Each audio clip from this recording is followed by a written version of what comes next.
accidentally traversing into the esteemed world of battle through the heavens.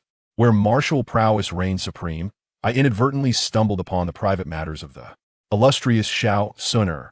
Inciting hostility, it appears that our protagonist, Xiao Yan, possesses an aura of invincibility, leaving one to ponder how to navigate such a precarious existence. Fortunately, a cosmic trading system grants the ability to transform worthless items into valuable treasures.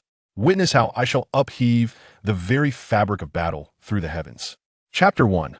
Transmigration to the Realm of Battle. Ah, my dear Longer, my cherished grandson, awaken swiftly. You are the last scion of our lineage. Should anything befall you, how shall I face our ancestors? Within a grand abode, an elderly man, whose hair had grayed significantly, called out to a youth of approximately 15 or 16 years, tears glistening in the corners of his eyes. Perhaps it was his heartfelt plea that moved the heavens, for the boy, who appeared to be on the brink of death, suddenly opened his eyes. The old man, upon noticing the boy's awakening, was overwhelmed with joy. Splendid. My dear grandson, you have finally returned to us. Come, this is a second-grade health elixir I procure from the Tamir family. Consume it, and you shall be restored. Before Xiao Long could comprehend the situation, the rotund figure was already attempting to feed him a pill the size of a marble. Naturally, Xiao Long hesitated to swallow it, uncertain of its nature. What if it were poison? Yet, inexplicably, a force compelled him to relent. Ultimately, he ingested the elixir and immediately felt a surge of vitality coursing through him, as if subtle transformations were taking place within his being.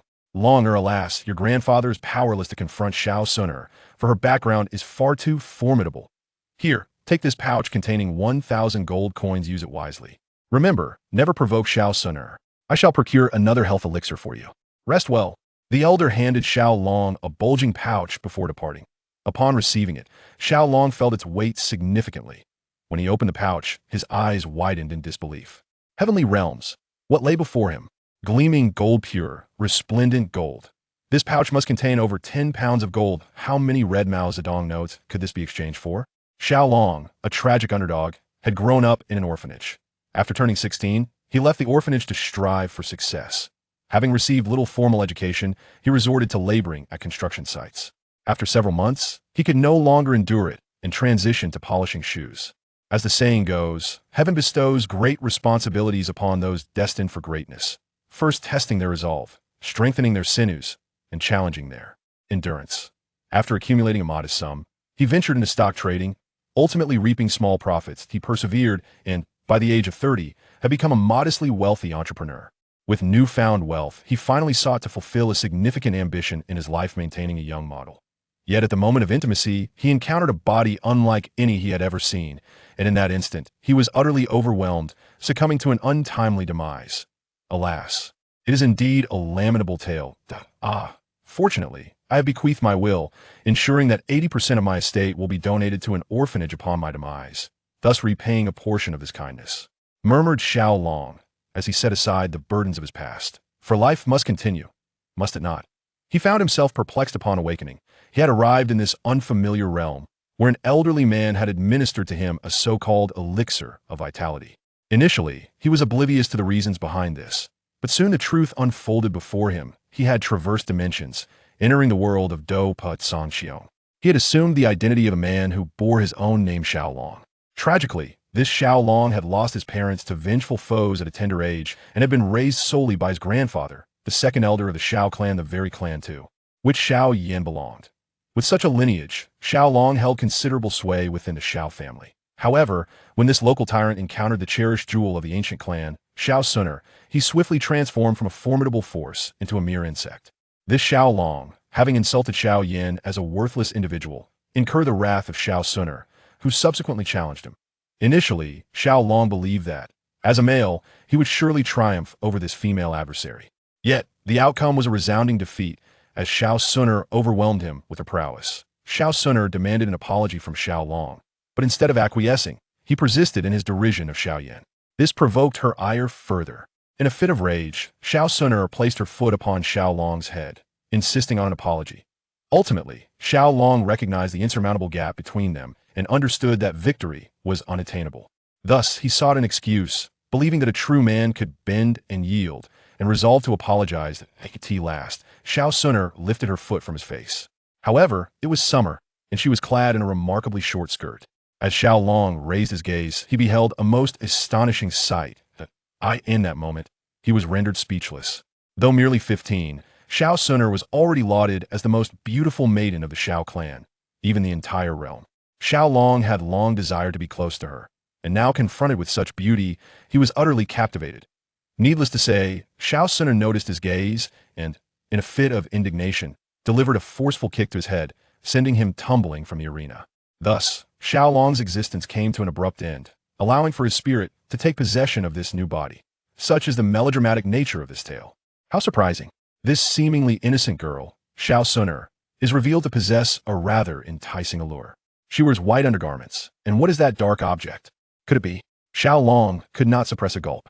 Though he had not witnessed it firsthand, the memories that flooded his mind provided ample insight. At such a young age, Xiao Suner had developed remarkably well, truly deserving of her title as the heroine of Do Put Song Xiong. This revelation ignited a fervor within Xiao Long, who had only glimpsed the form of the fairest woman before. Alas, this vibrant and luscious cabbage has been taken by a rather unremarkable young man from another realm. Xiao Long sighed, lamenting that Xiao Suner was infinitely more captivating than the young model he had been supporting, yet she was not destined for him. There was naught he could do. Xiao Yin possessed the aura of a protagonist, complemented by his father, the esteemed elder of the 5-star Do Master Clan, Xiao Zhan. With the guidance of the 9-star Do Zun, Yao Chun, and the admiration of Xiao Suner, a young leader from an ancient and formidable lineage, how could Xiao Long possibly compete?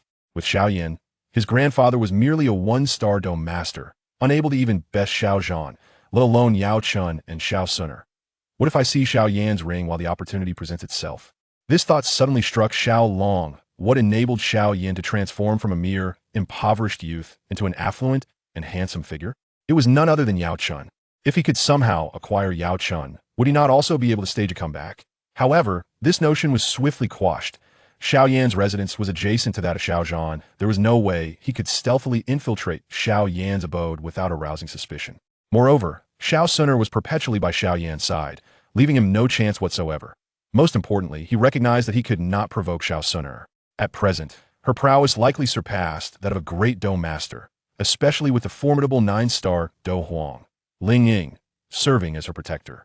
There was no way he could snatch Xiao Yan's ring. Alas, for a poor wretch to aspire for a reversal of fortune is indeed a formidable challenge. Xiao Long sighed in resignation, choosing to abandon such unrealistic thoughts. He retrieved a coin from the pouch his grandfather had given him and placed it near his lips, biting down gently to discern any differences between the coins of this realm and those of Earth. Yet with that single bite, complications arose. Ding dong, a low-grade mineral has been detected within the possession of the host. The multiverse trading system is now activated. Commencing countdown, 10, 9, 8, 1. The system is now operational. Shall the host proceed to trade this low-grade mineral? In the wake of this announcement, a dispassionate voice echoed in Xiao Long's mind, stirring a tempest of emotions within him. Chapter 2. The Redemption System. Is this truly the legendary system that he has acquired? Does this imply that he can become the protagonist? The most blissful moment in life is not the elevation to power or wealth, nor the heart-wrenching loss of a spouse in middle age, or the serendipitous encounter with an elderly benefactor. Rather, it is the unexpected acquisition of an invincible system. The system should immediately summon forth a multitude of formidable subordinates, enabling him to dominate all. Xiao Long's previously despondent heart now surged with fervor. He envisioned summoning invincible allies to reign as the eternal sovereign. However, the system's cold, unfeeling response extinguished his fervor with a splash of cold water. Apologies, this system does not possess that functionality. What capabilities do you possess then?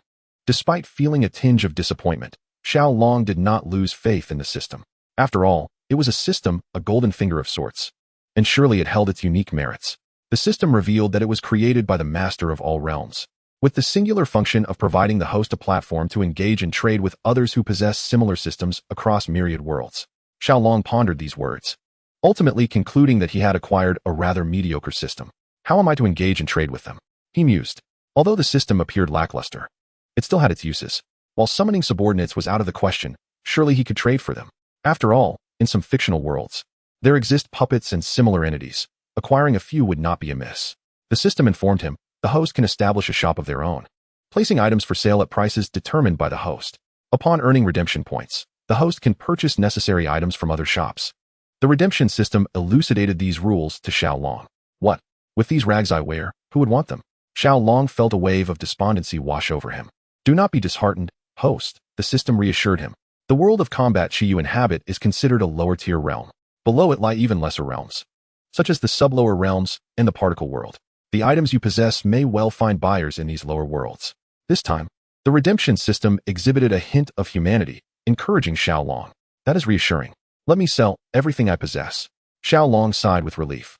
Should his belongings find no buyers, he would be bereft of redemption points, which would indeed spell tragedy. Currently, the host has yet to establish their own shop. Thus, you must first create a shop before you can sell. The redemption system offered a gentle reminder. Oh, how does one establish a shop? Xiaolong lamented the cumbersome process of what he assumed would be a simple transaction. Yet, recognizing that the system was his sole ally, he refrained from voicing further complaints. The host need only declare the name of your shop. The system shall handle the rest. The redemption system responded in its customary, formatted tone. Let it be named the Heavenly Dragon Shop, Xiaolong declared after a moment's contemplation, choosing a name of commanding presence. Apologies, that shop name is already taken.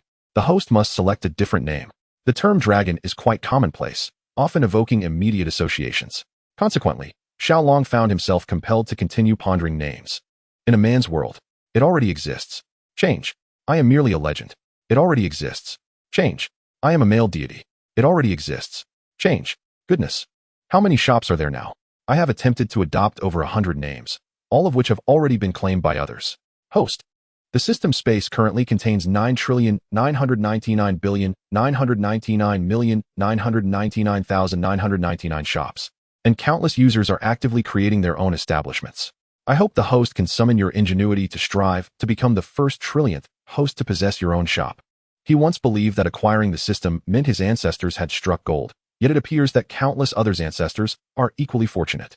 Alas, let us call it the Ancestral Fortune Shop. Xiaolong whimsically uttered this name.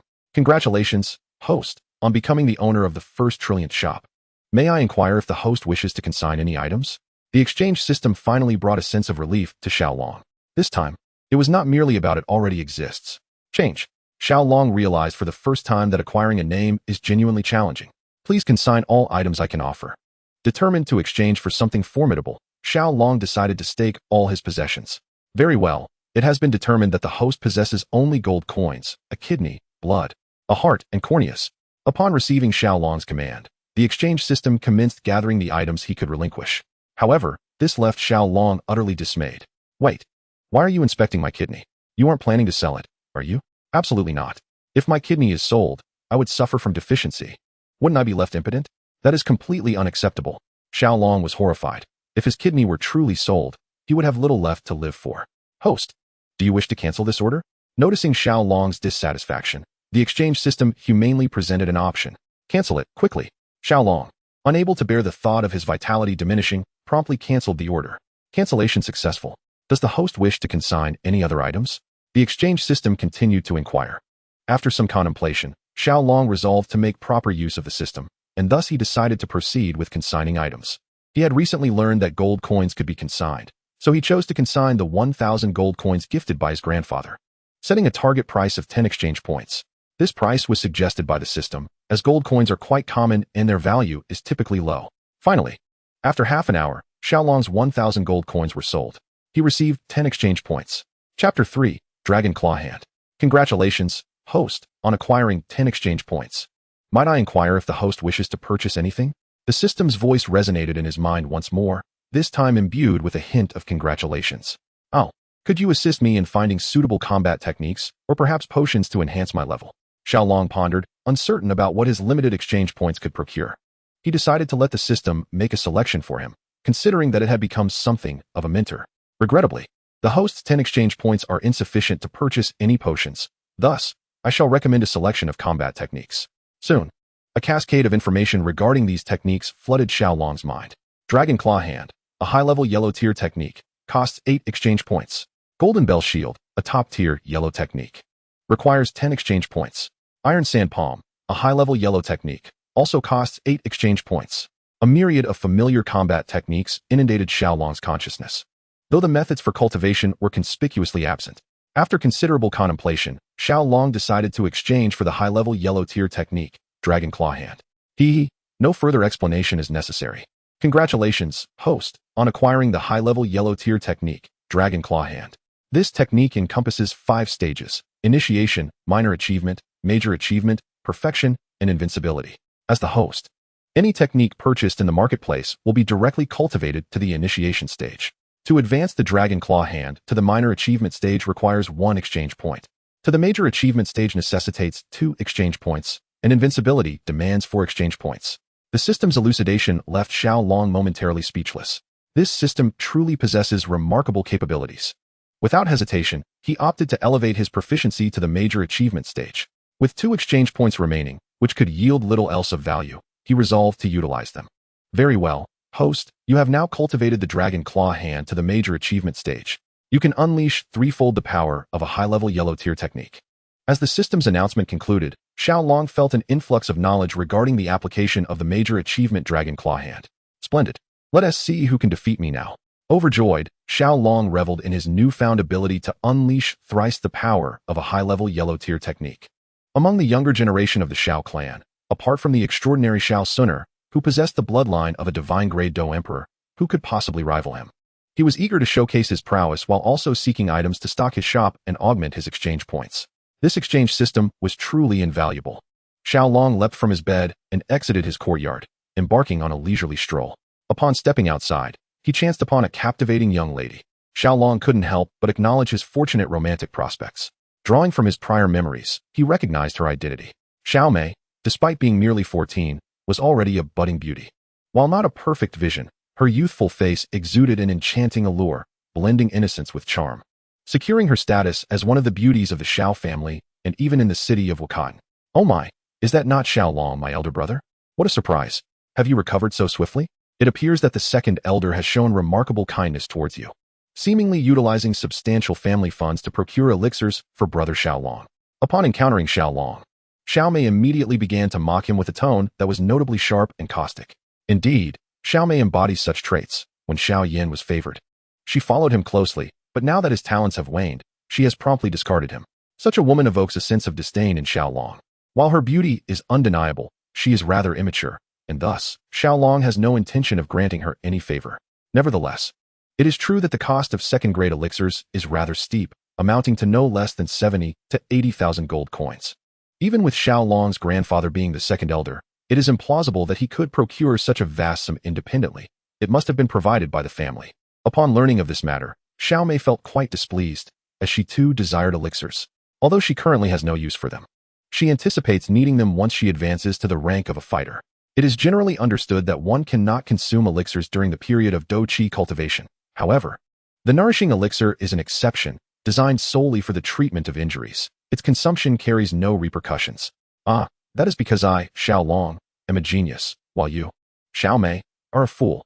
Thus, the family would never allocate such resources to you.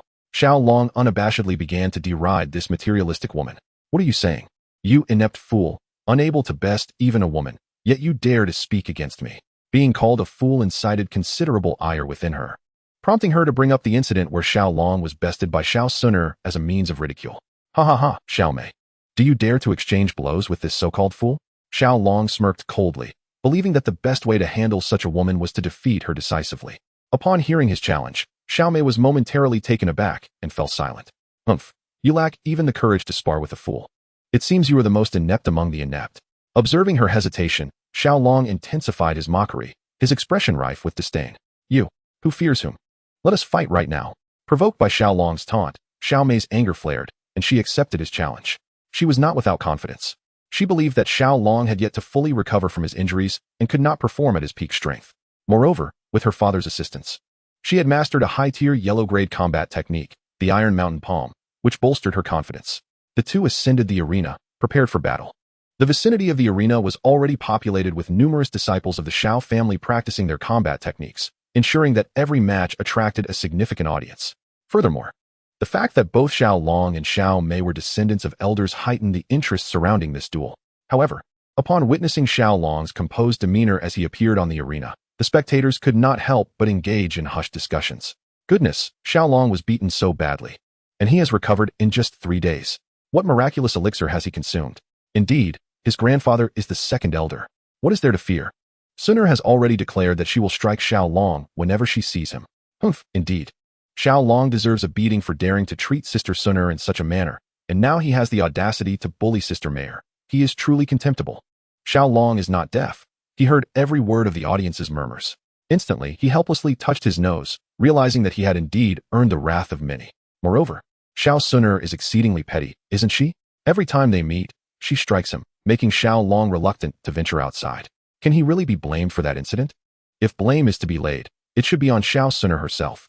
After all, who told her to wear such a short skirt with only a pair of panties underneath? If she dresses so scantily, how can she expect not to be looked at? If merely glancing leads to violence, wouldn't all men on earth be in peril? Chapter 4. The Milking Dragon Claw. Xiaolong, prepare yourself. Just as Xiaolong was lost in thought, Xiao Mei made her move. With a fierce strike, she unleashed a formidable technique, the yellow rank intermediate skill, Heavenly Remnant Leg. Her long, slender leg aimed directly at Xiaolong's lower region. My goodness, such malice. Who would dare marry you after this? Xiaolong was taken aback, astonished by the existence of such a technique. He also mused that he was fortunate this martial world lacked high heels. Otherwise, this move would be the bane of countless men. As he beheld that approaching, elegant leg, an insidious thought crept into Xiaolong's mind. Truth be told, he had never touched a girl's leg, especially that of a beautiful girl. But now, one was practically offering herself to him. How could he possibly refuse? Flying Stone Palm. Xiaolong utilized the yellow rank intermediate skill he had previously mastered, the Flying Stone Palm. He caught Xiao Mei's delicate leg with ease. A resounding clap echoed throughout the arena. The audience was left bewildered. Where's the justice in this? Just 3 days ago, Xiao Suner had been taken advantage of by Xiaolong, and now, merely days later, Xiao Mei had also fallen victim to his advances. It must be noted that both Xiao Suner and Xiao Mei are the cherished blossoms of the Xiao family. In an instant, they were sullied by this brute named Xiaolong. At that moment, every spectator in the stands echoed a single thought. Release that girl, let me take her place. Yet, they could only roar in their hearts, none daring to voice their outrage. Damn you, Xiaolong perish. Xiao Mei, still a young girl with an immature mind, could hardly endure such a blatant violation. However, with her leg firmly grasped by Xiaolong's powerful hand, she found herself unable to escape. With no other recourse, Xiao Mei resorted to using her hands. She swung her arm back and aimed a slap at Xiaolong's head, hoping to wake the lecher from his stupor. But how could Xiaolong comply with her wishes? Initially, when Xiaolong had struck Xiao Mei's ample rear, the audience had managed to tolerate it. But now, their patience had been utterly exhausted. They surged up the steps toward the stage, intent on delivering a collective beating to this beast named Xiaolong, seeking to vent their pent-up indignation. In their eyes, Xiao Mei was a figure beyond reach. However, they are acutely aware that Xiao Mei is not someone they can merely fantasize about. Yet, they cannot bear the thought of someone else possessing what remains unattainable to them. Should she fall into another's hands, they would undoubtedly seek retribution, especially when someone like Xiaolong has sullied the image of their revered goddess in broad daylight. Such an affront is simply intolerable. Humph. Xiao Mei, unsteady on her feet, collapsed to the ground. Those who had rushed onto the stage hastily approached her to inquire about her well-being. However, a woman of Xiao Mei's stature would hardly deign to acknowledge those she looked down upon, thus she paid them no heed. Nevertheless, the audience continued to grovel and fawn over her, displaying an obsequiousness that elicited disdain from Xiaolong. Xiaolong, you have injured Mayor. How do you intend to rectify this situation? At this moment, those with a quick wit began to hold Xiaolong accountable, seizing the opportunity to present themselves favorably in front of Xiao Mei. Yes, Xiaolong, apologize to Mayor at once. Indeed, apologize. A group of ordinary members from the Xiao family banded together to chastise Xiaolong. After all, Xiao Mei was their goddess, and they felt compelled to defend her honor. What of Xiaolong's grandfather being the second elder? They had not hesitated to criticize even the son of the clan leader. A bunch of worthless fools, what? Do you wish to challenge me? Xiaolong scoffed disdainfully. In a one-on-one confrontation, he felt no fear. Although he might not be able to defeat the dozen or so individuals, the family rules dictated that they could not gang up on a single person. So he remained unperturbed by their numbers. Xiaolong, do not revel in your arrogance. We have already summoned Suner. She will arrive shortly, and then we shall see how you behave. What? Xiao Suner is coming? That's not good. Xiaolong understood that Xiao Suner's prowess was formidable. Even before reaching the Dozun realm, she had bested the protagonist, Xiao Yin. The extraordinary flames that Xiao Yin relied upon were insignificant in her eyes, for Xiao Suner possessed a flame ranked fourth among the extraordinary. Furthermore, Her combat techniques were largely composed of heavenly tier skills, and her cultivation methods were of the same caliber. Thus, prior to attaining the Dozun stage, Xiao Suner could easily overpower Xiaoyan. As for Xiao Long, who had only trained in a minor advanced yellow tier combat technique, how could he possibly contend with Xiao Suner? The best course of action was to retreat. A wise man knows when to yield. Taking a step back now to return later when he has grown stronger to avenge himself upon Xiao Suner, Xiao Long quickly deliberated in his mind, and then resolved to depart. Xiao Long, where are you headed? Aren't you quite arrogant? Why the sudden cowardice? A timid soul. Upon witnessing Xiao Long's intention to flee, the surrounding crowd began to mock him. Xiao Long paid them no mind. Even if he could not defeat Xiao Suner, at least she recognized his name, while they, Xiao Suner, likely did not even know their names. And yet, they pranced about in self-satisfaction, truly a bunch of fools. Xiao Long did not linger. Heading straight to the combat hall, where he acquired a plethora of low-level yellow rank combat techniques, alongside 3 mid-level yellow rank techniques, before departing. These constituted all the techniques available for him to borrow at present. His intentions were, of course, quite straightforward. He aimed to sell these techniques. Chapter 5, A Wager. Clutching a substantial collection of combat techniques, Xiao Long hastened towards his home. However, upon reaching his doorstep, he encountered a beautiful woman. This stroke of fortune left Xiao Long somewhat bewildered. It was none other than his cousin, Suner. He wondered what business she had with him. Forcing a smile, he inquired, fully aware that Suner had come to confront him. Yet, he could hardly ask, "Cousin Suner, have you come to beat me?" For if he were to pose such a question, her intentions would undoubtedly shift from mere confrontation to actual confrontation. At that moment, Suner was no longer clad in a miniskirt, but had instead donned a pair of green shorts. This puzzled Xiao Long. It seemed Suner had a particular fondness for the color green. "Xiao Long, I have mentioned before that I shall strike you each time I see you. I apologize for our encounter." A glimmer of menace flickered across Suner's stunning visage. Indeed, it was an air of hostility. This rendered Xiao Long utterly flabbergasted. Did this girl truly harbor intentions to harm him? Did she really despise him to such an extent? Contemplating the formidable Do Huang Ling Ying within the territory of Wakatan, along with the numerous admirers of Suner, many of whom were even Do Zun or Do Shang, and recalling Suner's father, a 9-star Do Shang, Xiao Long felt a wave of trepidation. These were not challenges he could afford to provoke at this juncture. His mind raced as he contemplated how to navigate this predicament, recognizing the gravity of the situation concerning his very life and livelihood. Additionally, he wished to avoid being perpetually antagonized by Suner, for she was undeniably enchanting. Even though she still bore the innocence of youth, she had ensnared Xiao Long's heart profoundly. He believed that from the very first moment he laid eyes on Suner, he had fallen irrevocably in love with her. Xiao Long was certain that his affection for Suner would not wane. He was not the type to abandon someone after a fleeting romance, merely leaving a few hundred coins behind as parting gifts. Suner was still quite young. Her animosity towards him stemmed from his inadvertent glimpse of her modesty. Thus, Xiao Long resolved to approach this matter from that perspective. He refused to believe that, despite his familiarity with the complexities of urban relationships, he could not manage the affections of a Na'vi young woman. "Cousin Suner, I have harbored a sentiment in my heart for quite some time. Do you know why I harbor such animosity towards Xiaoyan? It is because I have cherished you for a long while. Every smile and frown of yours captivates my heart. Today, I wish to confess to you my feelings. If I must ascribe a duration to this affection, I hope it lasts for 10,000 years. Xiao Long invoked the famous line of Zhou Xingqi. I love you for 10,000 years. To be honest, when he first heard those words, he had nearly been moved to tears. After all, who could resist the brilliance of Star Master's performance? Although this declaration may have seemed somewhat unconventional, Xiao Long couldn't help but acknowledge its timelessness. He could hardly believe that such a classic approach would fail to captivate a young maiden on the verge of love. Nevertheless, Xiao Long made a few adjustments.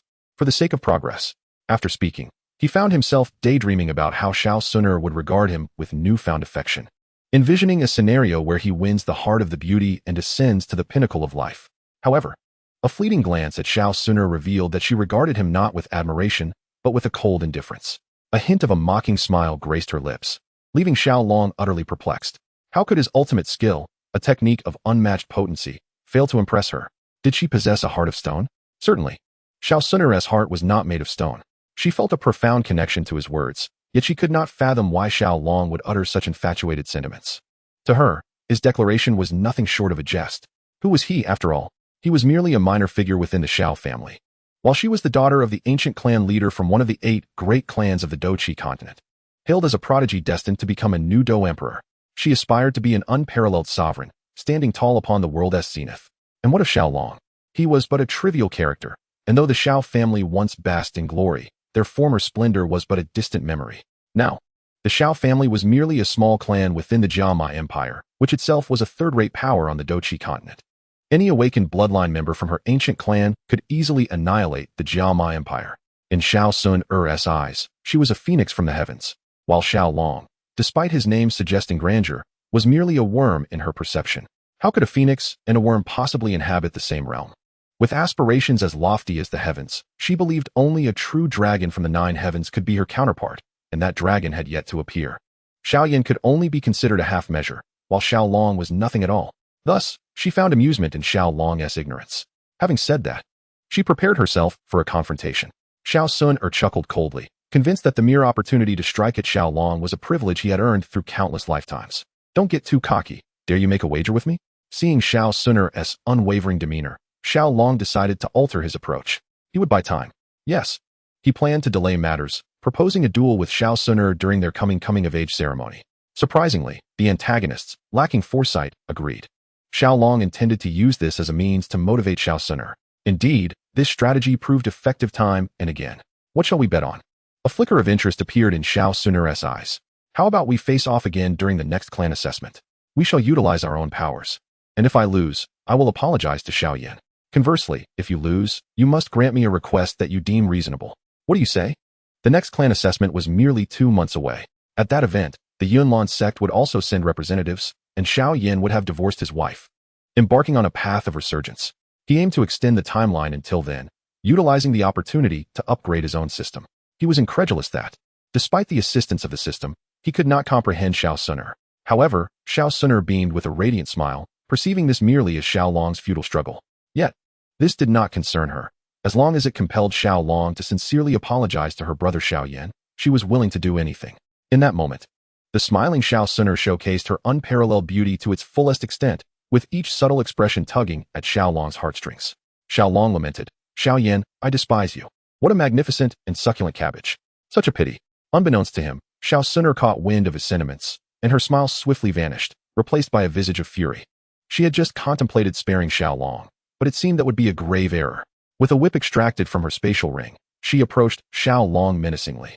"Hey, cousin Sun-er, what are you doing? Don't come any closer, or I won't hold back," he warned. "Damn it, Dragon Claw." Before long, the Xiao household was filled with the sounds of anguished wails akin to a slaughterhouse.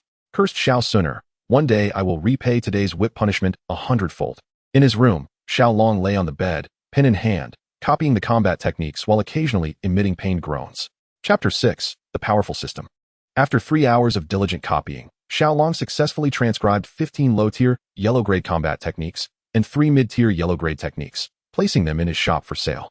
Exhausted, Xiao Long then succumbed to sleep, having been thoroughly tormented by the mischievous Xiao Sun-er. Upon awakening the next morning, he discovered that his 18 combat techniques had been purchased 30 times. Among these, the low-tier yellow-grade techniques were bought 20 times, while the mid-tier techniques were sold 10 times. Combat techniques were not single-use items. They could remain on the counter for continuous sale. Each purchase resulted in a replica generated by the system. The low-tier yellow-grade techniques, valued at 4 exchange points each, had garnered a total of 80 exchange points from 20 purchases. The mid-tier techniques, costing 6 exchange points each, yielded 60 exchange points from 10 sales. Thus, Xiao Long now possessed 140 exchange points. System, quickly find me something suitable, such as the Foundation Establishment Elixir by Yao Chun. I am in urgent need. His desperate desire for the elixir was palpable. The system responded, searching for suitable items. Found the Peiyuan pill, a second-tier elixir, requiring 20 exchange points. Would the host like to exchange? In no time, the exchange system presented its findings. What? I don't want the Peiyuan pill. I want the Foundation Establishment Elixir. Remember, it is the Foundation Establishment Elixir. Xiao Long exclaimed in frustration. He dared not consume the Peiyuan pill, especially given its exorbitant cost of 20 exchange points, money that could otherwise procure 2 high-tier, yellow-grade combat techniques. Apologies, host. It has been detected that the foundational spirit liquid you possess is a unique concoction created by Yao Chun and is not available in the system marketplace. The primary purpose of the Peiyuan Dan is to solidify one's foundation, and it will not cause any adverse effects, so you may consume it without concern. The exchange system has also altered its tone, now imbued with a hint of regret, perhaps for its inability to fulfill Xiao Long's request. Hearing this, Xiao Long felt a wave of relief wash over him. Indeed, the The foundational spirit liquid was formulated by Yao Chun, who does not have an exchange system, thus rendering the liquid unavailable for purchase. Fortunately, there remains the Peiyuan Dan. Although it is somewhat costly, Xiaolong gritted his teeth and made the purchase. Motivated by the desire to triumph over Xiao Suner in the clan's trials. Congratulations, host, on your successful purchase.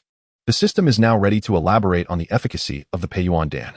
In no time, the extraordinary capabilities of the exchange system left Xiaolong astounded. An upgrade had occurred, which was undoubtedly a positive development, leading him toward the path of becoming a fighter. To achieve this advancement, one requires a gathering qi powder, a concoction that only alchemists of the 4th rank and above can produce. The Xiao family, as a clan, would not dare to purchase such a precious elixir due to its exorbitant cost. Moreover, it is typically scarce. Whenever gathering qi powder becomes available, it is fervently sought after. Xiaolong sought to acquire it from the system marketplace, only to be met with disappointment. There was none to be found. Why? The exchange system explained that the Duki continent possesses its own unique characteristics, and no other realm in the myriad worlds mirrors its cultivation system. Furthermore, Xiaolong is the sole individual in the Duki continent to possess an exchange system, meaning that the system marketplace does not hold the gathering qi powder he requires. This revelation made Xiaolong aware that the system is not infallible. However, rather than feeling disheartened, he was filled with exhilaration. He alone possesses the exchange system in the Duki continent, and it will remain so indefinitely, unless he meets his demise. In other words, he is truly one of a kind. With the exchange system at his disposal, he could dominate the Duki continent. Although the system marketplace lacks gathering qi powder, he could procure it externally, perhaps at the Mitel auction house, where it is certainly available. Yet, the price could reach hundreds of thousands, even nearly 1,000,000 gold coins. How could he possibly amass such wealth? Xiaolong was plunged into deep contemplation. 1,000,000 gold coins was a sum the Xiao family could not provide, nor could his grandfather. This meant he must rely solely on himself. However, at that moment, he possessed not a single gold coin to facilitate the purchase of gathering qi powder. While Xiaolong was lost in thought, his combat skills were once again purchased. 2 were of the intermediate yellow rank and 1 of the low yellow rank. This meant he had gained an additional 16 exchange points. With the original 120 points, he now had a total of 136 exchange points. This realization sparked newfound inspiration within him. In the Duki continent, the most valuable assets are none other than advanced combat skills, techniques, and medicinal pills. As long as he has the system and exchange points, he can acquire them all. In the system, this 136 exchange points can be used to redeem what level of martial arts on the Duki continent. Xiaolong inquired with a hint of hope. Since top-tier yellow-level martial techniques only require 10 exchange points, it stands to reason that the martial techniques would not demand an excessive amount of exchange points either. He should be able to afford them. Once he redeems a martial technique, he can proceed to auction it. Even the most basic low-level technique could fetch around 100,000 gold coins. Meanwhile, a mid-level technique would roughly double that value, nearing 200,000 gold coins. The high-level techniques are even more expensive, around 400,000 coins. Hence, if he could redeem 2 high-level techniques, he would have a means to gather energy. The low-level technique costs 100 exchange points, the mid-level 110 points, and the high-level 120 points. The system provided Xiaolong with an acceptable answer. First, I'd like to obtain a high-level technique. Upon receiving Xiaolong's command, the exchange system initiated a search for martial techniques. Subsequently, Xiaolong selected a technique called Ninefold Overlapping Waves. As the name suggests, it consists of 9 layers, with each layer doubling the power. Upon reaching the 9th layer, one could unleash 9 times the strength. This is indeed extraordinarily formidable. However, there are limitations. Below the Do Huang realm, one can achieve a 9-fold enhancement, but above that realm, the amplification becomes significantly less potent. If one were to cultivate to the Do Zun or Do D levels and still achieve a 9-fold enhancement, the 9-fold overlapping waves would not merely qualify as a high-level technique. It is somewhat akin to the Dragon Claw technique, which can at most increase strength 5-fold below the Dosher level, but that effect ceases beyond that threshold. After redeeming the 9-fold overlapping waves with the system's assistance, Xiaolong cultivated to the 1st layer, enabling him to augment his power 2-fold. This doubling of strength, however, surpasses the thrice-enhanced power of the Dragon Claw technique, owing to the vast difference in their levels. Suddenly, he was left with only 16 exchange points, which he intended to use to elevate the rank of 9-fold overlapping waves. Yet, each layer increase required 10 exchange points. Reluctantly, he proceeded to enhance it, reaching the 2nd layer of 9-fold overlapping waves. Ultimately, with nothing else to occupy his time, Xiaolong resolved to hone his combat skills. He was concerned that Xiao Suner might be waiting for him at the entrance, which is why he refrained from venturing out and opted to practice within his courtyard. However, it was clear that his worries were unfounded. Xiao Suner would not be so idle as to wait outside his door every day. The previous occasion was merely a fleeting whim. After 3 more hours, Xiaolong finally amassed 120 exchange points and redeemed another high-level technique known as carefree steps. Clearly, this technique was designed for agile movement. With it, he could maneuver freely without fear of being caught. This technique comprises 5 realms, and similar to the Dragon Claw, Xiaolong, constrained by his limited exchange points, could only cultivate it to the beginner level. Now, everything was in place. All that remained was the wind at his back. It was time to head to the middle auction house. With 2 advanced martial arts manuals of the Xian level in his possession, Xiaolong felt a surge of confidence. This time, he was determined to succeed in his endeavors. The breakthrough to becoming a fighter was just within reach. First, he visited the Xiao family's martial arts hall to return the manuals, for failure to do so would result in inevitable penalties when the time arrived. Afterward, he donned a black robe and, under the cover of night, made his way to the middle auction house. His pace was brisk, driven not only by the urgency of his gathering energy, but also by the anticipation of encountering a captivating beauty waiting for him at middle, the enchanting Yafei. Oh, she was truly a delightful temptress, exuding allure from her very essence. Xiaolong had previously encountered her at an auction hosted by Middle, accompanied by his grandfather. Her alluring figure remained etched in his memory. Alas, he mused, if only Yafei were to don black stockings, her seductive charm would undoubtedly reach new heights, making her the epitome of a bewitching femme fatale. Wait a moment, stockings? A mischievous grin spread across Xiaolong's face as he entertained delightful thoughts. He first purchased a voice-altering pill within the marketplace, transforming his voice to sound deep and seasoned before entering the middle auction house. Esteemed guest, how may I assist you? A male guard approached him, his tone amiable. I wish to consign 2 martial arts manuals for auction, Xiaolong replied in his gravelly voice. May I inquire about the level of the manuals you wish to consign? The guard inhaled deeply, attempting to steady himself. Xiaolong's voice indeed carried an uncanny resemblance to that of an ancient specter. 2 advanced manuals of the Xian level. Xiaolong's words left the guard utterly astonished. Advanced Xian-level martial arts manuals were a rarity, even among the 3 prominent families of Ucton City. The sight before him, a figure clad in black who possessed not 1, but 2 such manuals, was truly unbelievable. Please, esteemed sir, allow me to escort you inside. I shall summon the head of our middle auction house in Ucton City to discuss matters with you personally. The guard recognized that this was a matter far beyond his authority and thus respectfully guided Xiaolong into the venue, ensuring he was well accommodated before seeking out Yafei. Such advanced martial arts manuals were not just a rarity in Ucton City, even in larger cities. Including the imperial capital of the Gamma Empire, they were regarded as highly prestigious. Ah, so the head of Ucton City's operations was none other than Yafei? How intriguing, Xiaolong thought, realizing he ought to prepare himself thoroughly, for he was about to encounter a true beauty. A wicked smile curled at the corners of his lips. Yafei was a remarkable beauty on the continent of martial arts, and upon meeting her, he was determined to forge a closer connection. Having devised a plan to win her favor, Xiaolong was aware that Yafei was a member of the middle family, who, dissatisfied with her life dictated by her family, had ventured to Ucton City to carve out her own destiny, aiming to achieve great accomplishments and ascend to a higher position within the family. Yet, no matter how hard she strove, her fate seemed sealed. Destined to be wed to the scion of the Mu family, one of the 3 great families of the Gamma Empire. Subsequently, due to the involvement of Xiao Yin and Hai Bodong, life underwent a monumental transformation. No longer would he be under the dominion of the Meitel family. By the conclusion of Battle Through the Heavens, Xiao Yin, the Flame Emperor, ultimately supported him with 3 billion gold coins, becoming his paramour. 3 billion you say? This time, I shall provide you with 300 billion. Xiaolong coldly scoffed, intent on surpassing Xiao Yin in this regard. A mere 1,000 gold coins equated to 10 exchange points. Thus, 300 billion would require 30 million exchange points. Alas, it seems I may have overstated my claims. As Xiaolong pondered, a striking figure materialized before him. Meitel Yafei, a 9-star Do fighter. The narrative of Battle Through the Heavens had not previously mentioned Yafei's rank, only later revealing her to be a Do Zone. Nonetheless, being a member of the Meitel family and overseeing the grand affairs of Ucton City, her level must be formidable. A 9-star Do fighter, quite commendable. Sigh, this compelled Xiaolong, who initially planned to tease Yafei, to reconsider. There was little he could do. Rank had a way of imposing itself. Sir, do you require the auction of 2 high-level Xian-class Do techniques? Yafei sweetly inquired.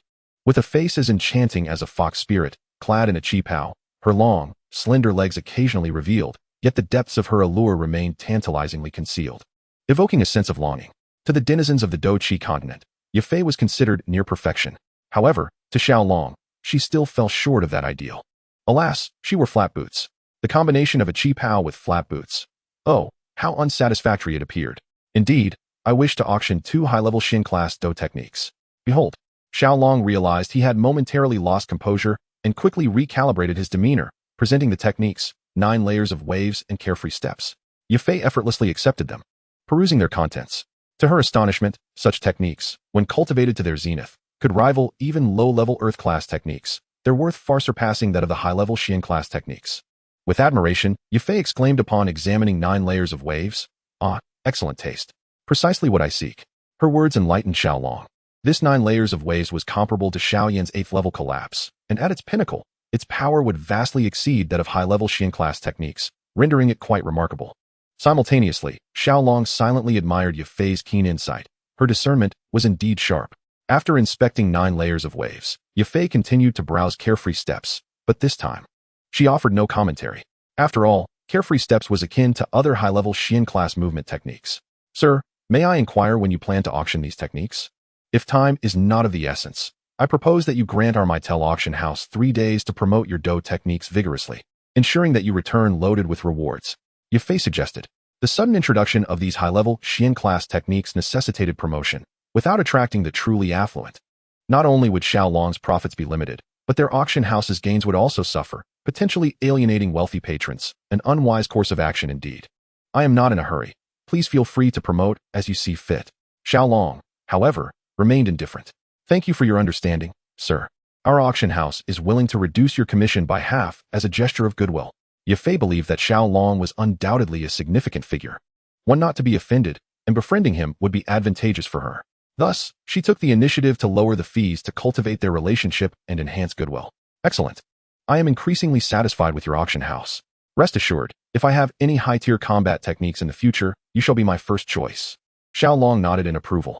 He did not mention that his first choice was the Mitre auction house, but rather Yafei. Why? Because he was interested in her. "Ha ha ha. Thank you, sir." Upon hearing Xiaolong's words, Yafei felt a sense of discomfort. "Miss Yafei, may I have a word with you privately?" Noticing the 2 young maidservants beside her, Xiaolong felt somewhat restricted in his movements and resolved to send them away. After contemplating for a moment, Yafei nodded and dismissed her 2 attendants. "What do you wish to discuss with me?" Yafei maintained a calm demeanor. Yet she was aware that this old man was likely interested in her. Alas, what could she do?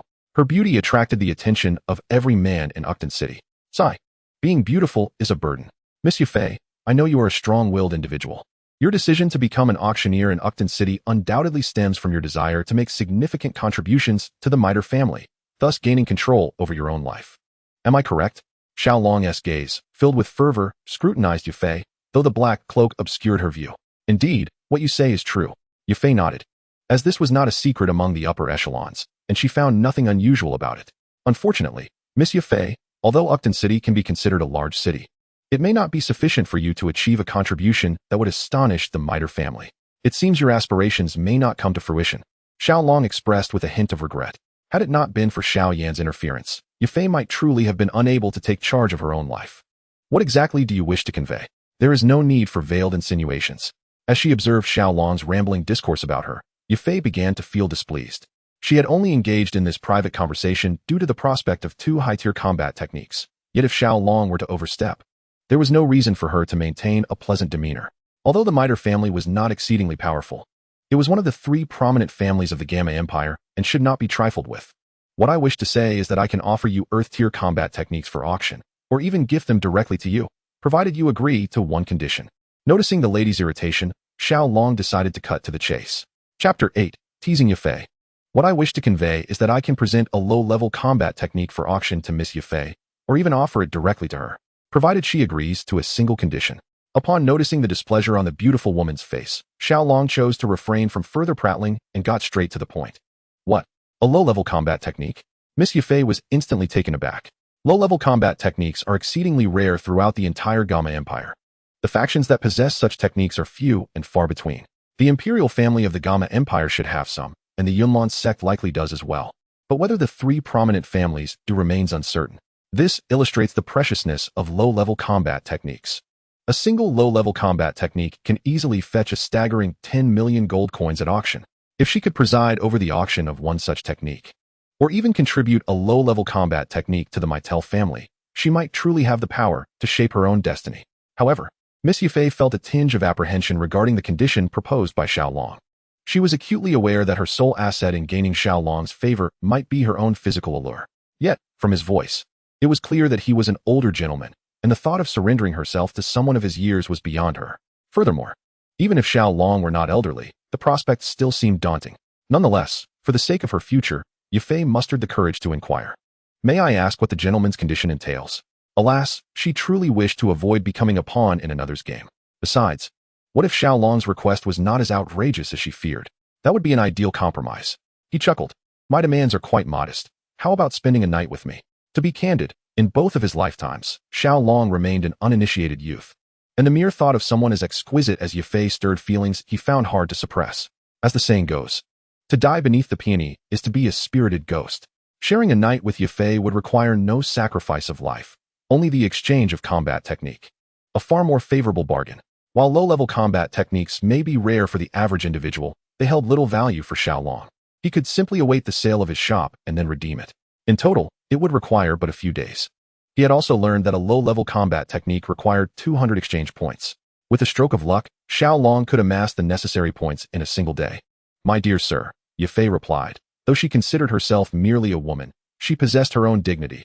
"I would prefer you refrain from making such jests. They are entirely unamusing." Chuckling, Xiaolong assured her, "I was merely jesting." Observing Yufei's expression, reminiscent of a volcano on the verge of eruption, he realized his whimsical dream could not materialize, prompting him to promptly amend his words, yet he felt a lingering sense of disappointment. "Very well. I shall present a low-level combat technique in exchange for a condition, one that is quite simple. I request that Miss Yufei don these items in my presence." Xiaolong placed a pair of black stockings and a set of black thigh-high boots upon the table. These items were, of course, redeemed from the system's marketplace. With time pressing, Xiaolong had not examined them closely, but they appeared to be products from a realm akin to Earth. Xiaolong was quite curious about how much more beautiful Yufei would appear if she donned these items. Initially, when Yufei heard Xiaolong mention that she would wear something in front of him, she felt a surge of anger. However, upon seeing what Xiaolong had presented, her anger morphed into confusion. What were these peculiar items? Noticing Yufei's bewilderment, Xiaolong understood her thoughts. He unfolded the stockings and addressed Yufei, stating, "These are called stockings. You simply need to wear them on your legs, and remember to pull them up to your thighs." As he spoke, a lascivious grin spread across his face. "And these high-heeled shoes, you merely need to change into them. Keep in mind, you can do this in front of me without needing to undress or anything of the sort. How does that sound? If you accomplish this, the Earth-level combat skill will be yours." After introducing the stockings, Xiaolong revealed a pair of high-heeled boots. Since Yufei possessed a strong sense of pride, Xiaolong decided to take a more gradual approach. He intended to gradually dismantle her self-esteem. This time it was stockings, next time a short skirt, and eventually outfits like a flight attendant's uniform, a nurse's attire, and a teacher's outfit.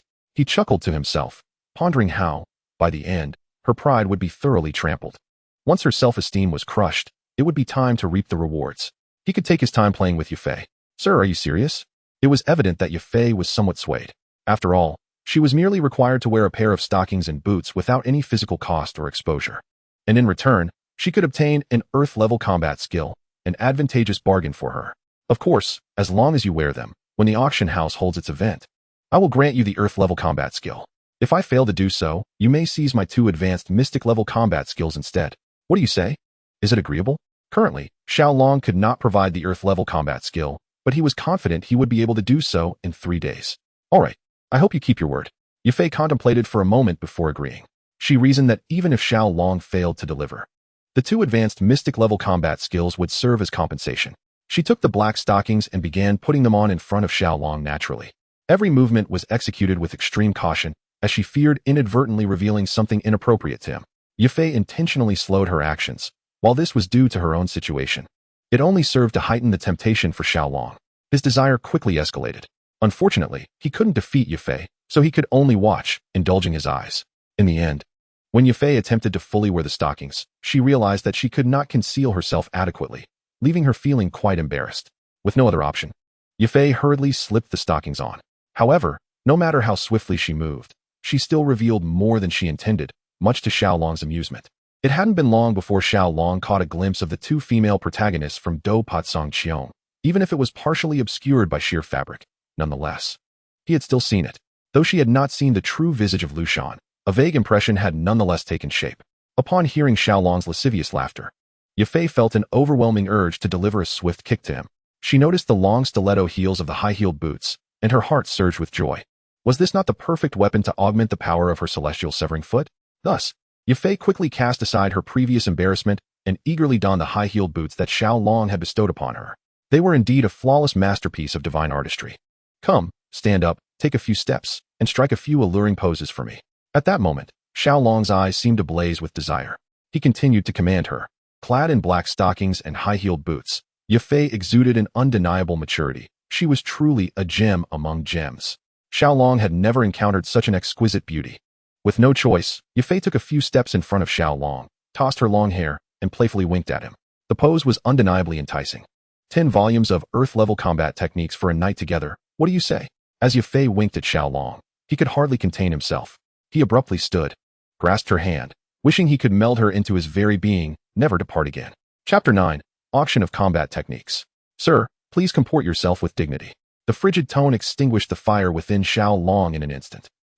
I was too forward, my apologies. I shall take my leave. Sighing, Xiaolong hurriedly departed to avoid further temptation from the enchanting maiden. He was not afraid of her allure. However, no matter how captivating Yafei appeared, she remained unattainable. It was truly a painful predicament. Thus, it was best to depart sooner rather than later. After Xiaolong left, Yafei approached the mirror and gazed at her reflection. That enchanting visage was enough to leave her entranced. What captivated her most were her own long legs. For reasons unknown, she felt as though her legs had grown longer, slimmer, and more elegant. It seemed that if she were to present herself before others, it would be her legs that drew the most attention, rather than her face. Reflecting on Xiaolong's mention of 10 volumes of Earth-level combat techniques, a twinge of regret stirred within her. A night, you say? It seemed that a moment of restraint could easily pass.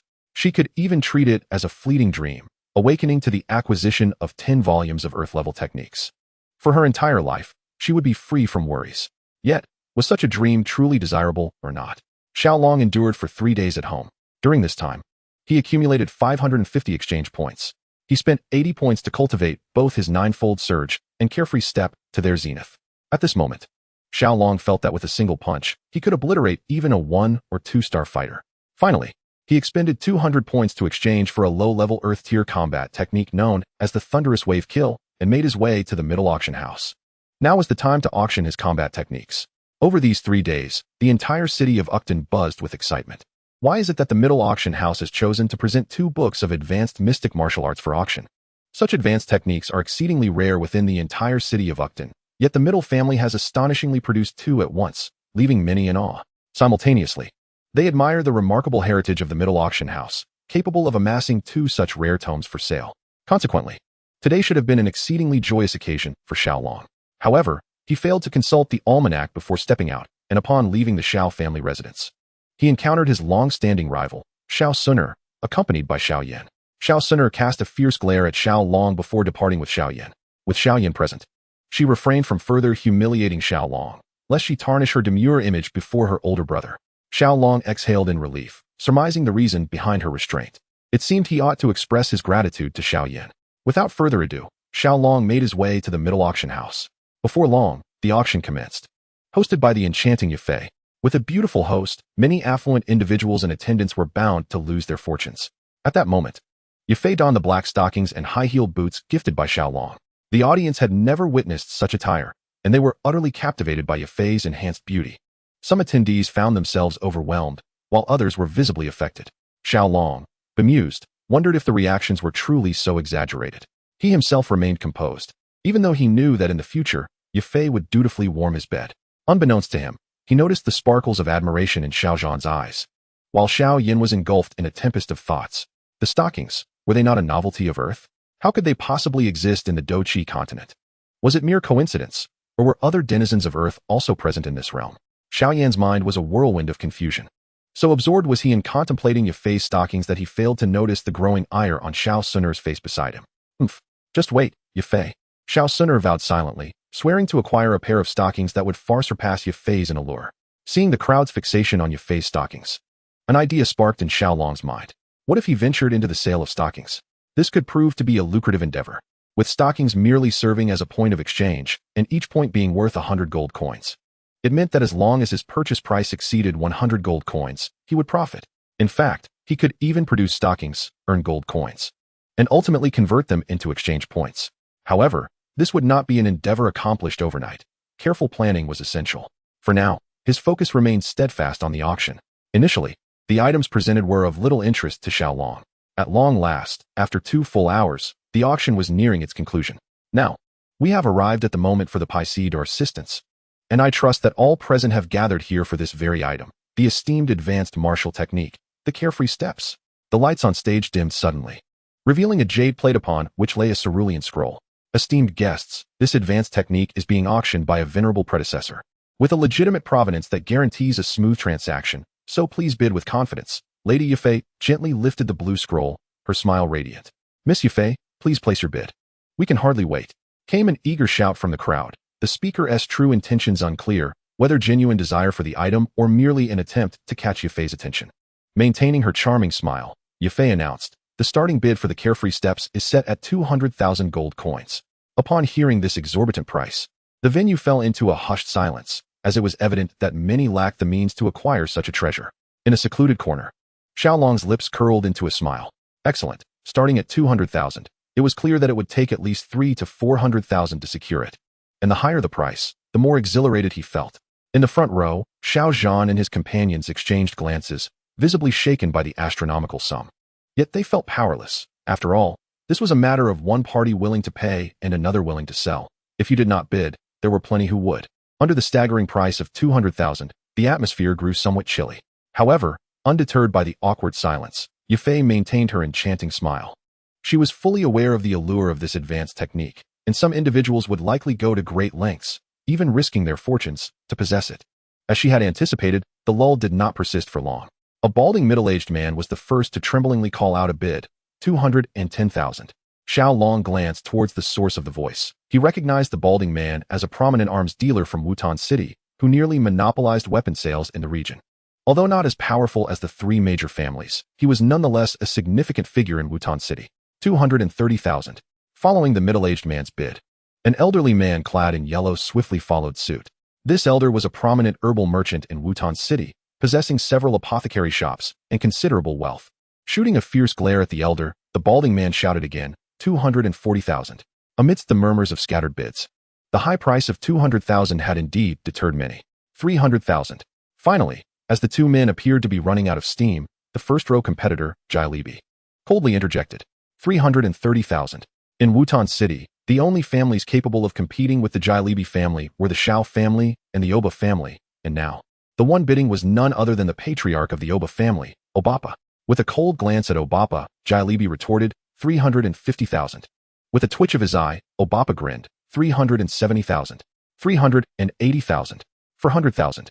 Faced with the relentless bidding of Obapa, Jai Libi unhesitatingly followed suit, exuding an air of determination as the price lingered at 430,000.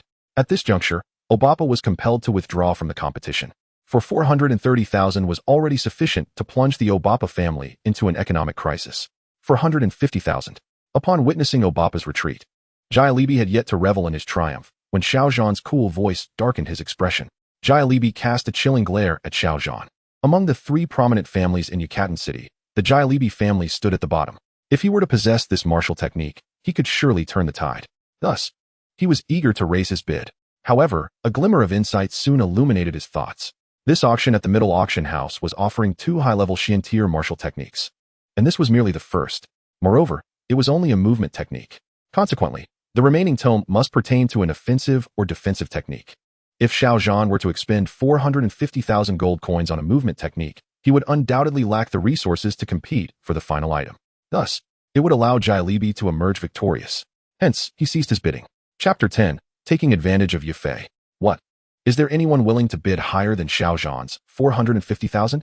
Yafei, noticing Jai Libi's silence, turned her gaze to the others present. Yet, with even the Obapa family relinquishing their bid, who else could possibly raise the stakes? Consequently, the movement technique fell into Xiao Zhan's hands. Xiao Zhan is truly a fool. In a corner, Xiaolong scoffed. For reasons unbeknownst to him, he felt a sense of satisfaction witnessing Xiao Zhan's predicament. Well, The movement technique now belongs to clan leader Xiao Zhan. Next up is a high-level Xiantier martial technique, Ninefold Waves. The Ninefold Waves were extraordinary. For upon reaching the 9th level, one could unleash ninefold their inherent power, comparable to low-level Earth tier techniques. Yafei presented the Ninefold Waves once more. This time, the impact on the audience was far more profound than before. After all, it was a technique that could rival Earth tier techniques. With no Celestial tier techniques in sight, who could contend with the might of Earth tier techniques? It can be said that possessing an Earth tier technique would earn them great renown throughout the Gamma Empire. The starting bid for the high-level Xiantier technique, Ninefold Waves, was set at 300,000 gold coins, with each subsequent bid no less than 10,000. Observing the audience's reaction, Yafei felt quite pleased. Thus, she raised the base price from 200,000 to 300,000, an increase of a full 100,000. Although this price seemed steep, no one objected. After all, the final price for a high-level Xiantier technique would surely exceed 300,000. And the Ninefold Waves were indeed exceptional, warranting such a cost. For 100,000. No sooner had Yafei finished speaking than Jailebi interjected. This time, an unmistakable smugness adorned his features. Xiao Zhan was no longer in a position to compete with him, having already laid out 450,000 gold coins previously. However, compared to his rival, Obapa, he was resolute in his pursuit of the Ninefold Waves. Yet, he underestimated the true worth of this coveted technique. 450,000. Speak up, Obapa. Cultivating the Ninefold Waves to its 9th level rivals the prowess of Earth-tier combat skills. Obapa would rather tighten his belt for several months than let this opportunity slip through his fingers. Cursed be it, 500,000. Galabai was incensed at the unexpected appearance of another contender after Xiao Zhan, and in a fit of rage, he swiftly raised his bid by 50,000 gold coins. Upon witnessing Galabai's escalation to 500,000, Obapa hesitated, contemplating whether to continue bidding. Yet, he soon made up his mind. 510,000. This time, he only increased his offer by 10,000 gold coins, revealing his waning confidence. Heh, you're still too inexperienced to compete with me. 520,000. Galabai sneered, adding another 10,000. This time, Obapa fell silent. Alas, it appeared that Galabai was destined to emerge victorious. Seeing Obapa withdraw, Xiao Yan realized that the Ninefold Waves would now fall into Galabai's hands. Galabai had always harbored animosity toward the Xiao family, and with the Ninefold Waves in his possession, he would likely pose a threat to them. Concern began to weigh heavily on Xiao Yan. Observing her brother's discontent, Xiao Suner contemplated stepping in to purchase the Ninefold Waves. However, she quickly reconsidered, pondering how Xiao Yan would perceive her if she were to bid. Even if she acquired the Ninefold Waves for him, would he accept it? Ultimately, she held back. Perhaps I shall secretly gift him an Earth-tier combat skill in the future. Xiao Suner mused quietly. In the end, the Ninefold Waves were acquired by Galabai for 520,000 gold coins. Coupled with the stealthy steps auctioned by Xiao Zhan, Xiao Long now possessed 970,000 gold coins. After deducting the fees, he still had 900,000. Purchasing a Qi gathering pill was more than sufficient. Subsequently, Xiao Long departed from the auction house and retreated to a secluded corner on the street.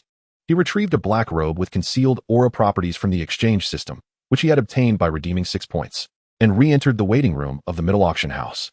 The guards, evidently aware of Xiao Long's identity, granted him immediate access. After waiting for 5 or 6 minutes in the same spot, Yafei finally arrived. Sir, here are the proceeds from your combat skill auction. After deducting a 5% handling fee, you are left with 930,000. Upon seeing Xiao Long, Yafei recalled the embarrassing incident before him. Her cheeks flushed with a delightful hue that sparked the imagination. She handed him a spatial ring. Clearly, this time, she had not even received half of her fee. Xiao Long did not accept her ring. Instead, he pushed it back toward her. Noticing her puzzled expression, he clarified, I require a Qi gathering pill for my disciple. And 930,000 gold coins should suffice for such a purchase, correct? Xiao Long was astute enough not to reveal his personal need for the Qi gathering pill, as the shrewd Yafei would undoubtedly deduce the truth. Referring to it as a necessity for his disciple was, without a doubt, the most prudent course of action. Certainly, that will be ample. Generally, the gathering essence powder is priced around 7 to 800,000, with 930,000 gold coins absolutely sufficient for its purchase. This is the Earth-tier combat skill. The Sky-Shattering Wave Strike, an exceptionally potent offensive technique, which I shall bestow upon you as per our agreement. Xiao Long presented the Earth-tier combat skill, the Sky-Shattering Wave Strike. To Yafei, this formidable technique requires dual short halberds for execution. However, Xiao Long had no inclination towards short halberds, thus he had not cultivated it. Yafei was taken aback that Xiao Long genuinely gifted her an Earth-tier combat skill, stirring a peculiar sentiment within her. Yet, She accepted the skill. It would be foolish to refuse an Earth-tier technique. Hold on a moment. Xiao Long grasped Yafei's delicate hand with a playful smirk. Sir, do you have further matters to discuss? She inquired. Truthfully, Xiao Long was quite curious about the spatial ring, as he currently possessed none. In the system marketplace, a single spatial ring required 30 exchange points. Frugal by nature, Xiao Long refrained from purchasing one, contemplating instead to acquire a spatial ring from Yafei, ideally her own. A token of affection. Very well. Yafei removed her spatial ring from her ring finger, transferring all its contents to another ring before handing it to Xiao Long. An intermediate spatial ring, in comparison to the Earth-tier combat skill, was indeed a trivial matter. Ah, delightful. The spatial ring that adorned Yafei's finger was certainly not something Xiao Long could wear. Since he could not don it, he decided to relish it for now. One must admit, the ring bore Yafei's alluring fragrance, which Xiao Long found exceptionally pleasurable. Chapter 11. The Path to Conquering Yafei. Unbeknownst to Yafei, this rogue Xiao Long was audaciously inhaling the scent of her spatial ring before her very eyes. She scolded him internally as a shameless lecher. Yet, inexplicably, a hint of pride blossomed within her. Why? Because even the spatial ring she wore was so cherished by Xiao Long. One could only imagine how much he must appreciate her as a person. Bah. Yafei chastised herself internally for such shameless thoughts. Miss Yafei? If I am not mistaken, the mightiest among your Miter family is Miter Tingshan, correct? A combat king. A smile of cunning spread across Xiao Long's face as he devised a plan to train Yafei. However, this smile bore no semblance of goodwill. Instead, it was steeped in malice. Indeed, the patriarch of the Miter family is Miter Tingshan, a formidable combat king, but whether he is the strongest in the family remains uncertain. Are you aware of the Ice Emperor, Heibadong, who was one of the top 10 powerhouses of the previous Gamma Empire? Xiao Long remarked with a hint of mysterious amusement. Heibadong is currently sealed by the Serpent Tribe leader, Medusa, and now possesses only the strength of a combat spirit, lurking in the Tagore Desert. Yes, he was a combat emperor of our Miter family, but alas, he was slain by Medusa. Had Heibadong not met his demise, our Miter family would undoubtedly have ascended to greater heights. After all, there are only a few prominent Do Emperor experts in the Jiama Empire. Yun, the leader of the Yunlan sect, and the guardian of the royal family, Jia Xingtian. I must inform you that Hai Buodong is not dead. Rather, he has been stripped of his powers. I know where he is hiding. Miss Yafei, should you manage to retrieve Hai Buodong, you would earn the favor of a Do Emperor, a value you can surely fathom. The favor of a Do Emperor is exceedingly precious in the Jiama Empire. If you wish to learn of Hai Buodong's whereabouts, then tonight, come alone to the Yaju Inn in the northern part of the city. Let us not miss this opportunity. Before Yafei could voice her inquiries, Xiao Long preemptively silenced her, articulating his demands before striding away, leaving her with nothing but his receding silhouette. After departing from the middle auction house, Xiao Long allowed a lascivious smile to escape his lips before hastily making his way toward the Xiao residence. This evening, he had significant matters to attend to. Once Xiao Long was gone, Yafei took his place, becoming ensnared in contemplation. The favor of a Do Emperor, among the entirety of the Jiama Empire, could perhaps only be rivaled by high-tier techniques or 6th-grade medicinal formulas. Yet, in Yafei's estimation, the favor from the Do Emperor of the middle family outweighed even the value of a 6th-grade elixir. Compared to the astonishing waves of destruction technique in her possession, it was worth far more. Even if she were to offer the waves of destruction to the middle family, they would never grant her freedom. Instead, they would suspect her of harboring further techniques. At that juncture, her life would become even more unbearable than it is now. The words of the Do Emperor from the middle family could grant her every desire. The disparity between the two is readily apparent. Thus, for her own safety, Yafei resolved not to relinquish the waves of destruction to the middle family. Rather, she would covertly transfer it, potentially earning herself 7 to 8 million gold coins. With such wealth, her cultivation would experience a substantial enhancement. Only then could she truly struggle against her fate. Consequently, Yafei decided to meet Xiao Long that evening. Firstly, Xiao Long was shrouded in mystery and might indeed possess information about Hai Buodong. Secondly, she perceived Xiao Long as a man of integrity. As night fell, Xiao Long arrived early at the Yaju Inn, securing a room on the second floor with a clear view of the entrance. He attentively surveyed the street, waiting to see if Yafei would arrive. Fortune favors the diligent. After waiting for 2 full hours, Yafei finally appeared, clad in a black robe. She peered outside the Yaju Inn, spotting Xiao Long, who bore the mark of Do Pu. Engaging his location, she proceeded into the inn. Xiao Long cracked the door ajar, peering cautiously at the array of high-definition digital cameras he had installed. Indeed, he had set up 8 cameras within the premises, 1 for each direction. Each camera cost him 10 exchange points. This time, Xiao Long had bled his resources dry, converting all remaining exchange points into cameras. Miss Yafei truly carries an air of superiority, making me wait for 2 long hours.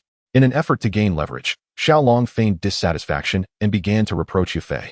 I apologize, my lord. The auction house has been overwhelmed with matters, and I have only now managed to extricate myself. Yafei quickly offered her apologies. She removed her cloak, revealing her enchanting visage. Although clad in attire suited for the night, her graceful figure, accentuated in all the right places, remained apparent. Ah, I see. Let us then discuss how we shall proceed with today's affairs. Xiaolong's tone was calm and unruffled, exuding an air of tranquility. Please, speak, sir. Yafei appeared quite obedient, standing by and scarcely daring to utter more. Yafei, I recognize your lofty ambitions and your strong sense of pride. However, you must grasp that this world reveres the strong. As a mere woman of modest cultivation, it is exceedingly difficult for you to seize control of your destiny. Xiaolong's words were indeed heartfelt. Not only Yafei, but even Xiao Suner would struggle to dictate her fate without Xiao Yan's influence. Perhaps only exceptional beings like Little Doctor and Medusa can truly master their destinies. Yafei, do you consider a Do Huang to be a formidable force? Xiaolong began his inquiries, clearly with intent. Do Huang is among the elite few in the entire Gamma Empire, certainly a powerful entity. Upon mention of Do Huang, admiration shone upon Yafei's face. Alas, one wonders if she shall ever reach such heights in her lifetime. The Gamma Empire is merely a third-rate power within the continent of Duki. If Do Huang were commonplace in the realm, would that not imply that strong individuals abound everywhere? Xiaolong burst into laughter. As anticipated, Yafei's perspective was limited. She had no understanding of the true nature of the Duki continent. A look of shock crossed Yafei's features, the Do Huang she had so long idolized. Could they truly be so commonplace in the central region? Allow me to enlighten you. The Gamma Empire lies in the northwest of the continent, where hundreds of empires exist, each boasting several Do Huang. In fact, the northwest harbors thousands of Do Huang. So do you still regard them as formidable? The more Yafei struggled to comprehend, the more exhilarated Xiaolong became. Another opportunity to impress had presented itself. Chapter 12, Overcoming Yafei. Yafei had always believed the Meitel family to be immensely powerful, perhaps even among the top 5 in the Gamma Empire. However, Xiaolong's assertions made her feel as if she were a foolish frog, confined to a well and gazing at the sky. Yafei, I reiterate, follow me, become my woman, and I shall unveil to you the most splendid vistas of the entire continent. With each revelation about the exchange system, Xiaolong's confidence grew. He knew he could ascend to the pinnacle of the Duki continent. Breaking through to Do-Di would be a mere formality. In due time, he could venture into other realms, and that would be true freedom and exhilaration. Yafei hesitated, uncertain of what course of action to take. Suddenly, her entire body leaned forward. What are you doing? Let go of me. Yafei began to struggle, yet for reasons unknown, her resistance seemed to exert no pressure on Xiaolong. Yafei, if you are unwilling, I shall not force you. Let us discuss Heibadong instead. Do not resist, simply allow me to hold you like this. After all, a mere embrace will not lead to pregnancy. Xiaolong's gentle words unwittingly caused Yafei to cease her struggles. Come, choose one. See which outfit you wish to wear. And remember, you must don it in my presence. Xiaolong retrieved 3 outfits from the exchange system, a flight attendant's uniform, a teacher's attire, and a maid's outfit. The nurse's outfit has already been claimed by the little medical fairy, and the queen's attire has been reserved by Medusa. As for the student uniform, well, I need not elaborate on that. What is this? Yafei inquired softly, her cheeks flushed as she regarded the 3 peculiar ensembles. Previously, she had donned stockings. But now, wearing these outfits in front of Xiaolong was an entirely different matter. Yafei, you must understand the weight of the favor from Heibadong compared to the earth-level combat skills. Since the favor of the Do Huang is significant, you must naturally give more than what you would receive in return for the earth-level techniques. Choose quickly. I can hardly wait. Truth be told, Xiaolong was exceedingly curious to see what Yafei would look like as a flight attendant, or perhaps as a teacher or maid. Reluctantly, Yafei opted for the simplest of the 3 uniforms, the flight attendant's attire. The flight attendant's outfit was easy to wear, unlike the more intricate teacher's and maid's outfits. Eager to dress quickly, she naturally chose the simpler option, much to Xiaolong's delight. The flight attendant's uniform was undoubtedly the most alluring of the 3, perfectly suited for a woman as enchanting as Yafei. As for the teacher's outfit, it was undoubtedly more fitting for those who appeared innocent yet harbored a more provocative nature. However, in the realm of Do Putsong Qiong, it was difficult for Xiaolong to recall who fit that description. Yet, there were plenty of women in Do Putsong Qiong, and he could take his time in searching. With flushed cheeks, Yafei swiftly removed her night attire. Of course, she retained one final layer, leaving it intact. Nevertheless, this was inconsequential. This time only one layer remained, and next time, there would be none. Soon, Yufei had donned the outfit and adjusted her hat, proceeding to dress the lower half. Upon removing her form-fitting night pants, Xiaolong caught sight of her black stockings. It seemed that Miss Yufei had a fondness for stockings.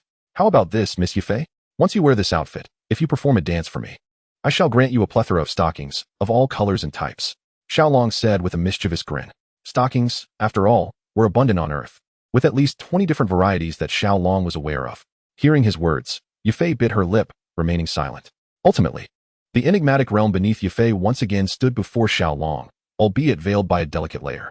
Once adorned, Yufei intertwined her hands, resting them upon her lower abdomen, presenting an appearance that suggested her attire was at Xiaolong's whim.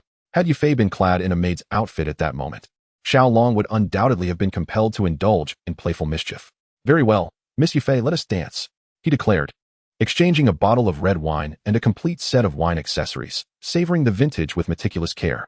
I cannot dance, Yufei hesitated, her desire to collect stockings evident. Indeed, a fascination for stockings was something to behold.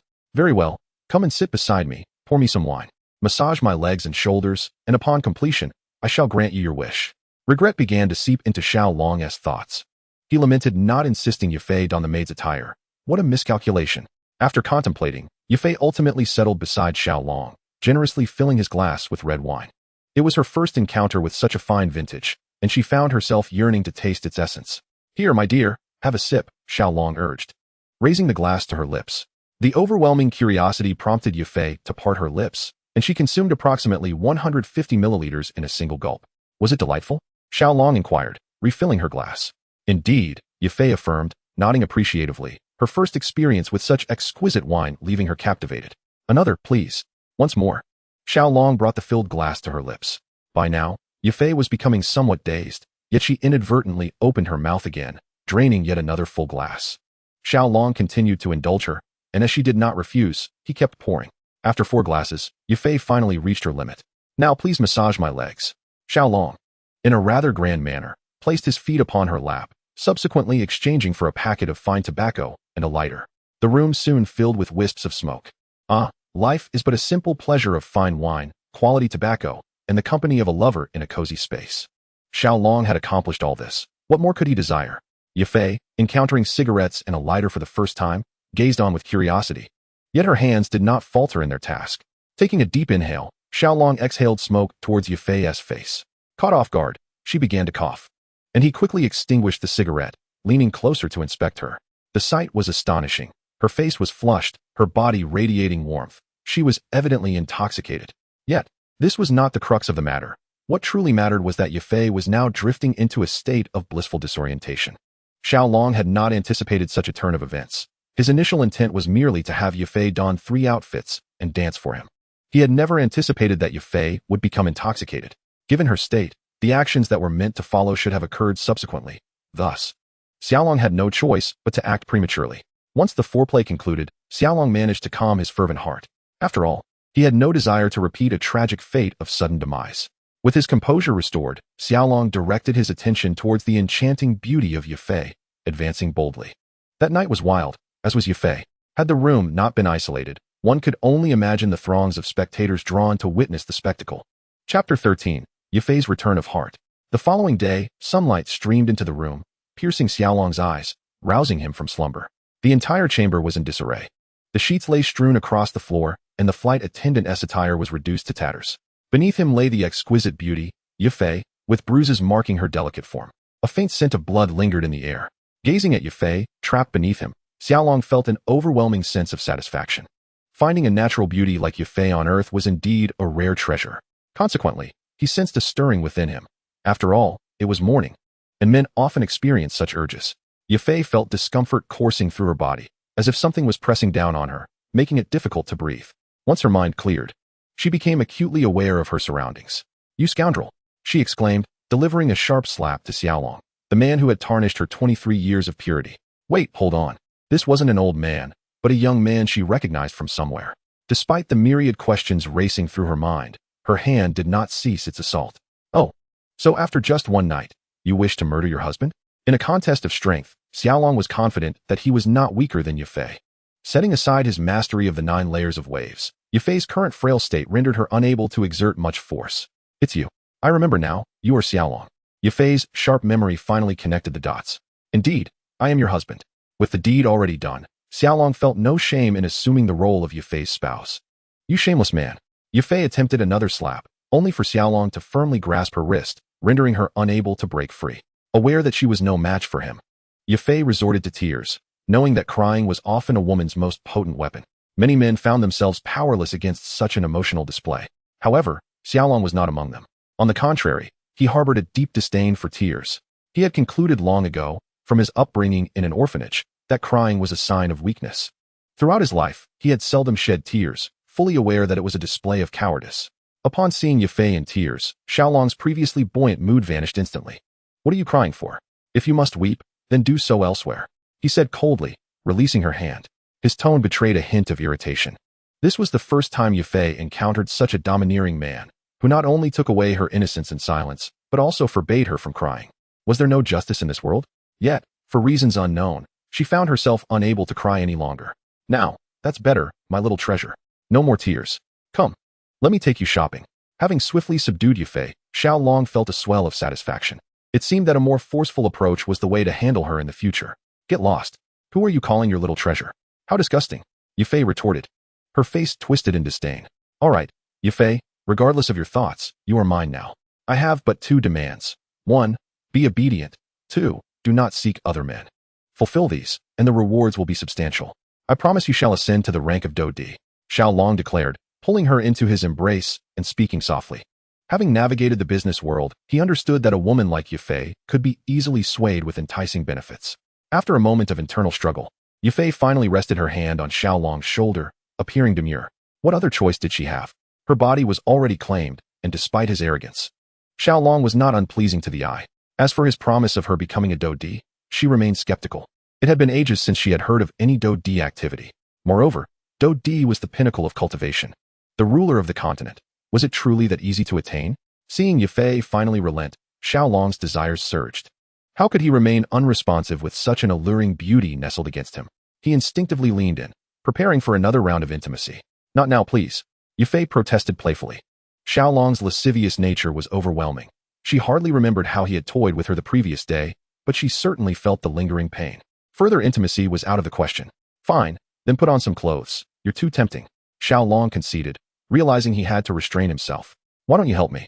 Yufei began to pout, playfully clinging to him. All right, but I may not be able to resist, so don't blame me for being unsentimental, Xiaolong warned with a smirk. Humph, Yufei replied, feigning annoyance before attempting to don her night attire. Xiaolong stopped her, gesturing towards the maid outfit and classroom attire nearby. Yufei understood his intent and, rather than being bothered, wore a charming smile. Very well, but remember, I didn't bring any guards this time, so you must protect me. She always insisted on having escorts during outings for her safety, as one could never be too cautious against impulsive individuals. Ah, right, I almost forgot, Xiaolong acknowledged sheepishly. Thus, he put away the maid outfit and the classroom attire, intending to have Yufei wear them for his amusement next time. What about the stockings? At that moment, Yufei suddenly recalled that Xiaolong had promised her the stockings and began to voice her complaints. All right, here you go. Xiaolong promptly exchanged all 80 of his newly acquired points for 80 pairs of stockings, tossing them all at Yufei. There were black, white, brown, leopard print, lace, and every conceivable type. Yufei gleefully stored them all in her spatial ring. Now, she could change once a day, or rather, whenever she pleased. She immediately donned a white pair before Xiaolong, slowly putting them on while occasionally exhaling warm breaths in his direction, her eyes filled with allure and seduction.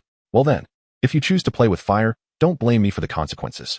Xiaolong lunged at her once more, this time disregarding any pleas for mercy. If one chooses to play with fire, one must be prepared to be burned.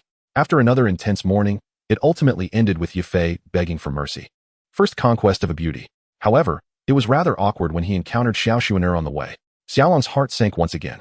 This time, Xiaoyan was not by her side, and Xiaolong was genuinely worried that Xiao Xuan'er might give him another beating.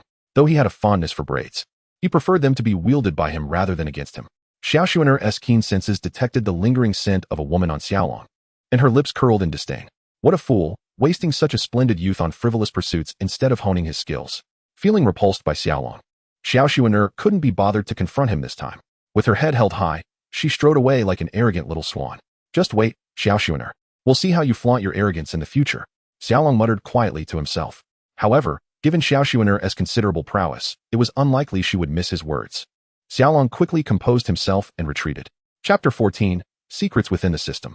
Sigh. Ever since Xiaolong acquired the exchange system, he found himself feeling rather bored and at a loss for activities. On the system's suggestion, he decided to explore the system mall.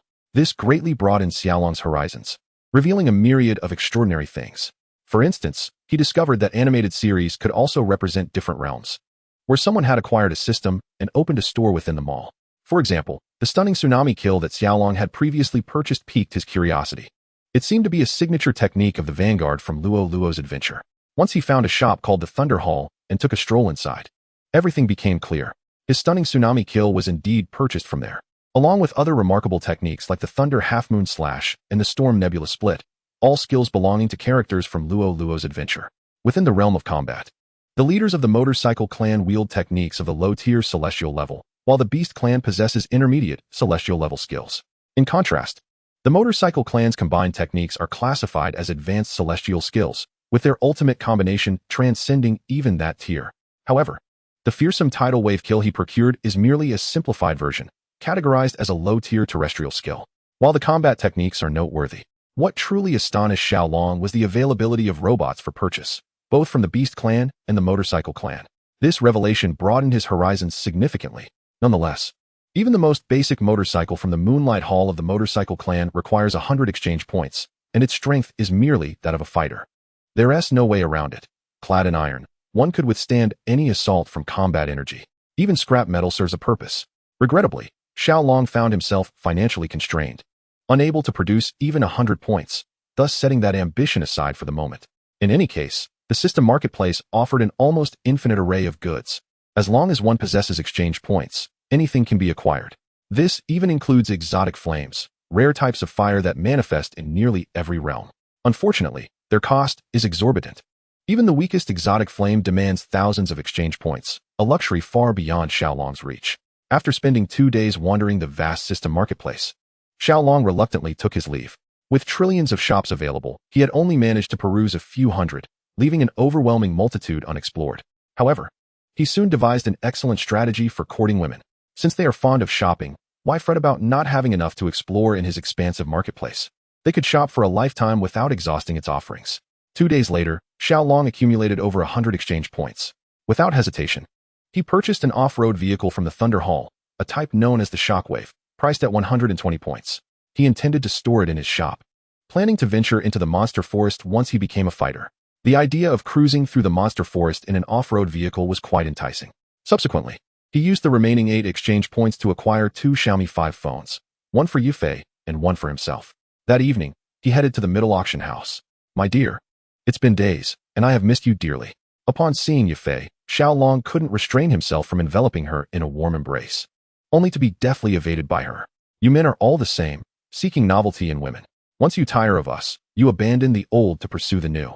After the last time we spent together, which lasted at least a month, do not expect to touch me."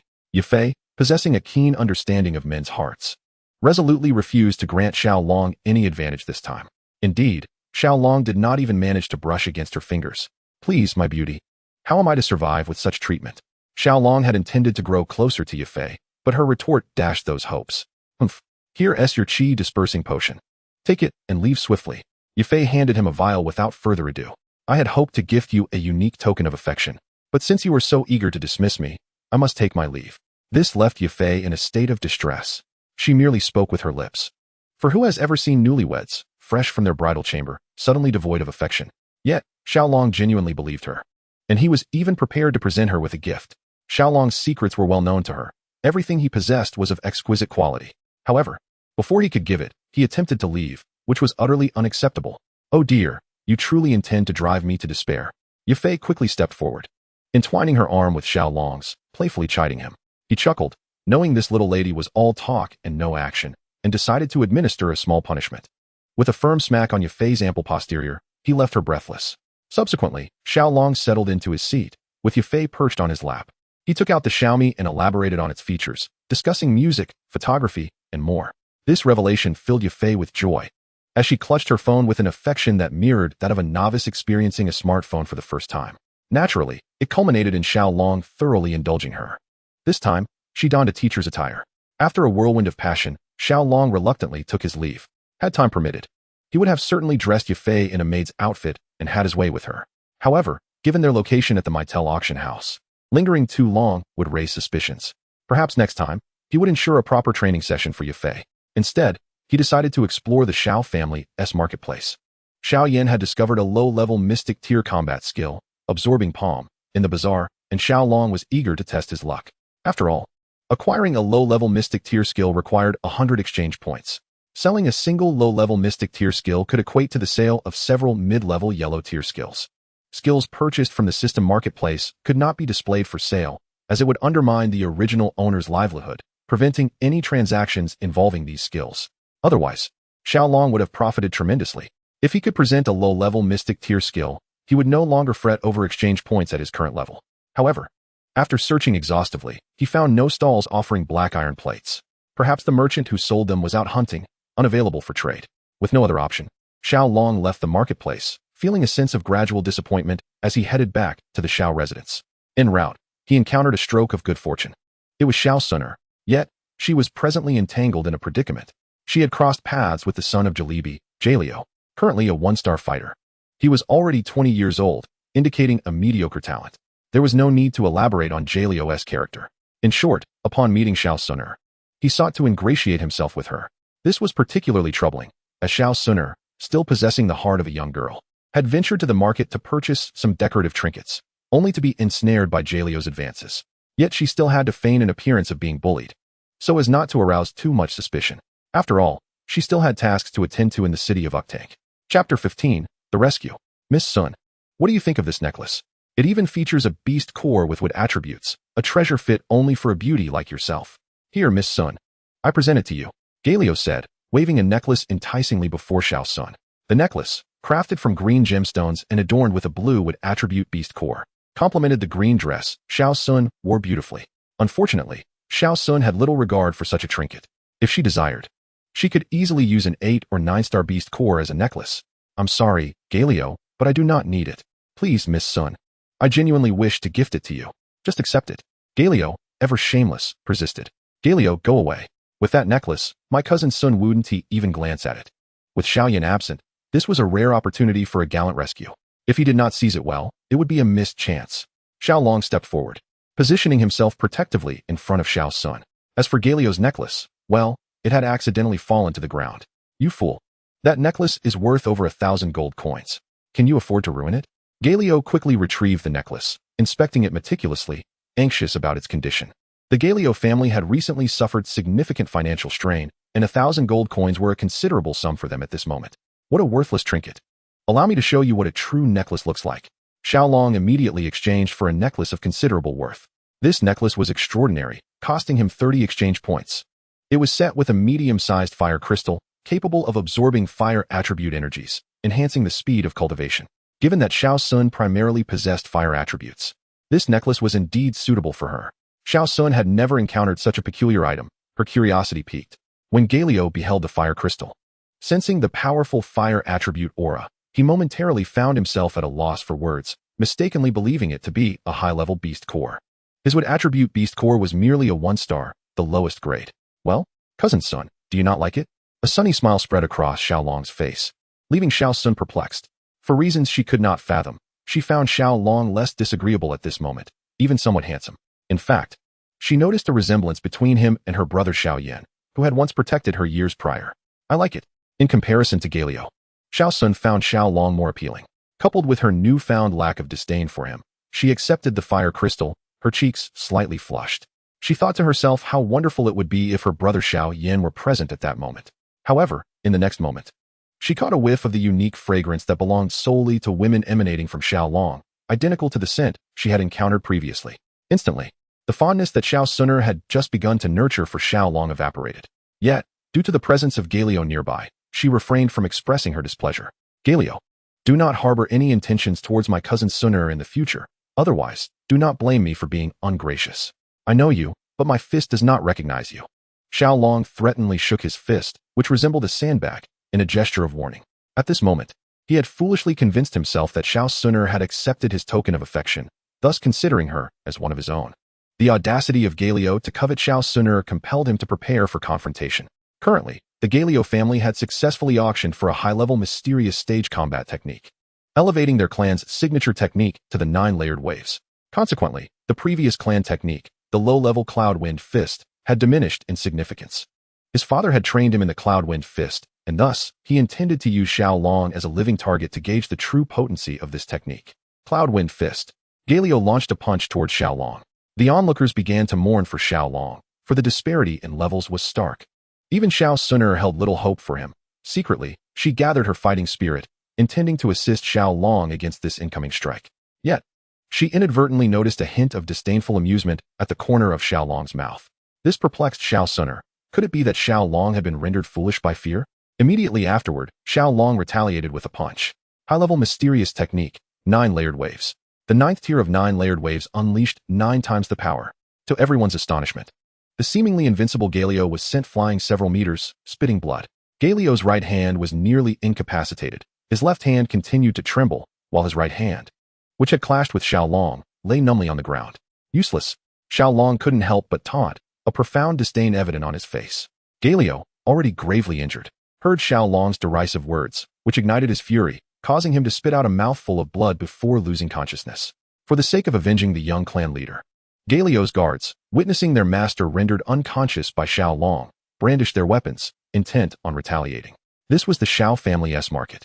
Did they intend to provoke a war between the Xiao and Galio families? These guards were fighters, and their captain was a 2-star fighter. Xiao Long was undoubtedly no match for them.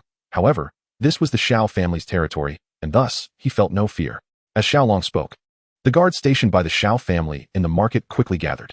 Should Galio's guards dare to strike, they would interpret it as an act of war between the two families, and they would eliminate these several Galio guards without hesitation. Certainly, the young patriarch of the Galio family would not meet his demise, but he would certainly face a thorough reprimand from the Xiao family. Observing the surrounding circumstances, the guards of the Galio family dared not make any rash movements. They were merely protectors and held no authority to determine whether the two families would engage in conflict. Should they dare to take action, the Xiao family would not be the only ones to exact punishment. The Galio family would ensure their demise as well.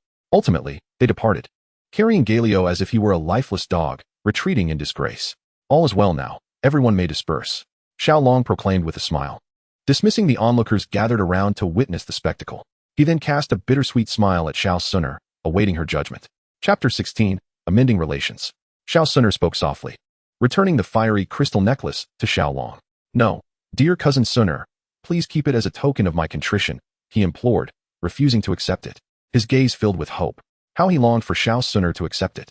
Such an act would at least signify that she bore no ill will towards him. Of course, it hardly indicated any fondness. After a moment of silence, Xiao Suner ultimately accepted the necklace.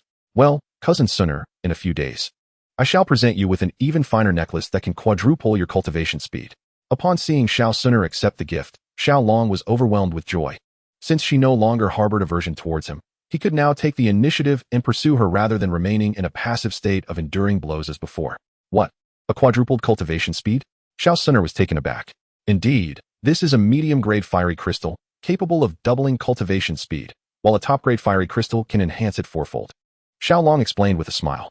This fiery crystal operates on a tiered system.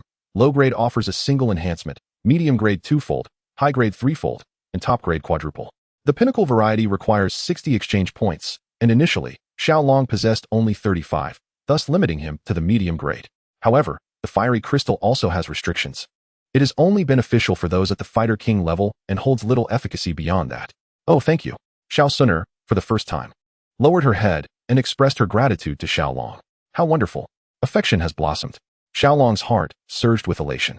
From her simple thank you and her demeanor, he could deduce that she no longer rejected him. Not at all, cousin Suner. I was overly arrogant previously and spoke harshly to cousin Xiao Yan. After reflecting for several days, I realize it was entirely my fault, and I intend to apologize to him.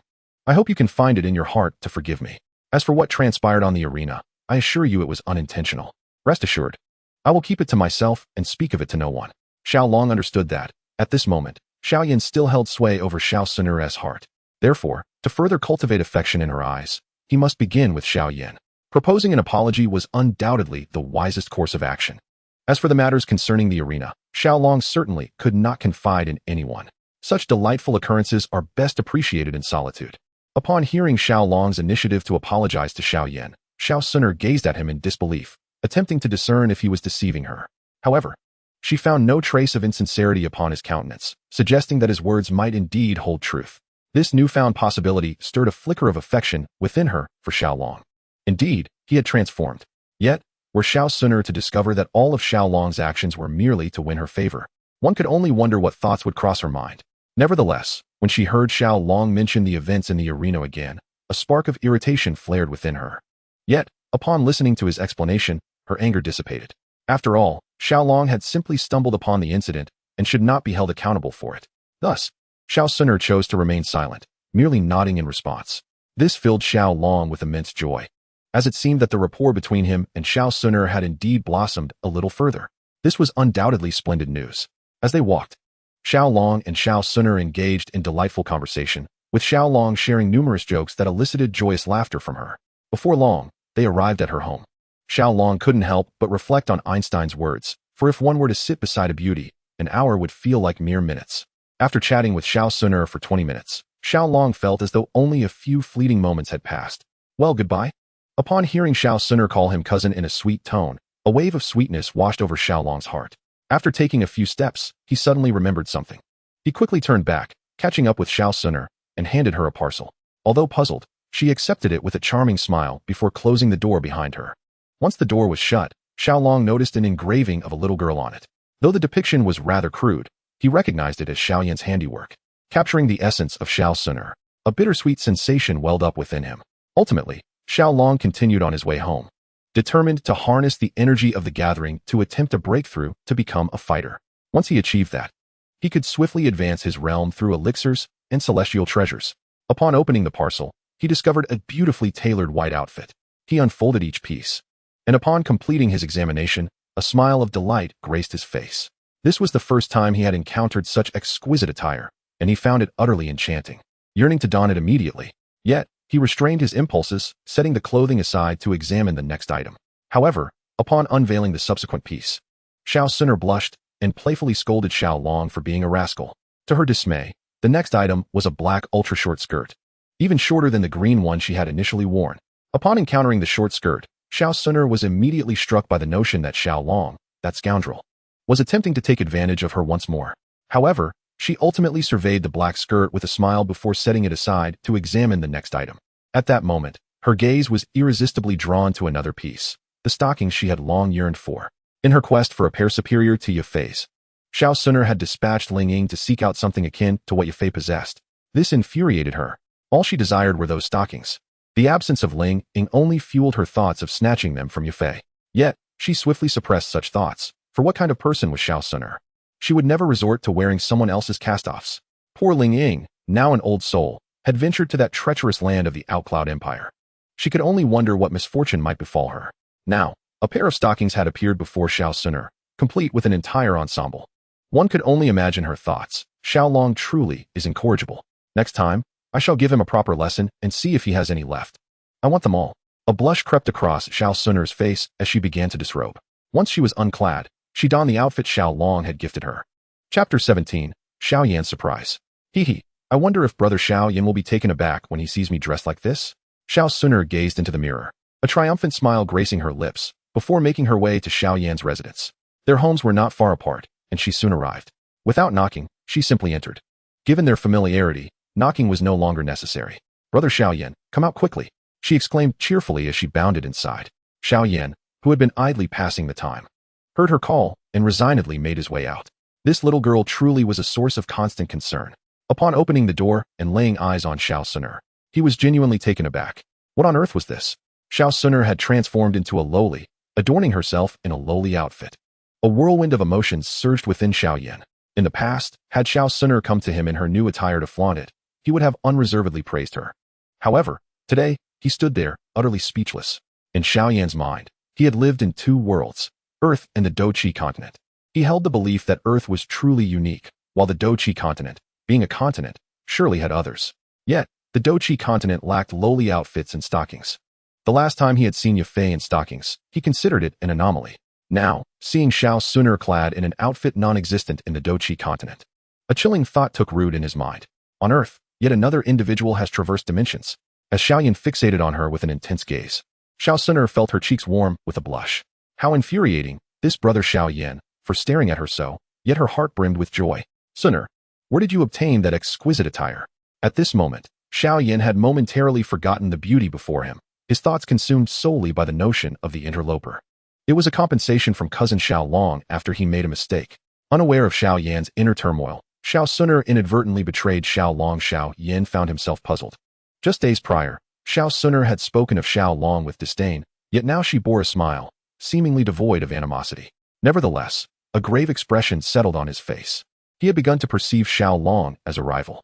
If this Xiao Long hailed from Earth, with his sophisticated urban tactics, he might easily win Xiao Suner's heart. Leaving Xiao Yan in despair, in the brief span of half a day since he last saw Xiao Suner, Xiao Long had evidently altered her impression of him, indicating that he was indeed a formidable opponent. However, Xiao Yan might have misjudged. Xiao Long could merely be a novice in the realm of romance. Furthermore, it was unfathomable to Xiao Yan that Xiao Long had gifted Xiao Suner a lowly costume, which she received with delight rather than embarrassment. If this were Earth, one could only imagine the thoughts of other men regarding such a gift.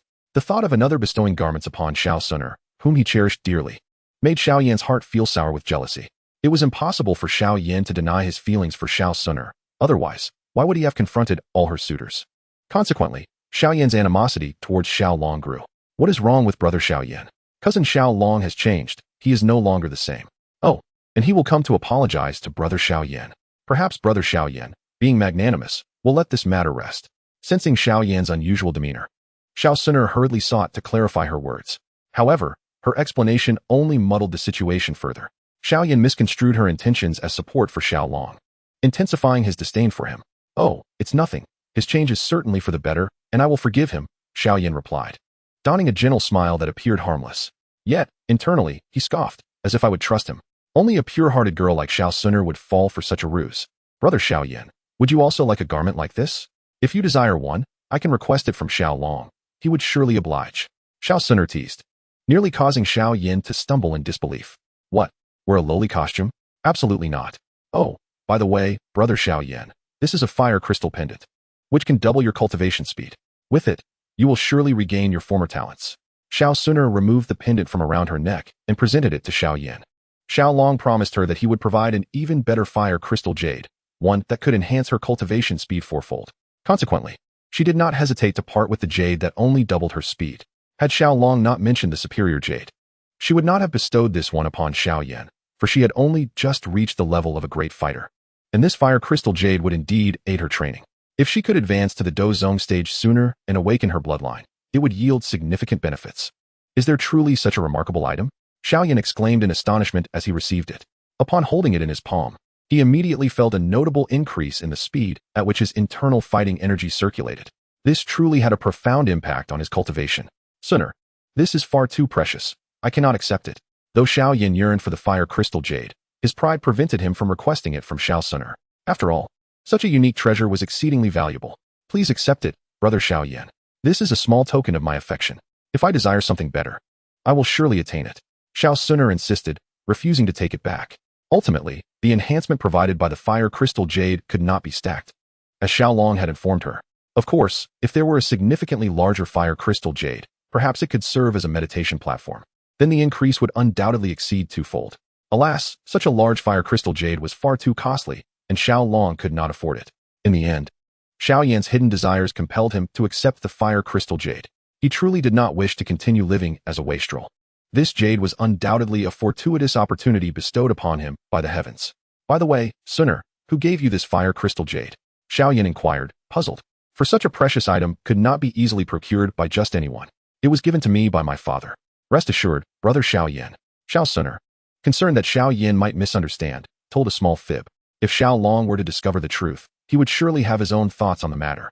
Xiao Yan, however, did not suspect her, as she had never deceived him before. Moreover, he understood that Xiao Suner had an extraordinary background. Perhaps she was the only one in the Xiao family capable of presenting such a valuable item. Chapter 18. Xiao Yan's Visit. Only upon stepping into the realm of fighters could one be considered to truly begin their cultivation. As the energy entered his mouth, a faintly cool sensation spread throughout. And moments later, a wave of warm, pure energy surged from his mouth into his body, causing Xiao Long to tremble intensely. With a calm visage, Xiao Long swiftly formed hand seals to absorb the fighting energy, his breathing gradually stabilizing. The gentle fighting energy within him responded eagerly, quickly intertwining with the potent medicinal essence, and began a fervent process of refinement. Inside the room, the previously tranquil fighting energy suddenly intensified. Wisps of white fighting energy seeped from the air, continually flowing into Xiao Long's body. With his teeth clenched against his lip, the collision of two energies within him sent waves of sharp pain coursing through Xiao Long's meridians. Fortunately, his veins were far more resilient than those of an ordinary person, allowing him to endure the discomfort without sustaining significant harm. Inside him, the fighting energy enveloped clusters of pure green energy, which, through frenzied refinement, were continuously assimilated into a pale, white fighting force. With this newfound strength supporting him, the scale of Xiao Long's fighting energy was visibly expanding at an astonishing rate. Although the pure medicinal power was being refined continuously, it seemed to flow in an endless stream. Each time the fighting energy assimilated a cluster of medicinal essence, an even larger surge of energy rushed in to take its place. Under the dual forces of internal refinement and external infusion of fighting energy, Xiao Long's internal fighting force gradually filled most of his meridians. The refinement continued, and just as the sustaining strength of the pure medicinal power began to wane, Xiao Long, immersed in the exhilaration of his rapidly growing power, suddenly realized that his fighting energy had swelled to a critical point of no return. This expansion caused his meridians to twitch gently, waves of intense pain splitting his lips. Yet, Xiao Long understood that this was the pivotal moment, the moment to condense the cyclone. Only by gathering the cyclone could he successfully break through to the fighter level. With conscious control, the surging fighting energy within him contracted rapidly towards his lower abdomen, as the pale white fighting energy within his meridians instinctively retreated. When all the fighting energy converged at his lower abdomen, it began to transform into a milky white hue. Then, employing his spiritual power, Xiao Long compressed this fighting energy. Gradually, the mass of fighting energy in his lower abdomen diminished. At last, despite all his efforts, the fighting energy remained stubbornly unchanged. Xiao Long recognized that he had reached the threshold.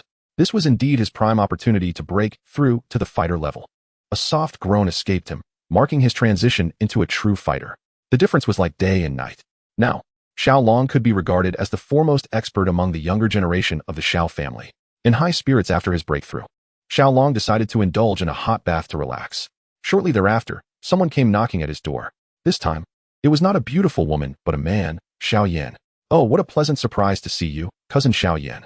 Please, come in." At this moment, Xiao Long had only just managed to alter Xiao Sun's perception of him, so he dared not be too presumptuous with Xiao Yan. "No, I'll just say a few words and then leave. No need to come in." It was evident that this was a clear case of a warm face meeting a cold shoulder. They say one should not strike a smiling face. Yet Xiao Yan seemed to take pleasure in doing just that. Without regard for Xiao Long's fleeting warmth, Xiao Yan extinguished it in an instant. "Oh, what brings you here? Speak. May I inquire, Xiao Long, whence did you acquire that exquisite outfit for Sun?" Xiao Yan, now harboring suspicions that Xiao Long might be a time traveler, approached with the intent of gauging his response. However, he could not reveal his own status as a traveler, so he refrained from exposing too much of himself and instead inquired about the origin of the garment. "What's the matter? Could it be that my cousin Xiao Yan is also considering purchasing a similar piece to gift to Sun?" Xiao Long surmised Xiao Yan's thoughts. Yet he too could not admit to being a time traveler, for that would only lead to complications. Thus, he began to feign ignorance. "Oh, is it not merely a matter of playing the role? Every individual possesses the potential to act. The only variable lies in the skill of their performance." Xiao Long considered his acting abilities to be quite commendable, hence he felt no trepidation of being uncovered by Xiao Yan. "Let us not divert the topic. Simply tell me how you came by that outfit." Xiao Yan, with a frosty demeanor, showed no inclination for idle chatter with Xiao Long. What a farce. Xiao Yan was far from a sage. Having been humiliated by Xiao Long, how could he simply forget? The reason he later chose to overlook the grievances with Xiao Ning and the others was merely that he had ascended to a realm beyond theirs. At Xiao Yan's level of cultivation, he had long perceived himself as superior, while Xiao Ning and his companions struggled at the bottom. In those times, people often ceased to dwell on such minor grievances. Yet presently, Xiao Yan remained a person of humble standing. Thus naturally he would be concerned about these matters. Xiao Long let out a cold laugh, his fighting spirit no longer concealed. The momentum he exuded momentarily pushed Xiao Yan back several paces. It is indeed true that the kind-hearted are often taken advantage of. Having shown Xiao Yan a modicum of courtesy, he was met with relentless pressure instead. This struck Xiao Long as quite humorous. Xiao Long, have you broken through to the fighter realm? Xiao Yan exclaimed, disbelief etched across his face. The speed of Xiao Long's advancement was such that even at his peak, he would have felt utterly outclassed. Enough, Xiao Yan. I have no desire to engage in further dialogue with you. From now on, let us coexist peacefully. That outfit was purchased from outside. Please take your leave. Xiao Long, wishing to end the conversation, firmly closed the door. Frustrated and powerless, Xiao Yan had no choice but to depart in anger. After he left, a striking figure emerged across from the door, letting out a gentle sigh before walking away dejectedly. This individual was none other than Xiao Suner. Xiao Suner, having noticed Xiao Yan's visit to Xiao Long, had stealthily followed him. She too was eager to discern how Xiao Long would treat Xiao Yan, curious to see if he had indeed changed as he claimed. What she witnessed left her in disbelief. Xiao Long's performance was commendable. Were she to assign a score, she would rate him an 80. His talent would warrant a perfect 10. Conversely, Xiao Yan, in her eyes, might very well have failed this time. This significantly diminished Xiao Yan's standing in Xiao Suner's heart. Chapter 19. Strolling through the forest with Suner, Xiao Yan once again endured the blows and humiliation inflicted by Xiao Long, igniting a fierce anger within him. Upon returning home, he immediately began to meditate and cultivate. Remarkably, his rate of cultivation indeed doubled. However, he soon found himself plummeting from the heights of success into despair. The fighting energy he had painstakingly cultivated suddenly vanished. No. By the heavens, I refuse to accept this. I shall confront you to the very end. Xiao Yan roared to the sky before resuming his training. Thus, 10 days passed in relentless toil. He immersed himself in cultivation, neglecting even the visits from Xiao Suner. The situation left him no choice, as Xiao Long had broken through to become the foremost figure of the Xiao clan, overshadowing even his former peak. Therefore, he must strive to reclaim his former glory. Unbeknownst to Xiao Long, the fire crystal he had once gifted to Xiao Suner would unwittingly bestow upon him a formidable adversary. Indeed, the emergence of the fire crystal heralded unforeseen changes. On the 6th day of his rigorous training, Xiao Long mastered a high-level, profound fighting technique, the Crimson Flame Fist. Achieving only the basics in 10 days, he felt immensely grateful for the system that assisted him. Otherwise, the cultivation of fighting techniques would have been an arduous endeavor. Ultimately, he lost interest in continuing his training, exchanging 40 points to elevate the Crimson Flame Fist to its pinnacle. He then resolved to take a leisurely stroll outside. Upon stepping out, he encountered the despondent Xiao Suner. Suner, would you care to accompany me for a little outing? Xiao Long suggested. His initial intent was to take Yafei for a leisurely exploration of the monster beast forest, perhaps to showcase his driving skills and enjoy the company of a charming companion. Meeting Xiao Suner on the way was merely a reflexive invitation. He held no expectations. Yet, to his astonishment, after a moment of silence, Xiao Suner agreed. Wonderful. A sweet smile graced Xiao Suner's face as she accepted, leaving Xiao Long blissfully unprepared for such sudden joy. Could it be that their bond had strengthened so profoundly? However, their relationship was not as solid as it seemed. Today marked the 6th occasion Xiao Suner had been turned away by Xiao Yan, leaving her heart heavy with sorrow. For a young girl, newly awakened to her emotions and steeped in grief, how high do you think her defenses would be? Moreover, following Xiao Long's previous conversation with Xiao Yan, Xiao Suner had rated him quite favorably, harboring no animosity and even a hint of fondness. It was this faint affection that led her to accept Xiao Long's invitation. Xiao Long felt immense relief that he had not called Yafei in advance to invite her. Otherwise, he would have been at a loss for whom to accompany today. Since he had not invited Yafei, he would gladly devote his time to the beauty at his side. It is truly splendid. I have just broken through to the fighter realm and intend to explore the monster beast forest. I wonder if Cousin Suner would be willing to join me? A sincere smile adorned Xiao Long's face as he extended the invitation. Xiao Suner could not help but admire Xiao Long's audacity regarding the monster beast forest. Having just advanced to the rank of a fighter, she dares to venture into the beast forest. It is worth noting that even as a grandmaster, she would not easily tread into such perilous territory. The forest is rife with formidable beasts, many of which belong to the 3rd and 4th tiers. And there are even 5th and 6th tier creatures lurking about. Should she encounter a 4th tier beast, surrender would be her only recourse.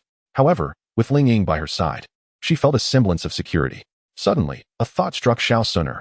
Ling Ying had already been dispatched and was not at her side. Without Ling Ying, a sense of trepidation began to envelop her. Well, if my cousin Suner is afraid to enter the beast forest, let us find another place for amusement. Xiao Long observed Xiao Suner's reluctance and surmised that she might possess unspoken concerns. Nevertheless, he was resolute in his desire to showcase his skills in the beast forest, prompting him to employ a bit of provocation. Indeed, the Navi Suner fell into his trap without hesitation. Do not underestimate me. I shall go. Who dares to shy away? Xiao Suner seemed determined to assert her resolve, stepping ahead of Xiao Long to take the lead. This left Xiao Long both amused and exasperated. The two departed from Ukton City, engaging in light-hearted banter as they entered the outskirts of the beast forest, brimming with audacity. Yet, they were not unnoticed. The onlookers began to gaze upon Xiao Suner with unabashed interest, some even drooling at the sight of her exquisite beauty, something they had never encountered in their lifetimes. How could they possibly let such an opportunity slip through their fingers? Little girl, you have yet to achieve the rank of a fighter. The beast forest is far too perilous for you. Join our mercenary group, and I shall protect you. After all, I am an 8-star fighter. A rotund man, resembling a pig, leered at Xiao Suner, grinning lewdly. Indeed, join our mercenary group. We shall ensure your safety. Others around began to echo this sentiment, though it felt less like an invitation and more like coercion, as they brandished their weapons ominously.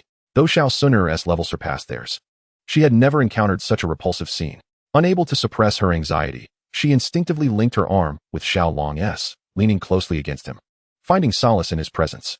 Seeing Xiao Suner lean in, Xiao Long felt immense joy swell within him, for it signified a growing affection in her heart towards him.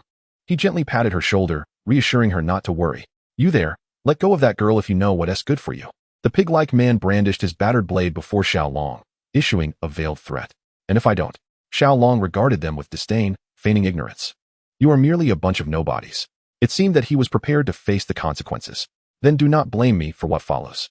A leaner thug, noticing Xiao Long's disregard for their leader's words, prepared to voice the next threat on behalf of his companion.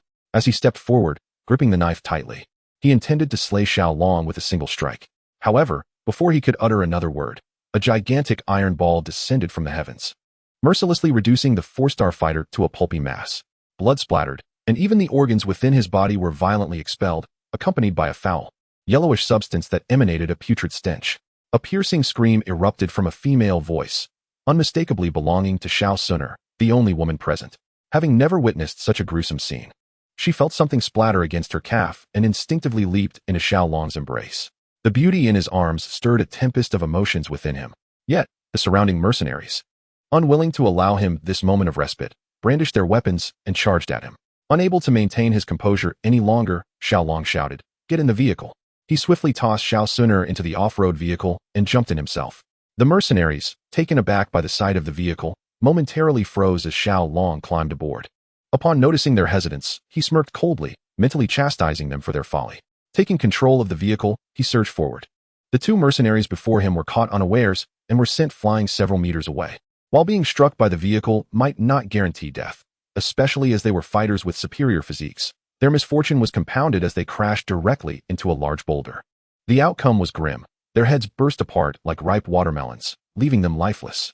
Xiao Suner, believing she had been abandoned by Xiao Long, opened her eyes only to witness the gruesome spectacle of two heads exploding, blood splattering in all directions.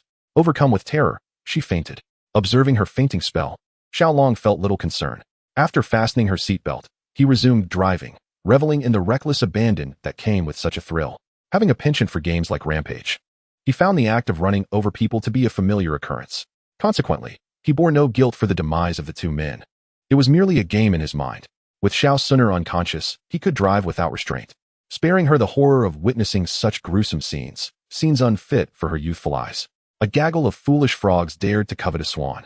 But that was not the crux of the matter. The true offense lay in their audacity to attack him.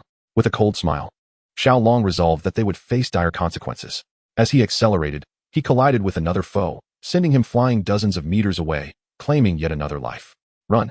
The mercenaries, witnessing the ferocity of Xiao Long's driving, were paralyzed by fear, lacking the courage to confront him. In a panic, they fled, ultimately being dispatched over 100 meters away. The only exception was that gluttonous beast, truly too corpulent. It collided a mere 70 meters away. After all, the scene was undeniably bloody. At that moment, Xiao Suner remained unconscious. Perhaps it was fate. Her attire at this moment was reminiscent of the outfit Xiao Long had once seen, a garment that left little to the imagination. The short skirt barely concealed her most intimate areas. Xiao Long could not help but swallow hard, his heart filled with longing. Oh heavens, send a breeze my way. Unfortunately, it seemed even the heavens found his request a tad shameless. Yet, as the protagonist, Xiao Long was entitled to some consideration. Thus, the wind did come, but alas, it was so feeble it could hardly stir the leaves. Consequently, Xiao Long's beautiful dream was dashed. With plans thwarted, he resolved to take action. He directly unfastened Xiao Sun'er's short skirt, eager to behold the unveiling of her true form. However, Xiao Sun'er was so innocent, and Xiao Long truly did not wish to descend to such baseness. Yet, that was not the crux of the matter. The real concern was that should she awaken at that moment, he would be caught in the act. What then?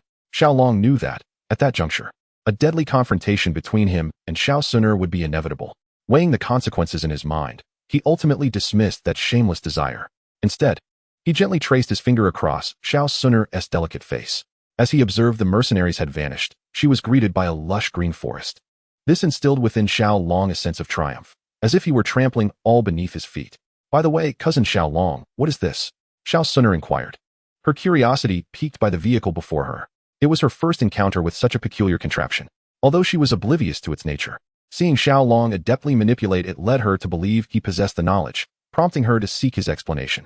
This is an all-terrain vehicle named Shockwave. It's incredibly useful. Come, allow me to demonstrate its merits. Hold on tight. Xiao Long pressed the accelerator, eager for Xiao Sun'er to experience the thrill of riding. Xiao Sun'er obediently secured herself in her seat, gripping it tightly. Suddenly, Shockwave roared to life, causing her to lurch forward, but thankfully a harness held her securely in place. Xiao Sun'er had never encountered such exhilarating sensations, unable to restrain her exuberant screams. What is the matter? Should I slow down? Xiao Long, concerned, inquired, thinking she might be unaccustomed. No need, I'm fine. Xiao Sun'er shook her head, eager to continue this thrilling experience. It was simply too exhilarating. Very well. I shall accelerate further. Since Xiao Sun'er was unfazed, Xiao Long shifted into the highest gear, significantly increasing their speed once more. Xiao Sun'er felt her heart soar. She had never anticipated such sensations while traversing land. Furthermore, the jarring motions exhilarated her. Gradually, Xiao Sun'er acclimated, no longer feeling anxious, but rather immensely relaxed, occasionally bursting into cheers from the vehicle. Be careful, there's a demon wolf ahead. Suddenly, Xiao Sun'er spoke up to remind them. There was no way around it. A pack of demonic wolves appeared before them. Leading the charge was a third-tier demonic wolf, comparable to a grand fighter.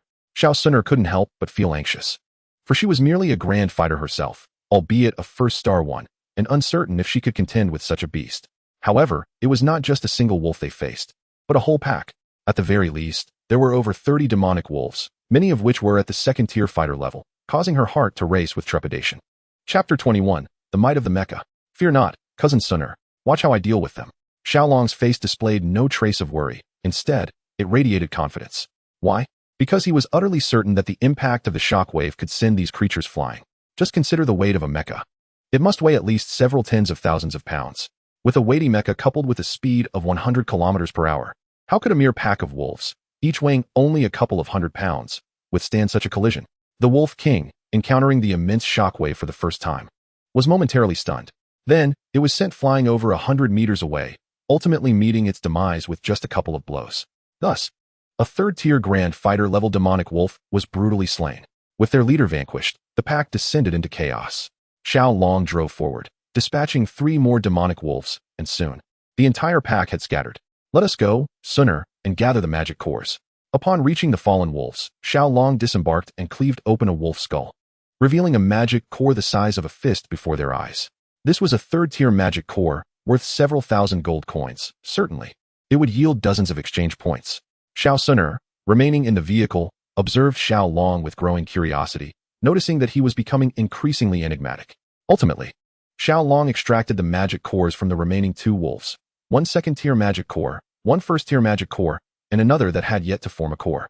The total worth of the 3 cores amounted to 70 exchange points, yet to be sold. Come, let us continue our adventure. After tidying up, Xiao Long resumed driving, taking Xiao Sun'er on a leisurely tour through the monster beast forest.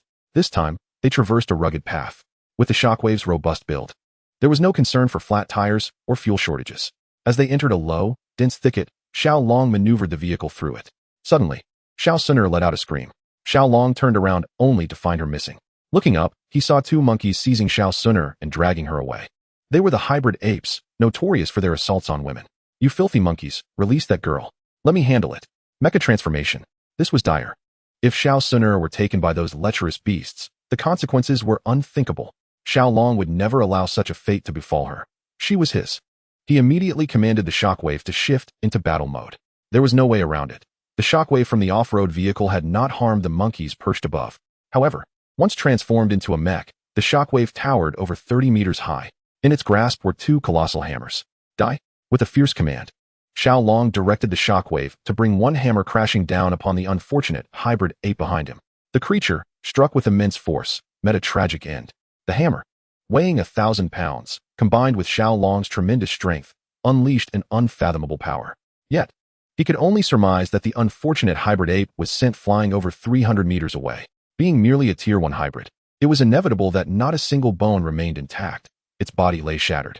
Witnessing the swift demise of its companion, the remaining hybrid ape was struck with terror. Abandoning Xiao Sun to flee alone, Xiao Long quickly ushered Xiao Sun into the safety of the mech, resolute in his pursuit of the vile creature. Anyone daring to threaten Xiao Sun would not escape his wrath. He was a protector of beauty. Utilizing the advanced technology embedded within the shockwave, he locked onto the fleeing hybrid ape's trajectory. Then, like a heavenly meteor, a hammer descended, striking the retreating creature with precision. Another blow sealed its fate. Ultimately, Xiao Long achieved yet another double kill. "Don't look," Xiao Sun exclaimed, her cheeks flushing a rosy hue, rendering her irresistibly charming. "Oh, I want to look. I want to look." Xiao Long averted his gaze, his heart racing with fervor. He pondered whether he should seize the moment and embrace Xiao Sun. From his perspective, the likelihood of success at that moment stood at 50%, a rather high chance. Should he proceed, the ecstasy would be unparalleled. Yet if the ancient clan learned he had sullied Xiao Sun's purity, even 10 of him would not suffice against their vengeance. Conversely, if he hesitated, Xiao Sun might turn against him, leading to dire consequences for both. Thus, after much contemplation, Xiao Long restrained his tumultuous heart. Nevertheless, while he could not act upon his desires, he could still take steps to enhance Xiao Sun's affection for him. He removed his outer garment and offered it to her. "Here, cousin Sun, wear this." Without turning his head, he extended his arm towards her. After a moment of hesitation, Xiao Sun accepted the coat and draped it over herself. At that moment, her perception of Xiao Long underwent a significant transformation, elevating her view of him to an entirely new level. Xiao Long, clad only in a vest after relinquishing his coat, revealed shoulders honed from the rigorous training of 9 layers of waves and crimson flame fist. Upon seeing this, Xiao Sun's face flushed a deeper shade of red, her heart racing anew. These accursed beasts were truly courting their own demise. "Fear not, Sun, I shall avenge you." With unwavering determination, Xiao Long maneuvered the mech deeper into the heart of the beast-infested forest. Upon encountering each magical beast, Xiao Long wielded the shockwave with a series of powerful strikes, obliterating their heads with ease. Within a mere few hours, he had dispatched 7 third-tier magical beasts, 18 second-tier ones, and 30 first-tier creatures, acquiring 7 third-tier magic cores, 18 second-tier magic cores, and 25 first-tier magic cores. These consumables were promptly placed for sale in the marketplace. Continuing to pilot his mech, Xiao Long ventured further into the magical beast forest, on the brink of entering the territory of 4th-tier beasts. Although the shockwave's potency at this level was modest, his mech's robust construction rendered lower-tier beasts virtually ineffectual against him. In the early stages, mechs overwhelmingly dominated both magical beasts and humans alike. However, in the later stages, figures like the Do Wong represented a turning point. Humans at this level could manifest wings of fighting energy, rendering ordinary mechs largely ineffective. A Do Wong level expert could easily contend with 6th-tier mechs, while Do Zone level warriors, capable of traversing the air, could manage even 10th-tier mechs. As for the superlative Do Zun and Do Shang, even 15th-tier mechs posed little threat to them. Concerning Do D level titans, it remained uncertain whether a 6th-tier war king could stand against a Do D. In the early stages, a 1st-tier mech faced little challenge, provided it did not encounter beasts above the 5th tier. Nevertheless, the magical beast forest housed no more than 10 5th-tier beasts, and only one 6th-tier beast, the amethyst-winged Lion King. Thus, as long as Xiao Long refrained from delving into the forest's depths, he felt little apprehension. His goal was to gather as many magic cores as possible for lucrative exchanges. Chapter 22. The premier female driver of the Do Chi continent. "This is so much fun. Brother Xiao Long, can I try it, please?" Xiao Sun exclaimed, her playful spirit ignited by the sheer prowess of the mech. The ease with which it crushed 3rd-tier beasts dazzled her, sparking her desire to experience the thrill of operating the mech firsthand. Having watched Xiao Long in action, her face was constantly adorned with an infectious smile, which only fueled her curiosity. "Sun, you call me Brother Xiao Long?" Xiao Long was taken aback. Xiao Sun had referred to him as brother, a significant shift from the previous cousin. This simple verbal change bore immense implications.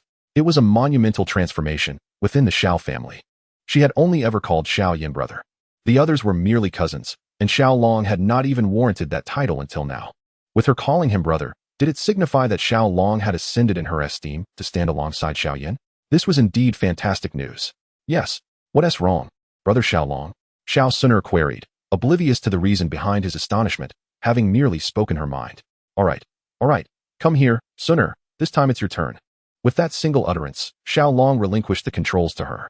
Thus, the premier female driver of the Doqi continent was born. The female driver is indeed a more terrifying presence than her seasoned counterpart. How wonderful it is that brother Xiao Long is so kind to Suner. With immense enthusiasm, Xiao Suner settled into the driver's seat and immediately began to mimic Xiao Long's skillful driving. Although she had never driven before, after observing Xiao Long for several hours, she had grasped the technique. After all, her innate talent is rarely matched across the entire continent of Doqi. Caution is warranted. A fourth-tier magical beast, the Earth Demon Ape, has emerged. Just as Suner took her seat, a colossal creature appeared before them. A fourth-tier magical beast, a presence at the level of Doling. Without their mech, it could easily eliminate both Xiao Suner and Xiao Long. This was also Xiao Long's first encounter with a fourth-tier magical beast, and he too felt a pang of worry, uncertain whether Suner's skills would suffice to defeat it. Should they fail, trouble would surely ensue. How delightful! Let me show you how I shall handle you. Upon seeing the Earth Demon Ape, Xiao Suner felt a surge of excitement instead of fear. This was her first adversary, and she was determined to showcase her prowess. Die, you foul monkey. Witness my hammer. Admittedly, it is called a demon ape, and there are distinctions from a monkey. However, since they belong to the same category, she would reluctantly refer to it as a monkey. Most importantly, Xiao Suner harbored a deep disdain for simians, yet she could not differentiate between apes and monkeys. Thus referring to the ape as a monkey, Xiao Suner piloted the shockwave, leaping into the fray and bringing both hammers down upon the Earth Demon Ape. The creature stood approximately 8 meters tall, yet before the shockwave, it seemed almost diminutive. The disparity in size was staggering. In terms of stature, weight, and strength, the mech utterly overwhelmed the Earth Demon Ape. However, this also meant that the ape's speed was somewhat enhanced in comparison to the shockwave. Consequently, her strike missed its mark. Nonetheless, the impact created a massive crater, roughly 10 meters wide and 6 to 7 meters deep, indicative of the ferocity of her attack. Ah, quite impressive. Since you managed to evade that one, let us see if you can escape this next assault. Upon realizing her previous attempt had failed, Xiao Suner did not feel disheartened. Instead, her excitement only intensified. If the fourth-tier magical beast were to be defeated so easily, she would find it utterly uninteresting. Learning from her prior experience, she refrained from striking with both hammers simultaneously, opting instead for a sequential approach. Nevertheless, she still failed to land a blow on the Earth Demon Ape. The creature, intimidated by the formidable iron behemoth before it, chose to evade rather than confront it head-on. After a series of exchanges, Xiao Suner began to feel a sense of urgency. Beads of sweat forming on her forehead, which inadvertently added to her allure. Do not fear, Suner, try this technique. Xiao Long pressed a control button. Instantly, the two heavy hammers in the shockwave retracted, and a sturdy iron rod emerged from beneath. Xiao Suner was unaware of its significance, but Xiao Long recognized it as a shotgun, dubbed the Striker. Although the first-tier shockwave was only equipped with the most basic of shotguns, it held great potential in this battle. The formidable power of a shotgun is indeed evident. It surpasses that of higher-tier rifles, handguns, and submachine guns. Suner, aim at him, and keep your finger pressed on the control stick's button. Xiao Long commanded the novice, Xiao Suner, from the side. She complied without hesitation. Immediately, Isaka unleashed a barrage of fire. The Earth Demon Ape was caught off guard, sustaining heavy hits. Regrettably, the force was still insufficient against the fourth-tier Earth Demon Ape, failing to inflict significant damage. However, as the bullets continued to strike, the Earth Demon Ape gradually felt the pain, akin to relentless droplets of water eroding solid rock. Ultimately, the Earth Demon Ape succumbed to genuine fury, plunging into a state of rage. There was no escape. No matter where it fled, it would be hit. Cornered, it resolved to fight to the death, disregarding the hail of bullets and charging toward the mech's location, intent on obliterating it. What should we do, brother Xiao Long? Xiao Suner suddenly panicked, realizing that Isaka was incapable of subduing the Earth Demon Ape. As the creature neared them, how could Xiao Suner remain calm? Have no fear. I shall unleash our final trump card. Xiao Long smiled gently, signaling her not to worry. He then pressed the most conspicuous red button, the trigger for the mech's ultimate move, the Shockwave's signature technique, the Meteor Hammer. It was a true celestial-level combat skill. Initially, a first-tier Shockwave mech could not perform such a technique. Yet, with the presence of a controller, namely the King of Mech Battles, the rules were bent. One King of Mech Battles would suffice, but now there were two, a male and a female, perfectly paired. Hence, The first-tier shockwave was empowered to unleash its ultimate move. The dual hammers were raised once more, and in a dazzling display, the shockwave executed its ultimate technique. The two colossal hammers collided with the Earth Demon Ape's fists, and the outcome was inevitable. The ape's fists were utterly crushed, reduced to a bloody pulp. Having witnessed such brutality for several hours, Xiao Sun'er remained relatively unfazed. Yet she understood that this was her prime opportunity to eliminate the Earth Demon Ape. With the ultimate move released, she pressed the attack, pursuing the Earth Demon Ape, which had been knocked back by the shockwave, and delivered two crushing blows to its head. The Earth Demon Ape was struck down, its life extinguished with double damage. Thus, Xiao Long had vanquished a formidable spirit fighter. No, it should be noted that both Xiao Long and Xiao Sun'er together had defeated a spirit fighter. One must acknowledge the terrifying power of unity. It can amplify capabilities exponentially, achieving feats unattainable alone. Oh, the magic core of a fourth-tier magical beast is indeed a valuable treasure. Xiao Long descended from the mech and collected the Earth Demon Ape's magic core. Sun'er, would you like this magic core? Magic cores are highly sought after, whether in the continent of fighting energy or the system marketplace. His magic core would be sold out swiftly in the shop. The previous magical cores yielded a substantial income of 320 exchange points for Xiao Long. Coupled with his prior earnings, his total exchange points finally surpassed the impressive milestone of 1,000. No, brother Xiao Long, you should keep them for yourself. Xiao Sun'er insisted, expressing her disinterest in such magical cores, willingly allowing them all to be bestowed upon Xiao Long naturally. He had no objections. After all, the magical core of a fourth-tier beast was worth 70 exchange points. Xiao Long was not inclined to relinquish such treasures easily to others. Without further ado, he promptly deposited them into his shop. Chapter 23. The Amethyst-Winged Lion King Sun'er. Shall we continue on our journey? Xiao Long inquired after securing the magical cores and boarding his mecha. Having just slain a fourth-tier beast, Xiao Sun'er was brimming with confidence, fortified by her trust in the mecha and her own abilities. Yes, let us hunt a fifth-tier beast. Xiao Long encouraged her to take control of the mecha as they ventured deeper into the forest. The fifth-tier beast resided in the innermost depths of the monster forest. Along the way, they encountered another fourth-tier beast, the Azure Stone Python. Thanks to Xiao Long's guidance, Xiao Sun'er ultimately succeeded in defeating the Azure Stone Python. Xiao Long, unable to contain his pride, lavished her with praise, which delighted her immensely. Her little head held high. She resembled an arrogant little swan. Once the accolades were bestowed, Xiao Long intended to descend and collect the magical core. However, before he could act, a tremendous roar echoed from the heart of the forest. The thunderous roar nearly caused Xiao Long to tumble from the mecha, prompting him to swiftly secure the door and assess the situation. Soon, a ferocious tiger materialized before Xiao Long and Xiao Sun'er, the ruler of the monster forest, the fifth-tier beast, the saber-toothed tiger. Finally, we meet you, fifth-tier beast. As the saber-toothed tiger appeared, Xiao Sun'er immediately commanded the mecha to charge forward, unleashing her ultimate technique, the Meteor Hammer. Originally, the shockwave was not meant to be used repeatedly, yet Xiao Long had secretly procured energy crystals to replenish its power, allowing for continuous use of the skill. However, Xiao Sun'er could not have anticipated that the fifth-tier beast would serve as a watershed moment. With a single swipe of its claw, the saber-toothed tiger severed the right arm of the shockwave, plunging it into chaos. The mecha's systems began to fail. Seizing the opportunity, the saber-toothed tiger climbed upon the massive frame of the shockwave, wreaking havoc. The entire mecha was rendered incapacitated, and it was on the verge of destruction. What should we do? Brother Xiao Long, think of something quickly. With the control stick rendered useless, Xiao Sun'er found herself utterly helpless, desperately seeking Xiao Long's assistance. With no options left, and with Linging absent, her safety was no longer assured. Do not worry, Tornado, come forth. Xiao Long swiftly expended 130 exchange points to summon a first-tier mecha, the Tornado. The Tornado's design was based on a helicopter.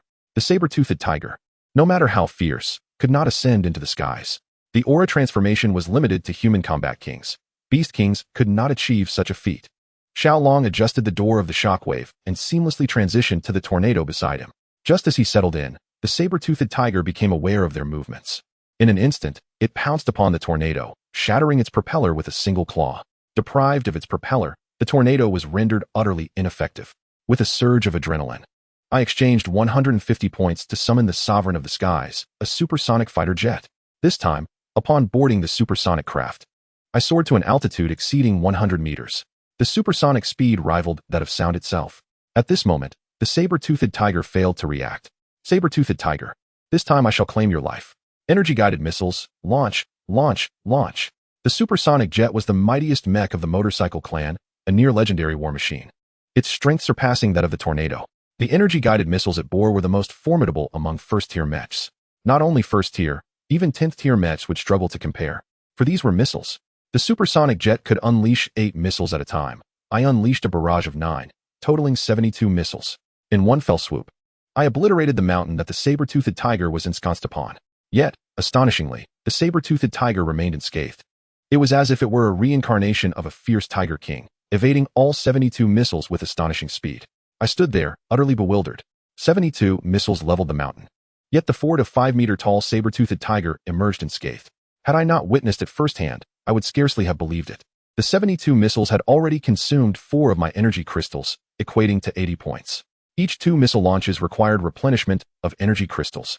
I realized that if this continued, I would be unable to inflict any real damage on the saber-toothed tiger. The brutal lessons learned from the Shockwave and the Tornado had made it abundantly clear to me how fragile a first-tier mech was in the face of a 5th-tier saber-toothed tiger. Thus, I dared not confront it head-on. Avoiding close combat with the saber-toothed tiger and refraining from missile use rendered the supersonic jet nearly powerless.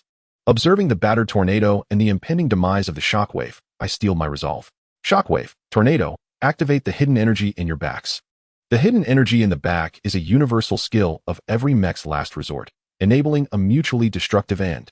Of course, a lower-tier mech employing hidden energy would be unable to significantly harm a higher-tier mech. However, the hidden energy of a first-tier mech could undoubtedly devastate the saber-toothed tiger. Upon activating the hidden energy, its explosive power would surpass that of the missiles.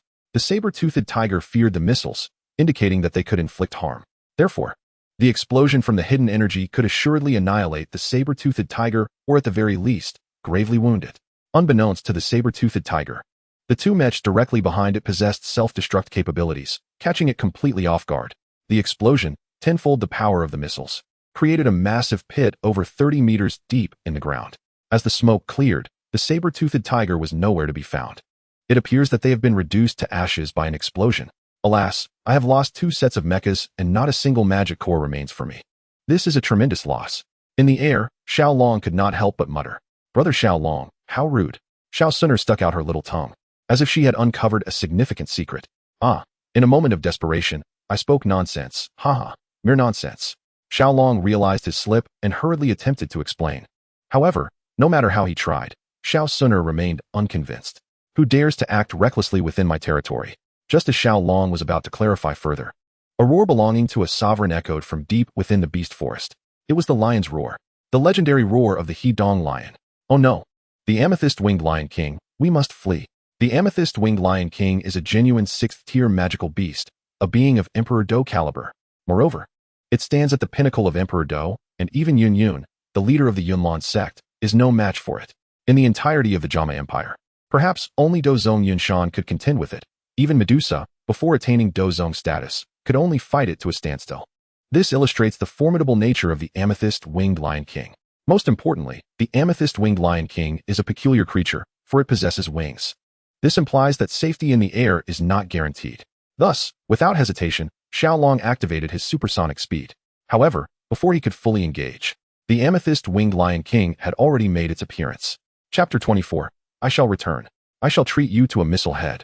Since fate has brought them together, he must now experience the might of the Amethyst-Winged Lion King. Should he inadvertently slay the Amethyst-Winged Lion King, it would be quite a feat after all.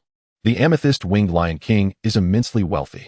Even its offspring are equivalent to Earth-tier combat skills, possessing the potential to become a powerful Emperor Do. Furthermore, the Amethyst Crystal, born of the Amethyst Source, is an exceedingly rare treasure. Acquiring it would allow Xiao Long to ascend to Do Shi with ease. However, it was evident that Xiao Long was dreaming. The purple flames of the Amethyst-Winged Lion King gently engulfed him, and the unfortunate missile head was reduced to ashes before it could even detonate. I must run. The missile head is utterly ineffective against the Amethyst-Winged Lion King, and Xiao Long had no choice but to resort to the best strategy of retreat. After all, he could not possibly sacrifice several mechas in a futile attempt to destroy the Amethyst-Winged Lion King. Moreover, the self-detonation of several mechas may not even affect the Amethyst-Winged Lion King. The purple flames are indeed formidable. It's likely that they would be incinerated before even getting close to the Amethyst-Winged Lion King. Where do you think you are going? The Amethyst-Winged Lion King flapped its enormous wings, each measuring 6 to 7 meters, and pursued him relentlessly. Let us see whose speed prevails. Xiao Long had great confidence in the speed of his supersonic mode, for it is the swiftest among mechas. Yet, his confidence was swiftly shattered. The supersonic mode was struck. How could this be possible? Xiao Long had no idea how the supersonic mode had been hit, but the reality forced him to accept it. The supersonic mode crashed. Soon after, a tremendous explosion erupted on the ground. Competing with me is akin to courting one's own demise. Upon witnessing the explosion of that iron lump, it was only natural to assume that his opponent had perished. As for the recently deceased fifth-tier beast, he couldn't care less. After all, it was not his progeny. So why should he be concerned? Why did Xiao Long's supersonic aircraft crash? The internal structure had already been compromised by the lion's roar technique of the amethyst-winged Lion King. It would have been more surprising had it not crashed.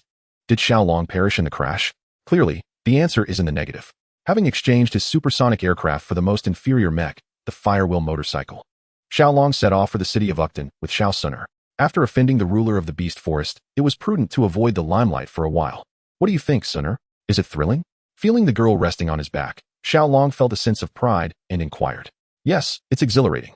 Xiao Suner nodded, experiencing the happiest and most thrilling moment of her life. Brother Xiao Long, could you possibly gift me one of those peculiar items? She asked shyly, her cheeks flushed. She was utterly enamored with those mechs and yearned to possess one. However, she felt that such a request might be a bit excessive, considering she believed those mechs must be exceedingly expensive. Not at all, Suner. That was merely a basic mech. In the future, I shall present you with a superior one, capable of vanquishing even a Do Zun or Do Sheng. Xiao Long chuckled, nodding in affirmation. As for mechs, they could be exchanged with points. However, a first-tier mech would likely be of little use to Xiao Suner, who was of a higher level. It wouldn't be long before she would render it useless. If he were to give her one, it would have to be the finest. Xiao Long explored a marketplace known as the Thunder Palace and discovered that the highest-ranking mech was called the Blue Venom Beast, which was a level 17 and valued at 17,000 exchange points. For Xiao Long at present, that was a distant prospect. Moreover, the Blue Venom Beast was exceedingly vicious and could not transform, prompting Xiao Long to forego it. Below the Blue Venom Beast was the Golden Iron Beast, a level 15 mech priced at 15,000 exchange points.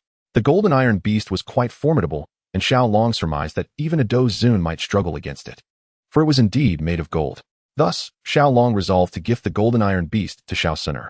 However, that too was far beyond his reach for the time being, so he could only promise it for the future. Thank you, brother Xiao Long. Xiao Suner beamed with satisfaction. Soon, they arrived at Ucton City. Xiao Long gifted the Firewheel motorcycle to Xiao Suner, as such a small vehicle could easily fit within his spatial ring. Xiao Suner was, of course, overjoyed, brimming with happiness. Suner, may I accompany you for a while? Xiao Long asked, infused with hope. Yes. Xiao Suner nodded in agreement, having lowered her guard around Xiao Long entirely. Splendid. Xiao Long inwardly rejoiced. However, this was not Earth. The occurrences there would not transpire here. Suner, I have something to give you. Then, Xiao Long exchanged for an Opal 12 and handed it to Xiao Suner. He proceeded to explain the usage and various features of the phone to her. Wow, how marvelous. Thank you, brother Xiao Long. Much like Yufei, this little girl was utterly enchanted by the phone. After all, it was a novelty for them. Suner, promise me you won't tell Xiao Yin about the phone, please. If he finds out, it could create trouble. Thus, Xiao Long needed Xiao Suner to safeguard this secret. All right, she agreed, though she couldn't quite fathom the reason. But for the sake of the phone, she set Xiao Yin aside. And this, a supreme fire crystal jade, which enhances cultivation speed by 4 times. I promise to give it to you. Here, take it, Suner. Xiao Long exchanged for a supreme fire crystal jade and presented it to Xiao Suner.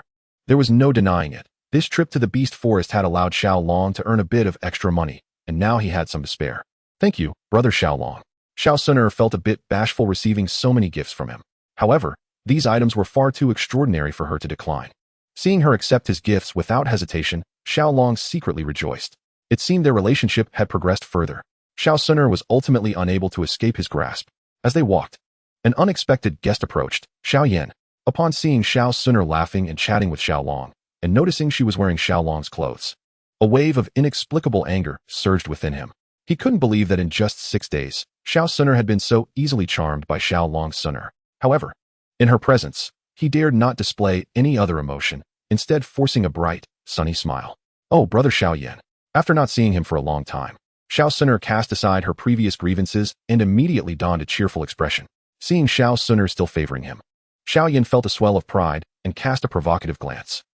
Suner, I'll take my leave now. You two enjoy your conversation. With Xiao Yan's arrival, Xiao Long felt it prudent not to linger in the middle. After all, His relationship with Xiao Suner was still delicate, and he did not wish to create any unfavorable impressions in front of Xiao Yan. He brushed past Xiao Yan, a subtle smirk playing on his lips. Chapter 25. The maid outfit gifted to Suner. Suner, this fellow actually calls her Suner, and it seems Suner had no objections. Hearing Xiao Long addressing Xiao Suner in such a manner stirred a faint jealousy within Xiao Yan. The name Suner was exclusive to him within the Xiao family. She would never oppose his calling her that. Now, another Xiao Long had emerged. Contemplating this, Xiao Yan's expression darkened. He hadn't anticipated that in just half a day's absence, Xiao Long would manage to charm Xiao Suner. Oh, by the way, Suner, I have something else I forgot to give you. Xiao Long suddenly conceived a method to humiliate Xiao Yan effectively. After walking 5 steps past him, he turned back and approached Xiao Suner. What is it, brother Xiao Long? Xiao Suner inquired with curiosity, for she had never disliked anything he had gifted her. Here, Suner, I have purchased a new outfit for you. I wonder if you will like it. Xiao Long casually exchanged for a maid outfit from the system and handed it to Xiao Suner. Having never encountered a maid outfit before, she found it truly exquisite. At that moment, Xiao Suner nodded enthusiastically like a chick pecking at grains, her face blossoming with joy. I love it. I truly adore it. Haha, I'm glad you like it. I shall take my leave now. Seizing the opportunity, Xiao Long gently ruffled Xiao Suner's hair before departing. Xiao Suner displayed no reaction to this gesture. Meanwhile, Xiao Yan was on the verge of expiring from anger. Xiao Long had gifted Xiao Suner a maid outfit, and she wore a radiant smile, expressing gratitude toward him. Suner, must it be this way? Do you not understand the implications of a maid outfit? At that moment, Xiao Yan felt as though he had uncovered Xiao Long's intentions. Yet he dared not voice it. He could not reveal his identity as a time traveler. Suner, Xiao Long's gift of such attire signifies inappropriate intentions. You must keep your distance from him. Xiao Yan, deeply concerned that Xiao Long might steal Xiao Suner away, began to caution her after Xiao Long had departed. Upon hearing Xiao Yan's words, Xiao Suner was momentarily taken aback. She sensed a change in her brother, one that rendered him inscrutable. He was no longer the innocent Xiao Yan she once knew. To her, his warnings resembled the whispers of a petty individual speaking ill from the shadows. Xiao Long's perceived malice was contradicted by her own understanding from the time she had bested him on the arena, after which he had transformed, no longer as arrogant and instead treating her kindly. Although only a few hours had passed, it allowed her to gain a profound insight into Xiao Long, proving him to be far from the wretched character Xiao Yan described. Even when she had fainted momentarily, Xiao Long had not taken advantage of her. Rather, he had helped her with her clothing. From these occurrences, her perception of Xiao Long had significantly improved, while Xiao Yan's portrayal of him only tarnished his own image in Xiao Suner's eyes. As a fighter, one requires auxiliary techniques. Xiao Long opted for the low-grade, earth-level technique, Thunder Flame combat skill, cultivating Thunder Flame Do Qi, which harmonized with the earth, fire, and thunder attributes within him. He also combined it with the second-grade cultivation pill, Qi Gathering Pill, and commenced meditative practice. Upon reaching the fighter level, the speed of cultivation accelerated substantially. Naturally, Xiao Long utilized Fire Crystal Jade to assist in his training, enhancing his cultivation pace. After 4 arduous days of training and consuming 2 Qi Gathering Pills, Xiao Long progressed to a 3-star fighter. Initially, he intended to continue his training, but he received 2 phone calls. Perhaps it was the unspoken understanding among women that prompted Yafei to call after hanging up, followed closely by Xiao Suner. Yearning for connection, Yafei mentioned that she would be submitting this year's gains to the Meitel family headquarters and requested Xiao Long to fund some worthwhile endeavors. Meanwhile, Xiao Suner expressed her desire to explore the monster forest and insisted on Xiao Long's company. This situation became rather awkward. Who should he accompany? Ultimately, Xiao Long informed Xiao Suner that she should wait a moment as he intended to make a significant breakthrough to a 3-star fighter. After receiving her encouragement, he stealthily scaled the wall, donned a black robe, and made his way to the Meitel auction house. To his surprise, his initial assumption was correct. Indeed, he was required to submit the year's harvest to the Meitel family headquarters, especially with the new year approaching in less than 2 months. Generously, Xiao Long presented Yafei with 3 advanced techniques of the mystic rank and subsequently engaged in an intense session with her for 3 hours. This little enchantress was growing stronger by the day. Xiao Long favored this development, transferring more of the Shaolin Temple's 72 ultimate techniques to Yafei, which only enhanced her allure. Naturally, this included adorning her in unique outfits to heighten their playful interactions. After taking a bath, considering Xiao Suner's keen sense of smell, he feared that their intimate encounters would betray him. Xiao Long felt it prudent to cleanse himself. Once refreshed, he proceeded to Xiao Suner's residence. Upon knocking, the door opened, but no one appeared.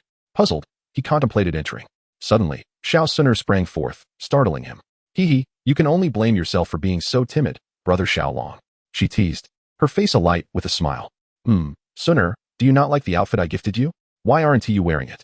In all honesty, Xiaolong was genuinely curious to see how Xiao Suner would look in either a lowly dress or a maid outfit. Oh, I do like it. Since you wish to see, I shall change, she replied, her cheeks flushing as she retreated inside, leaving the door ajar. However, he reminded himself not to peek. His fleeting thoughts were swiftly quelled, and he nodded in compliance. After patiently waiting for half an hour, Xiao Suner finally emerged. One must admit, women do indeed take considerable time to change. She was dressed in a lowly outfit, and Xiaolong felt no disappointment. In fact, Xiao Suner appeared utterly innocent. As pure as a blank sheet of paper. She resembled a celestial fairy, untouched by the mundane world. All right, mischievous brother Xiaolong, let us go. Xiao Suner waved her hand cheerfully before leading the way. As Xiaolong watched her, an unfamiliar sensation stirred within her heart. He followed closely beside her. And as they walked, passers-by, men and women alike, were left utterly bewildered. The men were nearly drooling, their eyes ablaze with fervor. Today, Xiao Suner's charm had multiplied 100-fold. This transformation was not merely due to her attire. The novelty of the lowly outfit was irresistibly captivating to the denizens of the Duki continent. Since it is novel, it undoubtedly captivates attention. However, not a single soul dares to approach. Xiao Suner's terrifying prowess has instilled fear in them, rendering them immobile. The women, filled with jealousy, particularly Xiao Mei, contorted her face in dismay. What bewilders them further is the sight of Xiao Suner and Xiaolong engaging in amiable banter, sharing laughter. Just days prior, Xiaolong and Xiao Suner were adversaries. Today, they observed Xiaolong occasionally taking liberties with Xiao Suner, such as inadvertently brushing against her voluptuous form. Yet Xiao Suner remains unperturbed, her countenance adorned with a smile. Alas, their goddess has fallen. This was the sentiment echoing in their hearts. Some even contemplated throwing themselves against a wall, feeling utterly devoid of motivation to continue living. Yet ultimately, they lacked the courage to act upon it. Chapter 26. The Awakening of Yaochen Xiaoyan. Amidst the crowd, witnessed Xiao Suner once again frolicking with Xiaolong. Moreover, she was attired rather provocatively. A surge of anger and jealousy coursed through Xiao Yan's heart. Xiaolong, I am your sworn enemy. Upon returning home, Xiao Yan roared in fury. Hey there, little one, it seems you are in need of assistance? Just as Xiao Yan etched a vow in his heart, an ancient, peculiar chuckle suddenly pierced his ears. Startled, Xiao Yan swiftly turned, his hawk-like gaze sweeping behind him, yet he discerned no trace of a presence. No need to search. I'm right on your fingertip. As Xiao Yan suspected it to be mere hallucination, the eerie laughter resounded once more, boundless and unsettling. His pupils constricted as his gaze abruptly fixed upon the dark, archaic ring adorning his right hand. Is it you who speaks? Xiao Yan, suppressing the terror within, endeavored to steady his voice. Impressive composure for a little one. You haven't jumped in fright yet. The ring echoed with a mocking laughter. Who are you? Why are you in my ring? What do you intend to do? After a brief silence, Xiao Yan articulated the critical question with clarity. Who I am isn't your concern. Rest assured, I mean you no harm. Ah, after all these years, I have finally encountered a soul strong enough to break through. Truly fortunate. Haha. However, I must first express gratitude for your offerings over the past 3 years. Without them, I would still be trapped in slumber. Offerings? Xiao Yan blinked in confusion, and moments later, his expression darkened, cold words escaping through clenched teeth. Are you implying that the 3 years of vanished Doqi are your doing? Haha, I was left with no choice, little one. Do not hold it against me. You insolent creature. Upon realizing the truth, Xiao Yan began to curse vehemently. Haha, little one, is such fury truly necessary? It's merely the absorption of your Doqi over 3 years. The transparent elder grinned, fixating on the astonished Xiao Yan. With a twitch of his lips, Xiao Yan's voice trembled with suppressed rage. Old fool, since you have hidden within the ring, you must be aware of the humiliation I endured due to your consumption of my Doqi for 3 years, correct? Indeed, you have been ridiculed by your kin for 3 years, and now, even your beloved has cast you aside, remarked the transparent elder with an air of indifference, as if none of this pertained to him. In truth, it seemed he was unaffected, for it was Xiao Yan who endured the mockery, not him. Do not speak of Suner in such a manner, Xiao Yan exclaimed, unable to contain his fury at the elder's words, which implied that Suner, whom he cherished, had abandoned him. His voice roared like that of an enraged lion. Have I erred in my statements? Did your kin not deride you for 3 years? Did that girl not leave you to frolic with another man? And look how scantily clad she is. I dare say they are off to indulge in unsavory pursuits. The elder seemed intent on provoking Xiao Yan further, recounting every unfavorable scenario. He delivered a final, cutting remark that left Xiao Yan seething with rage. Perhaps this is not their first encounter. Otherwise, how could their bond have grown so intimate in such a short span? That man gifted her revealing attire, and rather than display anger, She wore a smile. What do you make of that? Impossible. Sun'er is not that kind of person. It cannot be. At this moment, Xiao Yan was not merely angry. It was more akin to jealousy and resentment. He could not bear the thought of the perfect Sun'er, whom he envisioned as his future bride, lying in another's bed, completely vulnerable, especially with that man being Xiao Long. Believe it or not. But if you continue down this path of decline, their relationship will only deepen. Have you not noticed how your bond with her has soured? Clearly, after 3 years, her patience has worn thin. Her heart, driven by vanity, could no longer endure, leading her to seek companionship elsewhere. If you do not showcase your abilities, she will become another's woman, a mere plaything, and you will be powerless to stop it. As the elder perceived the moment was ripe, he began to counsel Xiao Yan. No, I want Sun'er. I cannot allow anyone to take her from me. Tell me, what must I do? Xiao Yan, grasping at a glimmer of hope, sought the elder's guidance. Seeing Xiao Yan's resolve rekindled, a faint smile broke upon the elder's visage. Ah, talent and strength. The elder chuckled heartily. At the mention of this, Xiao Yan joined in laughter, a sense of relief washing over him. Indeed, I now comprehend why my fighting spirit has waned. Once I rid myself of your presence, who within the Xiao clan can rival my talent? Given time, who could match my prowess? A newfound confidence illuminated Xiao Yan's face, a reflection of his belief in his own capabilities. Simultaneously, he cast a meaningful glance at the transparent elder, a silent declaration of intent to take action. The elder, witnessing Xiao Yan's readiness to act, could not help but chuckle at the unfolding scene. Xiao Yan is indeed foolish. How could he believe he could forcibly absorb his Do Qi? His strength is not something a mere child can contend with. What? Xiao Long is now a 3-star Do fighter? This is impossible. Just days ago, he was merely a 1-star Do fighter. Upon hearing the elder claim that Xiao Long has attained the rank of 3-star, disbelief marred Xiao Yan's face. This simply cannot be true. What is impossible about it? Xiao Long must have encountered fortuitous opportunities, and the cultivation method he practices is of the earth tier, which explains his rapid advancement. Consider this. Were it not for his ascension to 3-star Do fighter, would your beloved be so obedient to Xiao Long, publicly displaying affection? The transparent elder is resolute in using Xiao Long and Xiao Sun'er to spur Xiao Yan on, disparaging Xiao Sun'er with great disdain. Xiao Sun'er has been thoroughly vilified. What should I do with this earth tier cultivation method? Just as a flicker of confidence ignited within Xiao Yan, he suddenly succumbed to despair.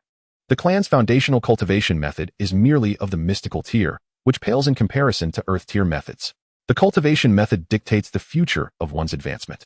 Even if his talent surpasses that of Xiao Long, if his method is inferior, his future will remain eclipsed by Xiao Long's. This plunged Xiao Yan into utter hopelessness. What significance does a mere earth tier method hold? In my prime, I wielded even celestial tier Do techniques. Observing Xiao Yan following the path he had anticipated, the transparent elder's face blossomed with a confident smile. What? Celestial tier Do techniques? Xiao Yan could not suppress a gulp.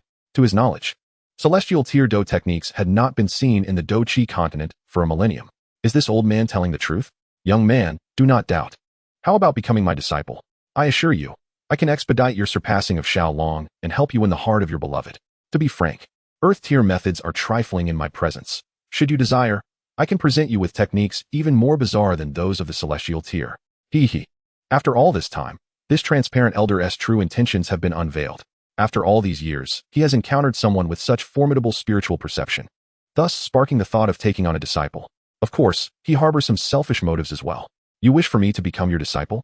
On what grounds?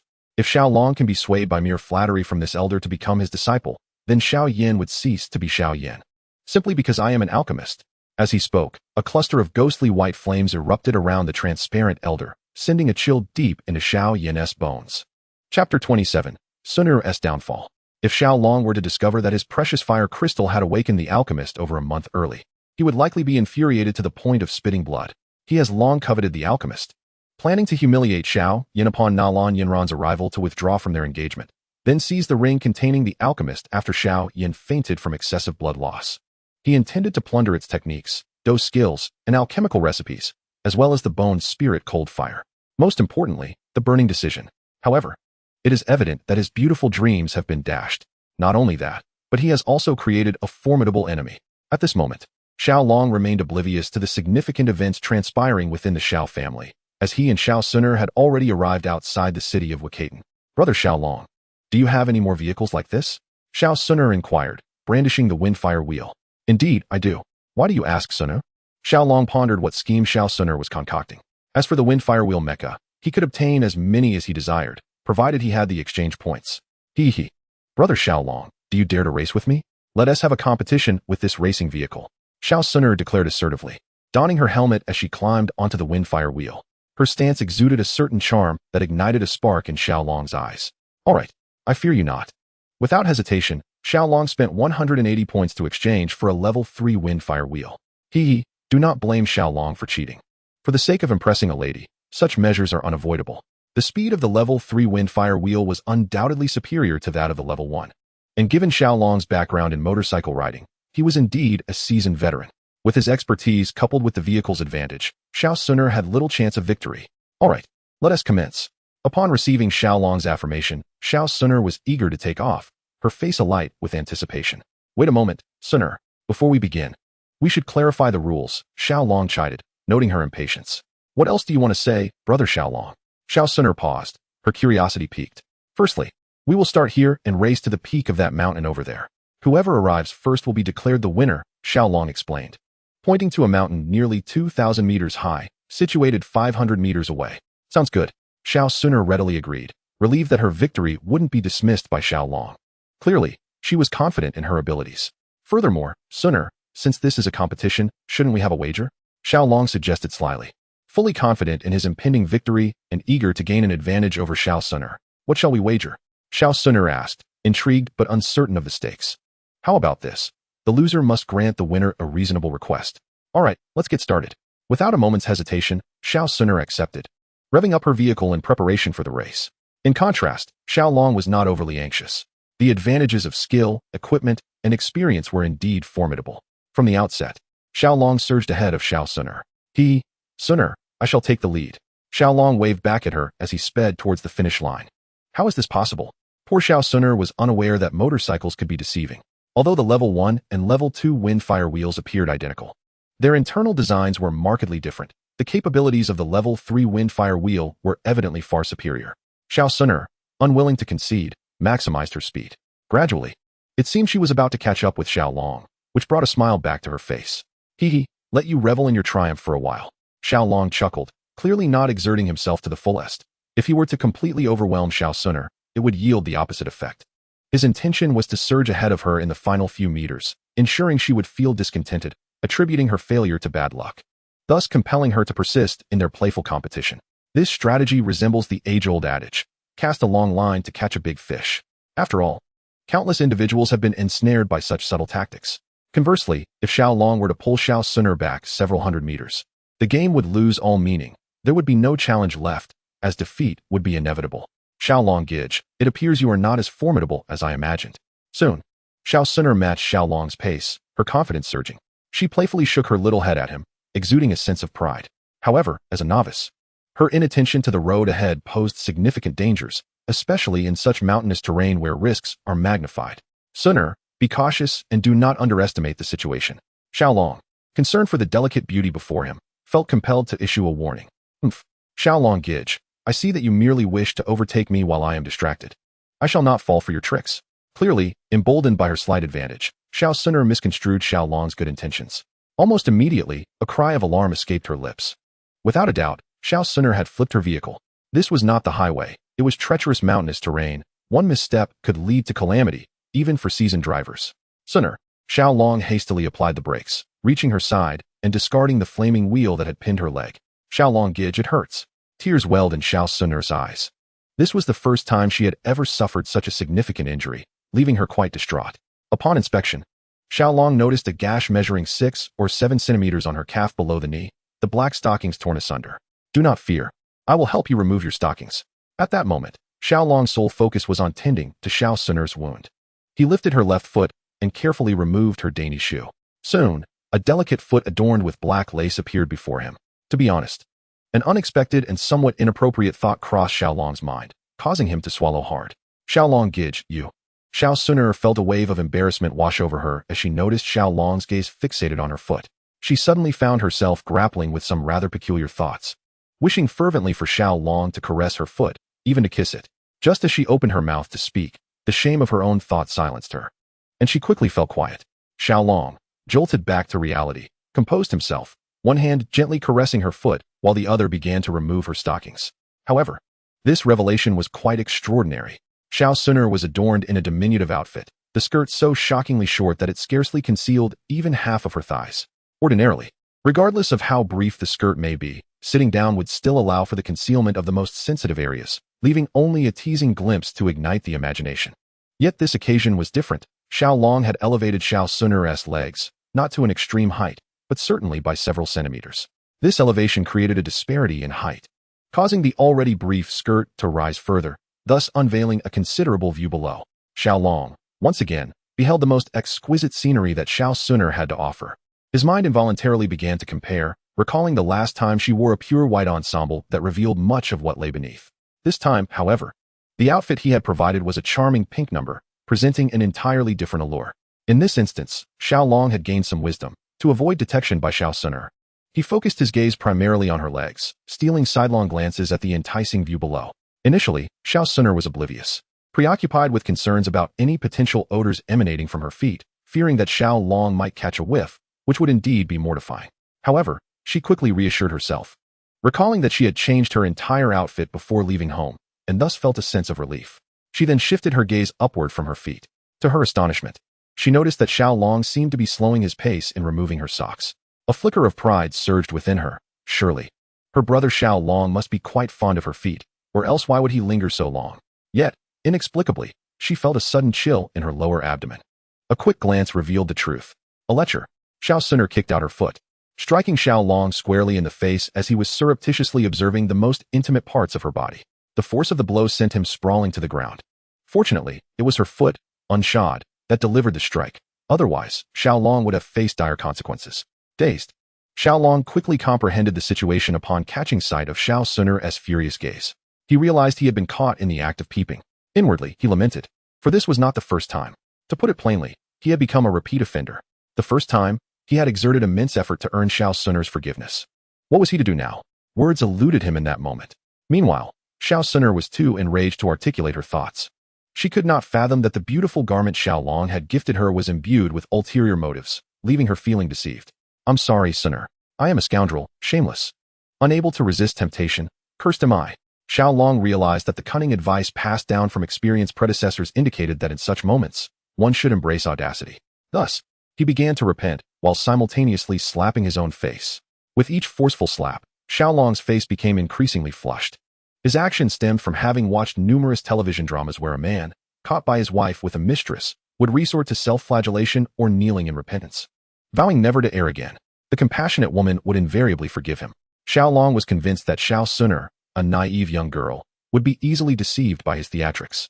After delivering nearly 10 slaps to himself, Xiao Suner could no longer bear to watch. Brother Xiao Long, please stop. Suner forgives you. Seeing Xiao Long's face nearly swollen from the blows, her perspective shifted, perceiving this as mere coincidence. Although Xiao Long had ulterior motives in gifting her a lowly outfit, this time it was indeed an accident. No, Suner, let me continue. I feel guilty, and I cannot find peace without punishment. He understood that the more wretched he appeared, the more reluctant she would be to hold a grudge against him. Brother Xiao Long, please don't. Yet, as she attempted to intervene, the movement aggravated her injury, prompting an involuntary cry of pain. What is wrong, Suner? Upon witnessing the change in her condition, Xiao Long was elated. He could finally cease his self-inflicted torment, which had been quite unpleasant. He quickly approached her, only to discover that she was bleeding profusely. Suner, we must prioritize your treatment. How about I close my eyes while I tend to your wounds? In a bid to demonstrate his sincere remorse, Xiao Long offered to treat her with his eyes shut. No, this time I'll close my eyes.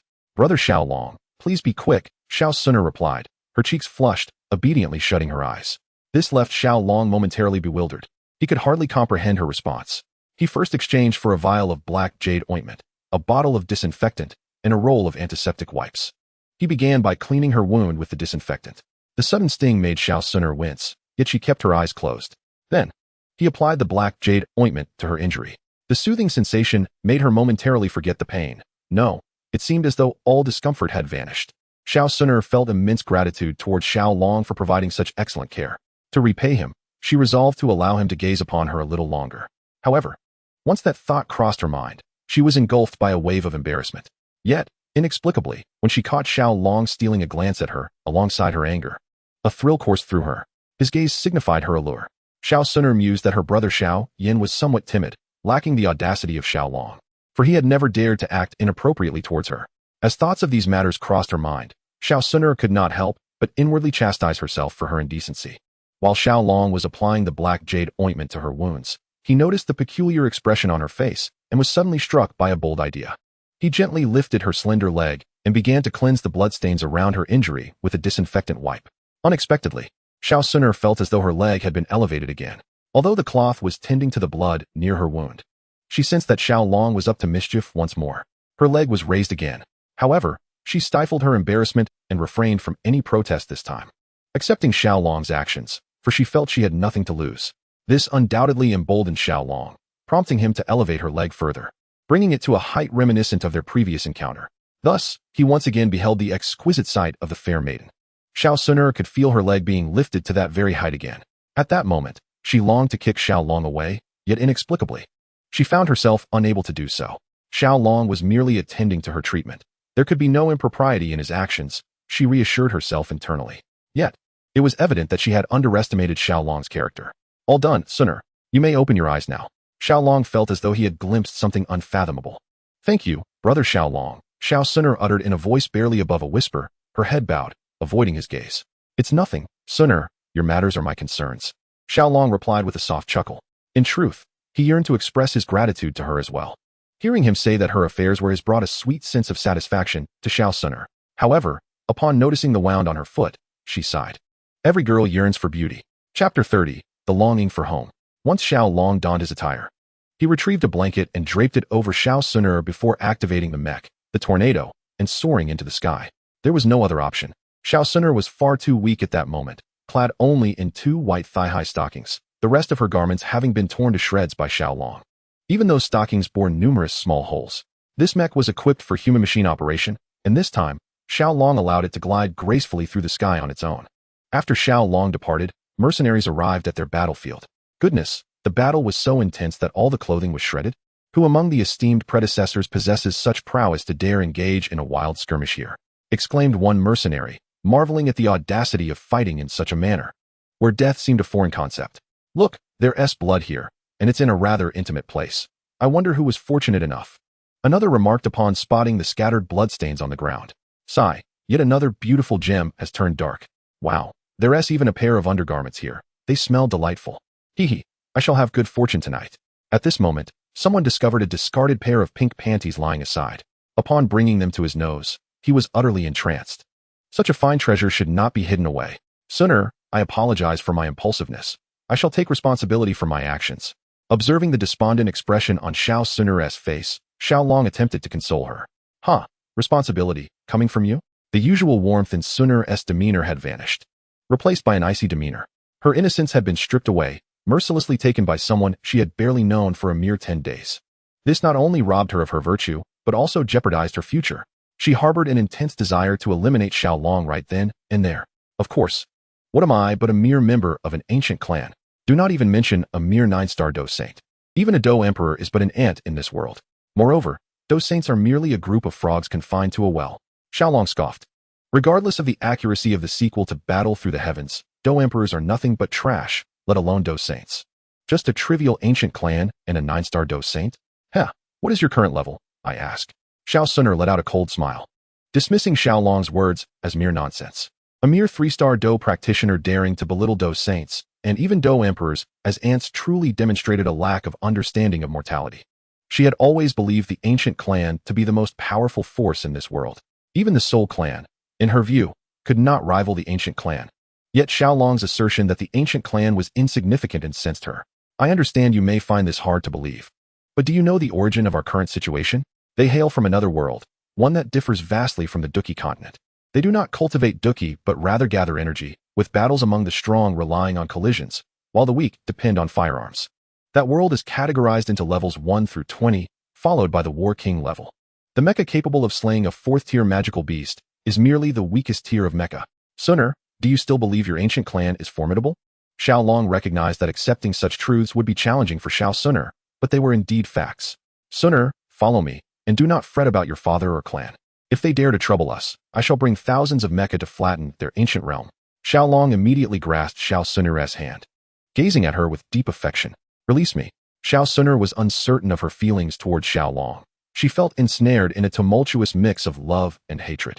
She enjoyed being with Xiaolong, finding immense joy in his company. Yet, she loathed him for taking her innocence. This inner conflict tormented her. Now, as Xiaolong encroached upon her once more, she wished to resist, but found herself utterly powerless. Sunner, do not reject me. I will surely protect you well. Ignoring her struggles, Xiaolong pulled her into his embrace. Eventually, the icy barrier around Xiao Sunner's heart began to thaw. Come, Sunner, allow me to show you this. At that moment, Xiaolong possessed a total of 1,320 exchange points. He knew that having taken Sunner's essence would cause her bloodline level to stagnate. He inquired with the system to see if there was anything that could assist Xiao Sunner in elevating her bloodline rank. The exchange system informed him that the blood of divine beasts could enhance her bloodline. Consequently, Xiaolong redeemed 3 drops of the blood from the demon Emperor Qing Wan, a creature comparable to a Dou Emperor from the Dou Qi continent. The Qing Wan, a divine beast, possessed blood far superior to that of the ancient emperors. Each drop of Qing Wan's imperial blood required 300 exchange points, surpassing even the cost of Earth-tier Dou techniques. For the stunning Xiao Sunner, Xiaolong was not stingy and directly acquired 3 drops. What is this? A look of disbelief filled Xiao Sunner's eyes. She sensed a powerful fiery aura emanating from the 3 drops of blood, an aura that rivaled that of certain Dou Zong experts from her ancient clan. Moreover, she felt an insatiable desire to obtain these 3 drops of imperial blood, sensing that if she were to refine them, her strength would undergo a remarkable enhancement. This is the blood of the demon emperor, capable of elevating your bloodline rank. You have no objections now, do you? Xiaolong chuckled. Xiao Sunner lowered her head, remaining silent. She was uncertain whether Xiaolong spoke the truth, but her instincts assured her of its authenticity, as a woman's intuition is often quite accurate. Come, my dear Sunner, put on this garment lest you catch a chill. Noticing her silence, Xiaolong realized his plan had succeeded, and he set the imperial blood aside to exchange for another set of the same adorable outfit as before. No. Xiao Sunner's cheeks flushed crimson. Xiaolong was about to tease her again. Come, my dear, allow me to assist you in dressing. Ignoring her protests, Xiaolong pulled Xiao Sunner from the blanket. Before him unfolded a divine masterpiece, and Xiaolong could hardly resist the urge to press her beneath him once more. However, recognizing her fragile state, he refrained from acting inappropriately. Finding the undergarment cumbersome, Xiaolong opted to discard it altogether, not bothering to assist her with it. No, you must wear that. Xiao Sunner protested softly, her face aflame. It matters not whether you wear it or not. Regardless of her agreement, Xiaolong proceeded to dress her. As Xiao Sunner lacked the strength to resist, he then placed the short skirt upon her, leaving her uncertain about whether she had worn anything beneath. At this, Xiao Sunner could no longer endure and attempted to snatch it back. Yet, Xiaolong was swift, securing it within his spatial ring. Xiao Sunner, feeling helpless, remained pouting, clearly displeased with Xiaolong's recent actions. Ah, look, there is a cave ahead. Shall we explore it? At that moment, Xiaolong spotted an ancient cave nestled within a cliff. He promptly suggested this to Xiao Sunner, though she did not respond. She ultimately allowed herself to be led by him. Chapter 31, The Side Quest of the Little Medical Fairy. There lies a foul monkey. Let us slay it. As they were caught in the whirlwind, upon nearing the cave, Xiao Sunner seemed to discover something intriguing. She tugged at Xiaolong's hand and pointed toward the edge of the cliff. Upon glancing over, Xiaolong spotted a first-tier combined ape. Alas, one could only lament the unfortunate fate of this creature, as it had crossed paths with the enchanting Xiao Sunner. He pressed the red button, and dozens of small missiles were launched toward the ape, resulting in a swift and tragic end for the hapless beast. There's also a bothersome black serpent, quickly eliminated as well. After dispatching the ape, Xiaolong paid no heed to the magical core and proceeded directly toward the cave. Upon reaching the platform before the cave, he observed a serpent coiled there. It was not merely black, it was a first-tier rock serpent, renowned for its formidable defense, making it a challenging foe among first-tier magical beasts. However, when stone meets iron, the outcome is all too predictable. After collecting the magical core, he unceremoniously discarded the serpent's carcass over the cliff. For reasons unbeknownst to him, Xiaolong felt an uncanny familiarity with this dungeon, particularly with the rock serpent, whose name struck a chord in his memory. Ah, Sunner, the passageway here is far too narrow for the mech to pass. We must disembark. The cave's entrance was too small to accommodate more than 2 or 3 individuals at once, making it impossible for the imposing mech to enter. Ultimately, Xiaolong forcibly assisted Xiao Sunner down. The moment she stepped off the mech, Xiao Sunner felt a chill beneath her, quickly understanding why, and cast an accusatory glance at Xiaolong. Unfazed by her silent reproach, Xiaolong shrugged. Utilizing the ninefold waves, he forcibly opened the stone door of the cave, leading Xiao Sunner inside. Goodness, look at all these herbs. Upon entering, Xiaolong's eyes widened in astonishment. The cave's floor was blanketed with various medicinal herbs, though regrettably, he could not identify a single one, as he was not an alchemist. Xiao Suner paid them no mind, not even glancing at them, while she remained indifferent. Xiaolong was quite the opposite. He collected all of them for the system marketplace, along with the accompanying gold coins, which amounted to several 100,000, yielding a substantial profit for Xia Zihua. 3 stone boxes. Upon noticing the 3 stone boxes atop a table, Xiaolong was momentarily taken aback, his lips twitching involuntarily. This cave was indeed the dungeon that had appeared when Xiao Yin was courting the little physician. He had just completed a run of it. So how could he possibly continue his pursuit of the little physician? Yet, the keys were required. Seeing the 3 stone boxes, a hint of interest flickered across Xiao Suner's face. Unfortunately, all 3 boxes demanded keys. Fear not, I know where the keys are. With remarkable speed, Xiaolong retrieved the 3 keys from the skeletal remains, along with the remnants of the pure Lotus Demon Fire map. Xiao Suner was not surprised. She had grown accustomed to the capabilities of her man. The 3 stone boxes were swiftly opened. The first box revealed an advanced flying combat technique of the mysterious tier, the purple cloud wings. Suner, you have yet to reach the rank of Do Wang. Thus, take this Ziyun wing to cultivate with. While the art of aerial combat may be an immense temptation for others, it holds little allure for Xiaolong. His collection of flying devices is vast, often involving helicopters and supersonic crafts, luxuries unattainable for the average individual. Brother Xiaolong, you should keep it, Suner insisted. Now a great Do master, she would not take long to ascend to Do Wang, and it was certain that her ancient clan possessed such aerial techniques, rendering them unnecessary for her. Meanwhile, Xiaolong remained merely a Do fighter, far from Do Wang, and could greatly benefit from such auxiliary combat skills. Suner, do you not see what is parked outside? Xiaolong teased. Upon hearing this, Suner came to a sudden realization and accepted the aerial technique. The second stone box contained the advanced Do technique, Roar of the Wild Lion, a rare soundwave technique inspired by the furious roar of the amethyst-winged Lion King. Hehe. This technique should be kept by Brother Xiaolong. It is not suitable for a girl, Suner remarked with a smile upon discovering it. Very well, it is mine now.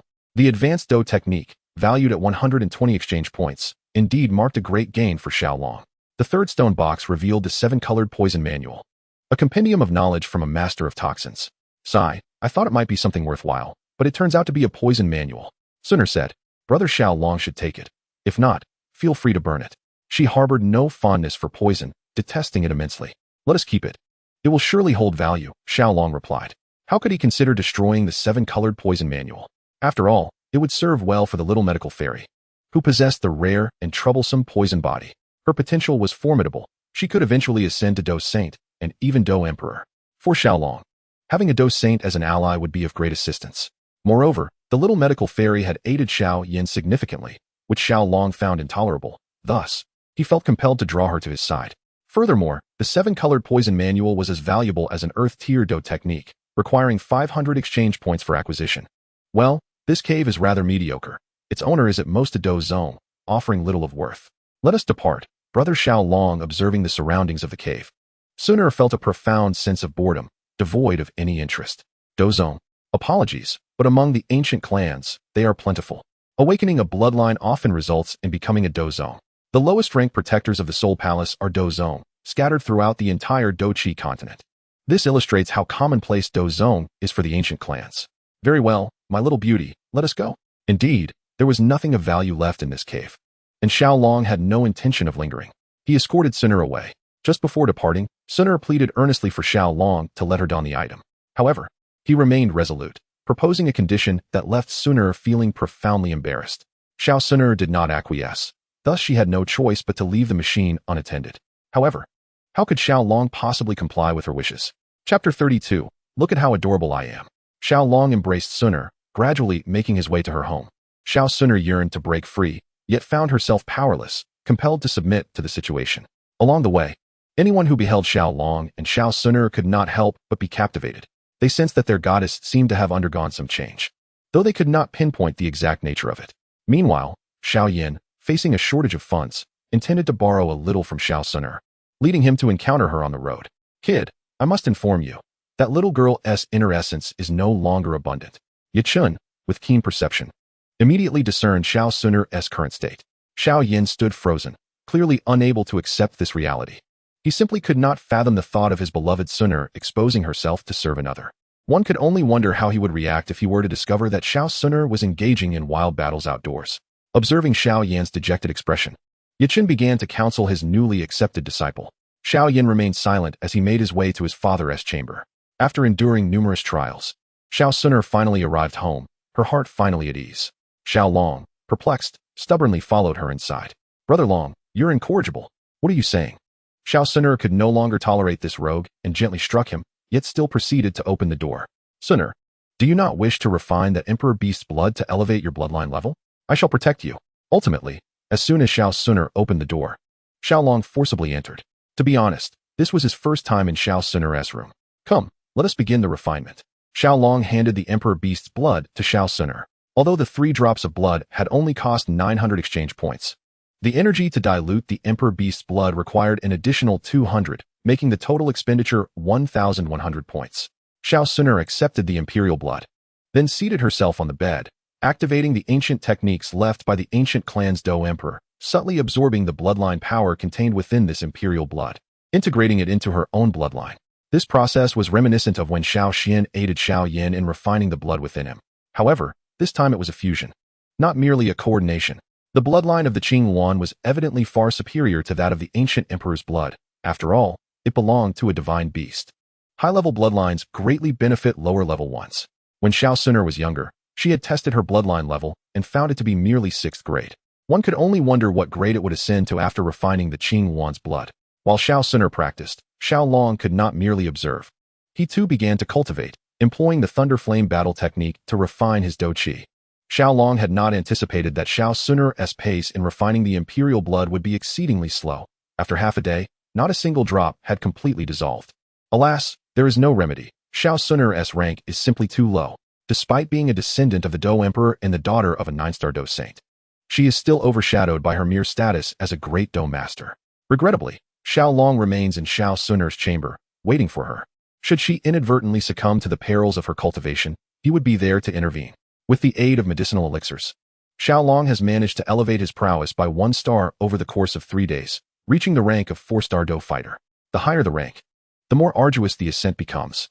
At this moment, Xiao Long yearns to refine a rare flame, hoping for a meteoric rise in his cultivation, yet he is acutely aware of the near impossibility of this endeavor. Even if he could acquire such a flame, would he dare to refine it? The ferocious flame would effortlessly reduce him to ashes. Although he could enlist the system's assistance, doing so would preclude any enhancement of his rank. Thus, possessing the rare flame would prove futile. It is prudent to first elevate his cultivation to that of a Dou Master before contemplating further advancements. The Monster Beast Forest is indeed a splendid locale. After a single visit, Xiao Long's exchange points soared to over 3,000. The 7-colored poison scripture and the roaring lion song have both been purchased, and all the medicinal ingredients have been cleared out, along with his gold coins. This newfound wealth has rendered Xiao Long affluent once more, and the exchange points at his disposal seem nearly inexhaustible. Typically, he only acquires medicinal pills to aid his cultivation, occasionally indulging in the purchase of mechas and the like. A considerable portion of his exchange points has been lavished upon women, and it must be said that women can indeed be extravagant. 3 days later, Xiao Suner awakened, signaling the completion of her refining process. How are you, my little beauty? To what extent has your cultivation improved? Xiao Long, who has never utilized the Emperor's blood, is deeply concerned that Xiao Suner may have experienced a significant elevation in her rank. After all, when Xiao Yan employed the last remnants of the Xiao clan's bloodline to enhance his cultivation, he surged through several minor levels within the Dou Zun realm. Given that Xiao Suner currently does not possess the Dou Zun rank, it is certain that her improvement exceeds mere minor levels. Should she inadvertently ascend to the Dou Huang, or even the Dou Zong, Xiao Long would find himself in a dire predicament. The whip would be indispensable. In the eyes of a Dou Huang or a Dou Zong, Xiao Long would be regarded as insignificant. I shall not divulge. Xiao Suner, resembling a proud little lioness, began to frolic with Xiao Long. Perhaps due to her rank increase, her confidence has notably swelled. After refining the 3 drops of Emperor's blood, she comprehended the magnitude of her enhancement. Rank aside, the most significant revelation was her acute awareness of her bloodline's elevation by at least 2 levels. Furthermore, she sensed that her bloodline had undergone certain transformations, seemingly evolving into a unique skill. This skill, only executable through bloodline heritage, possesses power rivaling that of heavenly tiered Dou techniques. However, 3 drops of Emperor's blood evidently are insufficient for her to fully manifest this bloodline skill. My dear girl, have your wings grown sturdier? Sigh, never mind.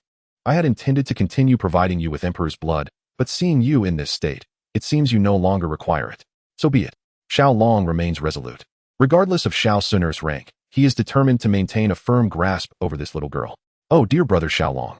Just look at how adorable and charming I am. Please, grant me a little more. Xiao Sun'er felt a surge of joy upon discovering that Xiao Long possessed such formidable blood, and she eagerly sought to acquire it, playfully pouting for attention. Oh, where do you see any cuteness in me? Xiao Long inquired with a feigned seriousness, suppressing his laughter. He never expected Xiao Sun'er to utter such words. Look at me. I'm so adorable, she exclaimed, placing her tiny hands beside her cheeks, widening her eyes, and shaking her head while playfully blinking, resembling a delicate peony ready for admiration. Wow, truly delightful. Xiao Long could not resist pinching her little face, a smile gracing his features. Indeed, quite charming. Now, quickly bestow upon me the imperial blood. Xiao Sun'er declared triumphantly, her expression one of utmost pride. Chapter 33, A Hint of Pressure. Sun'er, that is merely the most ordinary blood of a Dou emperor, just wait. I will procure for you blood from even mightier beings. When purchasing the imperial blood, the system had cautioned Xiao Long not to refine too much, lest it lead to significant troubles later on. Moreover, it was merely the most common blood of a Dou emperor level Qing Luan, thus possessing minimal value. The essence of a Dou emperor's Qing Luan blood is worth 100 times that of ordinary blood, requiring 30,000 exchange points. After all, the essence of a Dou emperor is scarce. Each drop not only contains immense energy, but also the comprehension of the realm possessed by the Dou emperor, which truly holds immeasurable worth. Conversely, the ordinary blood of beings above the Dou emperor rank is even costlier than the essence of a monster emperor. And as for the essence itself, it reaches astronomical figures, which Xiao Long currently cannot afford. All right, you must remember, do not underestimate Sun'er's memory. Xiao Sun'er warned fiercely. Although she was unaware of the realms beyond the Dou emperor, she curbed her curiosity and chose to believe Xiao Long. Rest assured. Sun'er, what is our relationship? Xiao Long gazed at Xiao Sun'er with affection while gently tidying her hair. Xiao Sun'er relaxed, lying in his embrace, allowing him to caress her. Otherwise, he would truly struggle to keep pace with her. After 7 days of continuous training, Xiao Long finally took a break to rest, balancing work and leisure. He then called Yafei, inviting her to join him for some leisure. In the elegant meeting room, Xiao Long wore an expression of utter contentment. He had never experienced such treatment before and felt fortunate to finally enjoy it. Yafei, the enchanting beauty, was clad in an adorable maid outfit, massaging Xiao Long's back and shoulders from behind. One can only imagine the scene of such an extraordinarily alluring woman donning a cute maid outfit. Husband, did you know that something quite peculiar has recently emerged at the auction house? Yafei inquired while continuing her massage, her gaze filled with affection for Xiao Long, as if she wished to devour him whole. Oh, what strange thing? Xiao Long replied, intrigued, for the auction house always featured an array of bizarre items. And he was quite interested. After all, the vast world is home to countless wonders. There exists an enigmatic figure who has submitted for auction at the middle auction house a rare elixir known as the Foundation Establishment Liquid, comparable to a second-tier medicinal pill, capable of aiding those beneath the realm of fighters in their cultivation. This is the first time I have encountered such a substance. Had it not been for Master Gunny's appraisal leading to this conclusion, I would have found it utterly unbelievable. A remark from Yafei caused Xiao Long to abruptly expel the red wine he had just consumed. What? The Foundation Establishment Liquid? Surely I did not mishear that? Wasn't this elixir supposed to be the exclusive formula of Yaochen? And shouldn't Yaochen only awaken after the clan's trial? Why is it appearing now? This defies all logic. This left Xiao Long utterly perplexed.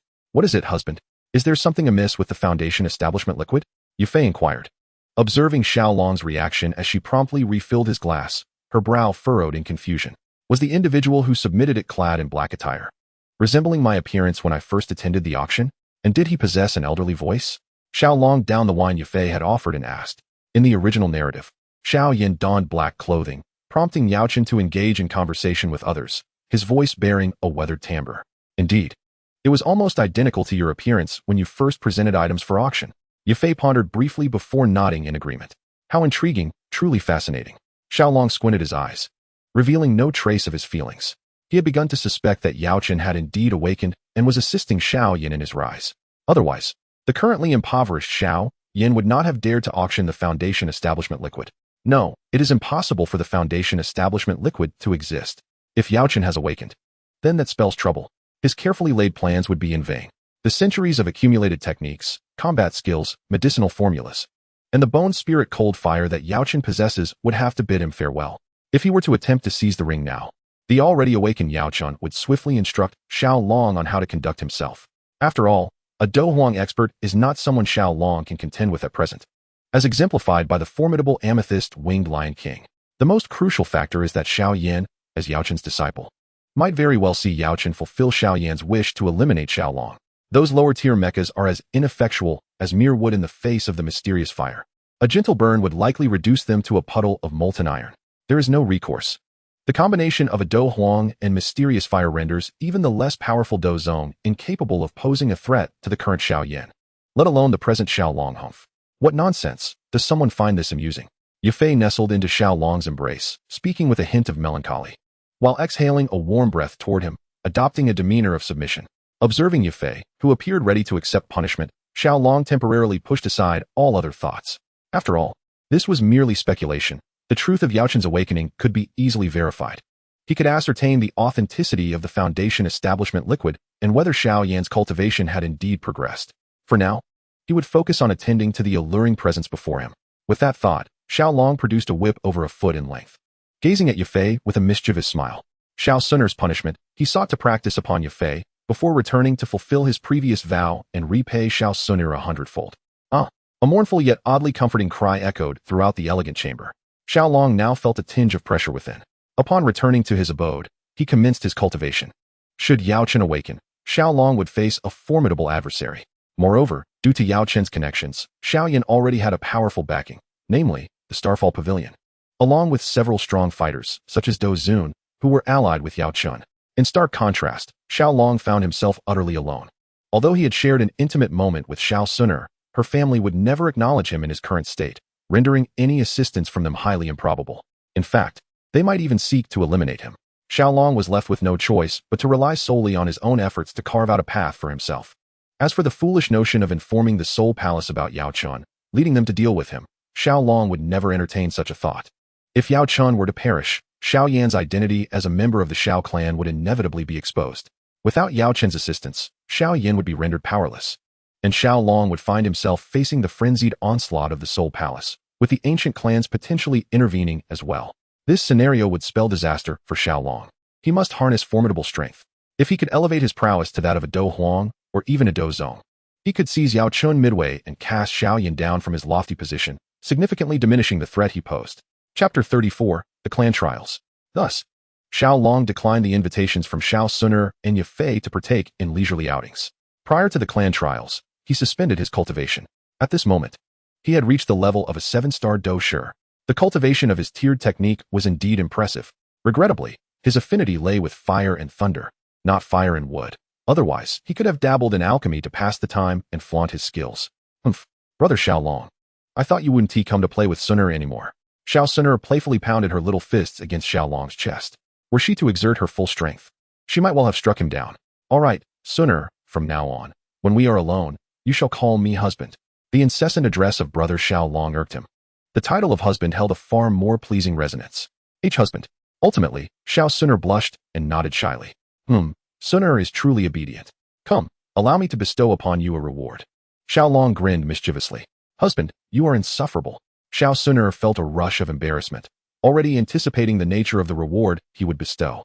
All right, if you refuse the reward and instead call me insufferable, then I shall keep this blood of the Demon Emperor for myself. Xiao Long waved the vial of 5 Emperor Qing Yuan blood, a hint of melancholy in his voice, though his total resources barely surpassed 30,000 exchange points. In order to fulfill his promise, Xiao Long reluctantly exchanged for 5 drops of ordinary Qing Yuan blood, intending to present it as a gift to Xiao Sun'er. Husband, I was wrong. You are the best to Sun'er, husband. Xiao Sun'er once again beheld the Emperor blood of Qing Yuan, her eyes widening in astonishment as she swiftly turned to Xiao Long, playfully apologizing. Just moments ago, someone remarked how much I detest it. Xiao Long was not so easily swayed by her charm. No, my husband, you must have misheard, Xiao Sun'er hastily denied. Very well, my little beauty, take it. Xiao Long entrusted the Emperor blood of Qing Yuan to her. But do not rush to refine it. Wait until after the clan trial. Noticing the eager glint in her eyes, Xiao Long cautioned. The process of refinement would consume an entire day, which would cause her to miss the clan trial tomorrow. Additionally, there was the matter of tonight's romantic interlude. Yes, I shall heed your words, brother Xiao Long. Xiao Sun'er obediently nodded. My dear, a moment of romance is worth a fortune. Let us retire early. Xiao Long could no longer restrain himself, his hands beginning to wander towards Xiao Suner's bosom. "Ah, you are insufferable, my husband." Xiao Suner realized his intentions and felt a wave of embarrassment wash over her. "What? Insufferable? It seems you are in need of punishment." Xiao Long quickened his pace, and suddenly, it appeared he had discovered an uncharted territory. "Oh ho ho, my little girl, you are not wearing anything up top. And how curious, nothing below as well. It seems you have been well prepared. Watch how I shall indulge you." The next day heralded the annual clan trial of the Xiao family. As the name suggests, it was a test to assess the progress of the younger generation over the year. On this day, Xiao Long arose quite late, gently waking Xiao Suner, who lay in his embrace, so they could head to the testing grounds together. Upon seeing Xiao Suner and Xiao Long approach, laughing and joking, with Xiao Suner nestled in Xiao Long's arms, Xiao Yan felt an uncomfortable sensation akin to swallowing a fly. "Boy, do not be incensed, just wait. They shall face retribution soon enough." The voice of Yao Chun echoed in his mind, calming Xiao Yan's turbulent heart. Xiao Suner caught sight of Xiao Yan, but as Xiao Long had instructed her to avoid him, she merely passed by without offering a greeting. Xiao Long paid little heed to the antics of these youngsters. His sole interest lay in determining whether Xiao Yan had received assistance from Yao Chun. "Xiao Mei," the examiner called out, and Xiao Mei leapt forth. The little enchantress cast a smug glance at Xiao Long before placing her hand upon the testing stone. "Truly, she is my goddess."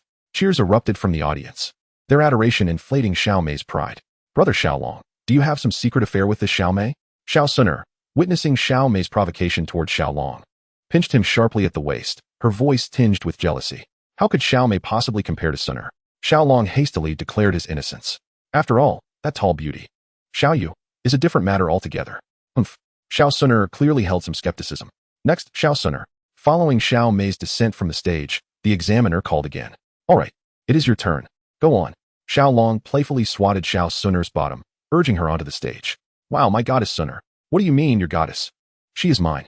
You scoundrel, she belongs to me." As soon as Suner took the stage, before the assessment even began, her devoted fans erupted into joyful cheers.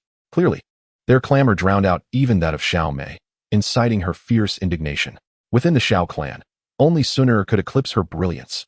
I must say, Suner has grown increasingly beautiful, her skin seemingly more delicate, and her legs more alluring. This incited a deep jealousy within Xiao Mei, as she pondered why she could not undergo such transformation. Many men within the Xiao household drifted off to sleep at night, lost in fantasies of Suner. Upon hearing their calls, Xiao Long felt a profound disdain. If only they knew that their goddess was begging for mercy beneath him, I wonder how they would feel. Suner, a one-star Do fighter. The tester's astonished proclamation silenced the entire arena. Surely, they had not misheard. A one-star Do fighter, how could this be possible? Yet, the 4 characters inscribed on the magic stone tablet confirmed their disbelief. Chapter 35, Xiao Yan's counterattack. Although Xiao Yan had lost all hope for Suner, witnessing the person he despised embrace his goddess stirred a discontent within him. Do not dwell on such feelings, with diligence and my guidance. Becoming a Do Zun is well within your reach, and even attaining the status of Do Sheng is not a mere fantasy. In this era where Do emperors have vanished, Do Sheng reigns supreme over the continent. Once you achieve that level, what kind of woman could you not have? Back in Zhongzhou, countless female Do Zuns sought to warm my bed, yet I never acquiesced.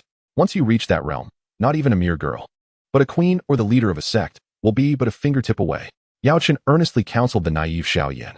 Upon hearing Yao Chen's words, Xiao Yan could scarcely suppress his saliva. What? Countless Do Zuns vying to warm your bed? A queen or a sect leader would be as simple as a fingertip. Is it true? It is worth noting that, not to mention Do Zun powerhouses, even if a Do Shi were to offer to warm Xiao Yan's bed, he would be over the moon, let alone queens and female sect leaders. Yet, Xiao Yan understood that strength was the most vital asset in this continent. Soon after, Xiao Long took the stage. When Xiao Yan saw Xiao Long place his hand upon the magic stone tablet, he offered him a provocative yet disdainful smile. Moments later, as Xiao Long's hand rested upon the tablet, the words 7-star Do fighter flashed brilliantly before everyone's eyes. Xiao Yan could hardly fathom that. In just a few short days, Xiao Long had gained 4 stars. This left him feeling somewhat powerless.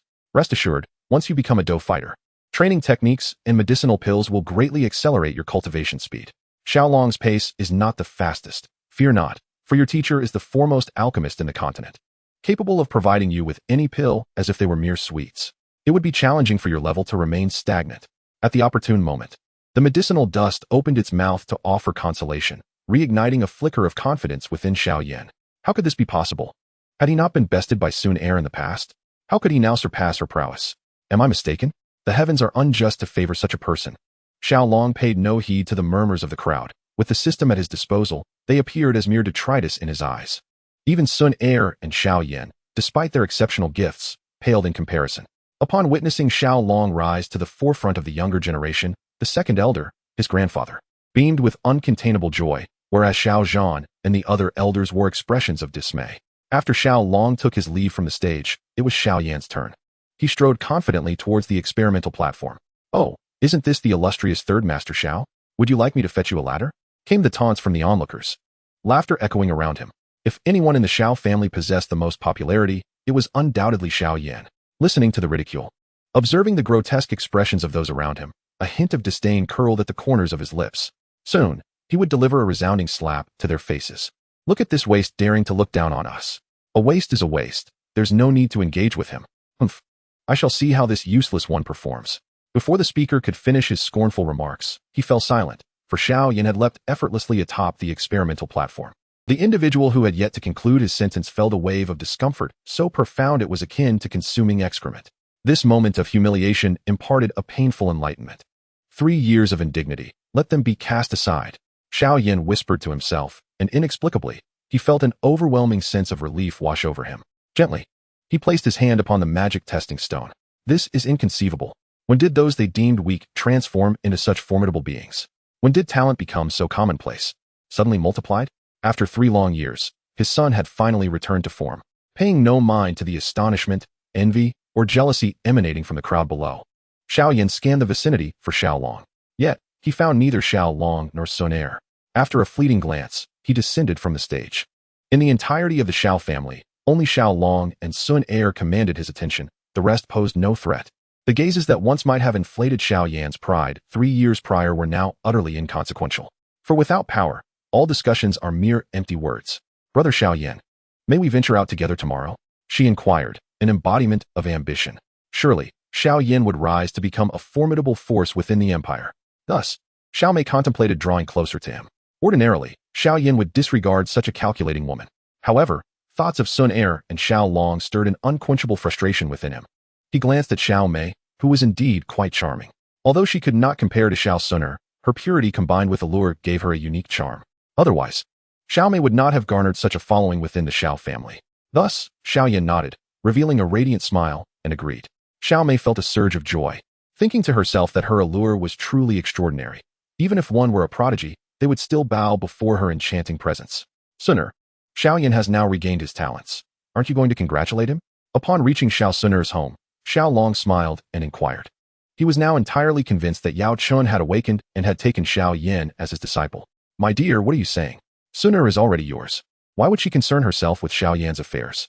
His talent being restored has no bearing on me," Xiao Sun Er replied, not a fool. Quickly realizing that Xiao Long must have been upset after seeing Xiao Yan's talent restored during the trial. Thus, she hastily distanced herself from Xiao Yan. For reasons unknown. The more benefits she received from Xiao Long and the higher her cultivation rose, the more fearful she became of him. Yes, it was fear. She was deeply concerned that Xiao Long possessed the power to strip her of everything. This was the nature of being elevated higher, only to dread a more disastrous fall. Chapter 36. Sun Er has changed, but he is your good friend. You grew up together, essentially childhood sweethearts. How can you not congratulate him now? Xiao Long asked with an indifferent expression, his tone tinged with confusion. "My dear, we were once good friends, but I am your woman. How could Xiao Yan compare to you?" Xiao Sun Er nestled in Xiao Long's embrace, feigning anger. Her petite feet tapped against the ground, venting her displeasure at Xia Zihua's disbelief in her. Xiao Long, feeling somewhat irritable and burdened by pressing matters, showed little warmth toward Xiao Sun Er, turning away and leaving her standing alone in the bustling street, at a loss. The street was lively, yet Xiao Sun Er found herself devoid of interest in the sights. Suddenly, 2 familiar figures caught her eye. It was her once beloved Xiao Yan, accompanied by Xiao Mei. She observed as Xiao Mei enthusiastically linked arms with Xiao Yan, laughing and chatting as they strolled down the street. Xiao Mei would occasionally adorn Xiao Yan with charming compliments, and he reciprocated with unabashed praise for her.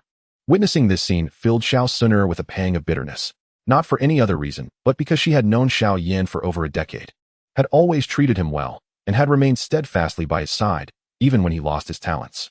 Of course, this was before Xiao Long intervened. Within the Xiao family, perhaps only Xiao Yan's father, Xiao Zhan, could have reached the level Xiao Sun Er had attained. Yet, despite her unwavering support for Xiao Yan. He had never taken her out for a stroll or gifted her anything. In contrast, Xiao Mei, before Xiao Yan lost his talent, enjoyed playing together with him just as much as anyone else. However, after his talent faded, she distanced herself from him, only to now seek his favor once he has regained it. Such behavior causes Xiao Yan to treat her with more kindness than he does towards himself, leaving Xiao Suner feeling heartbroken. It is as if her efforts have been utterly disregarded. Today, Xiao Yan felt an inexplicable joy, as if Xiao Mei, this enchanting young lady, was perpetually tempting him, instilling a sensation that perhaps he could share a bed with her. Thus, whatever Xiao Mei desired, Xiao Yan willingly provided, acting generously, almost like a fool. After all, Xiao Yan had amassed considerable wealth, having auctioned several bottles of foundational elixirs, thus accumulating a fortune amounting to hundreds of thousands. He was wealthier than his father and spent mere thousands of gold coins on trivial items without a second thought. Xiao Mei possessed remarkable acting skills, ensnaring Xiao Yan in her charm, for she had discerned his desire to be intimate with her. Such a ploy would certainly not deceive Yao Chun. Yet he chose not to alert Xiao Yan, preferring that he learn a lesson through experience. Observing Xiao Suner alone and forlorn, Xiao Mei signaled to Xiao Yan, who turned to see her. Instantly, a thought of revenge against Xiao Suner sparked in his mind. He took the initiative to wrap his arm around Xiao Mei's slender waist and approached Xiao Suner. "Cousin Suner, what brings you here? Where is Cousin Long? Is he not accompanying you on your outing?" Xiao Yan inquired with feigned concern as he stood before her. "Suner, dear cousin?" Xiao Suner gasped in surprise, realizing how distanced she had become in Xiao Yan's heart. A bitter smile crept across her face, and the last remnants of her affection for him dissipated completely. "Oh, Cousin Yan, Cousin Mei, Long is engaged in his training today.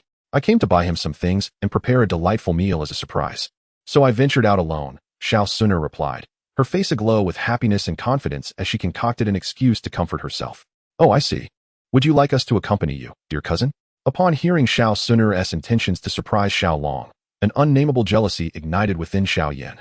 At that moment, noticing Xiao Yan's silence, Xiao Mei interjected, "No need, I will go alone.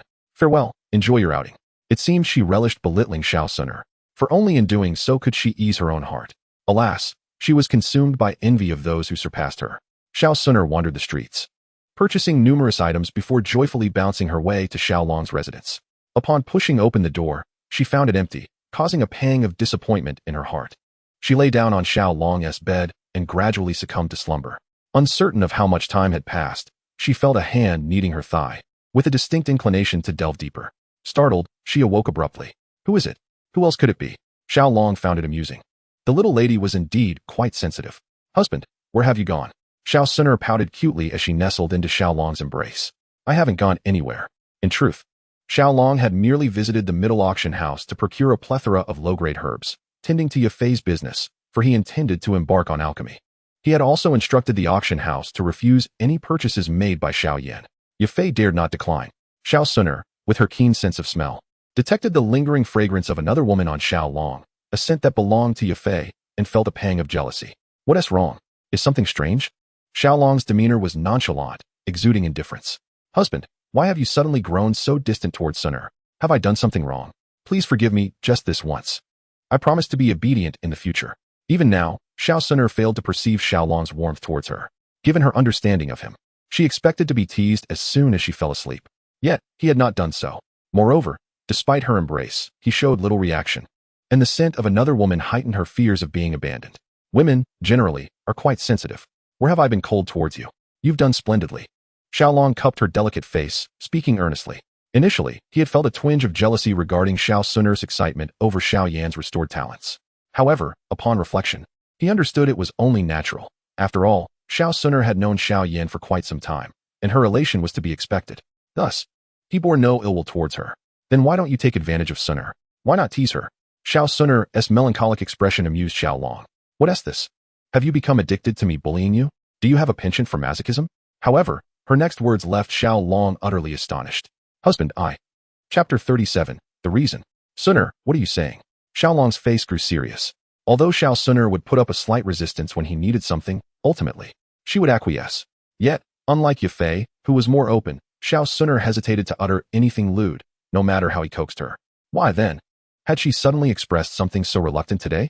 This puzzled Xiao Long greatly, as he sought to uncover what had transpired to evoke such a significant change in her. "Husband, do you no longer like Suner? In the past, did not my husband take pleasure in bullying Suner upon their first encounter? Husband, come swiftly and chastise Suner fiercely. Suner is quite empty within. With her arms entwined around Xiaolong's neck, Xiao Suner implored with affectionate eyes, pressing her body closely against his and swaying gently. At that moment, she was adorned in an adorable maid outfit. Now, Xiao Suner, do tell me what transpired today. Xiaolong inquired solemnly as he released her hands. My apologies, husband. Initially, I did harbor a lingering affection for Xiao Yan, but from today, no, from this very moment, I shall devote my love solely to you. I will heed your every command. Whatever you desire of me, I shall comply without resistance. Please do not forsake me. Noticing the seriousness etched on Xiaolong's face, Xiao Suner hastily recounted her encounter with Xiao Yin and Xiao Mei. Huh, how amusing that Xiao Yin and Xiao Mei are entangled together, Xiao Long remarked as he released her.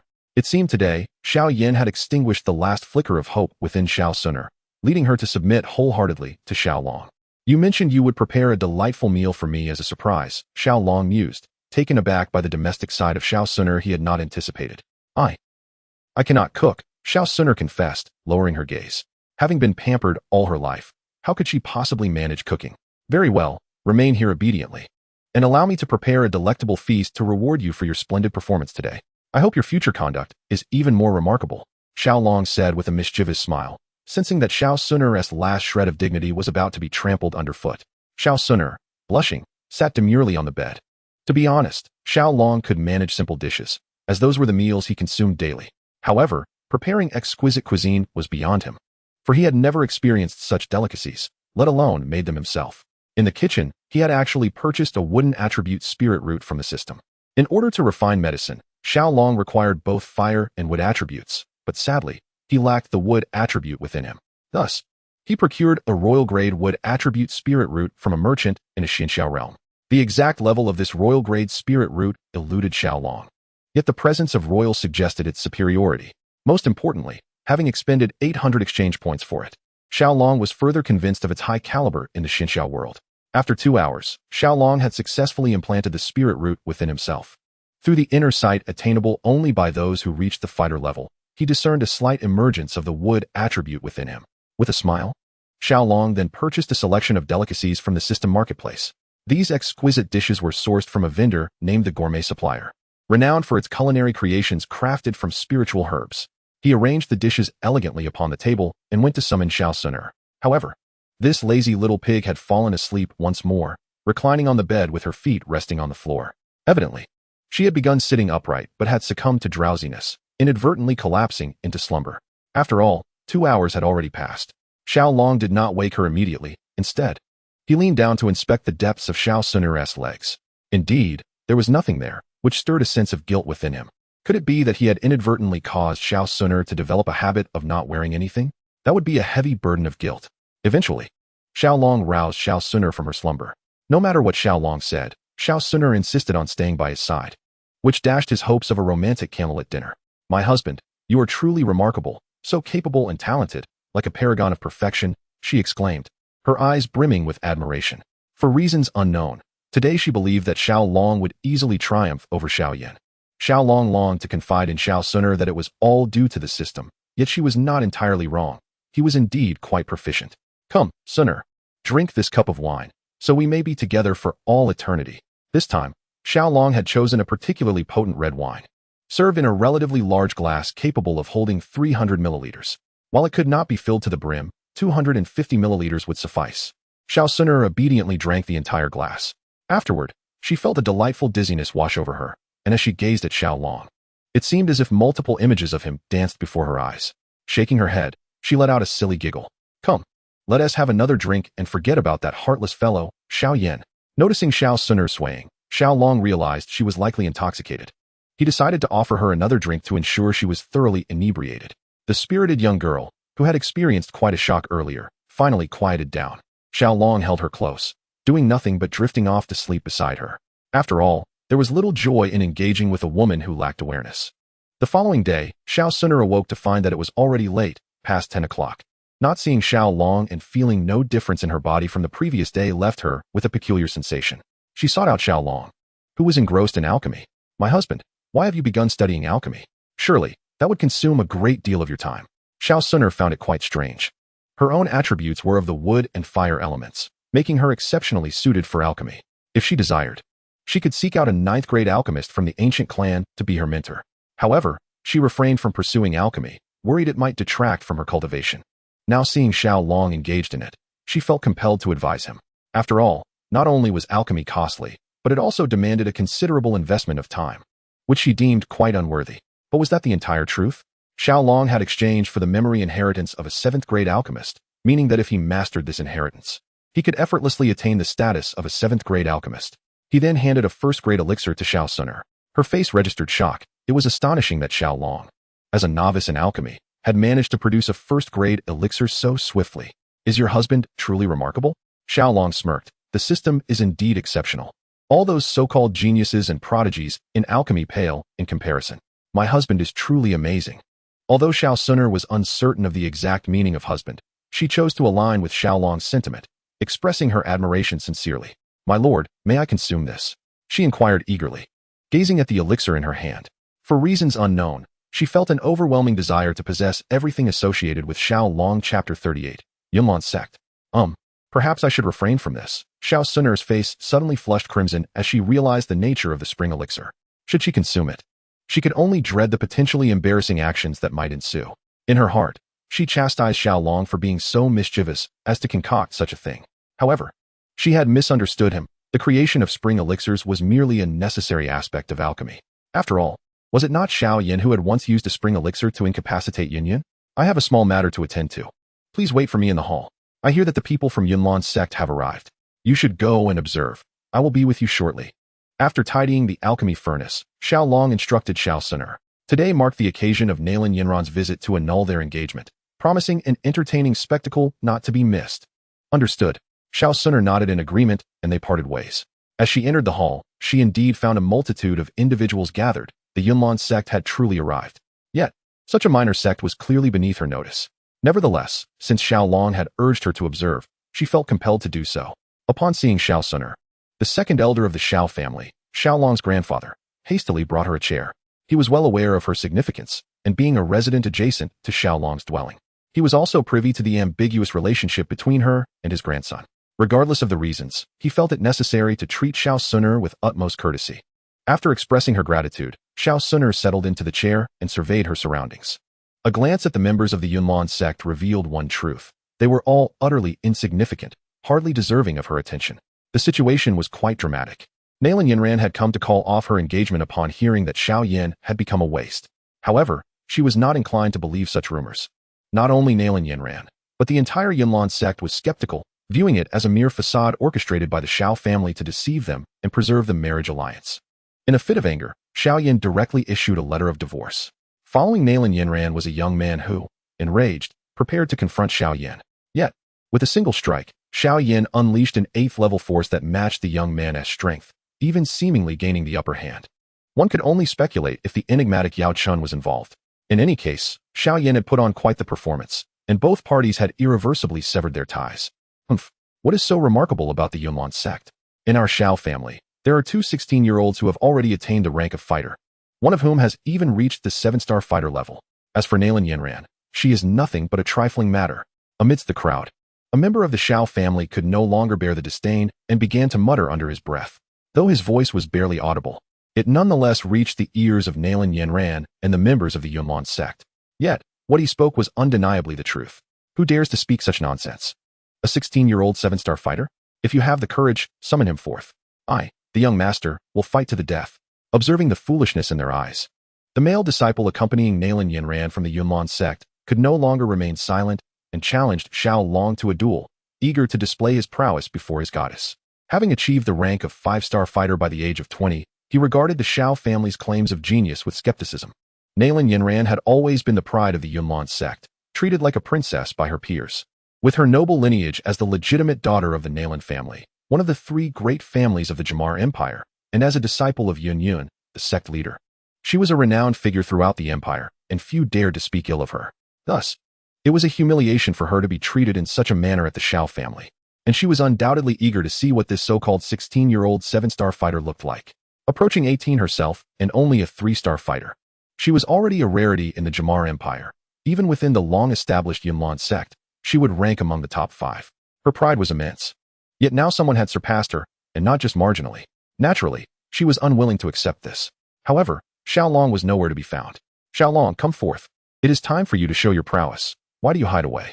Surely, you are not waiting until the last moment to appear, you pretentious fool. Aren't you the one who loves to flaunt your abilities? Why do you not come out?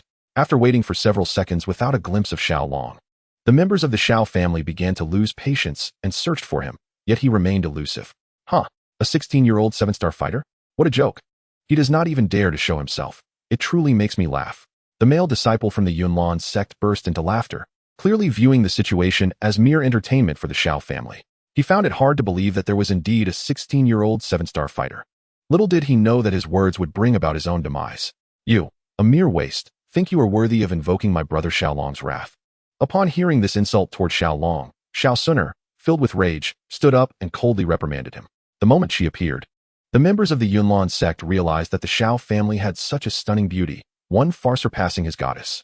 Instantly, he transformed into a lovesick fool. May I inquire who you are, my lady? A certain male disciple feigned a gentlemanly demeanor and spoke softly to Xiao Suner. You are not entitled to know.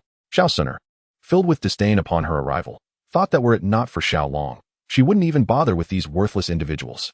I am Yunxian, the grandson of Elder Yunling from the Yunlan sect. Miss, your talent is exceptional.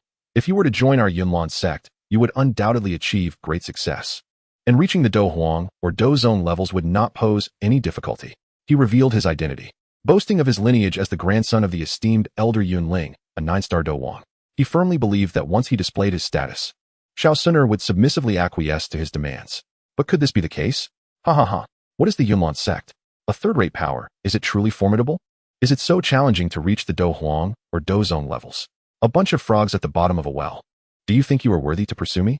Yunling is nothing but trash. I'm sorry, I have never heard of him. Xiao Suner was laughing so hard that her waist bent with mirth. The Yunlan sect, is it truly powerful? Yunling, a Do Huang, huh? He is unworthy to even carry my shoes. Hearing Xiao Suner's ridicule of the Yunlan sect, the expressions of its members turned ashen. They could hardly believe that a member of the Xiao family dared to speak to them in such a manner, especially Yunxian, who, while he had remained silent at the insult to the Yunlan sect, could no longer contain himself at the disparagement of his grandfather. If his grandfather were trash, then what did that make him? Chapter 39, Terrified. Miss, please mind your words. Be cautious, for calamity may arise from your tongue. Yunxian said coldly, his previous warmth replaced by indignation and embarrassment. Indeed, calamity may arise from one's tongue. You wish to challenge Brother Xiaolong, do you? No need for him to intervene. Let us spar, then. You, a mere waste, have no right to disturb Brother Xiaolong. Threatened by such a lowly individual from the Yunlan sect, Xiao Suner found herself laughing in anger. She resolved to seek an opportunity to annihilate the Yunlan sect. It was merely a trifling third-rate sect, and her ancient clan could easily dispatch a Do Zone to obliterate it in an instant. You seek death. At this, Yunxian could no longer restrain himself. He aimed a slap at Xiao Suner's chest, intending to teach her a lesson. Yet, Xiao Suner stood her ground, unmoved, gazing at Yunxian with disdain. As he approached, her eyes sharpened, exuding an intensity that seemed capable of unleashing flames of destruction. Yunxian crumpled to the ground, trembling in fear, and a yellow liquid began to seep from beneath him. In that moment, all present looked down upon Yunxian. To be frightened to such an extent by a girl was the epitome of disgrace. However, they were unaware that Xiao Suner was no ordinary woman. She had already attained the pinnacle of the 9-star Do Huang realm. For a peak Do Huang to instill fear in a mere Do Zhou was an exceedingly simple task. Moreover, it seemed as though a shadow of a fourth-ranked lingered about her, which was the true source of Yunxian's terror. The fourth-ranked is indeed terrifying. It seems that without the cultivation of A, one cannot hope to subdue it. Even though possesses only a trace of its essence, she is more than capable of dealing with the incompetent. Is this the way your family treats its guests? At this moment, the most formidable member of Elder A could no longer remain seated. He rose from his seat and coldly declared, it is essential to note that is the grandson of Grand Elder. Who is? He is the second most powerful figure in, subordinate only to the, and oversees the Elder Pavilion. As for, he is under authority, with his grandson rendered helpless. How could he not intervene to uphold justice, lest he jeopardize his standing within? However, had no intention of treating with any courtesy. First, the representatives had come to annul a marriage, which was already a significant affront to his dignity. Additionally, the power backing compelled him to speak on her behalf. Believed that even the esteemed of the appeared as a minor power in the eyes of the forces supporting. Thus, this choice was not as difficult for him as it might seem. As for the etiquette of receiving guests, I must ask you, Elder, What claim do you have to be considered a guest? Coldly remarked. Furthermore, yours, despite being was so frightened by a mere girl that he lost control of his faculties. What do you expect of me? Should I extol the glorious achievements of your elite? Before could respond, delivered another incisive remark, leaving momentarily speechless. Indeed, this was a setback for. Very well, I shall not waste further words with you. Bring forth that girl. I demand that be allowed to address this matter with the Grand Elder. After a moment of contemplation, spoke. While it was true that found itself at a disadvantage, their dignity was not something to be easily trampled upon. Thus, he felt compelled to apprehend the architect of this turmoil to provide with an explanation. Elder, you come to our family not only to annul a marriage, but also to demand a person. Do you believe us to be so easily bullied? Could no longer contain the fury boiling within him. If he were to surrender the girl, it would be a true humiliation. How could he call himself if he could not even protect his own kin? We are not here to plead with you, so do not mistake our intentions. As offered him a semblance of courtesy, S expression soured, and his began to surge, indicating that a physical confrontation was imminent. The phrase about giving face should rightly be directed at us. Depart at once. Our family does not welcome you. Slammed his palm down, shattering the cup on the table. Evidently enraged. Enough, exclaimed. Uncle, we are here solely to annul the marriage. It is my master's directive. Regardless of your family's agreement. This has already been established as a fait accompli. Only Guyi accompanied Nan Yanran on this journey as a formidable protector. While the Xiao family was certainly not a pushover, Nan Yanran had no desire to stir up trouble, so she invoked the name of her master. The head of the Yunlan sect was a true giant in the entire Jiama Empire, and through this connection, even the Do Huang experts treated Nan Yanran with courtesy. While the average Do Huang would also show her some respect, Nan Yanran believed that by mentioning her master, all difficulties would be effortlessly resolved. Indeed, upon hearing her invoke her master, a grave expression crossed Xiao Zhan's face. It was evident that he was now engulfed in hesitation. The name of the Yunlan sect's leader was indeed significant. At that moment, Xiao Long stepped forward, his tone laced with disdain. Isn't the Yunlan sect's leader just Yin Yun? As of now, she is merely a Do Huang and hardly worthy of much regard. Xiao Long had recently visited the room where gifts for the Xiao family were stored in the Yunlan sect, collecting various pills and swords to sell in the system marketplace, thus earning a tidy profit. After all, those pills were not particularly precious. Most were merely first or second tier, with very few being third or fourth tier. Nevertheless, Xiao Long would not relinquish these items. Who are you? Nan Yanran inquired, her displeasure evident at the derisive remarks directed towards her master. I am Xiao Long, the most talented individual of the Xiao family, currently a 7-star Do Shi. What is the matter? The proud daughter of the Yunlan sect wishes to spar with me? Xiao Long regarded Nan Yanran with a hint of contempt. He had little interest in her. After all, her beauty paled in comparison to Xiao Sun'er, as did her talent and background. In short, Nan Yanran was simply inferior to Xiao Sun'er in every aspect, leading Xiao Long to lose interest in her. You are Xiao Long. Nan Yanran felt a surge of curiosity upon hearing his name. This was her first encounter with the Xiao family's top genius. Xiao Long replied nonchalantly, dismissing any notion of Xiao Yan's so-called 3-year promise. After all, Xiao Long had already planned to seize the medicinal dust from Xiao Yan. Without it, Xiao Yan would be nothing more than a minor player, perhaps a king in such a small place as the Jiama Empire, but hardly significant on the Doqi continent. Establishing a 3-year promise without the aid of medicinal dust would only lead to humiliation for Xiao Yan. Considering that Xiao Yan was part of the Xiao family and had also stolen his woman, Xiao Long decided not to make things too difficult for him. It wouldn't be right to strip him of all dignity. After all, he had once played the role of a protagonist, hadn't he? Nan Yanran had never endured such humiliation before, her teeth clenched in fury. Ultimately, however, she swiftly departed with the members of the Yunlan sect. She lacked the courage to accept Xiao Long's challenge. After all, Xiao Sun'er, the second prodigy of the Xiao family, had effortlessly defeated the formidable Yun Xian, leaving him utterly dazed. The thought of confronting Xiao Long herself filled her with trepidation.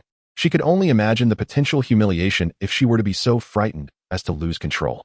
Hence, she chose to depart. TSK. Is she really leaving just like that? How utterly dull. Xiao Long felt a wave of boredom wash over him as he watched Na Lan Yanran exit, prompting him to take his leave alongside Xiao Sun'er. Following Xiao Long's departure, the attendees of the Grand Hall began to disperse, for the main spectacle had concluded, rendering their presence here rather meaningless. However, the members of the Xiao family were in high spirits today, as they had successfully dealt a resounding blow to the foremost power of the Jamadi Empire, the Yunlan sect. Could they possibly be anything but elated? Yet, Xiao Yan found no joy in the situation. He felt as though his moment of glory had been stolen from him, just as his talents had begun to re-emerge. he was overshadowed by Xiao Long, leaving him with a sense of frustration. Nevertheless, the events had unfolded, and considering that both Xiao Long and Xiao Suner had assisted him against the Yunlan sect, he refrained from voicing his discontent. Suner, tell me, what is your current level? Xiao Long contemplated retrieving Xiao Yan's ring, which contained Yao Chun. However, Yao Chun was no ordinary individual. At his peak, he had reached the 9th star Dozun, teetering on the brink of semi-saint status, making him a formidable opponent indeed. Even with his ample exchange value and possession of a 12th level mecha, the Green Leopard Beast, he could not guarantee victory over Yao Chun. Thus, he sought assistance, and the enigmatic Xiao Suner was undoubtedly his best option. Xiao Suner, currently at the 9th star Do Wang, was unaware of Xiao Long's intentions, but answered his query candidly.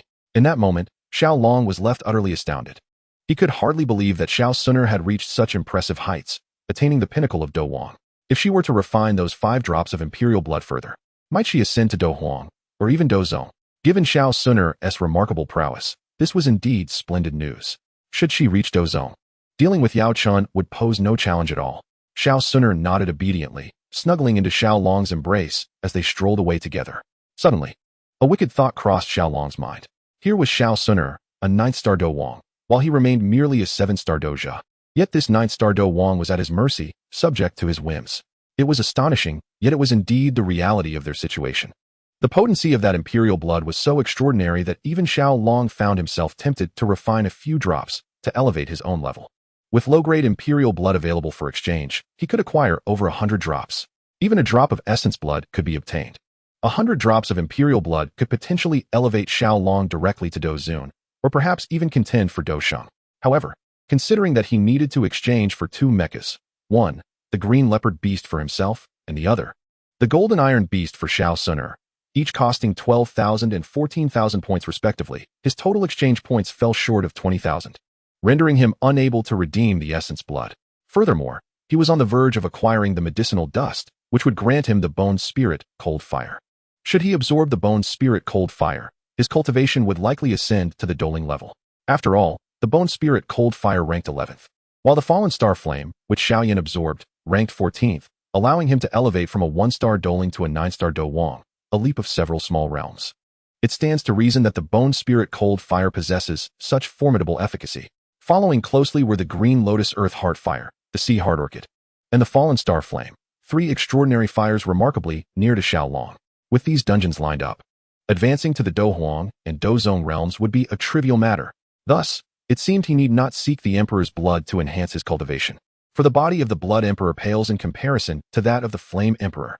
With this consideration, Xiao Long resolved firmly. After sending Xiao Suner away, he proceeded to redeem the mecha.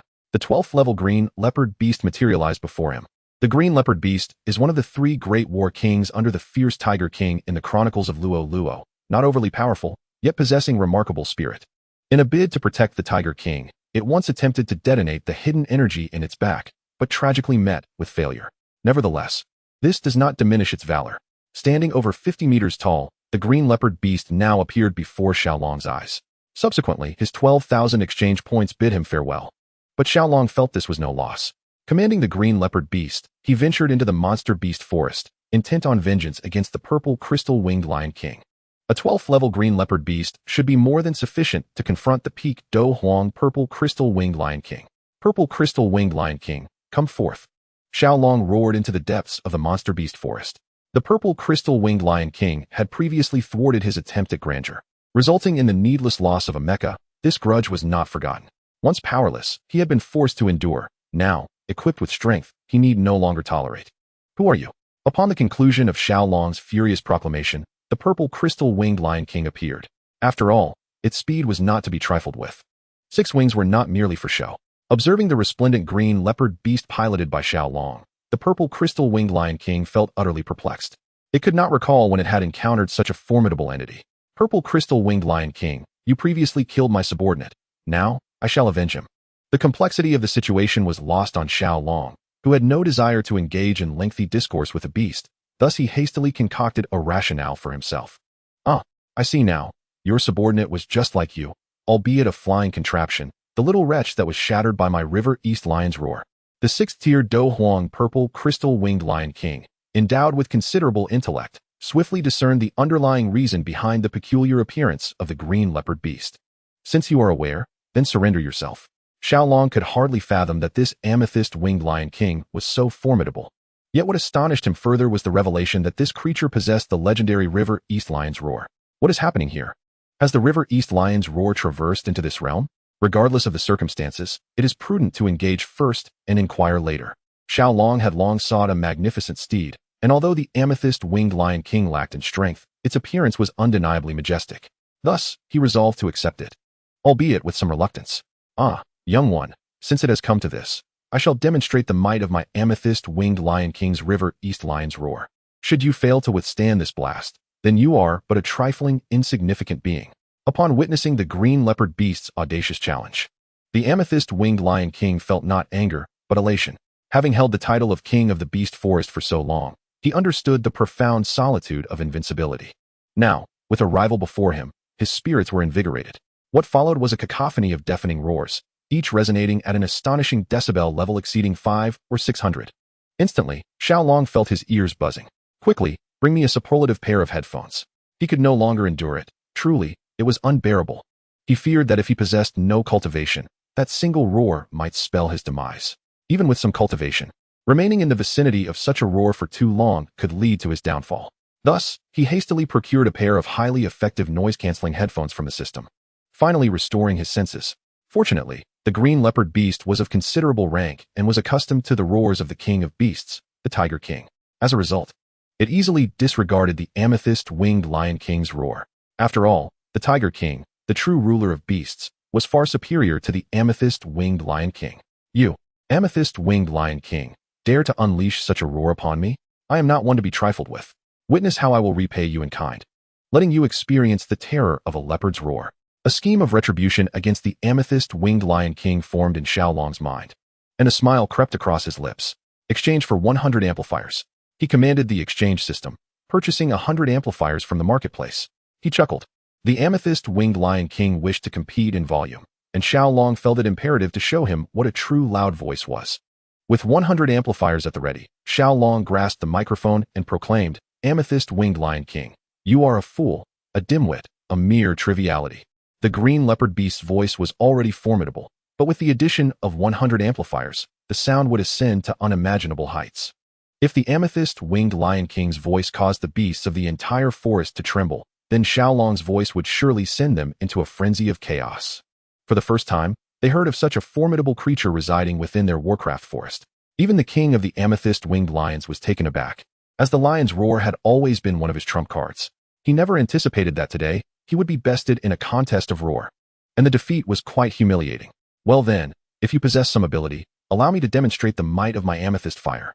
Within the king of the amethyst-winged lions dwells a unique flame, a potent beast fire indeed. It was by a fortunate twist of fate that Xiao Yan acquired this beast fire from the king, elevating his burning technique to a new level.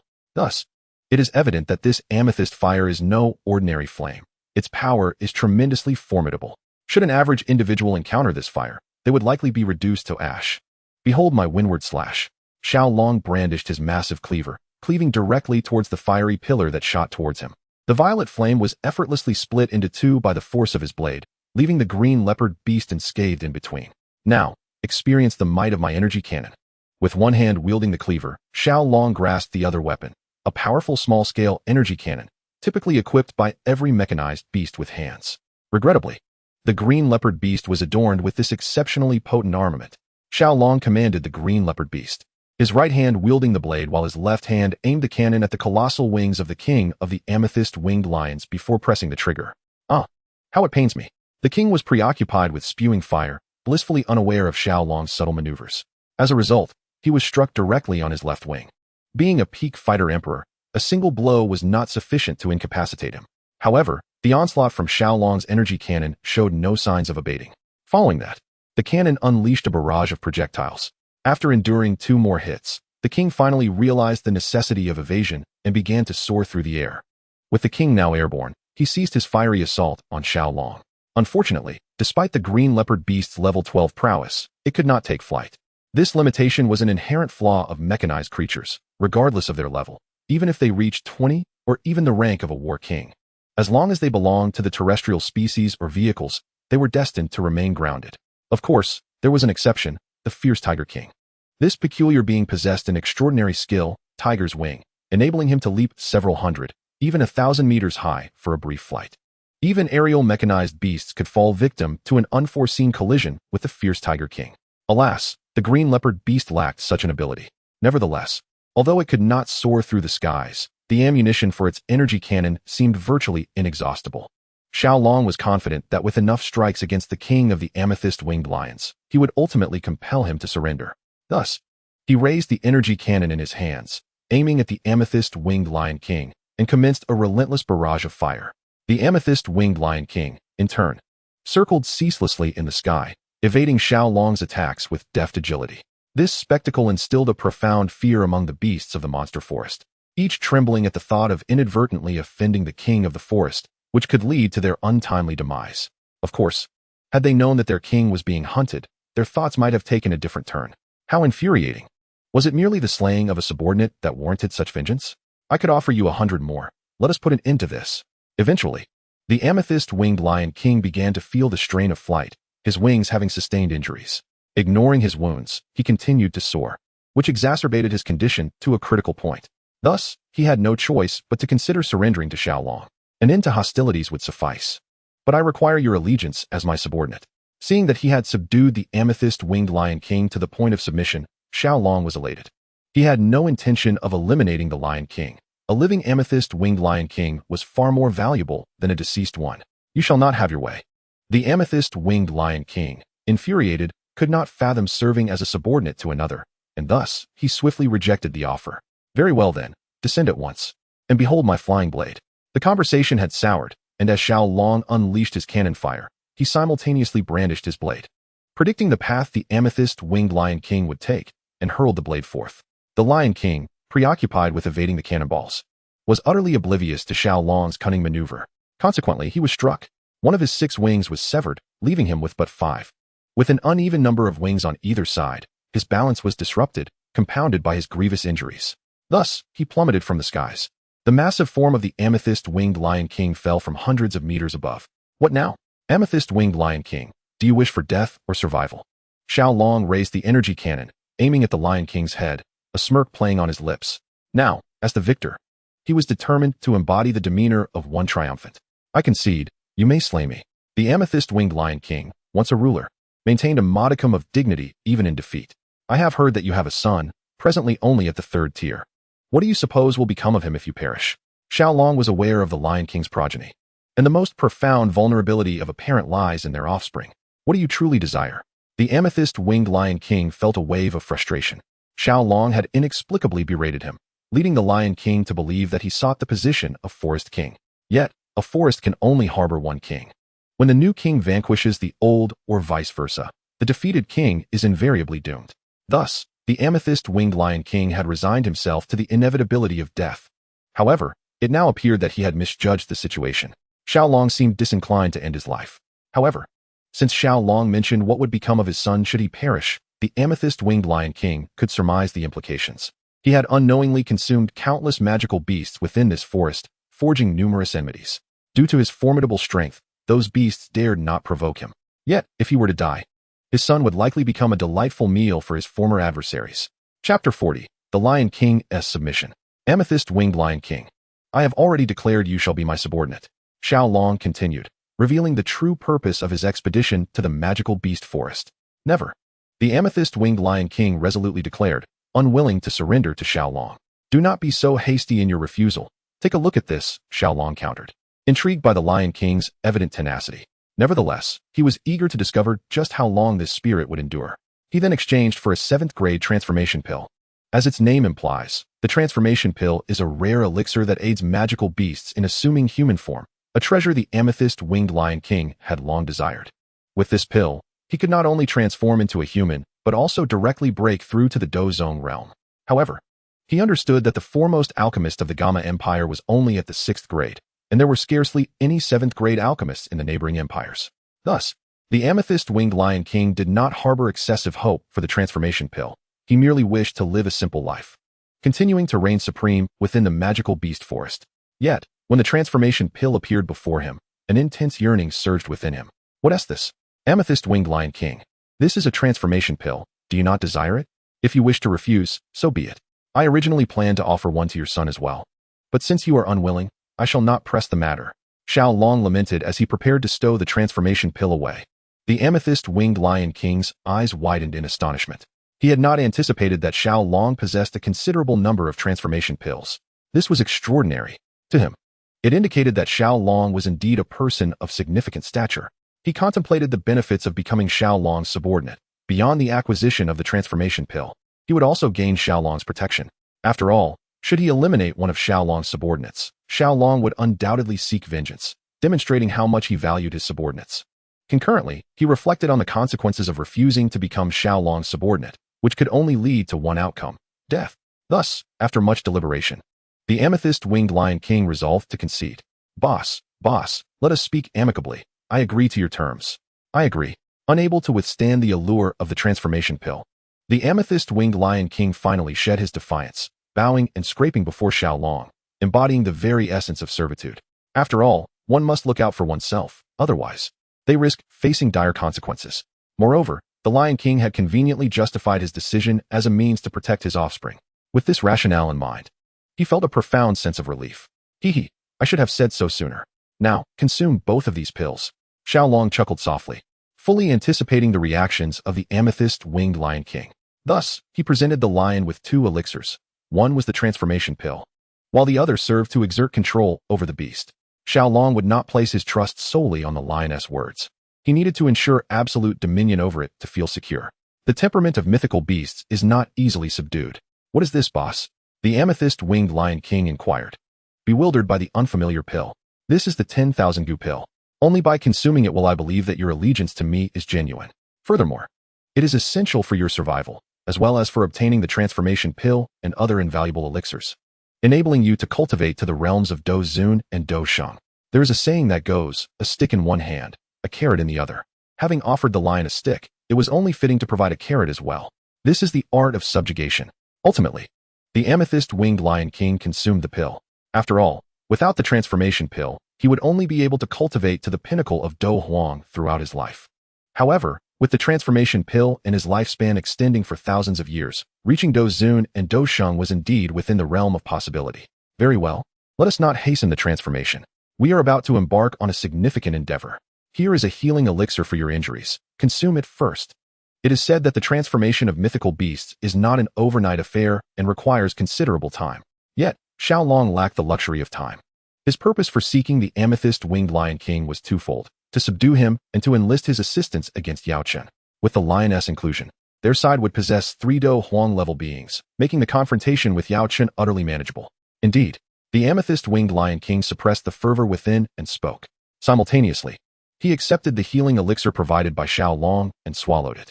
This elixir was a 6th-grade treasure pill, renowned for its profound healing properties for Do Huang injuries. The amethyst-winged Lion King felt his injuries heal significantly, and the severed wing seemed to hint at the possibility of regrowth. After witnessing Xiao Long's remarkable capabilities, the amethyst-winged Lion King cast aside any lingering doubts. "I have heard that you possess amethyst spirit crystals, which can greatly enhance a fighter's pure fighting spirit. Why not present some to honor me?" Those familiar with Battle Through the Heavens are aware that the amethyst-winged Lion King possesses 2 treasures, the amethyst spirit crystal and the accompanying amethyst source. The amethyst spirit crystal had been appropriated by Yun Yun for Nalan Yin Ran's use, while a substantial portion of the accompanying amethyst source had been seized by Xiao Yan. Both items could assist Xiao Long in elevating his realm, which he would not willingly forego. Moreover, the accompanying amethyst source was immensely beneficial for the offspring of the amethyst-winged Lion King, making it unreasonable for Xiao Long to take it now that the lion had pledged allegiance to him. Conversely, the amethyst spirit crystal held little value for the lion and its progeny, rendering it a treasure in Xiao Long's eyes. Thus, it is evident that Xiao Long has not erred in his reasoning. Indeed, the purple crystal-winged Lion King harbors no objections, for the purple spirit crystal holds little significance for him. It is hardly surprising. The purple crystal-winged Lion King, after cultivating for a mere decade or two, would possess a single purple spirit crystal, and having lived for several centuries, coupled with his formidable strength, few dare to pilfer from him. Consequently, the purple spirit crystal has been diligently preserved by the purple crystal-winged Lion King. The transformation pill is a treasure to the purple crystal-winged Lion King. Yet to Xiao Long, it is of little worth. Thus, he graciously bestowed it upon the purple crystal-winged Lion King in exchange for what he truly required: Before Xiao Suner emerged from her seclusion, which would be in 4 days, Xiaolong had successfully refined all 14 pieces of the purple spirit crystal. The Dou Qi within him was nearing the point of being transformed into a flawless gemstone, becoming as transparent as glass. Meanwhile, Xiaolong's cultivation level ascended to that of a 4-star Dou Master. "My dear, have you missed me?" Upon her emergence, Xiao Suner sought out Xiaolong immediately. Leaping into his embrace, her face alight with a sweet smile. "I've missed you dearly, my wife." Unfazed by Xiao Suner's affectionate advance, Xiaolong reciprocated by lifting her and playfully tossing her onto the grand bed, eliciting a series of delighted shrieks from her. It had been nearly a week since Xiaolong had indulged in intimacy with Xiao Suner, as he had been preoccupied with his cultivation. It is often said that a brief separation enhances the joy of reunion, a sentiment perfectly applicable to their situation. Like dry tinder meeting a fierce flame, the two swiftly ignited into a fervent passion. Chapter 41. The Quest for Medicinal Herbs. After a prolonged absence from battle, Xiao Suner was more than cooperative, her lithe form entwining around Xiaolong, making it difficult for him to part from her. Ultimately, Xiao Suner lay contentedly upon Xiaolong's chest, her face radiating satisfaction. "Little enchantress, write a letter to Xiao Yan, inviting him to the monster forest tomorrow. I have matters to discuss with him." Xiaolong, taking a breath, remarked with a sly grin. "All right." Regardless of Xiaolong's intentions, Xiao Suner obediently nodded. Following his instructions, she penned a letter to Xiao Yan, requesting his presence in the monster forest for a discussion. "My dear, what business do you have with Xiao Yan?" Xiao Suner pondered, believing that Xiao Yan would be too fearful to venture into the monster forest at this time. Xiaolong had previously escorted Xiao Suner into the depths of the monster forest, driving the purple crystal-winged Lion King from his lair, thereby establishing their residence there. Xiao Suner aimed to alleviate Xiaolong's worries. Typically, one would only venture into the monster forest in a party once reaching the Dou Master rank, and even then, only at its periphery. They currently resided in the heart of the inner sanctum of the monster forest. Not only would Xiao Yan, who had yet to attain the Dou fighter rank, be unable to enter, but even Dou Masters, great Dou Masters, and those of Dou Ling or Dou Wang stature would tread cautiously in such a perilous locale. Xiao Suner did not believe Xiao Yan would come, in the past. Even when she had been on good terms with him, he had been reluctant to visit, and now, given their estrangement, she was convinced that Xiaolong was even less likely to arrive. "Fear not, he shall undoubtedly come." Xiaolong gently lifted Xiao Suner's delicate chin, a self-assured smile gracing his lips. With the protection of Yao Chun, there was no part of the beast forest that Xiao Yan could not traverse. Moreover, Xiaolong believed that Xiao Yan was equally eager to reach a resolution with him. "By the way, little fairy, what level have you attained now?" Xiaolong suddenly recalled that Xiao Suner had previously been a 9-star Dou Wang. After refining 5 drops of ordinary Qing Wan Emperor's blood, what heights would she now reach? With a proud smile, Xiao Suner, now a 5-star Dou Huang, exuded confidence in her current prowess. She could distinctly sense a new skill within her bloodline, one related to flames. This resonated harmoniously with the 4th rank sealed within her by her father, filling her with delight. Anything associated with is undeniably extraordinary. The notion that a mere Dou Shi could command a 5-star Dou Huang is hardly believable. Xiaolong beamed with pride. Conquering a beautiful woman is exhilarating. But to triumph over not just a stunning beauty, but also a wealthy and influential lady brings a sense of accomplishment beyond measure. Clearly, Xiaolong found himself in such a situation. Not only would Xiao Suner willingly submit to her husband, but she would also embrace being playfully teased by him. Regardless of whether he was a Dou Huang, Dou Zun, or Dou Sheng, Xiao Suner gazed affectionately at Xiaolong. "I would never bully you. I will always cherish you." Xiaolong playfully pinched her cheek and replied. Upon receiving Xiao Suner's message, Xiao Yan was visibly astonished, a faint smile appearing on his face. After being cast aside by Xiao Suner and unable to reach Xiao Mei, he decided to put such thoughts aside. This matter is far from simple. Do not underestimate it. Yao Chun's ethereal form still bore a hint of skepticism, fully aware of Xiao Suner's formidable background, which was undoubtedly more complex than it appeared on the surface. "Rest assured, with my master by my side, I have faith that he will assist me in this endeavor," Xiao Yan said, glancing at Yao Chun with hope. He held immense confidence in Yao Chen's terrifying strength. "Very well, let us proceed." Yao Chen nodded in agreement. If he, as a master, did not tend to his disciple, who would? Long live the master! Xiao Yan exclaimed exuberantly. How did Xiao Suner end up in the deepest part of the beast forest? Is she trying to deceive me? Upon arriving in the depths of the beast forest, Xiao Yan found no trace of Xiao Suner, causing him to ponder doubtfully. Along the way, he even encountered Dou Wang-level beasts, which terrified him to no end. He began to suspect whether Xiao Suner was indeed misleading him, as he found it hard to believe that she, a mere 1-star Dou Shi, could venture into such depths to meet him. "How could I deceive you, Xiao Yan?" At that moment, Xiao Sun'er's voice reached his ears. Xiao Yan was filled with joy. It was indeed Xiao Sun'er's voice. He turned to locate its source, only to have his smile freeze upon realizing that she was accompanied by Xiao Long lying in Xiao Long's embrace. Xiao Long's hands roamed indiscriminately over Xiao Sun'er's body, inciting a deep sense of envy within Xiao Yan. Surprisingly, Xiao Sun'er exhibited no sign of annoyance towards Xiao Long's advances. Rather, she seemed to relish the attention. Her face adorned with a smile as she playfully chided, "Brother Xiao Long, you naughty boy." Caught off guard, Xiao Yan felt an overwhelming pang of heartache. Inundated by the display of affection before him. "What did you summon me for?" Xiao Yan inquired, his smile fading into a distant memory. "It was not she who called for you. It was I who instructed her to write to you and summon you here," Xiao Long replied. A mischievous glint in his eyes as he regarded Xiao Yan. He envisioned the despair that had washed over Xiao Yan when he had seized Yao Chen away from him. In his mind, he could already picture the moment he would generously spare Xiao Yan, allowing him to become his subordinate, and the gratitude that would ensue. "What do you want from me?" As soon as Xiao Long spoke, Xiao Yan's expression soured. It was this very man who had stolen away his future bride. A flicker of murderous intent ignited within Xiao Yan toward Xiao Long. "I seek an item from you," Xiao Long stated, his gaze sweeping over Xiao Yan as he searched for the ring that Yao Chen had once worn. "What item?" Xiao Yan immediately bristled with suspicion, fearing that Xiao Long intended to take his life. "I desire the ring that your mother left for you." Xiao Long's declaration rendered Xiao Yan utterly rigid. A tempest of emotions surged within him. What could Xiao Long possibly want with his mother's ring? Could it be that Xiao Long had discovered the existence of Yao Chen? No, that was implausible. Xiao Yan quickly dismissed the thought, for he had never divulged Yao Chen's existence to anyone. "Why should I part with my mother's ring?" Xiao Yan retorted with a cold laugh. Within that ring resided the formidable Yao Chen. It would be sheer folly to relinquish him. "Do you truly believe you are in a position to question my demands?" Xiao Long asserted, revealing his formidable cultivation as a 4-star Do master without reservation. The sheer force of his presence made Xiao Yan falter, nearly bringing him to his knees. "Do master? How is that even possible?" Xiao Yan's face contorted in disbelief. Even Yao Chen, residing within the ring, was taken aback. Surely, one could not ascend so rapidly, even with the aid of advanced elixirs. "What is the matter, Xiao Yan? Do you wish to engage in a duel with me?"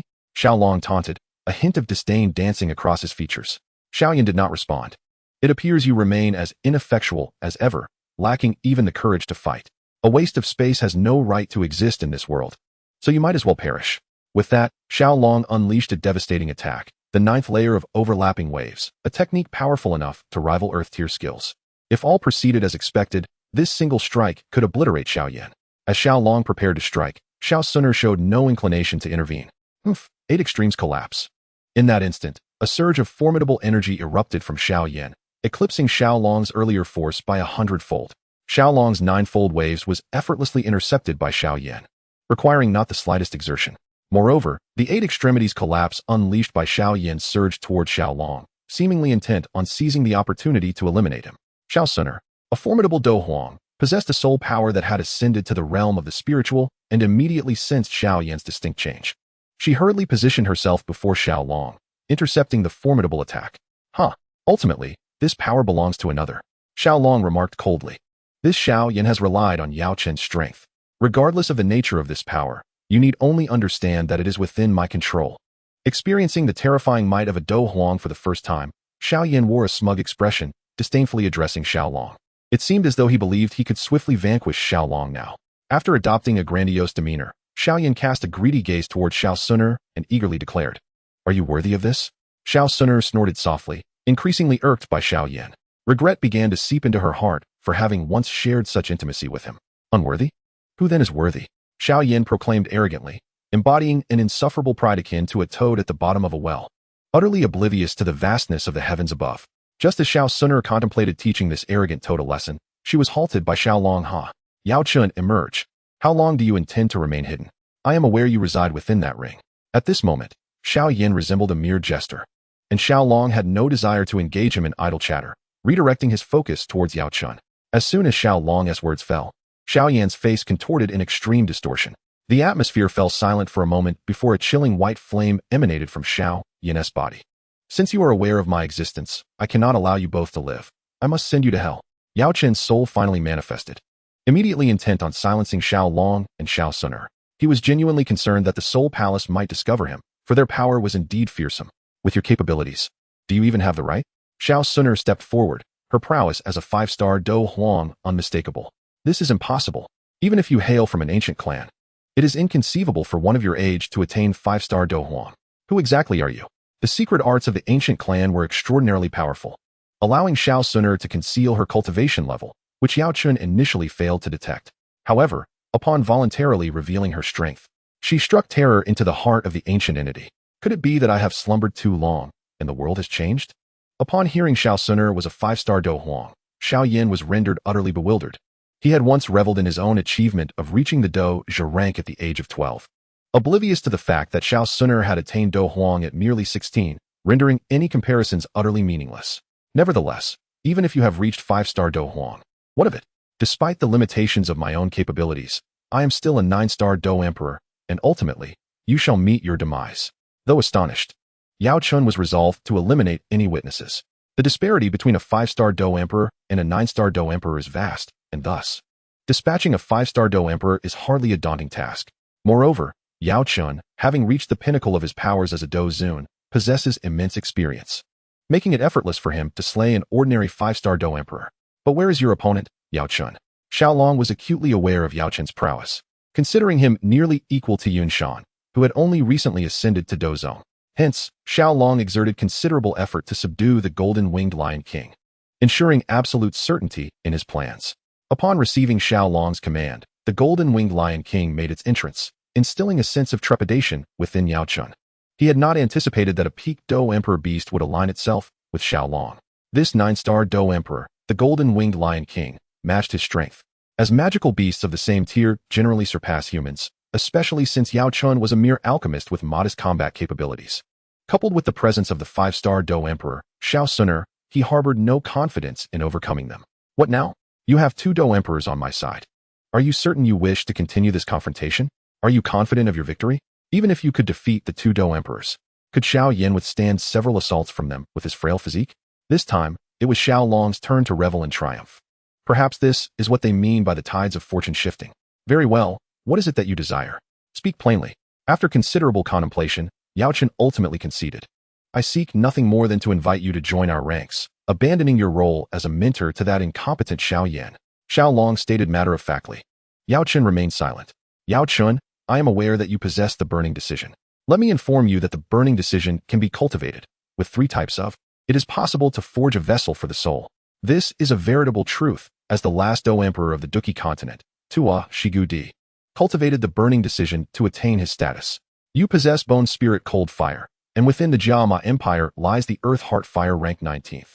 Your wayward disciple holds the Ocean Heart Blue, and the Jianan Academy boasts the Fallen Heart Flame. Just in this vicinity, there are 3 types of. Should you choose to join us, I can assure you that within a year, I will forge a body for you, enabling your rebirth.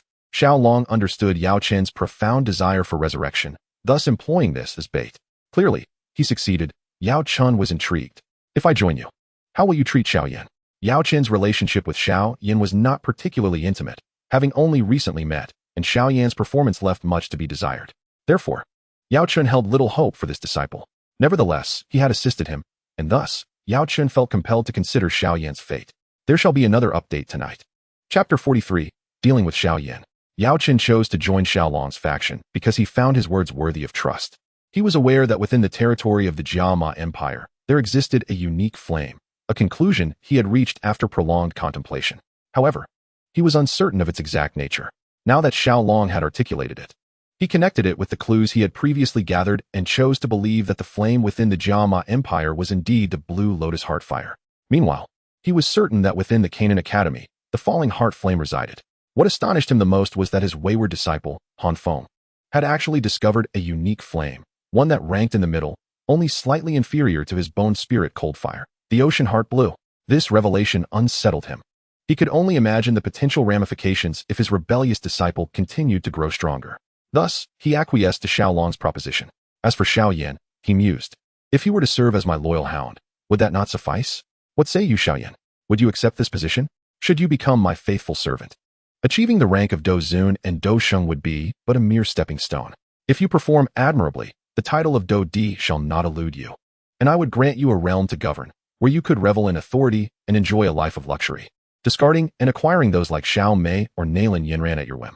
After a moment's reflection, Xiaolong spoke. The thought of claiming a protagonist as a mere servant was exhilarating. If you wish for my consent, it is contingent upon one condition. Xiaoyan pondered, his heart stirred. Surprisingly willing to become the servant of his archenemy.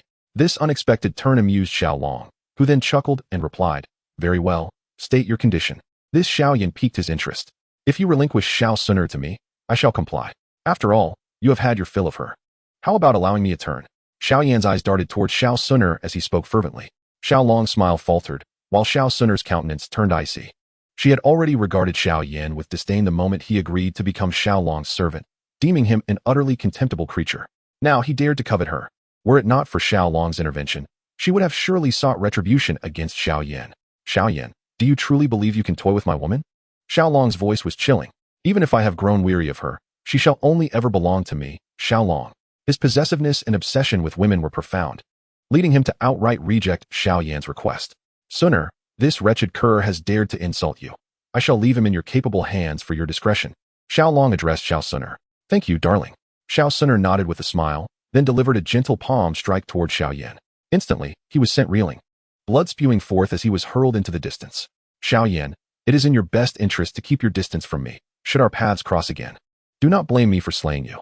This time, Xiao Suner was truly enraged, her disdain for Xiaoyan having morphed into an intense loathing. Yet, she refrained from delivering a fatal blow, leaving him with but a flicker of life remaining. Yao Chen observed coldly from the sidelines, choosing not to intervene. He could never have imagined that he would choose such a person as his disciple. Now, he has begun to question his judgment, especially after having been misguided once before. Observing Xiaoyan's demeanor, he anticipates disappointment, fearing that his vision may be blinded a second time. This is not the outcome he wishes to witness. Thus, at present, Yao Chen no longer regards Xiaoyan as his apprentice. Xiaoyan lies not far away, his life force exceedingly faint, leaving his fate uncertain. Xiaolong has retrieved the ring belonging to Yao Chen into the system, incurring a fee of 1,000 points to extract all its contents. Notably, even the bone spirit cold fire within Yao Chen's body has been extracted and stored within the system. He has no intention of selling that, for he requires it for his own refinement. In short, Yao Chen has yet to comprehend his situation before he finds himself utterly destitute. Stripped of every last bit of his savings, all seized by Xiaolong. Even the bone spirit cold fire, which he had refined for many years, has vanished without a trace.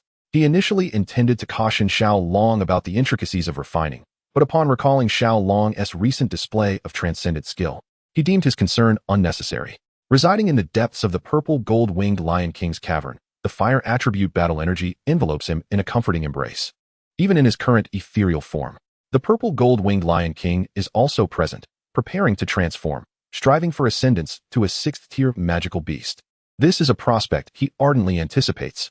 To ensure flawless execution, he has driven the nearby 5th-tier magical beasts to the periphery before commencing his metamorphosis.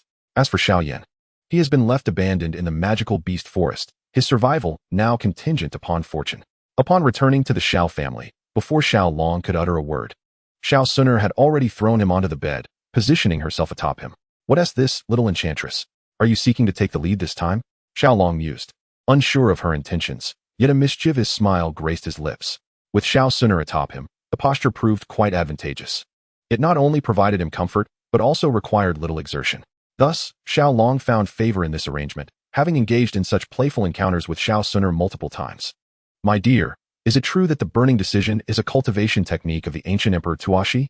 Xiao Suner inquired with great curiosity. It is known that anything associated with the Emperor Do is extraordinary. The cultivation methods of the Emperor Do are undoubtedly the pinnacle treasures of the Do-Chi continent.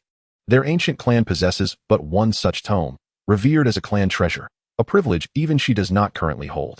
This illustrates the formidable nature of the Emperor Do's cultivation methods. They may not be the absolute finest, yet they possess the potential to cultivate one to the level of Emperor Do, an irresistible temptation for anyone. Moreover, this technique belongs to the most enigmatic and final Emperor Do, Tuashi, which piqued Xiao Suner's interest even further. It is noteworthy that within their ancient clan lies 1/8 of the key to Emperor Tuashi's cavern. The burning decision is a cultivation method of Emperor Tuashi, potentially linked to his hidden sanctum. Indeed, allow me to narrate a tale. Thousands of years ago, there existed a unique flame, born amidst the heavens and the earth. It took a millennium to take form, a myriad of years to gather spirit, and countless epochs for profound cultivation. In its enigmatic essence, it underwent subtle transformations. It is well known that typically, Extraordinary flames rarely venture far from their birthplace, yet this flame was different. Upon acquiring sentience, it traversed the underground magma, wandering for a millennium and sustaining itself by consuming fire.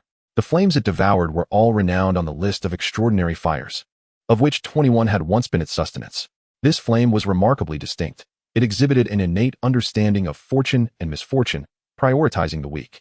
After expending thousands of years devouring 20 different extraordinary flames, even the innate sovereigns of flame, such as the void-devouring flame and the pure lotus demon flame, could only submit before it. Ultimately, after consuming all 22 extraordinary flames on the list, it proclaimed itself Emperor Flame.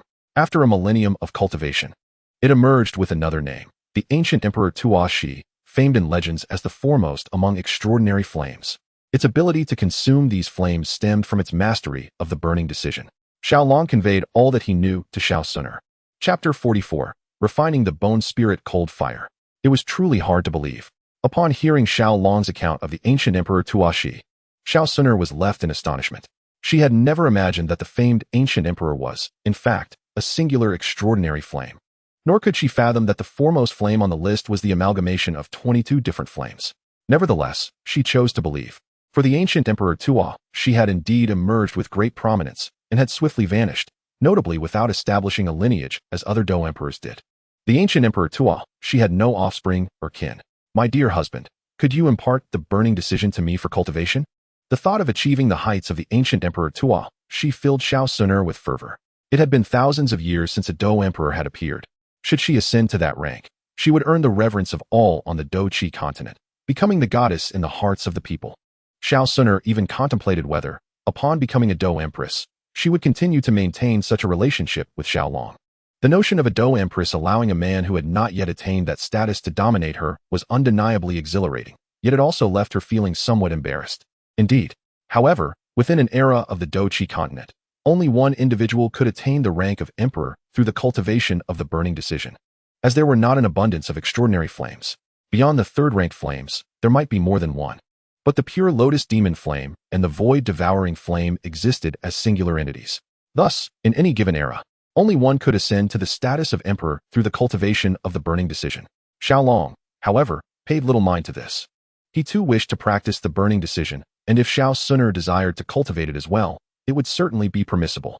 While it was true that the burning decision could only allow one to become emperor, attaining that rank was not solely reliant on it. The two were not mutually exclusive. Only one person can become emperor?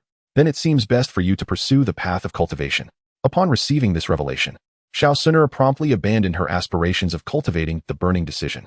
She resolved instead to have Xiaolong undertake its mastery. After all, being the woman of a Dou emperor held its own allure. Fool, ascending to the throne isn't solely reliant on the burning decision. There exist myriad pathways to achieving the status of Dou emperor, so take it. Xiaolong presented the replicated burning decision to Xiao Suner.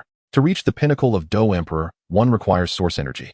While source energy is scarce on the Duqi continent, it is of little consequence in realms of a higher echelon. My dear, you are truly kind to Suner. Suner loves you.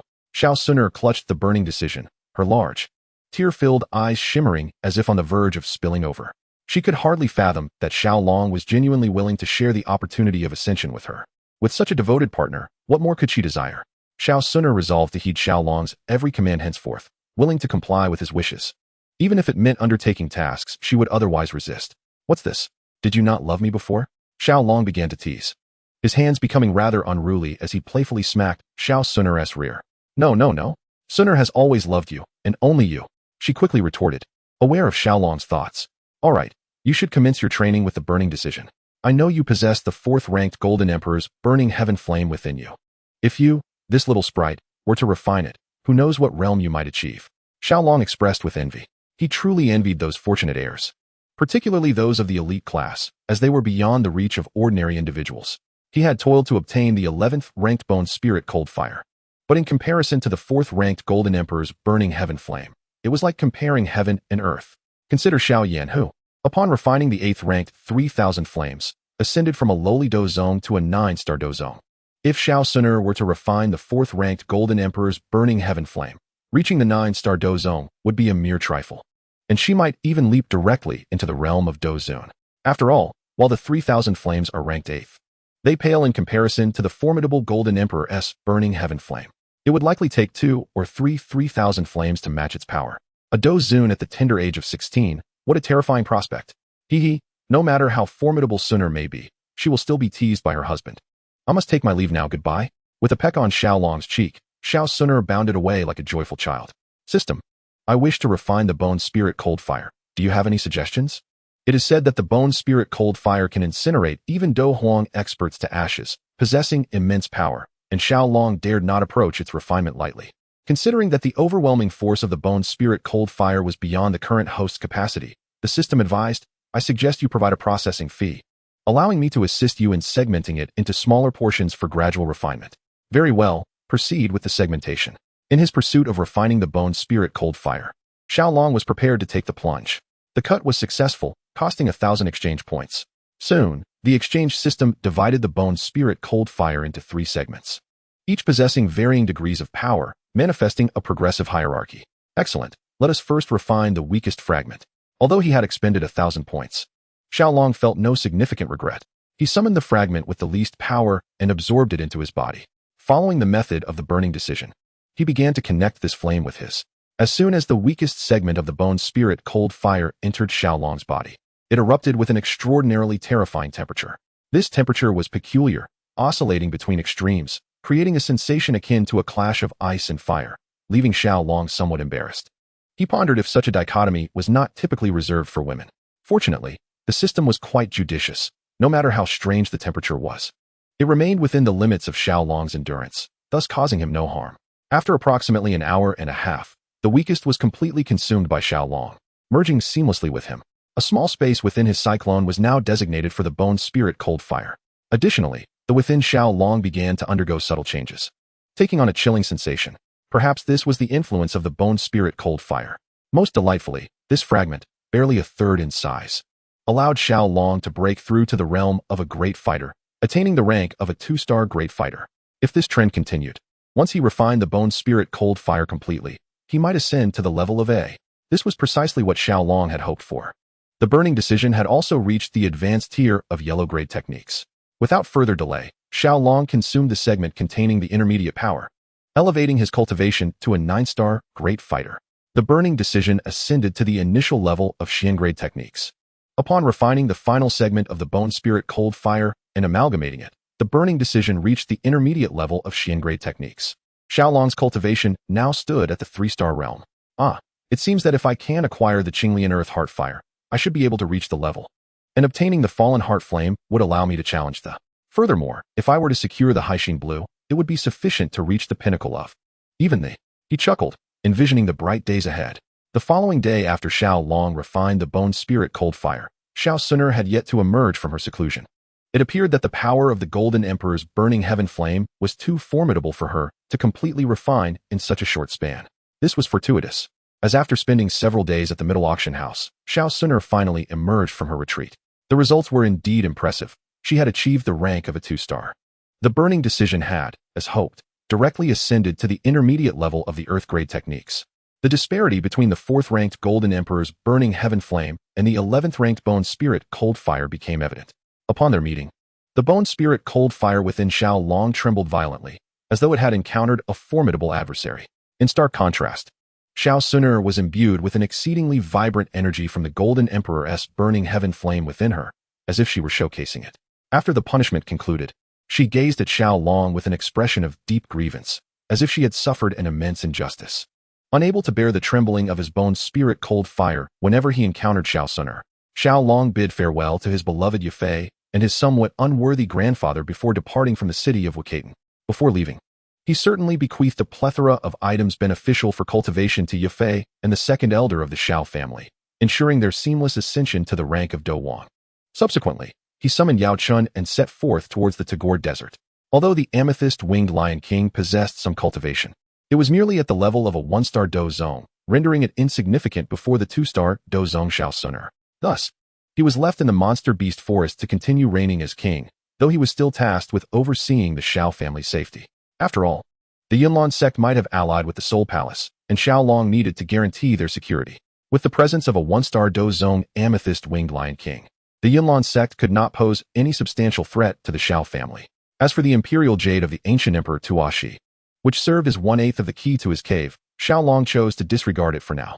His current strength was insufficient to unlock the ancient emperor's cave, and he resolved to attend to that high-level instance at a later date. Darling, why must we walk so slowly? If we could fly, we would have already arrived at the Tagore Desert, and you would be refining the heart fire of the Green Lotus by now. Why waste time here?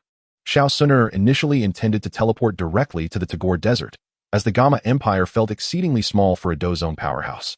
However, Xiaolong stubbornly refused to do so, leaving Xiao Suner perplexed. This fellow seemed to relish bullying her in the depths of the mountains, reminiscent of when he first claimed her in the Monster Beast Forest.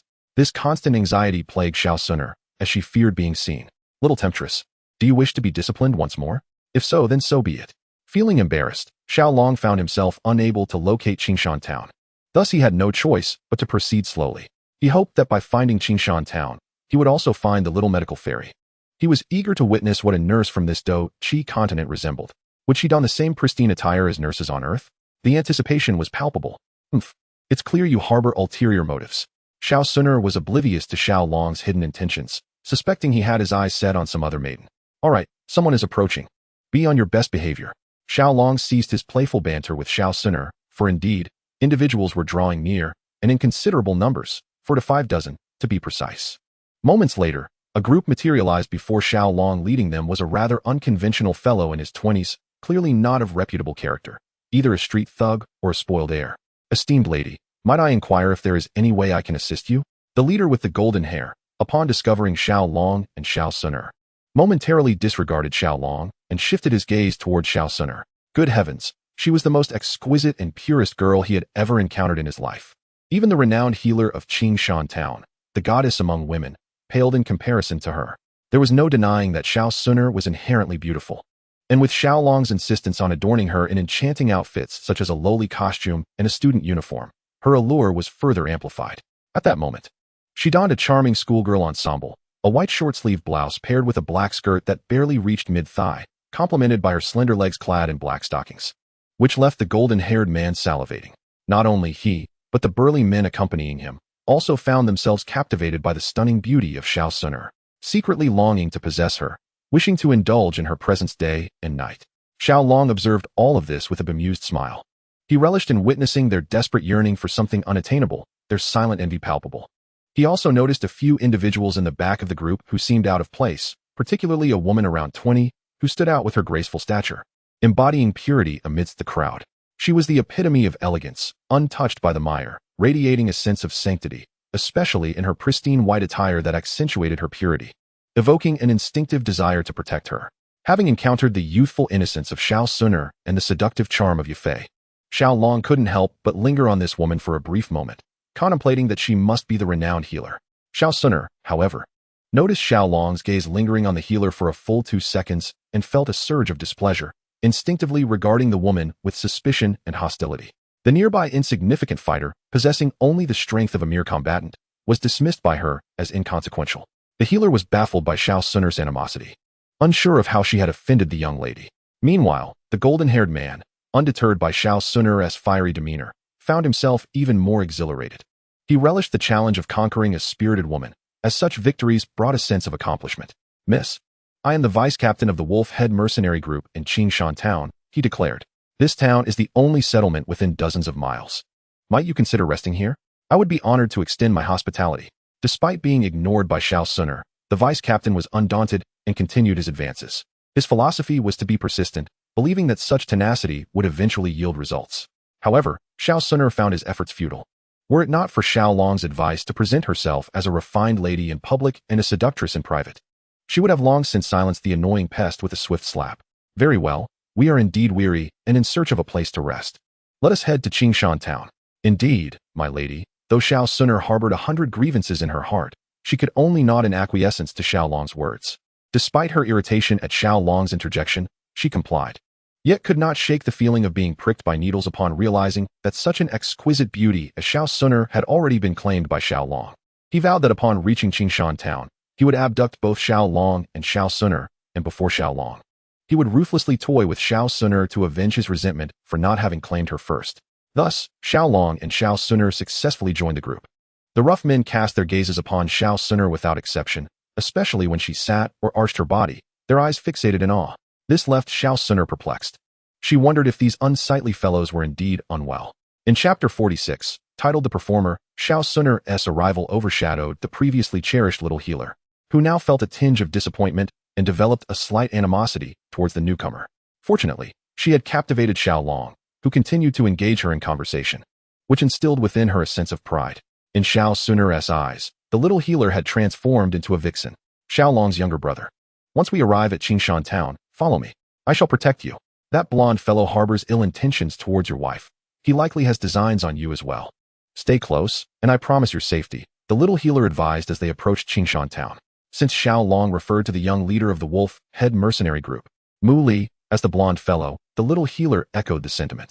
Xiao Long felt a flicker of gratitude towards the little healer for her concern, surprised that she would think of him so soon after their acquaintance.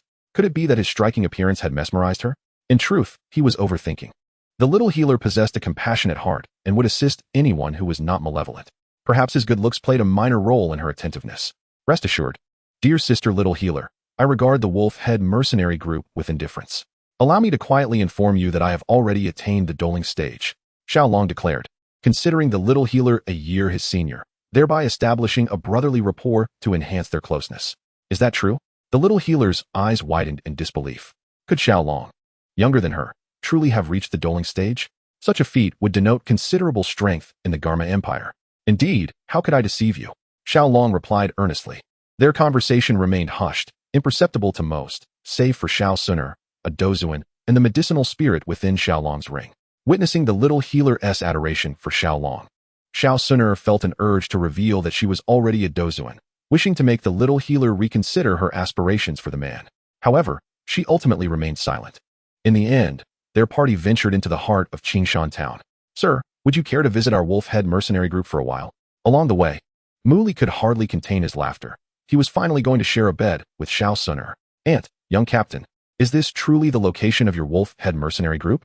It feels rather desolate, said Xiao Long, feigning confusion upon arriving at this remote place. This is your final resting place. Capture this brat for me. I wish to toy with this little vixen first. If I find it enjoyable, I may reward you. Mu Li could scarcely restrain his drool, his gaze towards Xiao Suner igniting with fervent desire, as if he longed to devour her whole. Yes. The members of the Wolf Head mercenary group promptly subdued Xiao Long from behind. Xiao Long did not resist. Instead, he wore a face of panic. What do you intend to do? What are you doing? Hee, of course, we are going to have fun with your wife. Just wait, we'll make her feel heavenly. Ha ha ha. The three burly men holding Xiao Long burst into laughter, joined by the others. Little girl, obediently submit beneath me. However, Xiao Suner effortlessly evaded this. Husband, save me, she cried, her face reflecting sheer terror, as if she were utterly frightened. This only intensified the urge for conquest. He lunged forward, but suddenly felt as if he were ensnared, his entire body immobilized. Hee, you insignificant wretch dare to harbor thoughts of me? Truly seeking your own demise. Let me show you the depths of my power. Xiao Suner's delicate visage shifted from panic to a sinister smile, one that was decidedly wicked. You are a Dozuan expert. Mu Li was petrified by Xiao Suner's declaration. A Dozuan? How could this be? How could someone so young attain such a rank? Even if she had begun cultivating in the womb, it would be impossible to reach Dozuan at such a young age. Die, you wretched eyes. I have long grown weary of them. Explode. Xiao Suner concentrated the Do Qi from the surrounding air into two marble-sized energy orbs, which collided with his eyes. Tragically, he became blind, both eyes bursting in the process. And your pig-like legs and hands have long disgusted me. Vanish. Subsequently, his legs and hands simply disintegrated.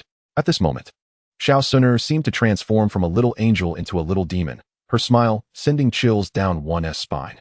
All right, you all may disappear. Having had her fill of play, Xiao Suner lost interest and incinerated all members of the Wolf Head mercenary group into ashes with the Golden Emperor's burning flame. After all, a Dozuan had toyed with these fighters enough. Witnessing Xiao Suner conclude the battle so swiftly, Xiao Long, truthfully, felt he had not had enough fun. He still wished to see what would transpire next. What happened to the promised ladylike demeanor? Xiao Long chastised, slapping Xiao Suner on the back of her head. My dear, are they truly attempting to bully your wife? Should I simply allow them to do so? Xiao Suner wore a pitiful expression that made Xiao Long contemplate enacting justice right then and there. He found himself somewhat bewildered by the recent situation and was uncertain of Xiao Suner's thoughts. Their vile demeanor repulsed him, and Xiao Suner displayed her disdain. Very well. You first go and eradicate the scourge that is the Wolf Head mercenary group while I attend to some matters. Xiao Long had no intention of blaming Xiao Suner. He had always intended to eliminate such individuals. Are you going to seek out that flirtatious vixen we encountered earlier? Upon hearing Xiao Long mention he had matters to attend to, Xiao Suner pouted in displeasure. What's wrong? Do you have objections? Xiao Long turned to her, cradling her in his arms and planting a couple of gentle kisses on her neck. My little beauty, you can keep your objections to yourself. Humph. Go on, go. Just don't come looking for me, and if you do find me, I won't let you touch me. This time, Xiao Suner appeared genuinely upset. Little enchantress, do you believe I won't take immediate action against you? Xiao Long, perplexed by her demeanor, chuckled softly in an attempt to ease the awkward atmosphere. Chapter 47. It is truly just delivering something. Come on, after all, I am merely someone you can toy with at will, someone you can discard without a second thought. This time, I shall let you play to your heart's content. Don't think I'm unaware of your clandestine affair with that vixen, Yafei, in Ukraine City. Now that you've left, you've abandoned her to pursue other women. I know that one day you will tire of me too and cast me aside. Woe is me. Xiao Suner seemed to recall something distressing, and surprisingly, tears began to flow. This reaction took Xiao Long aback. Initially, he had planned to reprimand Xiao Suner as he had with Yafei, for he detested seeing women cry. Yet, for some reason, he found himself unable to raise his voice in front of Xiao Suner. What are you talking about? Yafei was already my woman before you came into the picture. Xiao Long understood that Xiao Suner likely could not tolerate the notion of him being associated with multiple women, so he hurried to defend himself. So, you abandoned Yafei the moment you had me, and once you encounter that flirtatious vixen again, you will cast me aside, correct? Xiao Suner shouted vehemently. I obey your every command. Whatever you wish for me to do, I will do. Why do you treat me this way? Why toy with my emotions? Woe is me. Do you not know that I truly like you? At that moment, Xiao Long finally grasped the reason behind Xiao Suner's unusual behavior. She believed he sought out the little healer for mere carnal pleasures, only to discard her afterward. Fear not, my Suner, I shall never abandon you. Xiao Long cupped her delicate face and kissed her gently. How could he possibly forsake such a captivating being? Really? Xiao Suner asked, half in disbelief. Of course. During your seclusion to refine the Golden Emperor's flame of devastation, I did spend several days with Yafei, but I exhausted her completely. Yafei was indeed thoroughly played by Xiao Long, and the image of her pleading in desperation remains vividly etched in his memory. Ah, you are wicked, my husband, Xiao Suner exclaimed, blushing as she did not expect Xiao Long to become so frivolous mid-conversation. Humph, what is the first rule of our household? Disobedience towards me is intolerable. What kind of punishment do you think you deserve? Seeing that he had successfully coaxed this little enchantress, Xiao Long quickly adopted a stern expression and inquired with gravity. He had indeed established household rules, particularly concerning Xiao Suner and Yafei. Humph, very well. Come punish me. I wonder if you have time to seek out other women, Xiao Suner retorted, nonchalantly. Perhaps you are unaware. My visit to the little medical fairy was not for illicit purposes, but merely to deliver something to her. Now that you have placed yourself in my line of fire, do not blame me for being ungracious. Xiao Long was not a lecherous fiend who would disregard all for a woman, especially when he was already involved with someone.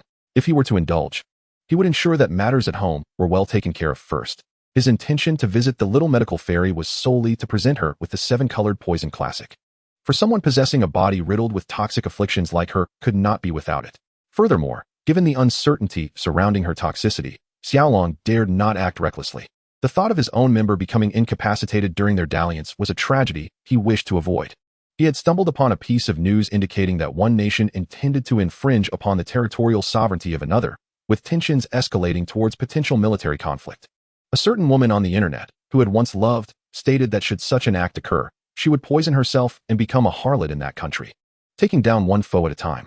This revelation shocked Xiao Long, as it reminded him of the little medical fairy's toxic nature, leaving him wary of any potential dangers she might harbor. Dear husband, I was wrong. I shall never dare again. Not here. There are people around. Xiao Suner panicked upon realizing she might have misjudged Xiao Long, who seemed genuinely ready to take decisive action. This was Qingshan Town, where people were ever present. Was it truly wise to engage in such antics here? Aware of this, Xiao Long delivered a firm slap to her backside, choosing to let the matter rest. Be more cautious in the future, do you understand? After relishing the sensation of his hand, he spoke with a hint of satisfaction. Xiao Suner nodded vigorously, obedient as ever. Subsequently, Xiao Long and Xiao Suner set out to eliminate the leader and core members of the Wolfhead mercenary group, as they were not the most virtuous of individuals. After completing this task, they proceeded to Wanya's High, where they encountered the little medical fairy. Ah, Xiao Long, what a pleasant surprise. What brings you here? The little medical fairy, who remembered their brief but positive encounter, was taken aback by his visit. Won't you invite us in for a chat? Xiao Long said, wrapping an arm around Xiao Suner and smiling at the little medical fairy. Xiao Xuan'er felt a surge of joy at his gesture. Please, come in. The little medicine fairy was not entirely devoid of compassion. She invited Xiao Long and Xiao Sun'er in, subsequently pouring them each a glass of water. I truly envy the two of you. At such a tender age, you have become an enviable pair of celestial lovers. Observing the affectionate exchange between Xiao Long and Xiao Sun'er, a hint of envy graced the little medicine fairy's face. If Sister Little Medicine wished, she too could seek companionship. I know of someone who, upon meeting her, would be unable to forget her. Although Xiao Sun'er wore a caring smile, her small hand fiercely pinched Xiao Long's waist, utilizing her fighting spirit, causing him considerable discomfort, for Xiao Long's strength paled in comparison to hers. Yet, in the presence of the little medicine fairy, he felt compelled to conceal his pain. Well, I am not like you two, the little medicine fairy exclaimed. Her keen eyes caught the subtle movement of Xiao Sun'er. In her view, Xiao Long's restraint was a testament to his love for Xiao Sun'er. How are we different? We are all women, Xiao Sun'er remarked, unaware of the little medicine fairy's thoughts. You do not understand, the little medicine fairy replied, a shadow of sorrow crossing her features. Deep within her heart lay an indelible scar, likely due to her cursed physique. It is because of the cursed poison body, Xiao Long murmured. In an instant, astonishment washed over both women's faces. Sister Little Medicine possesses the cursed poison body? Xiao Sun'er had heard of this dreadful condition. Those afflicted were nearly universally despised across the continent, as their presence symbolized death. Indeed, the little medicine fairy acknowledged, casting a meaningful glance at Xiao Long. Xiao Sun'er fell silent, unsure how to confront the little medicine fairy. I have a scroll specifically tailored for the cursed poison body. Would you be interested, Sister Little Medicine? Xiao Long produced the colorful poison scripture he had obtained from the cave. How did you come by this? The little medicine fairy's mouth fell agape upon seeing the scroll. If her shock at Xiao Long discerning her condition could be deemed mere surprise, then the emergence of the colorful scripture rendered her utterly astounded. Her curiosity about Xiao Long's true identity intensified.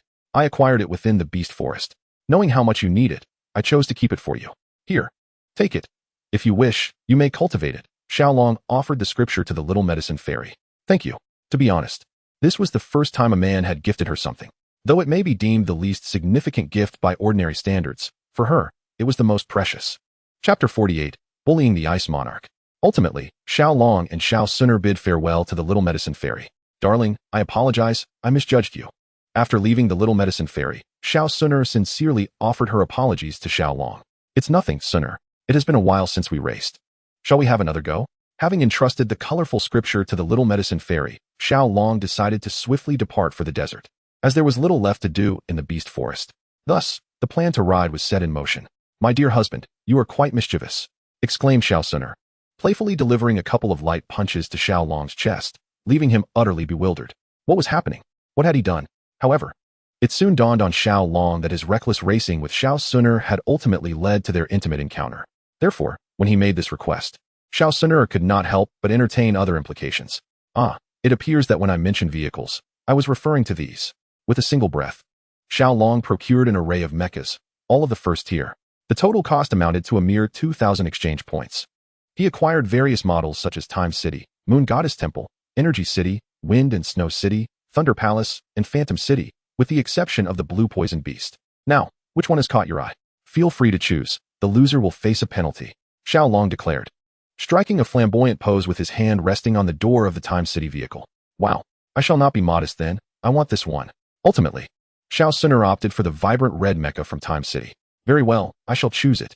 Unbeknownst to her, she failed to perceive the underlying disparity in her eyes. Her selection, being red, implied that Xiao Long could just as easily choose a green one. Navi Xiao Sun'er was completely oblivious to the vast difference between a first-tier and a 12th-tier mecha. The comparison was akin to that between a fighter and a fighter sovereign. Regardless of the efforts made, the latter would effortlessly annihilate the former. Moreover, the Black Panther Beast already possessed remarkable speed, and the Green Panther Beast, being its superior, only magnified that velocity. In truth, the competition had already concluded even before it began. The race continued for a good part of the day, traversing the Beast Forest and entering the Tagore Desert. Upon reaching a place known as Desert City, the two competitors halted their contest, for Desert City was the very destination of Xiao Long's journey. Within Desert City resided the Ice Emperor Hebadong of the Gamma Empire. Although Xiao Long currently regarded Hebadong as merely a minor fighter emperor, oh no, now he could barely be deemed a fighter spirit. He still felt compelled to honor his commitment to Yafei. Most importantly, Hebadong possessed one of the residual maps of the pure Lotus Demon Fire.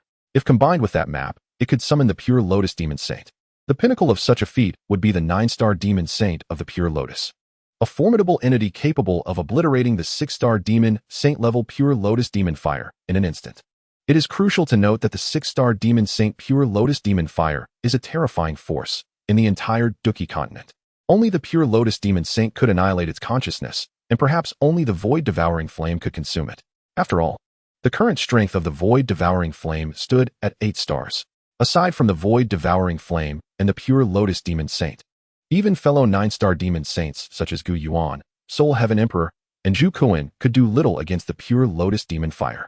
For Xiaolong to devour the Pure Lotus Demon Fire, he would require the assistance of the remnants of the Pure Lotus Demon Saint's soul. Regarding the heart of Blue Lotus Flame, Xiaolong had no intention of seeking assistance from Haibo Dong. Instead, he aimed to find the young girl Qing Lin, who possessed knowledge of its whereabouts. "Sooner, you have lost," he remarked. Xiaolong arrived a full minute before Xiao Suner, a fact he orchestrated deliberately. Otherwise, the outcome for her would have been far more embarrassing. All right, I shall attend to you tonight," she conceded. "Just 1 minute, 1 minute." Determined, Xiao Suner resolved that next time, she would have Xiaolong serve her instead. Without uttering a word, Xiaolong rested for the night in Mo City and, at the break of dawn, made his way to Haibo Dong's storeroom. "Haibo Dong, come out." Xiaolong had no obligation to show respect to a Douling. He could easily dispatch this insignificant figure, even without lifting a finger. After all, even his wife could effortlessly eliminate such a weakling.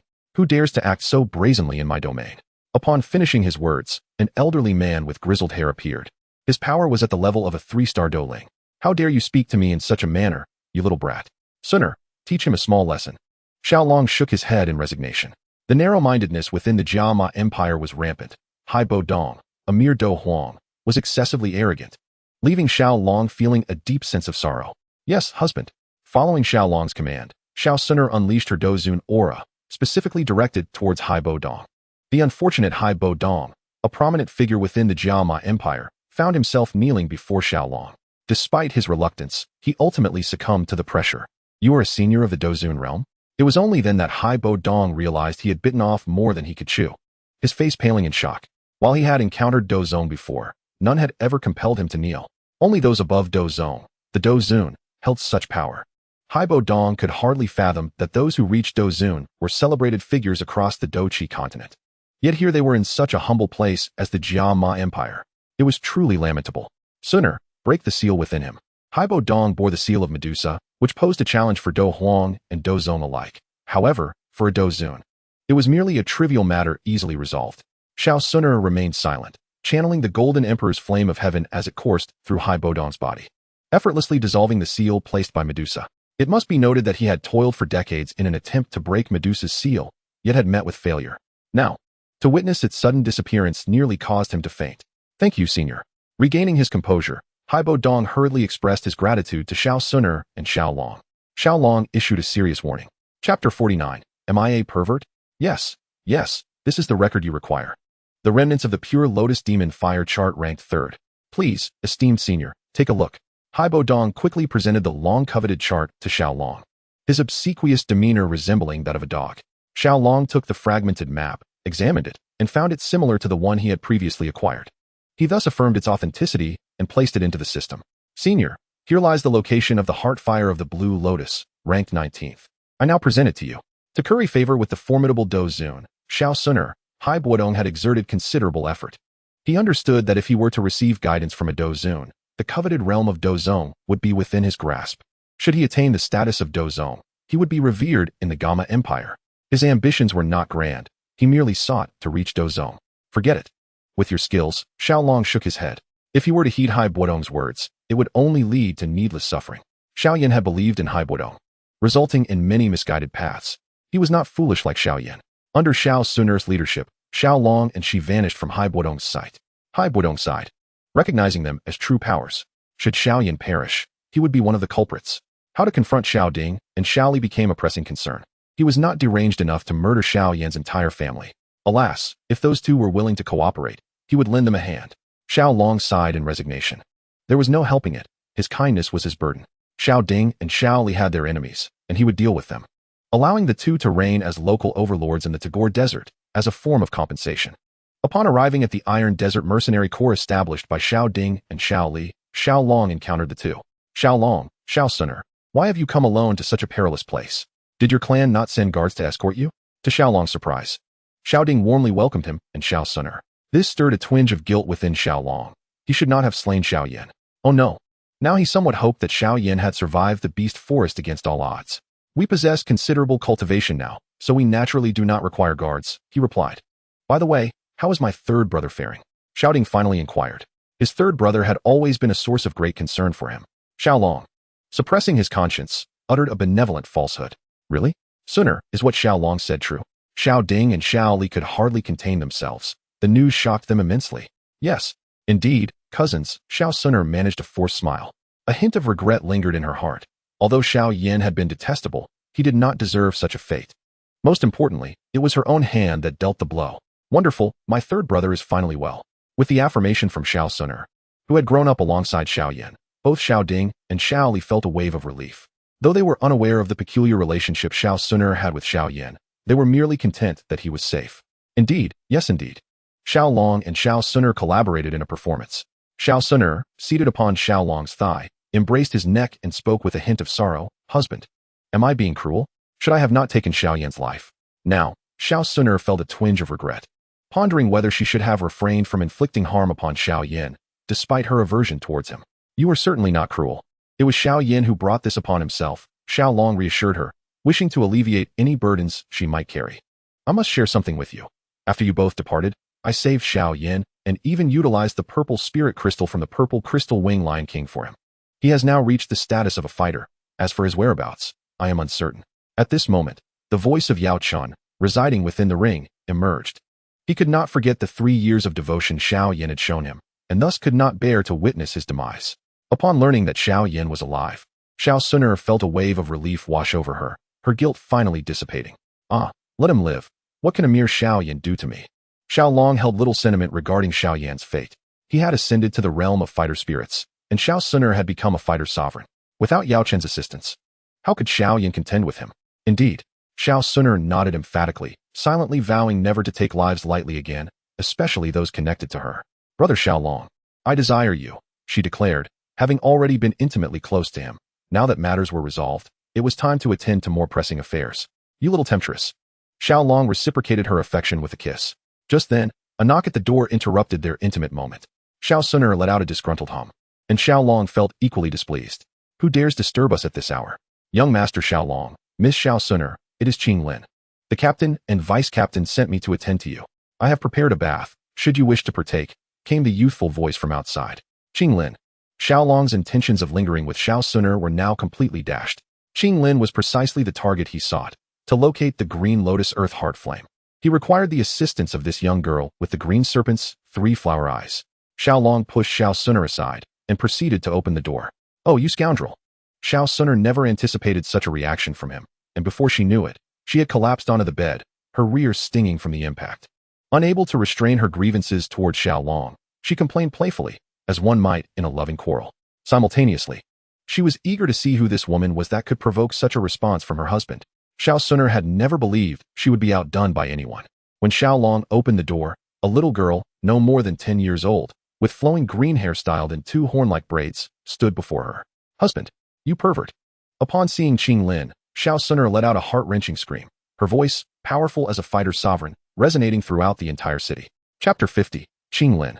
In Xiao Suner's perspective, the notion that Xiao Long harbored lewd thoughts towards a mere 10-year-old girl was truly perverse. Although the young Qing Lin currently appeared remarkably delicate and would undoubtedly blossom into a beauty in the future, she was still far too young. How could one not show restraint towards such a tender child? Hence, Xiao Suner labeled Xiao Long as a deviant. Xiao Long was momentarily taken aback, bewildered by the accusation. What was going on? This Xiao Suner was indeed a source of relentless worry. Just then, Xiao Ding and Xiao Li hurried over, compelled to investigate the thunderous noise that had echoed moments prior. In an effort to avoid further embarrassment, Xiao Long decided to dismiss Xiao Ding and Xiao Li before addressing the disobedient Xiao Suner. Ultimately, Xiao Ding and Xiao Li departed, their minds clouded with confusion. Before leaving, they made a point to remind Qing Lin to take good care of both Xiao Long and Xiao Suner. The meaningful glances exchanged left Xiao Long feeling an involuntary chill run down his spine. Did Xiao Ding and Xiao Li misunderstand something? Xiao Long pondered to himself. Subsequently, he lifted the petite Qing Lin, closed the door, and set her down, turning to Xiao Suner with a stern inquiry. Little enchantress, what is the matter now? This time, spare me the explanations, for I shall not let you off lightly. As he spoke, he brandished an electrified rod, threateningly. My dear, Suner won't impede your pursuits with women outside, but you must exercise discernment. Look at how small Qing Lin is. How could you possibly entertain such thoughts? Can you not wait until she matures a bit more? Xiao Suner gazed apprehensively at the electrified rod, instantly cowed. She pointed at the petite Qing Lin, who stood at only 2/3 Xiao Long's height, and innocently remarked that Qing Lin was still too young to comprehend what was being said. However, upon hearing Xiao Suner suggest waiting until she grew older before being consumed, Qing Lin was momentarily stunned. She covered her mouth, which had opened wide in astonishment. As disbelief washed over her, she instinctively moved closer to Xiao Suner, creating distance from Xiao Long. She could scarcely fathom that Xiao Long, who appeared so gentlemanly, could harbor such sinister intentions, claiming he would devour her. Moreover, he seemed to find her youth unappealing, preferring to wait until she was more robust before indulging. Despite her trepidation, Qing Lin recalled the debt of gratitude she owed to Xiao Ding and Xiao Li for their benevolence in saving and nurturing her. Thus, she resolved to repay them, even if it meant facing death. If I must perish, it will be a fitting tribute to their kindness, she encouraged herself inwardly. Upon hearing Xiao Suner's explanation, Xiao Long nearly choked on his own words. Am I truly such a person? Suner, what absurdity are you spouting? Would I ever consider such a thing towards someone as young as Qing Lin? He protested vehemently. Yet, his fervent denial only served to reinforce Qing Lin's fears, as she perceived his words as a foreboding omen. It was settled. This young master Xiao Long indeed intended to wait until she was more plump before feasting upon her. Qing Lin glanced at her recently developed physique, having made a resolute decision. From now on, once she receives her salary, she must refrain from excessive eating, lest she gain weight. Perhaps, in this way, she could extend her life by a couple of years. Forgive me, my dear husband, since Xiao Long has spoken, and Xiao Suner has indeed acted recklessly. Misunderstanding Xiao Long, she repeatedly apologized to him. In the future, she ought to be more cautious with her words. Is that achievable? Xiao Long shook his head in exasperation and tidied up his belongings. Yes, it can be done, Xiao Suner replied, nodding her head like an adorable little bunny. Qing Lin, where's the bathing water you mentioned? I wish to take a bath. After attending to Xiao Suner, Xiao Long turned to the true little lowly Qing Lin and inquired. Arriving in the desert, he felt somewhat out of place. After all, regardless of the past life, this was his first visit to the desert, and he needed to cool off. It's in the bathhouse. I will lead you there, Qing Lin said, taking small, quick steps ahead of Xiao Long. Wait, I want to go too. Ultimately, Xiao Suner caught up with them. Now, she began to harbor some doubts about Xiao Long. Cousins, have there been any unusual activities among the serpent people in the desert lately? The next day, Xiao Long asked Xiao Ding and Xiao Li. After all, they had spent nearly a decade in the Tagore Desert and were well acquainted with it. He wished to ascertain whether the blue lotus earth fire had been seized by Medusa. If so, he need not exhaust himself searching for it, but could head directly to the serpent tribe instead. Lately, nothing unusual. Everything remains as before. Continuing the struggle against us humans, Xiao Ding replied, his demeanor meticulous. The survival law of the Tagore Desert dictated that humans were killed by the serpent people daily, just as serpent people fell to human hands. I see, then I shall take Qing Lin with me. I require her assistance in locating something. Since Medusa had not succeeded, Xiao Long had to take matters into his own hands. Qing Lin will help you find something? What is it? Xiao Li asked with curiosity. Qing Lin was quite marginalized within her mercenary group, relegated to menial tasks such as running errands and laundry. What could she possibly be tasked with finding? Qing Lin possesses an extraordinary constitution. I need her aid in searching for it, Xiao Long stated, revealing his objective without reservation to Xiao Ding and Xiao Li. After all, no one in the entire Jamma Empire could compete with him so there was no cause for concern. Chapter 51, Awakening of the Divine Eye. Alas, cousin Xiao Long, I must say, how could something like possibly appear in such a desolate place? You are overthinking it. Xiao Li, with a more impatient disposition, chuckled upon understanding Xiao Long's thoughts. It had long been rumored that existed here, yet no one had acquired it thus far. Therefore, he could not believe that would be found in this region. However, truly exists here. I can faintly sense it, for Medusa is also in pursuit. Has she found it? Xiao Long asked anxiously. Indeed, both Medusa and Qing Lin possessed the ability to sense the approximate location of the. However, Qing Lin felt a twinge of uncertainty. She was unsure. Are my two cousins aware of the situation now? There is no time to lose. I shall set out to find it immediately. Xiao Long lifted Qing Lin, placing her on his shoulder, and then proceeded outside. Xiao Suner promptly followed. Wait, Xiao Long. This involves competing with Medusa, who is a formidable Dou emperor. We cannot contend with her. Upon hearing that Medusa was also after the, Xiao Ding quickly stood up to caution Xiaolong, hoping to avert any trouble. Rest assured, it is merely Medusa. I fear her not, Xiaolong declared confidently. Medusa, despite being a peak Dou emperor, posed little threat to him at this moment. Alas, let him be. Xiao Ding sighed, realizing that Xiaolong was not his own brother. Thus he and Xiao Li chose not to follow. This suited Xiaolong just fine, as he preferred not to be burdened by 2 extra companions.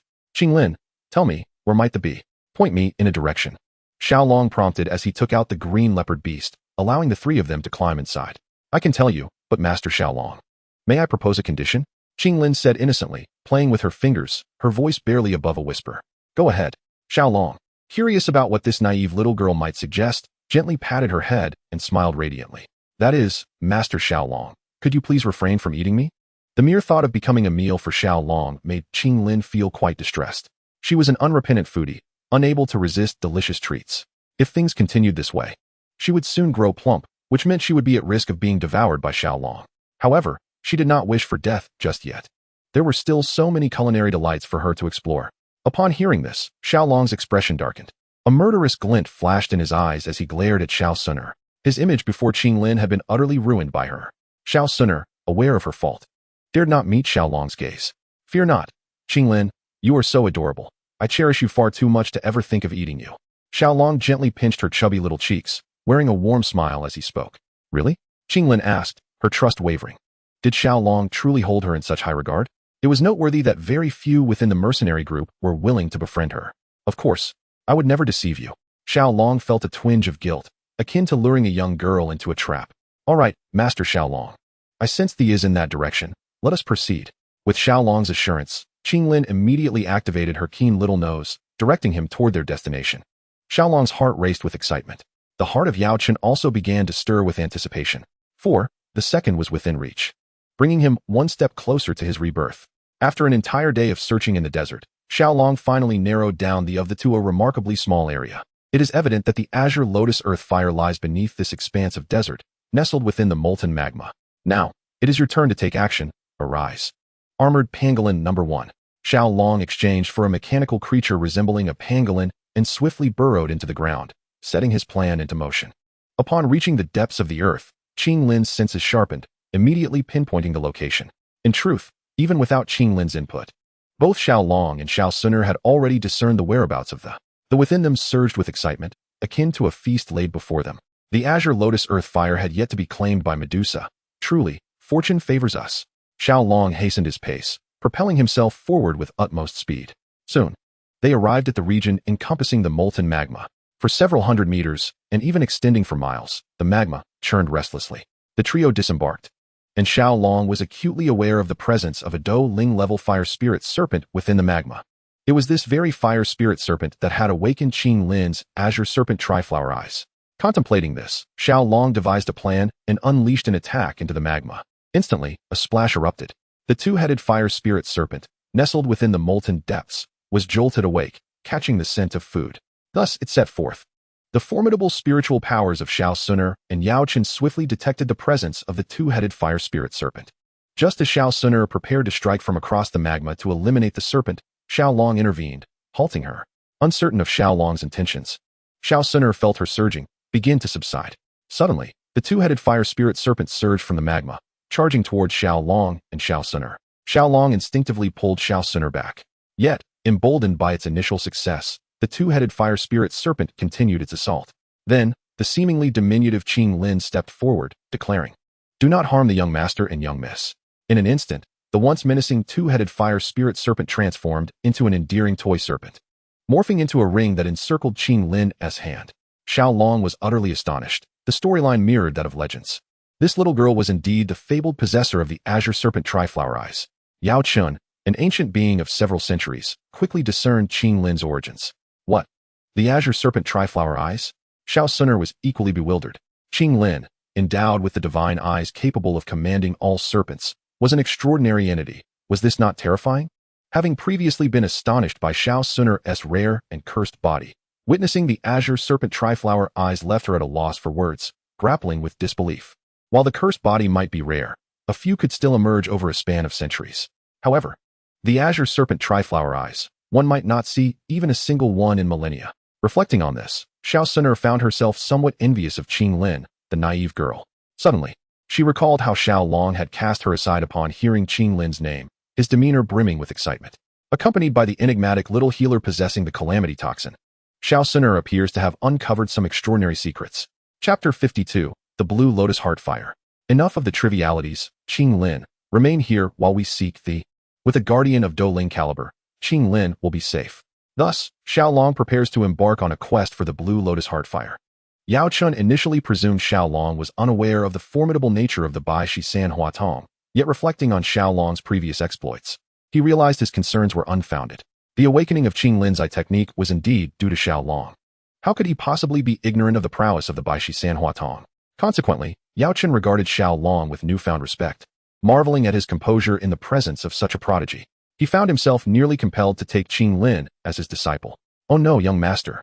Qing Lin replied dutifully, her heart brimming with joy at having gained another friend. Thus, Xiao Long, Xiao Suner, and Yao Chun plunged into the molten depths. With Xiao Suner, a Do Zun, among them, they could nearly remain indefinitely within the magma pool. As they ventured deeper, the within them grew increasingly invigorated. A blue lotus, gentle and poised, swayed amidst the molten rock. Indeed, it was the illustrious Blue Lotus Heartfire, ranked 19th on the list. Upon sighting the azure flames, Yao Chun was utterly elated. The Blue Lotus Heartfire, ranked 19th on the chart, emerged from the depths of the earth, forged through countless trials of the earth's flames, amalgamated, compressed, and sculpted over the course of a decade to attain spiritual essence, a century to take form, and a millennium to blossom into a lotus. When fully realized, it exhibits a bluish hue, with a cluster of azure flames at its core, known as the Blue Lotus Fire or the Blue Lotus Heartfire. This fire possesses immeasurable power, capable of triggering volcanic eruptions in proximity to volcanic regions, embodying the cataclysmic forces of nature. Now it is mine. Xiao Long enveloped himself with his bone spirit cold fire and extended his hand toward the Blue Lotus Heartfire, intending to incorporate it into the exchange system for further refinement. "Human, release the, and I shall spare your life." At that moment, a powerful voice, imbued with alluring authority, resonated. Behind her, a pair of wings formed from Do Qi emerged, alongside an aura that sent shivers down Xiao Long's spine, signifying her formidable strength. A Do Huang. Among the Serpentine race, such a young and beautiful Do Huang could only be one, the contemporary Medusa. This Medusa truly lives up to her legendary beauty. In Greek mythology, she was a woman so enchanting that even the gods felt inferior. Her stunning beauty drew the ire of a goddess, resulting in a dreadful curse that transformed her into a loathed witch. However, the Medusa of the Do Qi continent bears no resemblance to the grotesque creature with serpents for hair. Rather, she exudes a terrifying allure. Even the most captivating individuals Xiao Long has encountered, such as Yafei, pale in comparison to her radiance. Yet, what proves most lethal is her noble demeanor, akin to that of a cold and elegant queen. Indeed, she is a queen in her own right. Had Xiao Long encountered such a woman in the past, he would have undoubtedly acted with shamelessness. However, the current Xiao Long has resolved to reverse the situation. The beauty of Medusa at the Do Huang level poses little threat. Yet it is unfortunate that the young girl, Qing Lin, has already fallen into her clutches. After all, despite having a Do Ling bodyguard, the Do Ling is woefully inadequate in the presence of Medusa. "You wretched reptile, release Qing Lin at once, or I shall ensure your demise." Upon observing Xiao Long's gaze linger longer upon the serpent woman, Xiao Suner inwardly cursed him as a pervert once more and prepared to confront Medusa. This time, she was determined to seize the opportunity to eliminate the vixen. "Oh, no, the interloper. Silence, Medusa. I am aware that your pursuit of thee is solely to achieve the ultimate purification for your serpent tribe, but you must understand the peril it embodies. A moment's carelessness, even for a Do Huang like yourself, can lead to dire consequences. I propose this. Once I refine the green, I shall assist you in your evolution. How does that sound?" Before Medusa could respond, Xiao Long delivered a stern reprimand to the troublemaker, Xiao Suner, and then addressed Medusa. Should Medusa succeed in her evolution, she could transform into a 7-colored devouring python, or even a 9-colored devouring python. Naturally, the most significant factor remains her captivating beauty. Thus, Xiao Long aims to cultivate a favorable relationship with her, hoping for a chance at closer intimacy. If I were to believe the words of humans, I would be the epitome of foolishness. Enough of this prattle, hand over thee. In light of your efforts in seeking it for me, I might spare this young girl's life. Medusa retorted coldly, having suffered greatly at the hands of humans over the years. Consequently, she had no intention of trusting Xiao Long's words. When offered wine, You refuse. Let me deal with her. Xiao Suner felt an inner thrill at Medusa's blatant disrespect, as she sensed an opportunity to eliminate her rival. Xiaolong gestured for her to hold back. Medusa, I am willing to offer 3 7th-rank transformation pills as collateral. What do you think? If you agree, these 3 pills shall be yours. Xiaolong tempted Medusa with the 3 transformation pills. The allure of such pills is utterly irresistible for a 6th-tier Do Huang, particularly for a peak Do Huang beast. The mere mention of the transformation pills caused Medusa's breath to quicken. Should she consume one, it would elevate her directly to the Dozong realm. At that point, her serpent tribe would no longer be confined to the Tagar Desert and the small Jama Empire. Yet, she couldn't fathom Xiaolong's intentions. Initially, 1 transformation pill would have sufficed to win her over. Why then was he offering 3? Bring them forth. Without much hesitation, Medusa opted for the exchange. Her choice to risk evolution stemmed from her stagnation at the peak of Do Huang for decades, unable to wait any longer, compounded by her failure to obtain a transformation pill, thus prompting her to take the gamble for a breakthrough. In her view, failing to reach the Dozong realm rendered life devoid of meaning. Now that she possessed the transformation pill, a guaranteed ascent to Dozong, what was there left to risk? Here you go. Xiaolong tossed 3 transformation pills to Medusa. Upon receiving them, Medusa inspected the pills, confirming their authenticity before returning the unconscious Qinglin to Xiaolong and departing without a word. I will find her. Xiao Suner resolved to pursue Medusa stealthily, intending to eliminate her and reduce her competitors. However, before she could take a single step, Xiaolong seized her. Under his watchful gaze, Xiao Suner lowered her head once more. Do not seek trouble with her. Although Xiaolong was unaware of Xiao Suner's fervent desire to kill Medusa, he certainly did not wish to witness such a confrontation. You all may leave. I will remain here to merge the Qinglian Earth Heart Fire and will seek you out afterward, Xiaolong said as he handed Qinglin to Xiao Suner. In this place, rich in Do Qi, and with the lotus seed enhancing his cultivation speed, Xiaolong saw no reason to forego such an opportunity. Thus, he resolved to refine the Qinglian Earth Heart Fire here. I shall accompany you. Xiao Suner returned Qinglin to Yao Chun and addressed Xiaolong. Refining was perilous, a lesson she had learned firsthand, and she wanted to safeguard Xiaolong. Xiaolong nodded in agreement, not declining her offer. Yao Chun, understanding the situation, took Qinglin and left. Chapter 53, Unity of 2 into 1. As Xiaolong settled onto the lotus seat, the surrounding fire attribute Do Qi surged forth, infiltrating his body and allowing him to relax completely. He cradled the flame of the Qinglian Earth Heart Fire in his palm and began to circulate the burning decision, drawing the flame into his being. Once fully absorbed, a violent transformation erupted within his Do Qi. The Qinglian Earth Heart Fire and the Bone Spirit Cold Fire began to vie for dominance over his body. Although the Qinglian Earth Heart Fire was at a disadvantage, it was born in this very place, sitting atop the lotus seat that nurtured it. Xiaolong, despite the Bone Spirit Cold Fire's upper hand, could not be easily overcome. Nevertheless, Xiaolong found himself in a precarious situation. If he allowed these two to wreak havoc within him, he would surely be undone. Thus, he had to resolve this conflict and merge the two flames into one. The powerful burning decision provided immense assistance. Regardless of the might of the Bone Spirit Cold Fire and the Qinglian Earth Heart Fire or the ferocity of their resistance, they could not retain their strength indefinitely as it gradually dissipated, merging into a new form. The merging process inflicted considerable torment upon Xiaolong's body. Despite the healing capabilities of the lotus seed, it was still insufficient. Fortunately, Xiao Suner had stayed behind. She channeled all her would attribute Do Qi into Xiaolong, ensuring his body remained intact. The merging of the proved to be an enduring endeavor, as Xiaolong first needed to refine the Qinglian Earth Heart Fire before proceeding. Only then could he commence the fusion of the two distinct fires. Thus, completing this final process took Xiaolong a full 10 days. Throughout this period, Xiao Suner remained steadfastly by his side, offering no complaints, for which Xiaolong felt immense gratitude. At this moment, Xiaolong had already ascended to the rank of a 1-star Do Wang. Furthermore, the burning decision had evolved into a high-level Xian class technique. As he opened the palm of his left hand, a cluster of bluish-white flames coalesced. This was the amalgamation of Bone Spirit Cold Fire and Azure Lotus Earth Heart Fire. However, despite the creation of this new type of, which was sufficiently potent to rank within the top 10 of the, it still trembled in the presence of the golden-hued, resplendent Jin Di Fentianyan. Yet this time, the trembling was less severe. Upon witnessing the quivering bluish-white flames in Xiaolong's hand, Xiao Suner could no longer contain her laughter. Xiaolong, fully aware of the reason for her amusement, felt a twinge of embarrassment. With a sly grin, he teased her. My dear, do you recall what I once told you? It seems you have forgotten. No worries, allow me to refresh your memory. Before Xiao Suner could react, Xiaolong drew her into the lotus seat. The seat itself seemed to possess awareness, instinctively closing its petals, obscuring the fiery scene within from view. Come and sit atop. After the deed was done, Xiaolong invited Xiao Suner to take her place on the lotus seat. She obediently complied, settling herself in a meditative posture. Oh, there is indeed a hint of Guanin's grace, Xiaolong remarked with a nod. If Xiao Suner were to hold a jade purity bottle and don Guanin's attire, she might truly exude an aura reminiscent of the divine. Who is Guanin? Xiao Suner inquired, her curiosity piqued by this unfamiliar term, as it was the first time she had heard it. In a manner akin to an eager student, she humbly asked for clarification. Guanin is formidable, with a mere finger. She can vanquish countless Dou emperors, Xiaolong pondered before responding. Indeed, Guanin's power was immense, and while the Dou emperor stood as the mightiest on the Duqi continent, he remained but a mortal flesh, rendering any comparison moot. Is that so? How incredible!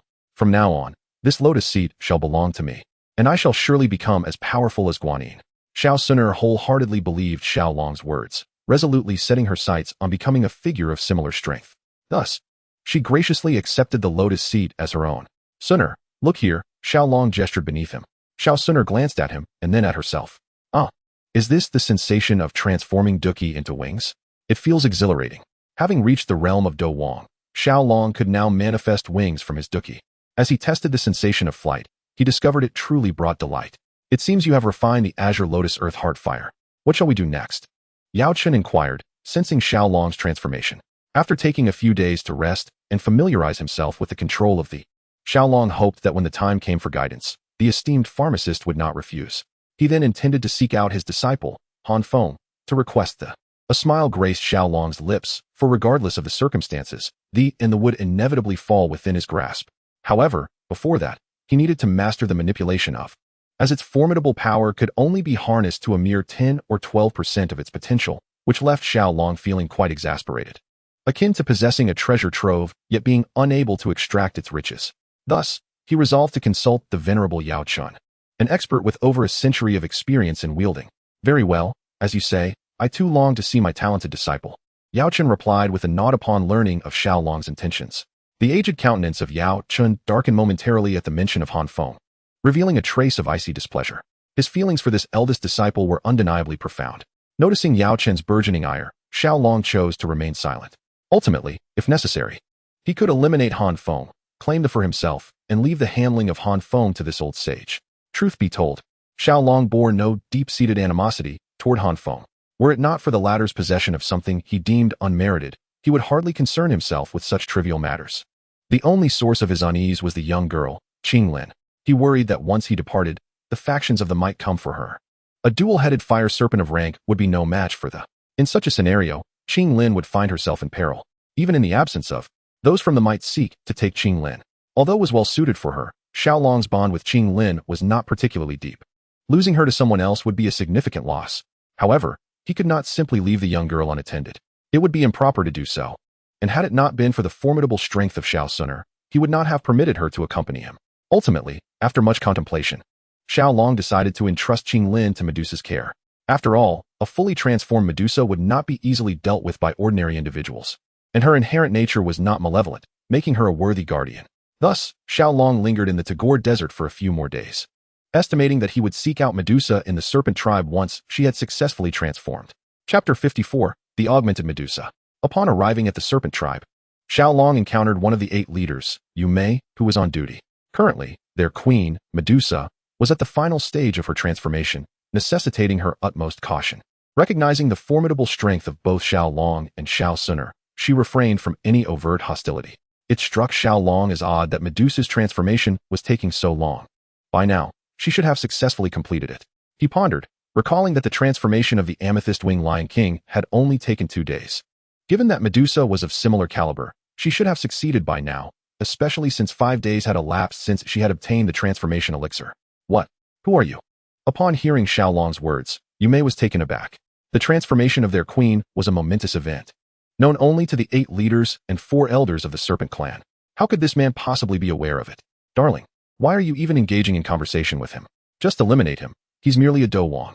Xiao Suner expressed her impatience, always quick to resort to violence. After all, for a Dou Wang to obstruct a Dou Zun was akin to courting death. A mere Dou Wang had the audacity to challenge Xiaolong. speaking as if he were not of the same rank. Of course, Xiao Suner did not mean it that way. It was merely a slip of the tongue. Xiao Long chose not to respond to her frivolous banter and continued conversing with Yume. The transformation pill your queen received was provided by me. How could I not know? Yume was rendered speechless. Very well, Yume, allow them to enter. Just as the standoff persisted, the alluring voice of Medusa pierced through the tension. Following her command, Yume escorted Xiao Long and Xiao Suner to meet Medusa. Medusa, have you become rather arrogant after achieving the Dozong? Upon arriving at Medusa's palace, Xiao Long could not help but mutter a remark about extravagance before directing his gaze to the queen seated upon her throne. The throne, originally designed to accommodate Medusa's tail before her transformation, now appeared oversized as she reclined upon it like a bed, exuding an irresistible charm. Witnessing Medusa's pride, Xiao Long smirked disdainfully. It seemed her aspirations were rather limited, content with merely reaching the Dozong realm. Indeed, human, while you provided this king with the transformation pill, do not become too presumptuous. Otherwise, do not blame this king for being impolite, Medusa teased, adopting the demeanor of a playful older sister as she cast a flirtatious glance at Xiao Long. He remained silent, exchanging a knowing look with Xiao Suner. Understanding, she revealed a mere 30% of her strength. Even at that fraction, it equated to a Dozong of 8 or 9 stars. How is this possible? The previously disdainful expression on Medusa's face transformed to one of astonishment, perspiration forming on her brow. She had always assumed that Xiao Long was the more formidable of the two, as Xiao Suner invariably complied with his commands. From her observations, Xiao Long was merely a one-star Dowang. Although she had never encountered such a young Dowang before, she did not regard it with much concern. Yet, now that Xiao Suner showcased her prowess as a high-level Dozong, how could Medusa not be shocked? It was important to note that she herself was only a one-star Dozong. The disparity between a one-star Dozong and a high-level Dozong was not trivial. Medusa, I trust you will now heed my words. Witnessing the proud Medusa humbled, Xiao Long felt a surge of triumph within. He mused that no matter how arrogant she may be, she would ultimately have to submit to his formidable presence. Was it not so? Did Xiao Suner not possess her own pride? It is impossible. Xiao Suner is undoubtedly a little proud. But what about now? I shall not elaborate further. Medusa is no different.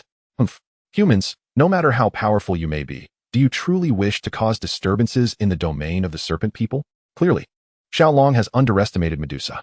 She is not one to easily submit. Are you certain? Xiao Long did not meet Medusa's defiant gaze, but instead glanced at Xiao Suner once more.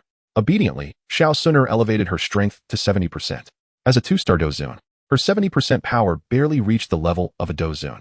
This time, even Medusa, who has reigned as queen for decades, began to tremble slightly. This was undoubtedly the first time in her life that she felt fear towards another. What does this signify? It indicates that the strength opposing her far exceeds her own. What exactly do you wish to accomplish? Speak. Medusa suddenly lost her composure. To be honest, she had felt a lack of confidence ever since learning that Xiao Suner was a high-ranking Dozong. After all, although the serpent people have 4 Dohuang elders and 10 Dowang, collectively they are no match for even one high-ranking Dozong. Yet, as queen, she bore the pride of her title and managed to hold her ground. But now, she truly could not endure it any longer. Uttering these words seemed to drain her of all her strength.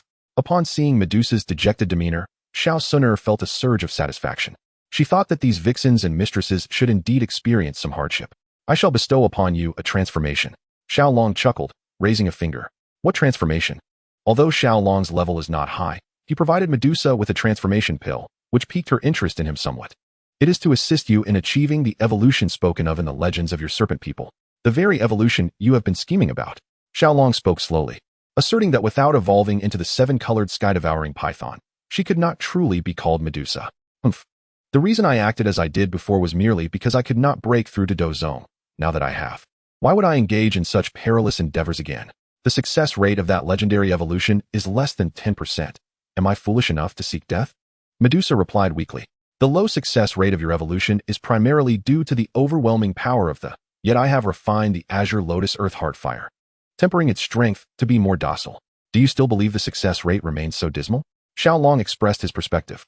Indeed, upon hearing this, Medusa was genuinely swayed, for Xiao Long's words held some merit. Moreover, even if you have reached Dozong, what does it matter? Even if your lifespan is prolonged, how confident are you in breaking through to Dozong? And if a powerful being were to learn of a Dozong queen named Medusa, do you think they would not be tempted? Xiao Long continued. Indeed, the hesitation in Medusa's eyes intensified. She harbored considerable doubt regarding her ability to ascend to the rank of combat sovereign. Moreover, the The final point raised by Xiao Long was undeniably plausible. Should she lack sufficient strength, she might indeed become a mere plaything for others. Most importantly, the Serpentine race inherently possesses a chilling energy within, in stark contrast to the strange fire. Yet I possess the bone spirit cold fire, which bears a resemblance to your kind's chilling energy. Are you truly certain you do not require my assistance? Xiao Long dropped a bombshell, leaving Medusa momentarily bereft of direction. Chapter 55, The Beginning of Evolution. The Serpentine lineage is naturally imbued with the chilling attribute, rendering them incapable of merging with. However, exceptions exist, such as the bone spirit cold fire, a variant flame. Medusa observed a white flame emanating a profound icy energy, casting a faint glow from Xiao Long's palm. Although she had never encountered such, she could sense that acquiring this flame might serve her well. Thus, she found herself increasingly inclined to believe Xiao Long's words. I shall grant you 3 seconds to decide. Do you agree, or do you not? Xiao Long continued to press his advantage. 3 seconds? Could you perhaps extend that to a few days? Medusa retorted, exasperated. 3 seconds. What could one possibly contemplate in such a fleeting moment? Xiao Long disregarded Medusa's frustration and persisted in teasing her. You. Medusa, incensed, felt an unfamiliar embarrassment. It appears you are unwilling. Very well. We shall take our leave. Suner, let us go. Without hesitation, Xiao Long grasped Xiao Suner's hand and began to exit. This was a classic case of desire disguised as retreat, a strategy that proved exceedingly effective. Wait, I agree. Why the rush? Medusa exclaimed, her irritation palpable. You keep mentioning 3 seconds. Do you possess only 3 seconds to spare? Xiao Long was taken aback, muttering inwardly, if I only have 3 seconds. You would squander 2 of them. If you are unaware, it is best not to speak recklessly. Xiao Suner, unable to contain herself, stepped forward to defend Xiao Long. How could a few thousand instances be merely divided into 3 seconds, 1 second per 1,000 times? Is that even feasible? Oh, little sister. How long do you suppose your husband lasts? Medusa inquired, her curiosity piqued. As a queen, she certainly would not be ignorant of such matters. While Xiao Suner's rank was evident, Medusa felt no reservations in jesting with her, confident that she was not her equal in this regard. Regardless of the duration. I am certain I could leave you, you sly vixen, utterly overwhelmed. Xiao Suner mumbled, uncertain of the answer. This left Medusa momentarily speechless with indignation. She found herself at a loss for a rebuttal. Otherwise, would she dare to suggest a personal trial? That would indeed be a significant loss for her. Though she had lived for over a century, among magical beasts, she was still in her prime, akin to a mere 16 or 17-year-old among humans. Furthermore, she was still considered a maiden. How could she possibly compare herself to Xiao Long? That would undoubtedly be a grave miscalculation. Regardless of whether she or Xiao Long emerges victorious, she remains the one at a disadvantage. If she wins, Xiao Long will tarnish her purity. If she loses, she must plead for mercy from him, a prospect unbefitting her regal stature. Thus, she resolutely refuses to engage in such actions. All right, Medusa. Have you truly made up your mind? Xiao Long interrupted the ongoing dispute between the 2 women, which had become quite a spectacle, leaving one quite perplexed. Xiao Long spoke, prompting both stunning beauties to grant him a semblance of respect, albeit with disgruntled huffs. Indeed, I have made my decision. I shall give it a try. Medusa finally resolved. Very well, Suner, step outside to guard me. I shall assist her in her transformation. Xiao Long nodded, feeling a surge of excitement at the prospect of performing his first surgery for another. My dear, this cunning vixen possesses the cultivation of a dozong. It would be prudent for me to remain by your side to protect you. Xiao Suner expressed her concerns. The disparity between a Do Wang and a Dozong is monumental. I do not possess a heart as malevolent as yours. Medusa retorted, irritated by Xiao Suner's skepticism, uttering words even she found hard to believe. Fear not. A mere 1-star Dozong is of no concern to me. You may exit, and I shall rejoin you shortly. Despite Xiao Suner's protests, Xiao Long ushered her outside and closed the door. Reluctant to depart, Xiao Suner pressed against the window, eager to eavesdrop on the unfolding events. Now, Medusa, voice your needs. This time you shall take the lead, and I shall assist. Xiao Long shamelessly took his seat upon Medusa's throne, locking eyes with her. This infuriated Medusa, as it was the first time a man had occupied her seat. Yet, with a request in mind, she begrudgingly swallowed her indignation. The throne was spacious enough for 2. Why do you exhibit such benevolence in aiding me? Medusa inquired before their actions commenced, a question that had long lingered in her thoughts. She could not fathom why Xiao Long would provide her with so many transformation pills and assist in her metamorphosis. You are so exquisite that I have long been captivated by your charm.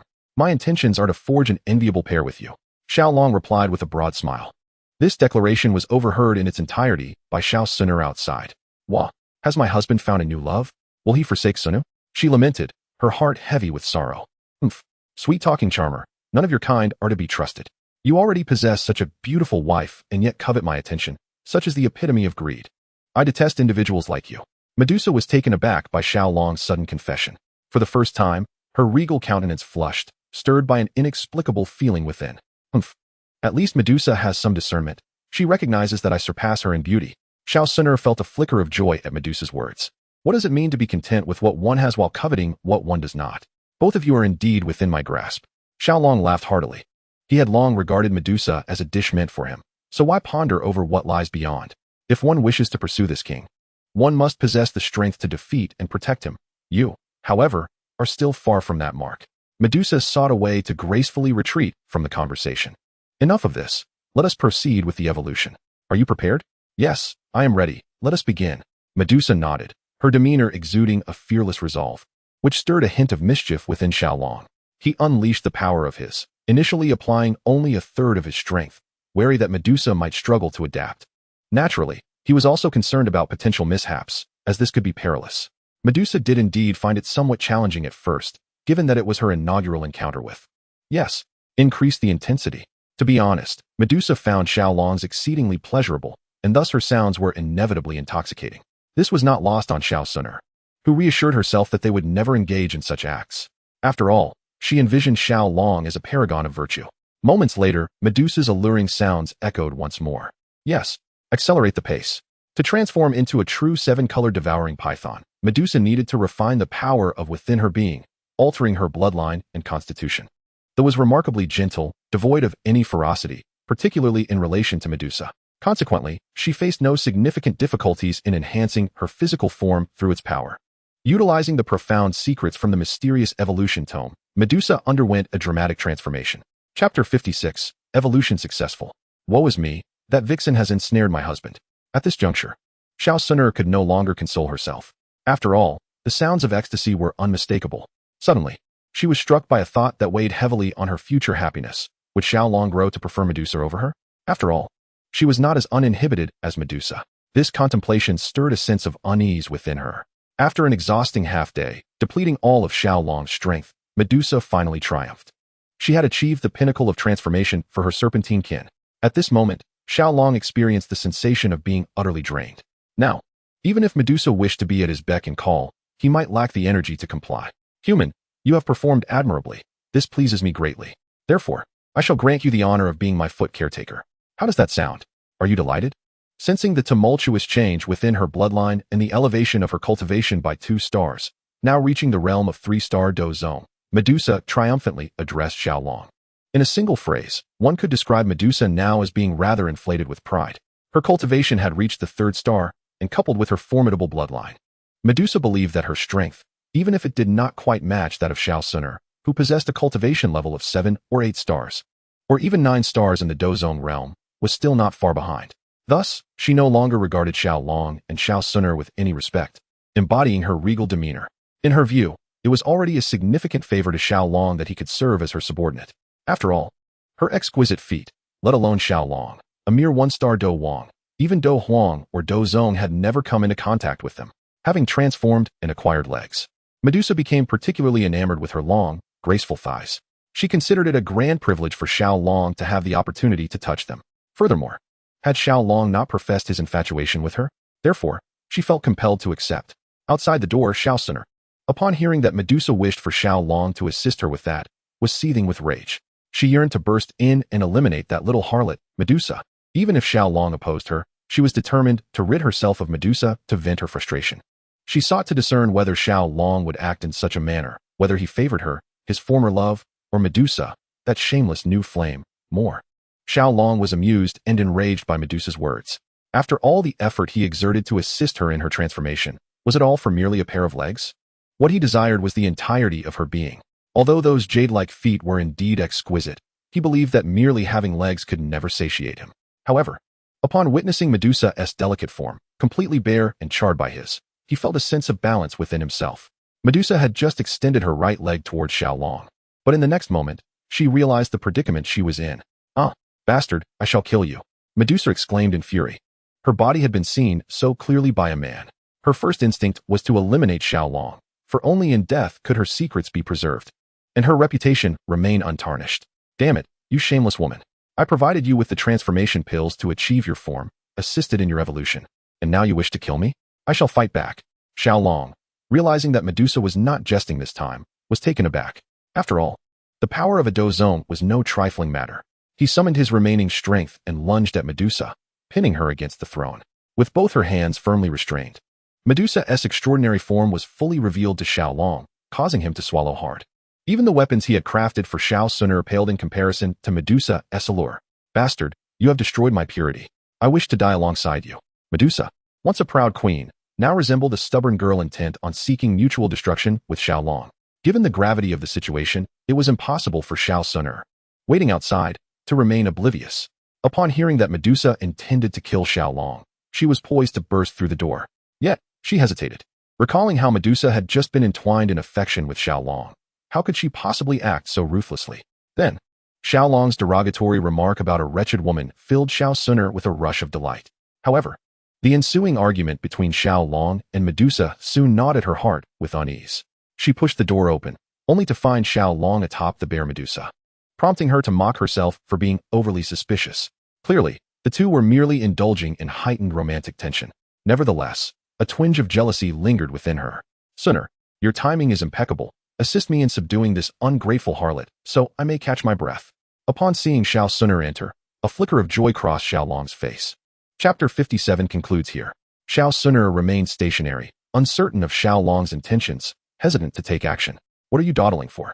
Hurry up, Xiao Long urged, noticing her lack of movement. Ah, yes, I'm coming. Xiao Suner nodded, stepping forward to replace Xiao Long and restrain Medusa. With his hands now free, Xiao Long reclined to rest. He then clarified Xiao Suner's doubts. Upon learning that nothing had occurred between Xiao Long and Medusa, a wave of relief washed over her. It turned out Xiao Long still held affection for her. Any blame could solely be placed on Medusa for her brazen advances toward him. When Xiao Suner discovered that Medusa still sought to kill Xiao Long, her fury escalated. What a quintessential treacherous ingrate. My love, why don't we eliminate this wretched woman once and for all? She proposed, eager to eradicate the threat that Medusa posed. Upon hearing Xiao Suner's words, Medusa immediately began to resist, believing her own strength matched that of Xiao Suner. Yet, her struggles appeared utterly futile in the face of Xiao Suner. The fighting spirit that had seeped into Xiao Suner seemed to vanish into the abyss, creating not even a ripple. This realization filled Medusa with dread. She now understood that Xiao Suner had concealed her true prowess, which was undoubtedly far beyond that of a mere Dozong. Let it be. This girl is merely a bit temperamental. Otherwise, she is tolerable, Xiao Long remarked after observing Medusa's exquisite figure for a moment. Such beauty, he found, was not something he could bring himself to harm. He refrained from inflicting cruelty upon a delicate flower. Medusa internally felt a flicker of gratitude toward Xiao Long. My love, this vile woman seeks to take your life. Why do you still spare her? Xiao Suner questioned. Have you forgotten, Suner? Weren't you also intent on killing me at the outset? Xiao Long replied, his face etched with a hint of annoyance. It was rather brazen of Xiao Suner to bring it up, considering she had once mercilessly beaten him, even harboring thoughts of murder. Yet, in the end, she had obediently submitted to his dominance.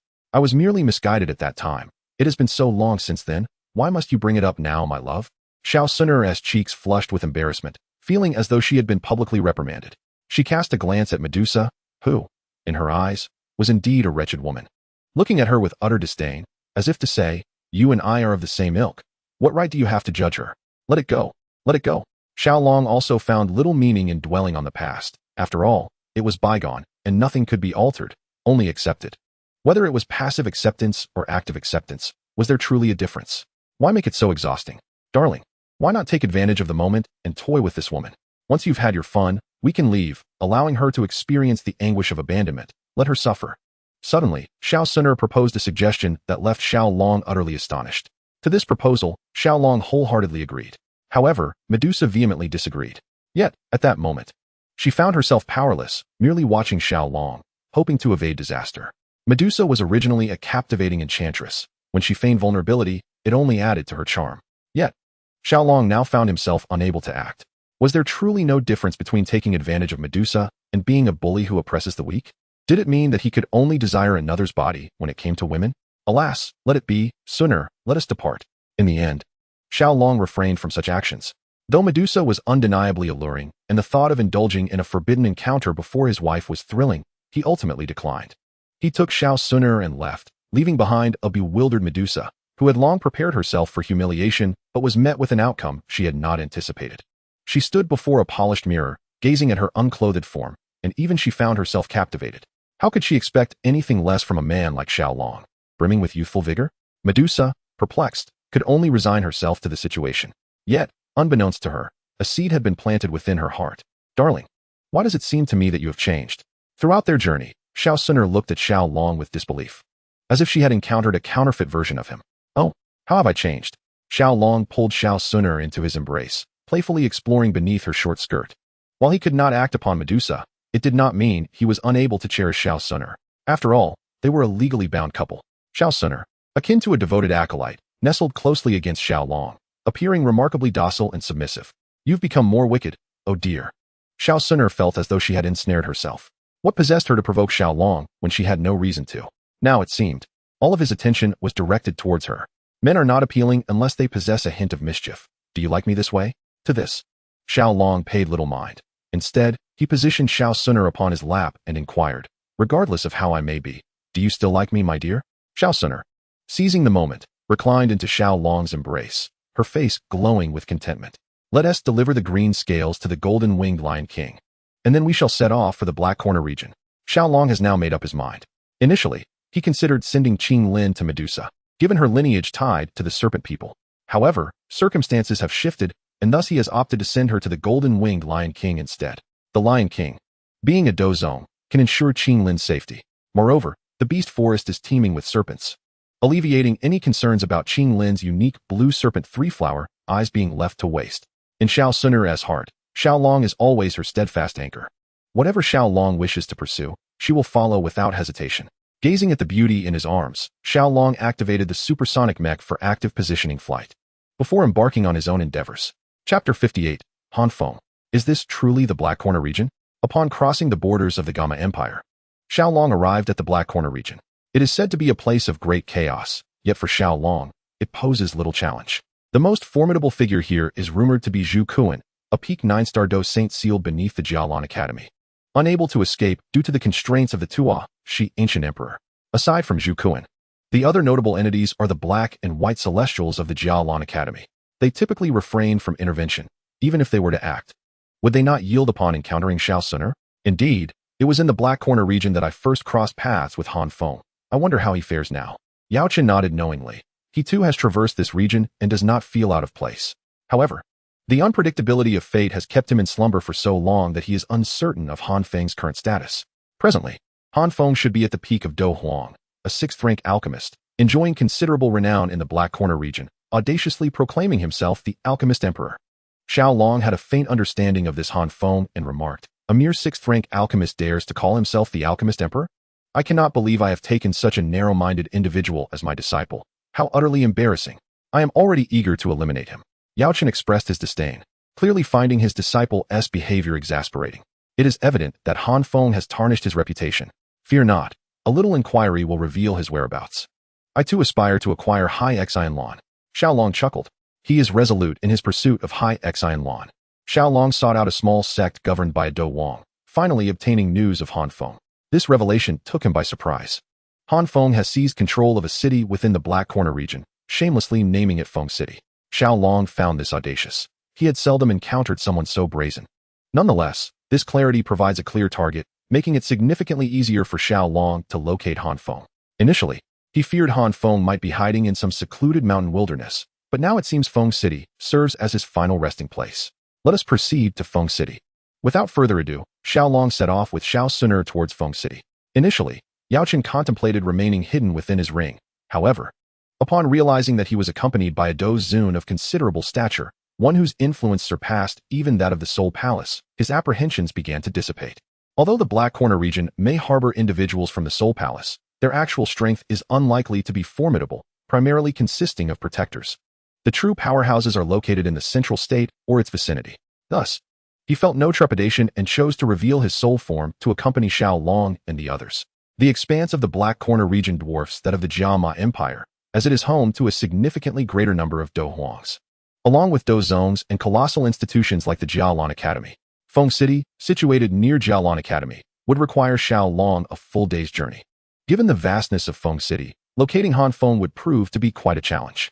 Upon arriving in Feng City, Xiao Suner expressed her confusion, noting that this city was considerably larger than Wakuten, making the search for Han Feng exceedingly difficult. Rest assured, as a 6th-tier alchemist, Han Feng's spiritual strength must be considerable. Moreover, having trained in the remnants of the Burning Decision, he is undoubtedly intrigued by. Once I unveil the essence of, he will surely come seeking me. Yao Chun, retreat into the ring for now. I shall meet with Han Feng first. A brilliant idea struck Xiao Long, illuminating Yao Chen's perspective. Xiao Suner gazed at Xiao Long with admiration, her respect for him deepening. Once preparations were complete, Xiao Long released the essence of the Green Lotus Earth Heart Fire. As Bone Spirit Cold Fire belonged to Yao Chun, revealing its essence could raise Han Feng's suspicions. Should he choose not to come, it would be a disaster. Thus, the Green Lotus Earth Heart Fire was a more prudent choice. Indeed, the moment its essence manifested, Han Feng, the master of Feng City, detected a faint aura. A subtle fragrance of green lotus wafted through the air, causing his sea heart blue to stir with delight. Could it be the Green Lotus Earth Heart Fire, rank 19th? In the heart of Feng City, within a bamboo garden, Han Feng was preparing to refine pills. However, just before he ignited his furnace, he sensed a powerful aura nearby, indicating that its master was quite close, right in Feng City. Upon delving deeper into this revelation, an unmistakable smile broke across Han Feng's face. This was fortuitous news. He had long yearned to discover a second to devour and refine, enabling him to directly ascend to Dozong. Then, he could leave the confines of the Black Corner region and venture forth into the Do-Chi continent. Excellent. Since you have come to me willingly, I shall not let this opportunity slip away. You shall belong to me. Without a moment's hesitation, Han Feng soared from his bamboo garden, propelled by his inner resolve, heading towards Xiao Long's location. Soon, he discerned Xiao Long, the master of the Green Lotus Earth Heart Fire. Upon realizing that Xiao Long's cultivation was merely that of a 1-star Do Wang, any lingering apprehensions within him vanished entirely. Initially, he was apprehensive about the prowess of Xiao Long, pondering whether he might be a Do Emperor. After all, it was immensely powerful, and it was only after he himself ascended to the rank of Do Emperor that he managed to refine it. Were Xiao Long indeed a Do Emperor, he would not dare to seize it, but would instead approach the matter with caution. Although he too was a Do Emperor, having achieved the 9th star, the prospect of vanquishing another Do Emperor wielding posed a significant challenge. This matter pertained to and he could not afford to be careless. Thus, he resolved to seek assistance. After all, Han Feng had spent considerable time in the Blackhorn region, accruing favors from numerous Do Emperors. If he could enlist 2 or 3 Do Emperors to aid him, Xiao Long would stand no chance of escape. Currently, Xiao Long was merely a 1-star Do Wang, easily dealt with. Hence, why should he harbor any trepidation? As for Xiao Suner, who stood beside Xiao Long, Han Feng observed her for a moment and noted that she was merely a 5-star Do Ling. This further diminished his concern. However, upon beholding her beauty, even the usually indifferent Han Feng found himself stirred. This woman was remarkable. He had never encountered a woman who exuded such allure while retaining an air of elegance. Moreover, her talents were formidable, having achieved 5-star Do Ling at such a young age. Perhaps he could spare her life and recruit her as his alchemical assistant, along with the added benefit of her companionship. As Han Feng gazed at Xiao Suner, his heart swelled with delight at the prospect. The thought of refining and breaking through to Dozong, while also having a beauty by his side, was simply exhilarating. Such was the pinnacle of life. Chapter 59, Han Feng plays the game. Ah, greetings to you both. Han Feng approached with a benign smile. This Han Feng was quite presentable. Had Xiao Long not been aware of his true nature, he might have easily been deceived. Oh, is that not the renowned Dan Huang? What brings you here? Han Feng relished Xiao Long's response, for his title as Dan Huang carried significant weight throughout the Blackhorn region. Hee, I presume you possess? Might I inquire if I could borrow it? Han Feng articulated his request with utmost politeness. Borrow? Xiao Long was perplexed. Han Feng's manner of speaking was indeed quite courteous. However, would he truly return the once lent? It seemed more akin to Liu Bei borrowing Jingzhou, a case of lending with no intention of repayment. If it is a loan, how long does the esteemed Dan Huang wish to borrow it? Since Han Feng was intent on posturing, Xiao Long would play along with his charade. Regardless of Han Feng's pretense, victory would ultimately belong to him. Ah, just a lifetime will suffice. Han Feng chuckled, oblivious to the fact that such a request seemed rather excessive. A lifetime? That seems rather prolonged. The Dan Huang must offer some assurance to make such a request credible. Otherwise, how could I trust you? Xiao Long began to engage in a playful banter with Han Feng. Very well, let the woman beside you remain with me. And then you need not worry about my potential change of heart, Han Feng suggested, glancing at Xiao Suner and unable to suppress a gulp. He could hardly contain himself, yearning to take Xiao Suner to bed and fiercely release the pent-up emotions he had been harboring for months. Was the alchemist's remark truly justified? You have borrowed my, and now you wish to claim my wife as well? That seems utterly unreasonable. Xiao Long could hardly fathom that this scoundrel Han Feng not only coveted his, but also desired his woman. This was intolerable. Now even Xiao Long had ample cause to eliminate Han Feng. Upon hearing Han Feng's words, Xiao Suner could not suppress a disdainful smile. This wretch dares to entertain any notions regarding me? What is wrong? I shall act as I please. Do you dare to contest my will? Han Feng found himself at a loss for words with Xiao Long.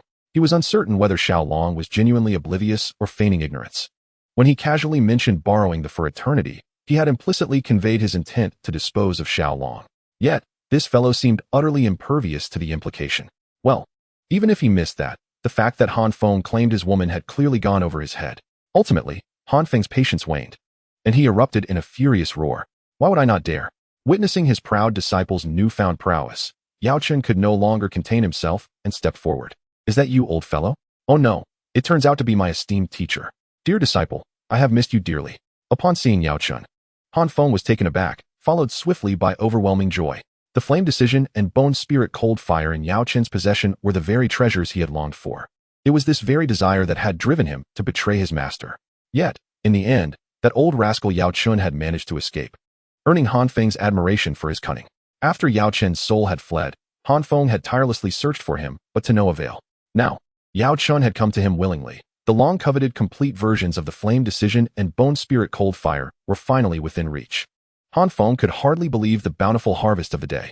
Not only had he acquired two, but he also had the unparalleled Xiao Suner and the formidable Flame Decision at his disposal. He could already envision the day he would reign supreme. With the assistance of the Blue Lotus Earth Core Fire and the Bone Spirit Cold Fire, he was confident he could swiftly break through to Do Zun and surpass Yao Chen. Though Yao Chen had once been a Do Zun, he was now merely a soul.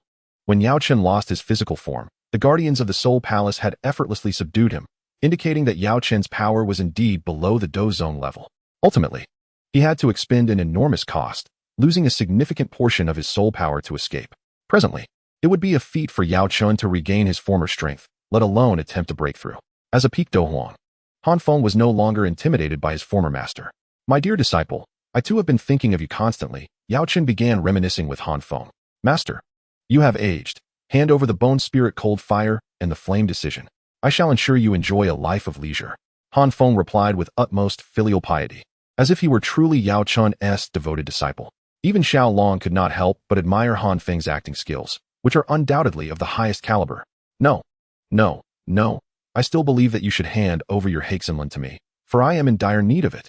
Yao Chen chuckled coldly, proving that a dog cannot change its nature. His apprentice remains as he is. Since the master is unwilling to surrender that, I shall take matters into my own hands. With negotiations futile, Han Feng decided to cast aside all pretenses and prepare for confrontation. Is that so? Apprentice, do you truly believe you can defeat me? Yao Chen scoffed derisively. Without the aid of the Soul Palace, what could Han Feng possibly do against him? If the master's strength were at Do Zun, the apprentice would certainly not dare to challenge him. But now the master possesses only a fraction of his former power. Han Feng paid no heed to Yao Chen's contempt, for he placed his faith in his own strength. Then let us see. Yao Chen did not call upon Xiao Long or Xiao Suner for assistance, as he intended to settle this matter personally.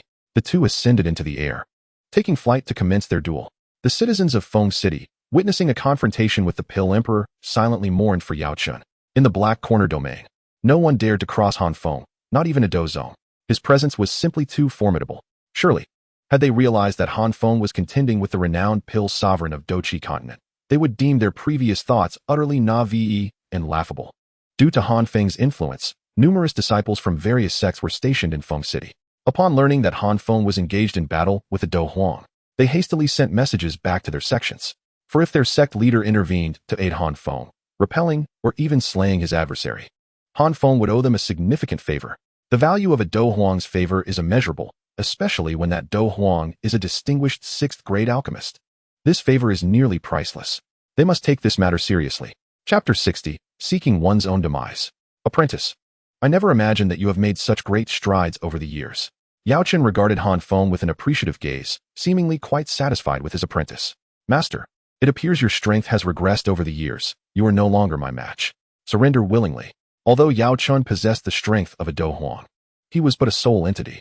His power could not replenish, and soon he found himself at a disadvantage, feeling somewhat strained. Haha, Pill Emperor. Do you require our assistance? At that moment, a cheerful voice rang out from a distance. Looking towards the sound, two figures approached. Both were Do Huangs. The leader of the Blood Sect and the master of the Eight Gates. What a fortuitous arrival. If you two can assist in subduing him, I shall reward you with a royal extreme pill. Upon seeing the newcomers, Han Feng was overjoyed. If these two stood by his side, they would possess 3 Do Huangs, rendering Yao Chun truly unable to escape. Upon witnessing Han Feng produce the Huangji Dan, both the Blood Sect master and the leader of the Eight Gates gasped in astonishment. They had not anticipated that Han Feng would be capable of such a grand gesture.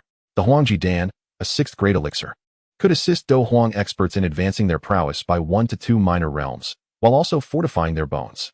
Its capacity to enhance combat effectiveness was undeniably enticing to Do Huang practitioners. Given the courtesy shown by the medicine sovereign, they felt compelled to take action. Thus, the Blood Sect master Fan Lao and the leader of the Eight Gates decided to intervene, realizing that he was outmatched with the addition of 2 Do Huang fighters. Yao Chun sought assistance from Xiaolong. Ha. Has he lost his mind? Seeking help from a mere 1-star Do Huang? How absurd. Fan Lao found it utterly laughable that a Do Huang like Yao Chun would turn to Xiaolong, a 1-star Do Huang, for support. His incredulity led him to question Yao Chun's mental faculties. Ignorant toad, sooner, eliminate them both. Xiaolong was equally dumbfounded by Fan Lao and the leader of the Eight Gates. It was his first encounter with someone so willingly courting death. Indeed, after nodding, Xiao Suner regarded Fan Lao and the Eight Gates leader as if they were already dead. A mere 5-star Do Ling, prepare to meet your end. Though Xiao Suner possessed beauty that could captivate even the most formidable of beings, such as the leader of the Eight Gates, he had long grown indifferent to feminine allure and intended to ruthlessly crush her. However, before he could act, his own body ignited in a furious blaze.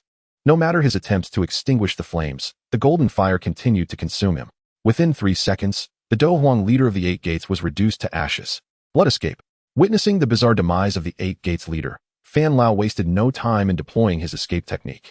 Typically, he would refrain from using blood escape unless faced with a life or death situation, as it inflicted severe harm upon his own body. Yet, with the Eight Gates leader, who was his equal, if not superior, vanquished in a single blow, he dared not linger and fled in haste. Think you can escape? Is that even possible? Xiao Suner's soul had already locked onto Fan Lao, even as he sprinted 100 miles away in mere moments. She found and tracked him down effortlessly. With the Imperial Seal technique unleashed, she struck Fan Lao into oblivion with a single mountain-splitting blow. What kind of exotic fire is this? Han Feng could no longer remain composed. He had never expected that the girl he had viewed as merely a warm bed companion, Xiao Suner, could possess such formidable power. 2 Do Huang had fallen to her in an instant. Yet, the most terrifying aspect lay within her body, the exotic fire. Initially, Han Feng would have rejoiced at her possession of such a treasure, for he coveted exotic flames above all. However, Xiao Suner's overwhelming strength left him with no such hopes. The most alarming sensation was the violent trembling of his Haixin Lan, as a sense of dread began to take root in his heart, shatter his corporeal form. Xiao Suner paid no mind to Han Feng's expression.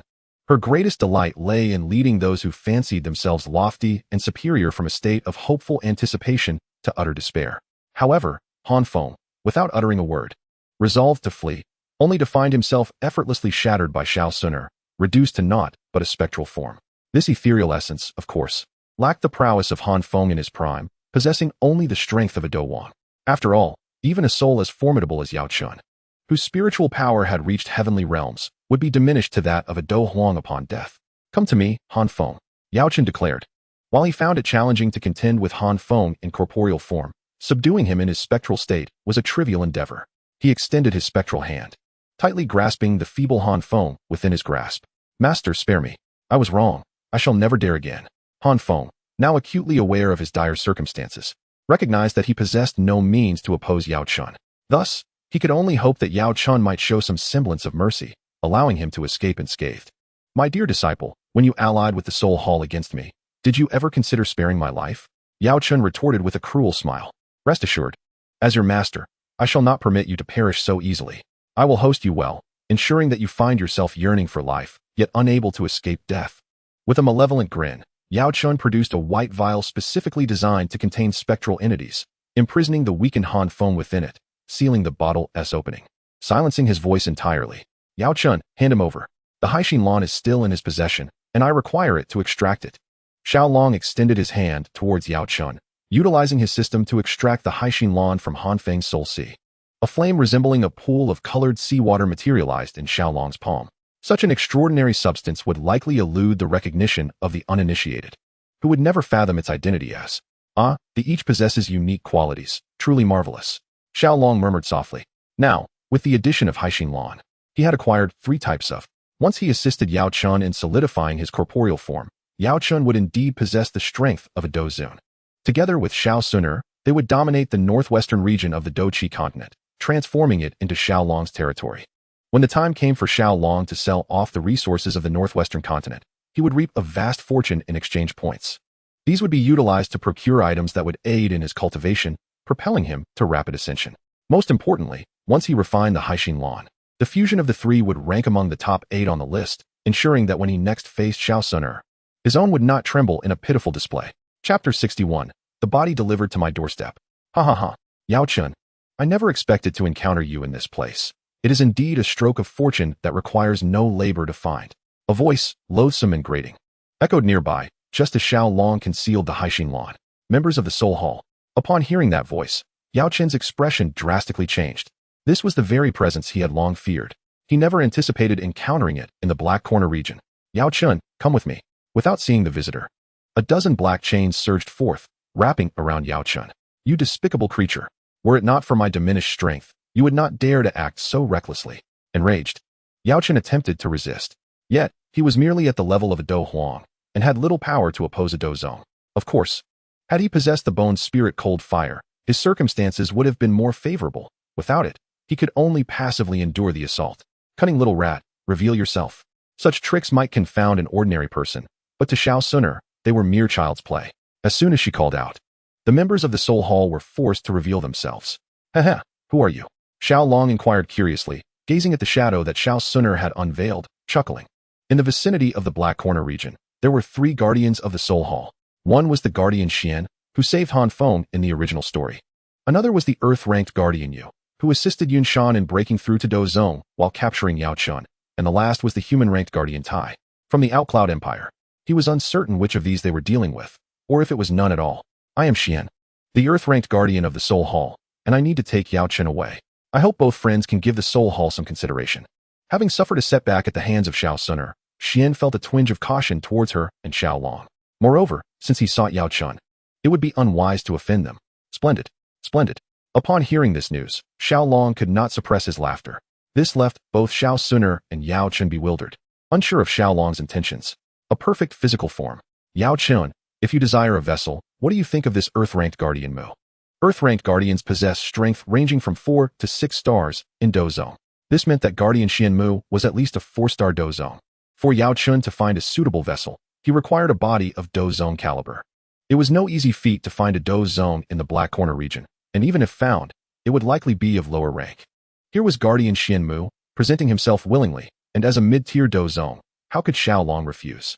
It is known that the stronger the body one refines and inhabits, the greater the power of the occupant. A 5-star Dozong's body. I am thoroughly pleased.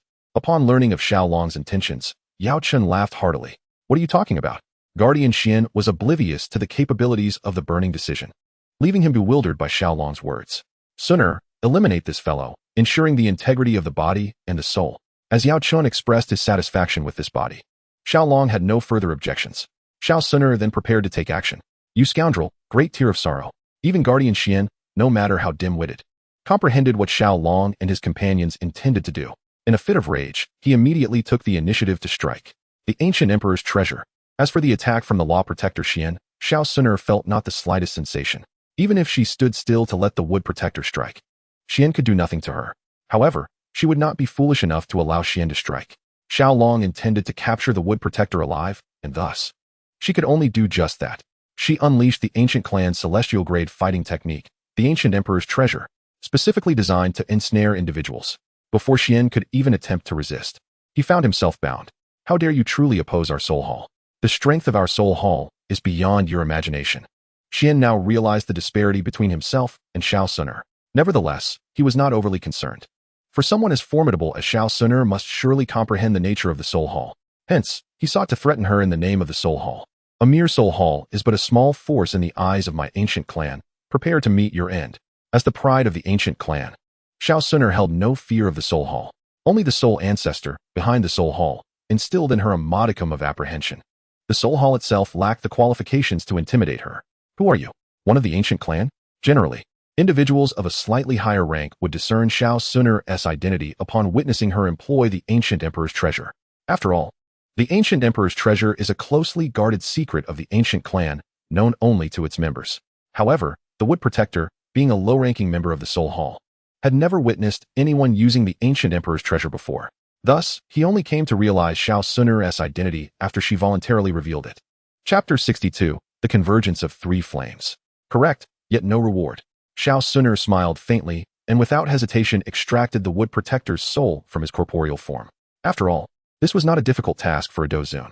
She then handed it over to Yao Chun, who, without a word, produced another vial identical to the one used to contain Han Feng's soul and sealed the Wood Protector's essence within it. One must commend the Wood Protector. He was indeed a good soul, voluntarily offering himself just when Shao Long required a body. Suner, go and collect all the wealth from those sects for me. I shall await your return.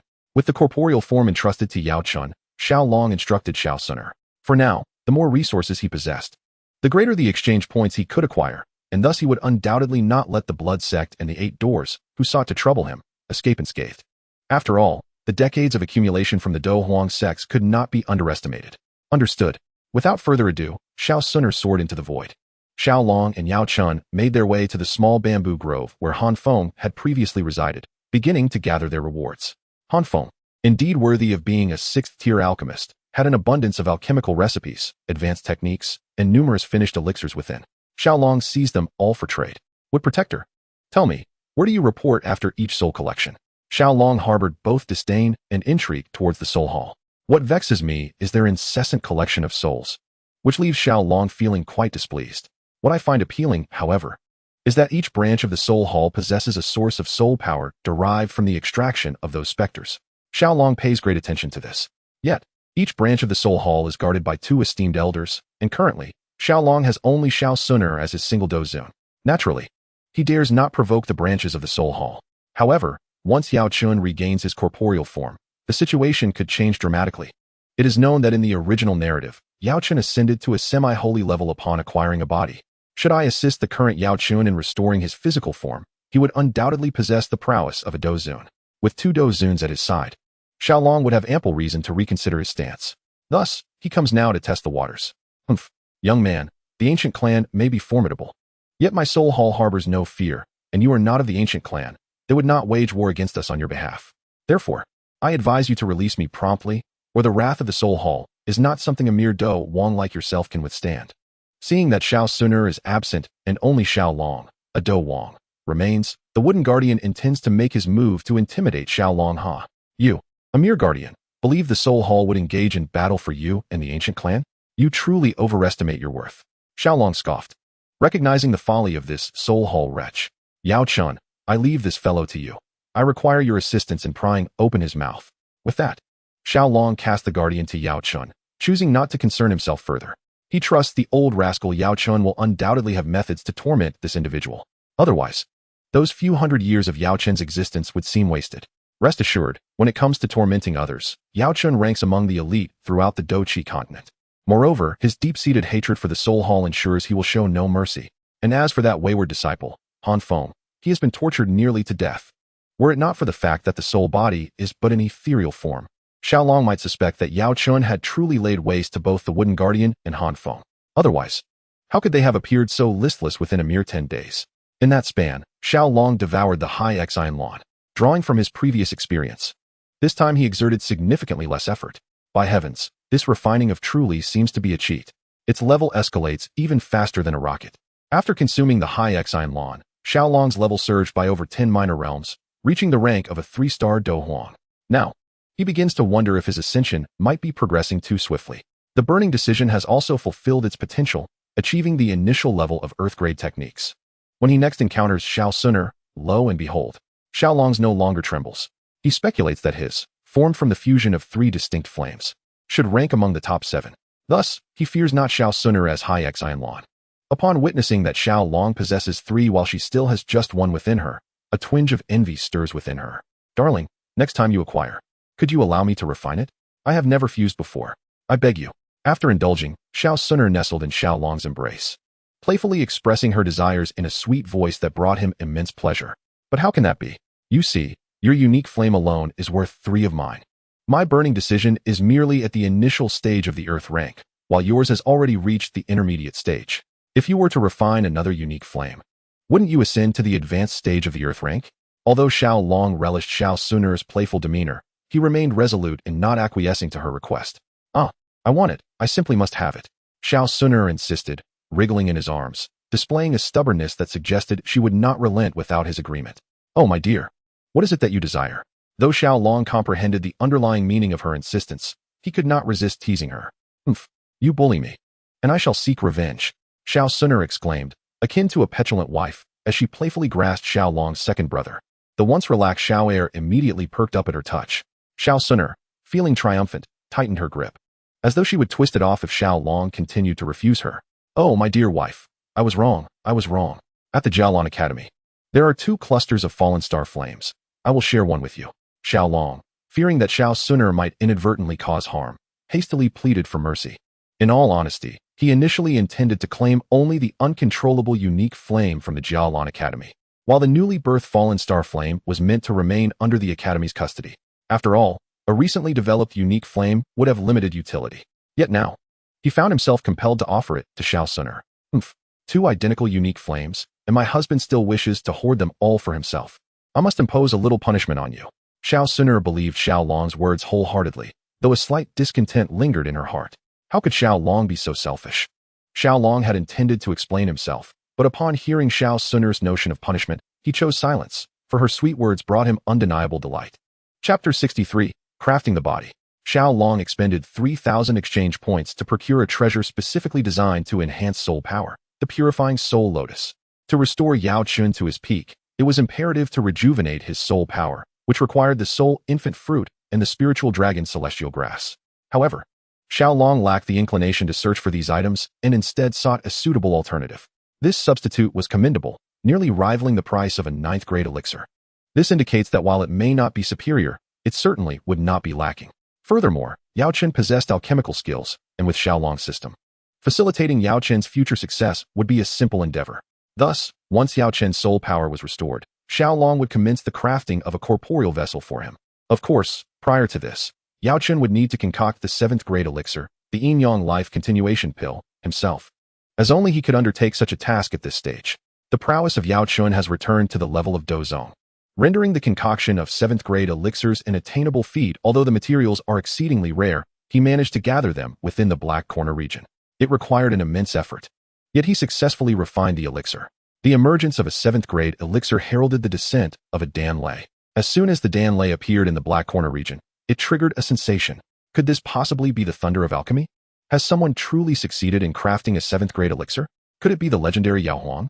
Those capable of recognizing the origin of this celestial thunder were none other than the prominent figures within the Black Corner region. They hastened to Feng City to ascertain the situation. If the one responsible for this 7th-grade elixir is indeed Han Feng, it would be a monumental opportunity for them. Although the Black Corner region boasts only a handful of Dozong, it is home to dozens of Do Huang. The elixir necessary for the transition from Do Huang to Dozong is precisely the 7th-grade elixir. They envisioned a doorway leading to Dozong. Alas, it seems likely to be Han Feng. Who would have thought he could attain the 7th-grade level? Such is the will of heaven. At Jialan Academy, the elder Su Qian sighed upon witnessing this celestial thunder. Only Han Feng among them is a 6th-grade alchemist.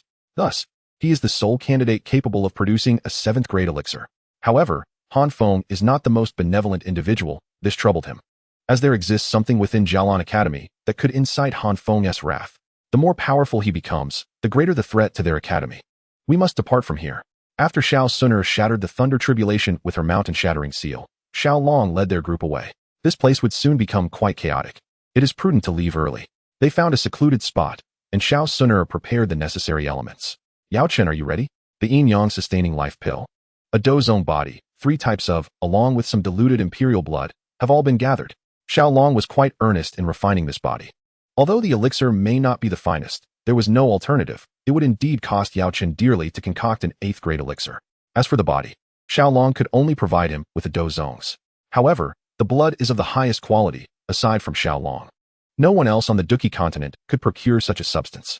Although it is diluted imperial blood, it still contains the essence of the Dou Emperor. Ready? Let us commence. Yao Chen took a deep breath and spoke calmly before consuming the yin-yang sustaining life pill. He felt an unprecedented surge of excitement within him. Not even during his triumph at the Dan Tower did he experience such exhilaration. Having faced death once, he had since undergone so much to realize that life itself is the greatest gift. Without further ado, Xiaolong produced the body of the Wood Guardian. Then, the 3 types of emerged simultaneously, enveloping the body of the Wood Guardian. The terrifying heat from the rapidly melted the ice that preserved the corpse, ensuring its immortality. Yao Chen, grant me a thread of your soul power. As he gazed at the swiftly dissipating ice, Xiaolong spoke solemnly. In response, a wisp of soul power emerged from Yao Chen's brow and floated toward Xiaolong. With a firm grasp on this ethereal essence, Xiaolong casually infused it into the lifeless body. Wait for my command. It will enter on its own. He cautioned Yao Chen, mindful that in moments of excitement, one might act impulsively. Yao Chen nodded vigorously in agreement. As Xiaolong deemed the moment nearly ripe, he unleashed the diluted essence of 10 drops of imperial blood, which cascaded over the pale skeletal remains, instantly erupting in a cloud of white smoke accompanied by a persistent hissing sound. As the azure-red blood touched the ashen bones, the vibrant hues rapidly spread, transforming the skeletal structure from a dull gray to a resplendent azure red. Within, a palpable surge of energy began to resonate. Observing this, Xiaolong raised his hand, causing the azure-red skeleton to levitate autonomously. With a swift motion of his sleeve, violet-brown flames surged forth, enveloping the bones entirely. The essence of the demon phoenix blood was exceedingly domineering and difficult to merge. Thus, he was compelled to utilize to refine this energy within the entirety of the skeletal form. After all, Yao Chen would be an invaluable ally in the times to come. As the flames blazed fervently, a delicate azure-red aura enveloped the skeleton. Nevertheless, the searing heat caused minute bubbles to form on the surface, occasionally bursting and releasing a rich wave of energy. This arduous process of refinement stretched on for nearly an entire day, until Xiaolong's eyelids, previously closed, gradually fluttered open. At this moment, the azure-red hues on the skeletal remains had undoubtedly dulled significantly, losing their former vibrancy. Yet, Xiaolong understood that the energy had permeated deep into the bones under the intense heat. With a deep exhalation of stale air, a flush finally graced his face. He gestured to Yao Chen, who then seamlessly merged into the body. The instant the soul of the ancient elder entered the skeleton, it trembled violently, and vibrant colors began to emerge within the hollow eye sockets. Simultaneously, a formidable force emanated from the corpse, which had previously been reduced to a desiccated state by the suddenly began to regain vitality. This was the miraculous effect of the yin-yang revitalization pill. Xiaolong unleashed the once more, continuing to incinerate the corpse, ensuring that Yao Shen's spirit could merge flawlessly with the skeletal frame. The skeleton gradually became more complete, and only when the skin was restored could the revered Yao Shen, a formidable force in the Duki continent, be reborn from the flames. My lady, at last, I have found you. What folly brings you alone to the Black Corner region? It is far too perilous. Come with me. In the northwest of the Duki continent, after traversing 10 empires in vain, Ling Ying returned empty-handed to the Xiao family, only to discover that Xiao Suner was missing. In a state of urgency, he began his search. Fortunately, with the soul imprint he possessed from Xiao Suner, he was ultimately able to locate her within the Black Corner region. After all, in such a treacherous territory, he could not guarantee her safety. However, upon encountering Xiao Suner, Ling Ying was utterly taken aback. At that moment, Xiao Suner donned a short skirt and black stockings that barely concealed her knees, her long legs gracefully suspended in the air. She wore a white blouse, her delicate arms grasping the ropes of a swing strung between 2 towering trees in a remote forest. Ling Ying knelt before Xiao Suner, casting a sidelong glance as if glimpsing the hidden depths of her essence. Chapter 64, Ling Ying. Startled, Ling Ying quickly lowered his gaze, too afraid to look further. Presently, Xiao Suner only wished to be with Xiaolong. The notion of returning to the Xiao family struck her as absurd. Moreover, now that she was a Dozun powerhouse, the idea of residing in such a small clan as the Xiao family was laughable. Had the lady's mission been accomplished? Upon hearing Xiao Suner's words, Ling Ying pondered for a moment before speaking. Xiao Suner had a task to fulfill at the Xiao family, to retrieve the key left by the ancient emperor Tuo Shi, which was in the possession of the Xiao clan. Now that she chose not to go to the Xiao family, did it imply that she had succeeded? No. Xiao Suner shook her head. Initially, she may have been intrigued by the jade left by the ancient emperor, but after acquiring the burning decision, her interest waned entirely. Without the jade, she could still ascend to the throne. Did that mean the Shao family had wronged the lady? I shall go teach them a lesson. Ling Ying slightly raised his head and declared, "It's none of your concern. Go wherever you find comfort." A hint of impatience flickered across Shao Sun'er's face. She worried that if Ling Ying informed Xiaolong, he would scold her for withholding the truth. Yes, yes, yes. Ling Ying repeatedly assented. Yet he cautiously retrieved a disc from his spatial ring. The disc emitted a blinding light, revealing 10 twinkling stars. This spectacle left Ling Ying astounded. He understood the significance of the 10 stars flashing in succession. However, despite their brilliance, he sensed something amiss. Suddenly, an incredulous thought crossed his mind. And upon observing Shao Sun'er's attire, he comprehended the implication. Could it be that the lady had lost her modesty? Ling Ying spoke with disbelief, unable to fathom that such significant events had transpired during his brief absence. Upon returning to the ancient clan, he dreaded the punishment that awaited him. In such a formidable ancient race, losing one's modesty before coming of age was strictly forbidden, as it could tarnish one's bloodline rank. For others, it might not carry much weight, but for Shao Sun'er, the young leader of the clan, and especially during his watch, Ling Ying could not escape responsibility. This matter must remain confidential. Otherwise, I shall not be merciful. At the mention of this, Shao Sun'er's emotions spiraled out of control. The aura of a Dozun rendered Ling Ying powerless on the ground. He could hardly believe that the Shao Sun'er he had once been tasked to protect had suddenly become a Dozun. It was both astonishing and undeniable. Yes, at this moment, Ling Ying dared not defy Shao Sun'er any longer. His strength had made everything abundantly clear. After all, he was merely an ordinary member of the ancient clan, belonging to that category of individuals whose bloodline had yet to awaken. In comparison to Shao Sun'er, there was an insurmountable chasm between them. This matter was now beyond his jurisdiction and required the direct intervention of the clan leader. Not long after Ling Ying departed, Xiaolong emerged. He had completed his tasks, and the remaining responsibilities fell solely upon Yao Chun. Xiaolong approached the spot where Shao Sun'er was swinging, standing before her. As Shao Sun'er propelled herself on the swing, she leaped into Xiaolong's embrace. I feel so light," Shao Sun'er exclaimed. Truly, she embodied the essence of a petite girl. Not only was she adorable, but her slight frame rendered her effortlessly liftable. Despite her height of over 170, her weight surely did not exceed 100 pounds. "It's all your fault for not treating me to good food these past few months," Shao Sun'er complained. She could be considered a bit of a foodie, especially after Xiaolong had dazzled her with an array of delectable dishes, greatly enhancing her appetite. Chuckling, Xiaolong lifted Shao Sun'er and seated her on the swing, allowing her to perch on his lap as they played together. "Will you love Sun'er for a lifetime and never abandon her?" Shao Sun'er asked earnestly, turning her head to meet his gaze. In her mind, she envisioned a scene of herself, aged with white hair, her face lined with wrinkles, and her skin no longer youthful, while Xiaolong remained in his prime. His handsomeness undiminished, perhaps even more alluring with maturity. At that moment, Shao Sun'er would hardly dare to hope that Xiaolong would still hold affection for her. Of course. Why would you even ask such a question? Xiaolong mused, perplexed by the thoughts that seemed to perpetually occupy a woman's mind. It was truly a source of bewilderment. What if one day I grow old and become a hag? Shao Sun'er continued, expressing her genuine concern about the inevitable passage of time.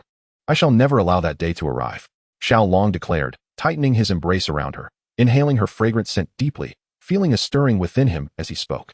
Sun'er, if one day I were to transform into an old man, decrepit and frail, while you remained a stunning beauty or a graceful young matron, what would you do? Suddenly, Xiaolong, seeking to lighten the mood, posed this question. Upon hearing it, Shao Sun'er felt her cheeks flush. Instantly, her imagination conjured an entirely different scene, an old man. Nearly bald, with missing teeth and a face marred by wrinkles, his skin darkened and his frame reduced to mere skin and bones, perhaps emitting a peculiar odor. He would gaze hungrily at her, still possessing her youthful allure as a matron, his eyes filled with lust and desire. The more she contemplated the image, the more embarrassment washed over Shao Sun'er. "Why are you silent?" Xiaolong urged playfully. To speak candidly, he too was eager to discern what Shao Sun'er would ultimately decide. "Naturally, I shall attend to you with utmost care." Shao Sun'er buried her face in Xiaolong's embrace, summoning all her strength to utter such a statement. After which she felt utterly embarrassed to face anyone. "How to serve you?" Xiaolong was relentless. Today, he had the time to thoroughly deal with this audacious little sprite, who seemed to revel in causing trouble all day long. "Oh dear, do as you wish." Shao Sun'er truly struggled to voice her thoughts, leaving Xiaolong free to act as he pleased.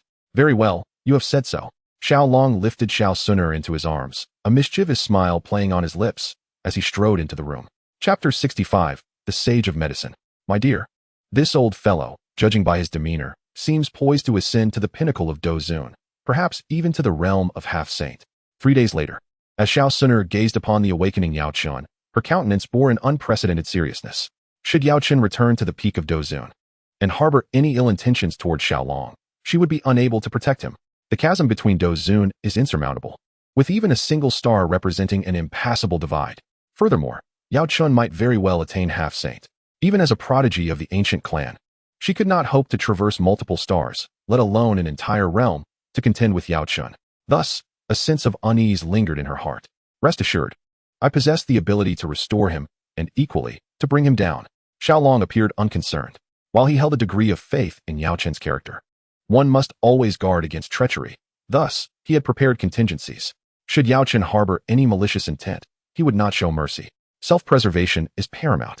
However, what puzzled Xiaolong was that aside from the blood used, the materials he employed were not of the highest quality. Why then could Yao Chun still break through to half-saint?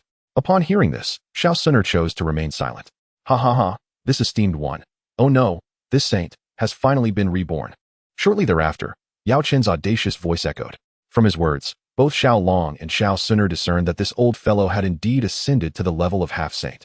It is worth noting that among the human populace of the Doqi continent, apart from a few families with the bloodline of Dodi, those who reached half-saint are exceedingly rare, scarcely exceeding 10. As for Dosheng, they are even fewer, perhaps only 2 or 3. With Yao Chun's current attainment of half-saint, it implies that, aside from the Dodi clans, few could challenge him. Yao Chun, congratulations. Not only have you been reborn, but you have also reached half-saint. In the grand tapestry of the continent, you are indeed a formidable force. Xiaolong was the first to extend his congratulations. Oh, not at all. In the presence of those Dodi families, I remain insignificant. Yao Chun, however, did not succumb to arrogance, which astonished Xiaolong. Yet, he quickly recalled that Yao Chun hailed from the Yao clan, one of the 8 ancient clans, and thus it was understandable. What are your current intentions? Xiaolong inquired. After all, Yao Chun had not committed any egregious acts against him. Moreover, Yao Chun's visit to the Starfall Pavilion was inconsequential. After all, he owed him a monumental favor. When the time came for him to gather he could indeed seek Yao Chun's assistance. It was inconceivable that Yao Chun would refuse, as he would be repaying a debt of gratitude. The strength of the Soul Palace was truly terrifying. Even if I were to achieve the rank of a half-saint, I would still be insignificant before them. Therefore, I must dedicate myself to rigorous cultivation, awaiting the moment I ascend to the rank of a true Do saint before confronting them. For now, it seems prudent to continue our collaboration. Yao Chun appeared to have anticipated all of this, for he was indeed a cunning old fox.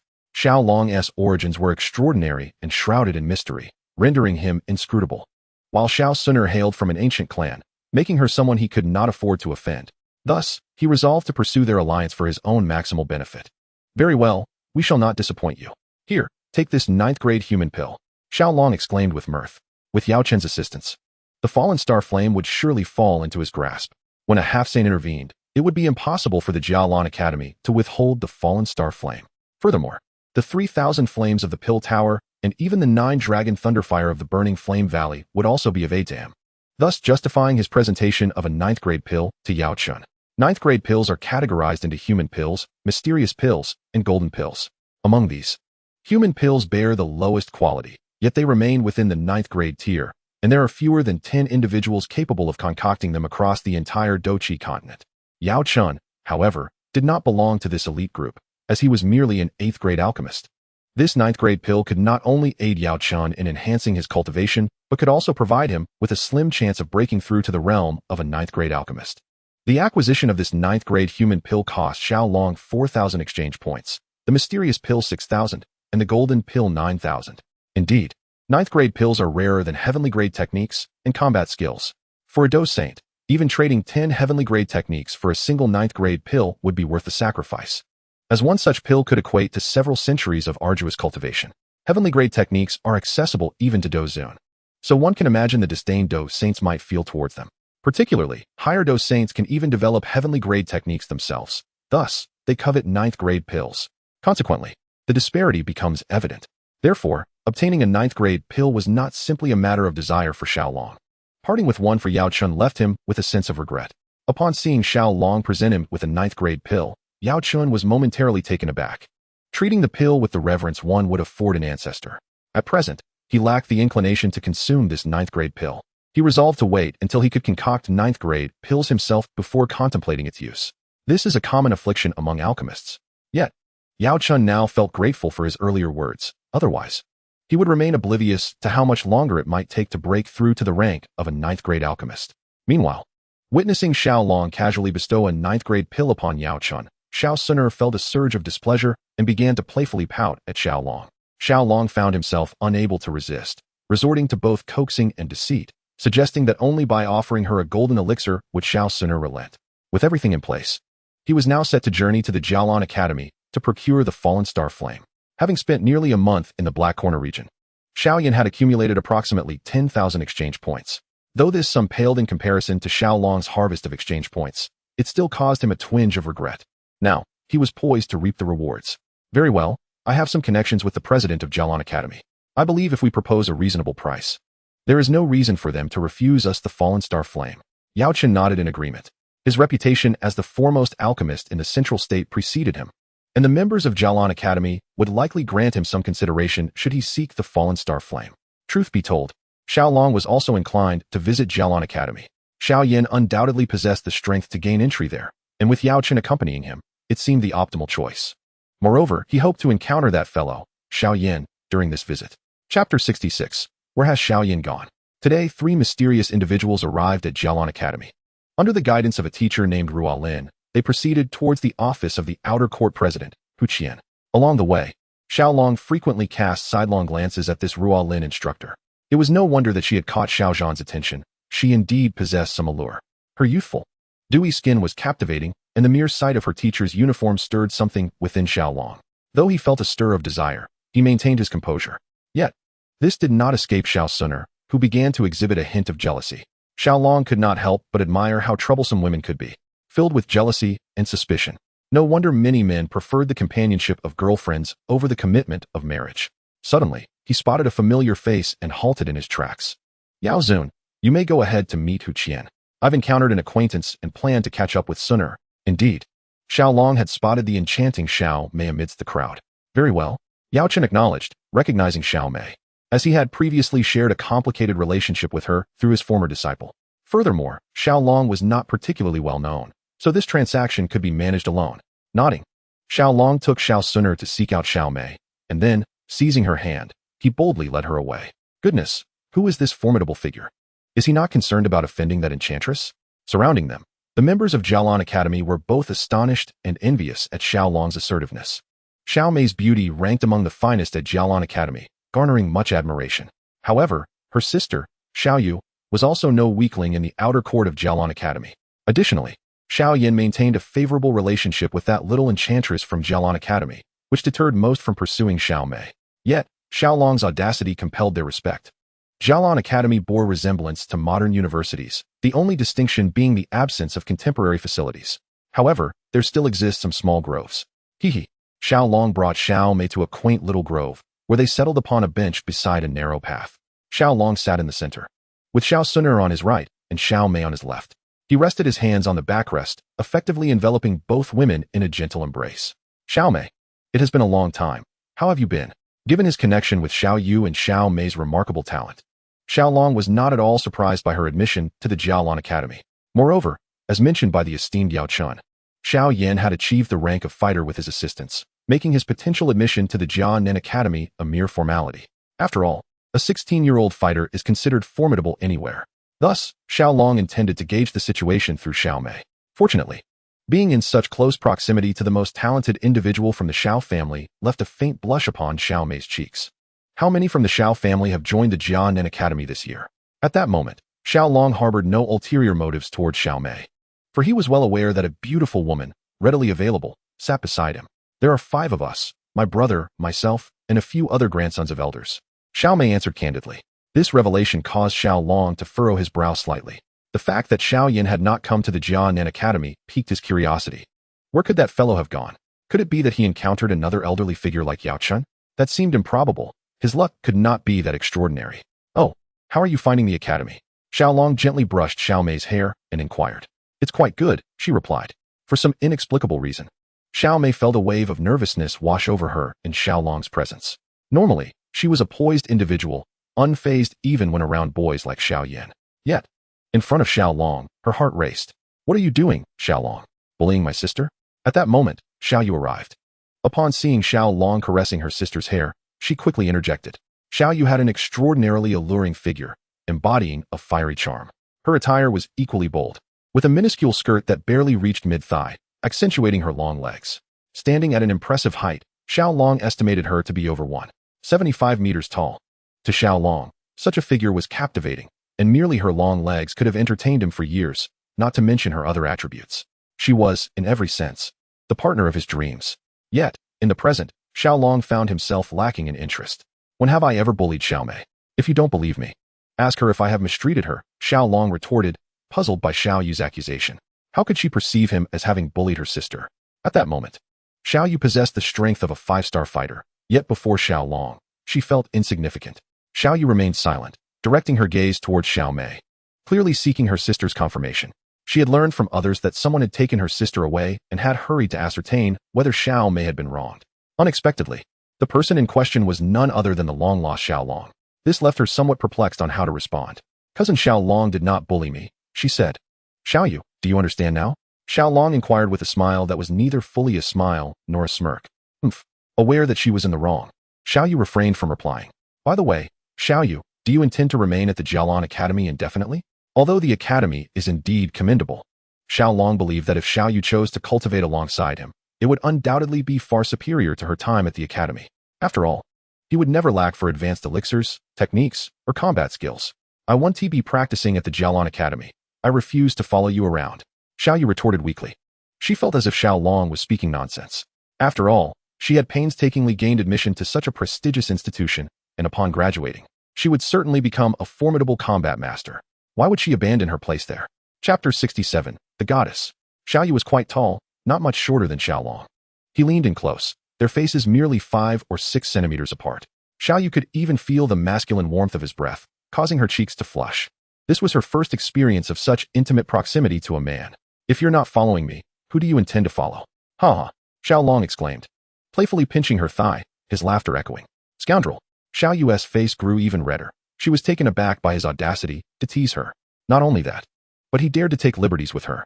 With her fiery temper, she instinctively swung a slap at Xiao Long's face. Unfortunately, Xiao Long had already reached the level of emperor in combat prowess. A mere slap from someone of Xiao Yu's meager abilities would hardly faze him. With a slight application of his carefree movement technique, Xiao Long swiftly positioned himself behind Xiao Yu. He then delivered a resounding slap to her ample backside. The impact was quite loud and forceful, causing her entire body to lurch forward. It was worth noting that Xiao Yu's thighs were remarkably strong, suggesting she had engaged in considerable training, indicating her stamina in various aspects was likely formidable. After all, those long legs could be described as a perfect framework.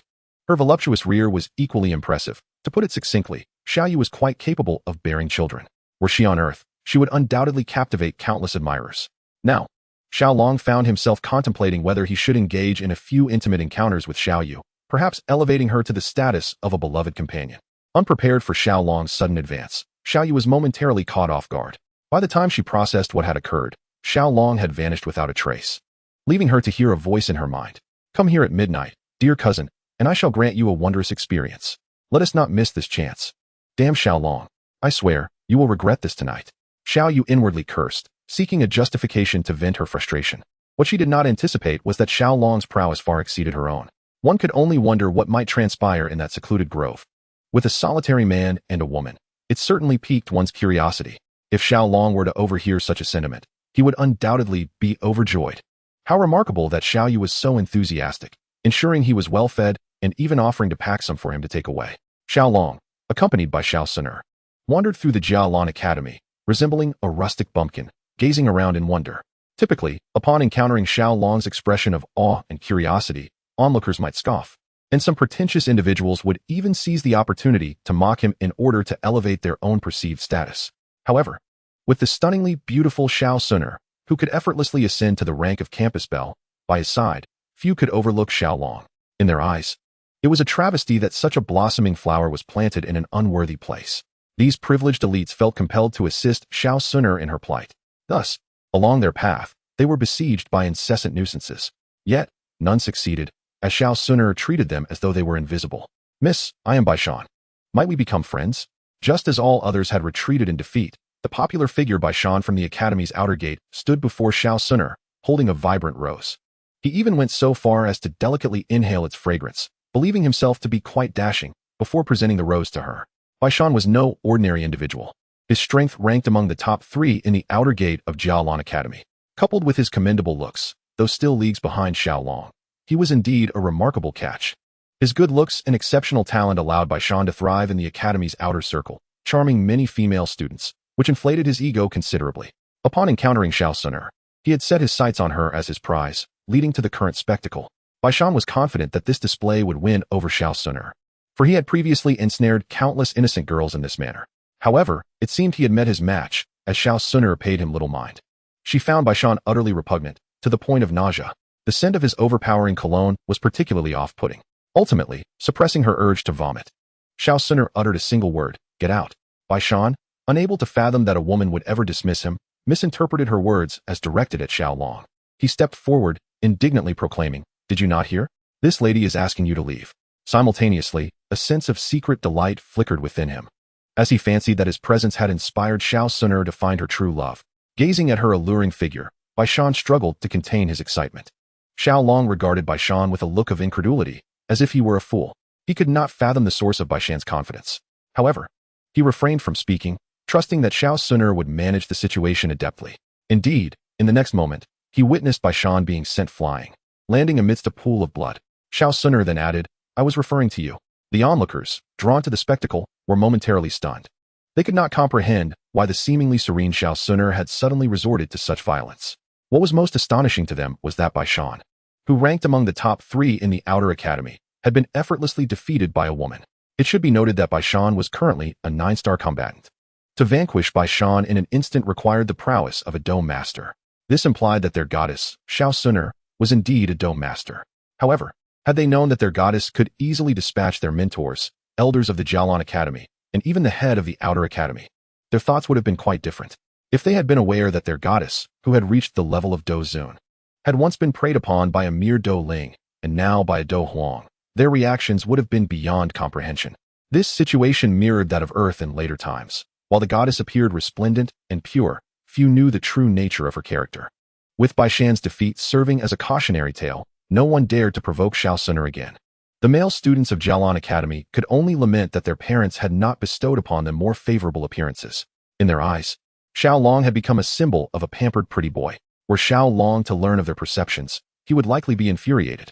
After all, it was he who was nurturing a wealthy beauty. When had he become a kept man? Chapter 68. The ownership of the shortly thereafter. A stir arose among the higher echelons of Jialan Academy. They were astonished to discover that the renowned apothecary master, Yao Chun, had arrived at their academy. It is worth noting that although Jialan Academy was the most formidable force in the Black Corner region, and their own president was exceptionally powerful, the allure of an apothecary master was still immensely significant. The personal visit from Yao Chun left them somewhat flabbergasted. "What brings the esteemed master to our Jialan Academy?" inquired Su Qian, the current authoritative figure within the inner academy. Although he posed the question, his mind was rife with speculation. Perhaps Yao Chun had come in pursuit of the known as the Falling Star Flame within their academy. "As far as I know, your academy possesses the Falling Star Flame, ranked 14th on the list, yet you have been unable to subdue it." A faint smile graced Yao Chen's face.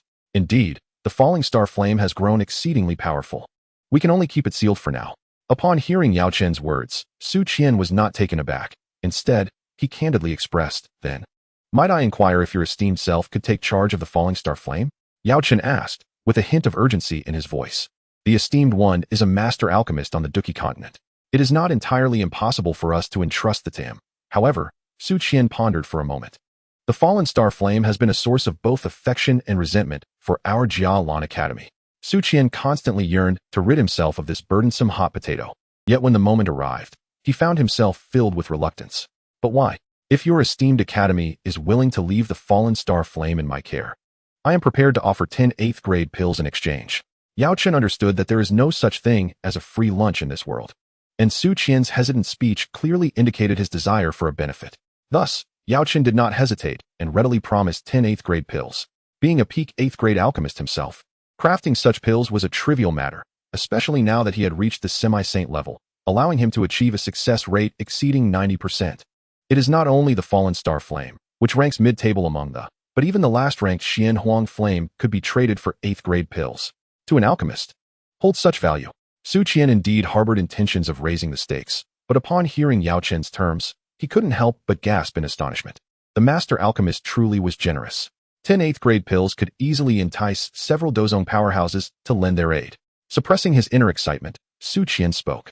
Perhaps the esteemed alchemist is unaware that the fallen star flame is sealed within the burning sky refining tower by our esteemed dean, which has long served as a sacred ground for the cultivation of our inner disciples. Should you take the fallen star flame away, the cultivation speed and quality of our disciples would inevitably decline. Su Qian expressed his concerns. Although 10 8th-grade pills would greatly enhance Jialan Academy's strength, they must also consider the future generations. Pills are finite, while the burning sky refining tower can be utilized indefinitely. In light of this, I possess a unique formula for a pill known as the 3-pattern Qingling pill, a 4th-grade medicine of my own creation. It can assist a dosher in advancing to a dosher, and a dosher can directly elevate 3 minor realms upon ingestion. How about I offer this formula along with 10 8th-grade pills in exchange? After some contemplation, Yao Chun revised his terms. At this point, Su Qian found no valid reason to decline and promptly agreed. There was no alternative. The majority of the inner disciples were already doshers. If they could elevate 3 minor realms at once, the quality of their disciples would be assured. In such a case, the function of the burning sky refining tower could be substituted, for not everyone could cultivate within its confines, nor could everyone partake of the 3-pattern Qingling pill. Very well. It is settled then. You may proceed to evacuate the disciples from the burning sky refining tower. Afterward, I shall retrieve the fallen star flame. Yao Chen nodded in satisfaction upon seeing Su Qian's agreement. Ultimately, the fallen star flame would fall into their hands. There is no issue with that. But I must caution you, esteemed one, that the fallen star flame is exceedingly formidable.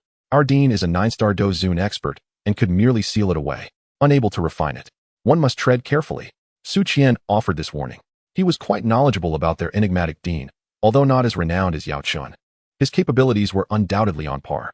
If the dean could not accomplish it, Su Qian harbored doubts about Yao Chen's ability to do so. After all, if the Ming TNCH had the prowess to refine the fallen star flame, he would certainly not have left it here while establishing the Jialan Academy. He would have refined it into a part of himself to enhance his strength. Alas, he could not, and thus had to seal away the, hoping for a future opportunity to refine it. Now that Yao Chun had arrived, it was imperative for him to convey this. Fear not, for I have transcended from Dozun to semi-holy. A mere fallen star flame cannot stir the tides. Yao Chen scoffed disdainfully. Upon reaching the semi-holy realm, he had comprehended the immense power it conferred. Saints and Zuns were not of the same caliber. Even if 10 9-star Dozun were to challenge him, Yao Chun could easily handle them. While he might not be able to slay them all, dispatching the majority was well within his grasp. Although a semi-holy was not yet a true saint, he possessed a significant portion of a saint's power, rendering him incomparable to a Dozun. The elders of Jialan Academy were utterly astounded upon learning that Yao Chun had attained the semi-holy realm. The long-vanished Yao Chun had shattered barriers and reached this level. If Yao Chun attained semi-holy, would he not qualify to challenge the rank of a 9th-rank alchemist? Having already been the foremost 8th-rank alchemist in the central continent. If he were to reach the 9th rank, what magnitude of fame would he achieve? He would undoubtedly become a true luminary of the Duki continent. The mere thought of Yao Chen's future prominence made Su Qian's mind race, and all he could think of was how to ingratiate himself with Yao Chun. After all, Yao Chun would soon be a genuine figure of great importance in the Duki continent. Chapter 69, The Unyielding Xiao Yu. As night fell, Xiao Long ventured alone to the small grove from earlier that day. Unbeknownst to him, Xiao Suner stealthily followed, curious to see if he would engage in any dubious activities. Xiao Long's purpose for being there was to await Xiao Yu. After all, she was a member of the Xiao family and a beautiful maiden. He felt compelled to offer her assistance. He had invited Xiao Yu today to provide her with some support.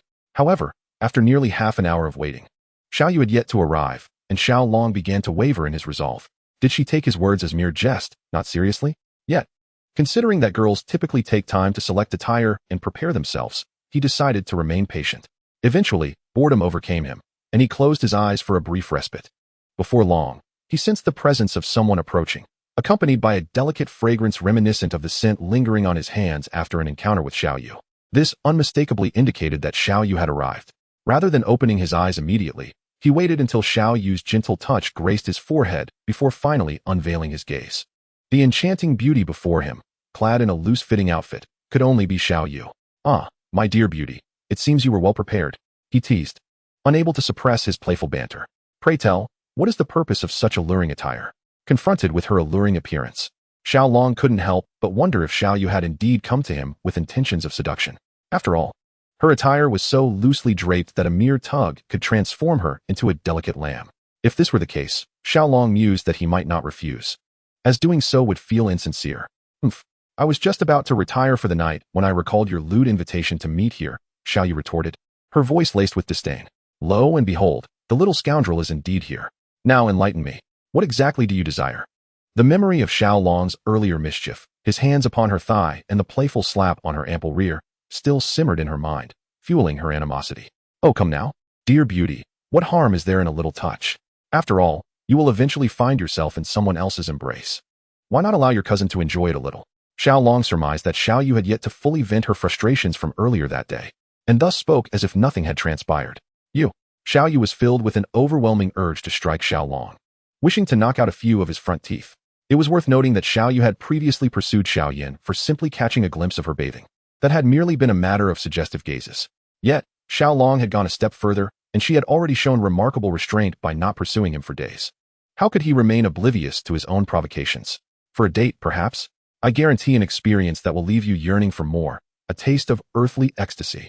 Xiaolong shamelessly winked at Xiao Yu, adopting a demeanor that suggested he wished to devour her whole.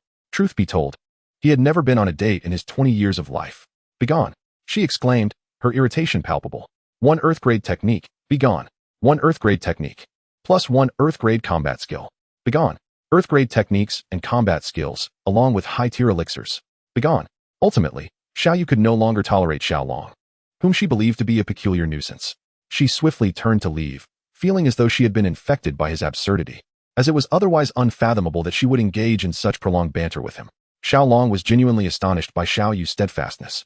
He knew that Earth-grade techniques and combat skills, if placed on Earth, would be worth a fortune, akin to luxury cars and diamonds. With just a flick of her wrist, countless women would vie for the chance to share his bed.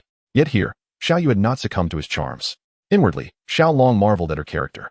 With a resolute spirit and a distinct character, he finds himself drawn to such individuals. Consequently, he suppresses some unsavory thoughts that had lingered in his mind. He selects a foundational fire attribute technique of the Earth grade, a basic whip technique, and a rudimentary sword technique, all of the same grade. Both Xiao Yu and Xiao Mei possess fire attributes. However, as mere combatants, the elementary techniques are the pinnacle of their capabilities, for anything more advanced might elude their comprehension. Moreover, Earth-grade techniques can assist one in their cultivation up to the rank of Dozong, or even Dozuan, which is adequate for the time being.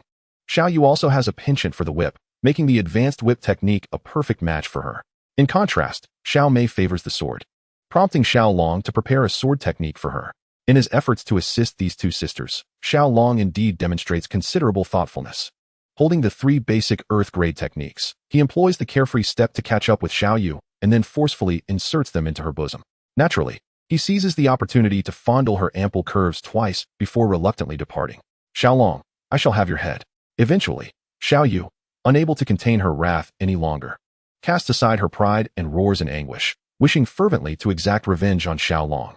The transformation from this lady to this old woman indicates the fiery intensity of her temper. However, Xiaolong vanishes in an instant, leaving her to stomp in frustration at the spot.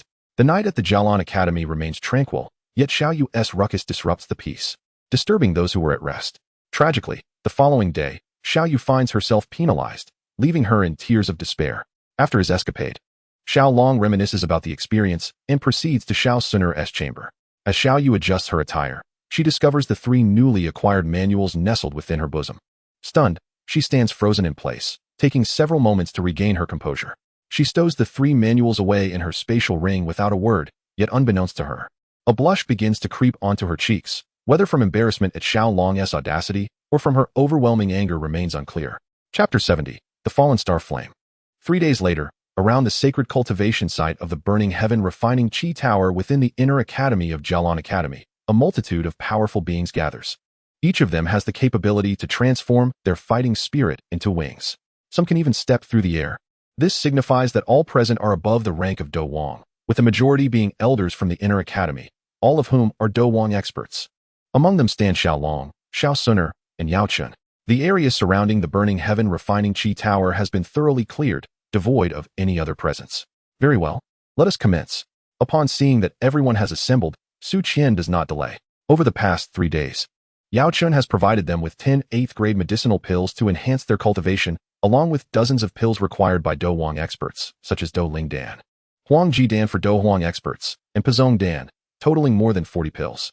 He has successfully secured the loyalty of all the Do Huang elders within the Inner Academy.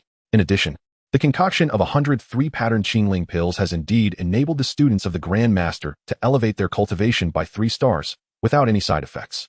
Thus, Su Qian placed his trust in Yao Chun and commenced the process of unsealing the fallen star flame that had been sealed by the dean of their academy, Meng Tianqi. Meng Tianqi, a significant figure within the Thunder clan among the 8 ancient clans, had employed the clan's secret techniques to seal the fallen star flame. To swiftly unlock it, corresponding secret methods were required, which were exclusively held by the Jialan Academy. With a command from Su Qian, over a dozen Do Huang experts from the academy channeled their internal Do Qi to assist him in breaking the seal. After all, as a Do Zong, Su Qian was the primary force in this endeavor. With the support of the academy's strong, the Burning Sky Refinement Tower was gradually lifted, as if it were being uprooted from the ground. Approximately 20 minutes later, the tower had risen nearly 20 meters above the ground. Unable to restrain himself, Yao Chun also joined the effort, eager for a swift resolution. With the assistance of the half-saint, the Burning Sky Refinement Tower soon settled firmly back to the ground. Then, Su Qian activated the secret method to break the final seal on the fallen star flame. At the moment of unsealing, a colossal fire serpent, hundreds of meters long, erupted from the magma left in the crater of the Burning Sky Refinement Tower. Su Qian and the others were unable to withstand the force and were violently thrown back. With some weaker Do Huang, possessing only 2 or 3 stars, spitting blood from the impact. Brat, do not act recklessly. At this critical juncture, Yao Chun sprang into action, unleashing his full power to attack the fallen star flame. The fallen star flame, ranked 14th in the flame ranking, was expected to be limited to the strength of a Do Zong, yet it now exhibited the might of a Do Zun, causing Yao Chun considerable distress. The overwhelming strength of the fallen star flame was simply a result of its surroundings. Meng Tianqi had chosen an ill-suited location for the seal, sealing it at the very birthplace of the fallen star flame. This location directly connected to the underground lava world, a veritable paradise for flames, imbued with potent fire attributes. Sealed in such an environment, the fallen star flame could only grow stronger by absorbing the surrounding flames. Conversely, had Meng Tianqi sealed it within the ocean or a lake, the fallen star flame would certainly not possess such formidable power today. Thus, to subdue the fallen star flame, Yao Chun had to approach the matter externally, cutting off the source of energy supply from the underground world that enhanced the flame's strength. The technique of spirit absorption bore similarities to the technique of blood absorption, yet its power far surpassed the latter. While the blood absorption technique, when perfected, could only drain human blood, spirit absorption could draw upon the very forces of heaven and earth, especially now that Yao Chun had attained the status of half-saint. His mastery over these forces had elevated significantly, enhancing his spirit absorption power immensely. He gathered the fiery energies spewing forth from the underground world, with a substantial portion being directly absorbed by him. As Yao Chun had only recently stepped into the realm of half-saint, his internal Do Qi had yet to reach perfection and required supplementation.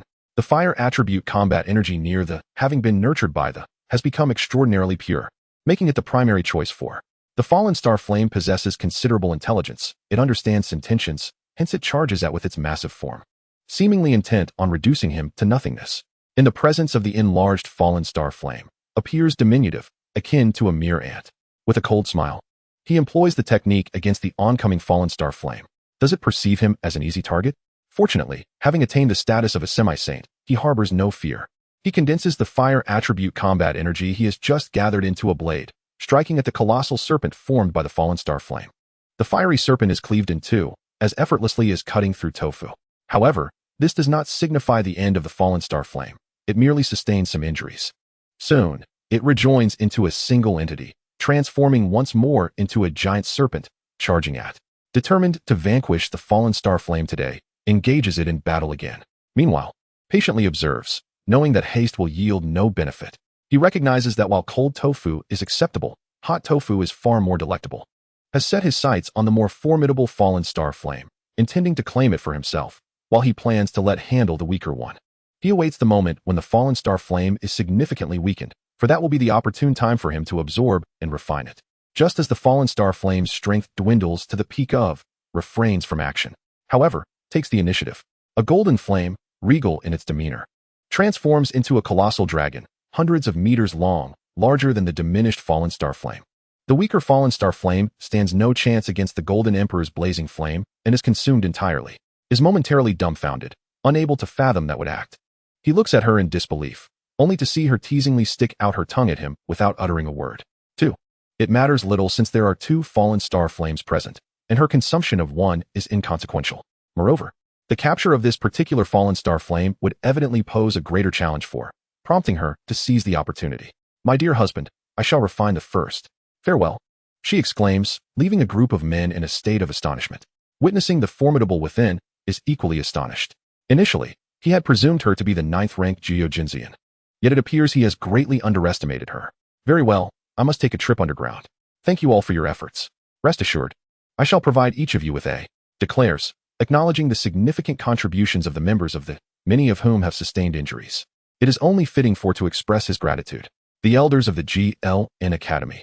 Upon witnessing the compensation in the form of the exceedingly precious Do Ling Dan, especially valuable to a Do Wang, felt a sense of balance restored within themselves and subsequently departed. After much contemplation, Xiao Long refrained from immediately venturing into the underground world. He first needed to seek out an individual.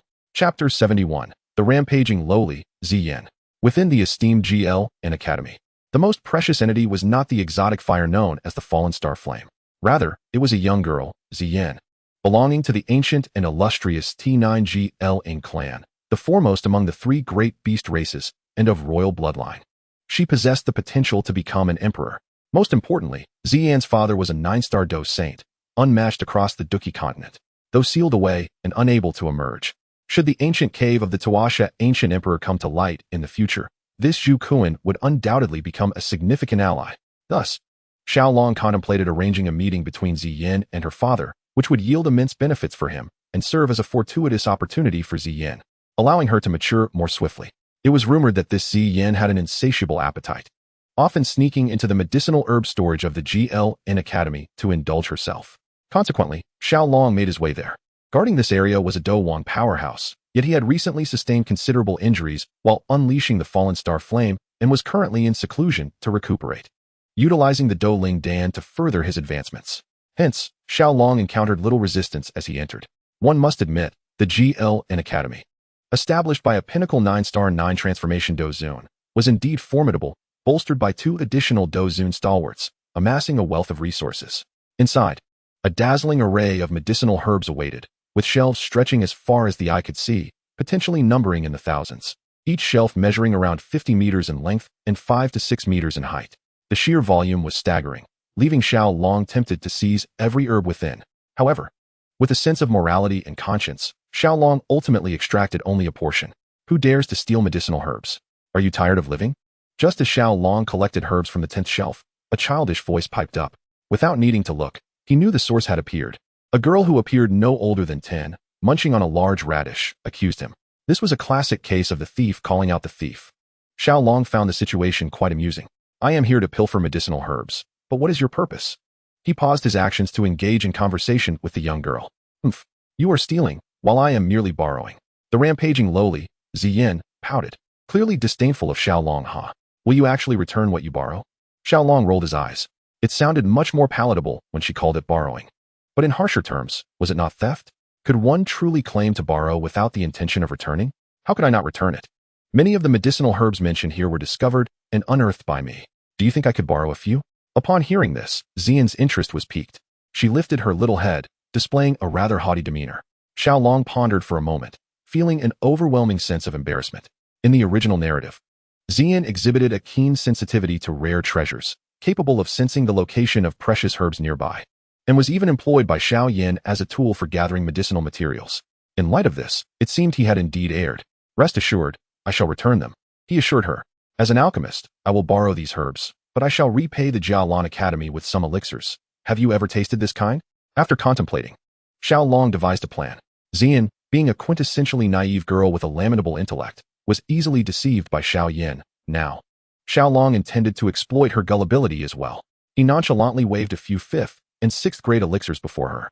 Upon glimpsing the vials in Xiao Long's hand, Ziyan's eyes widened in delight, her lips seemingly glistening with a droplet of liquid.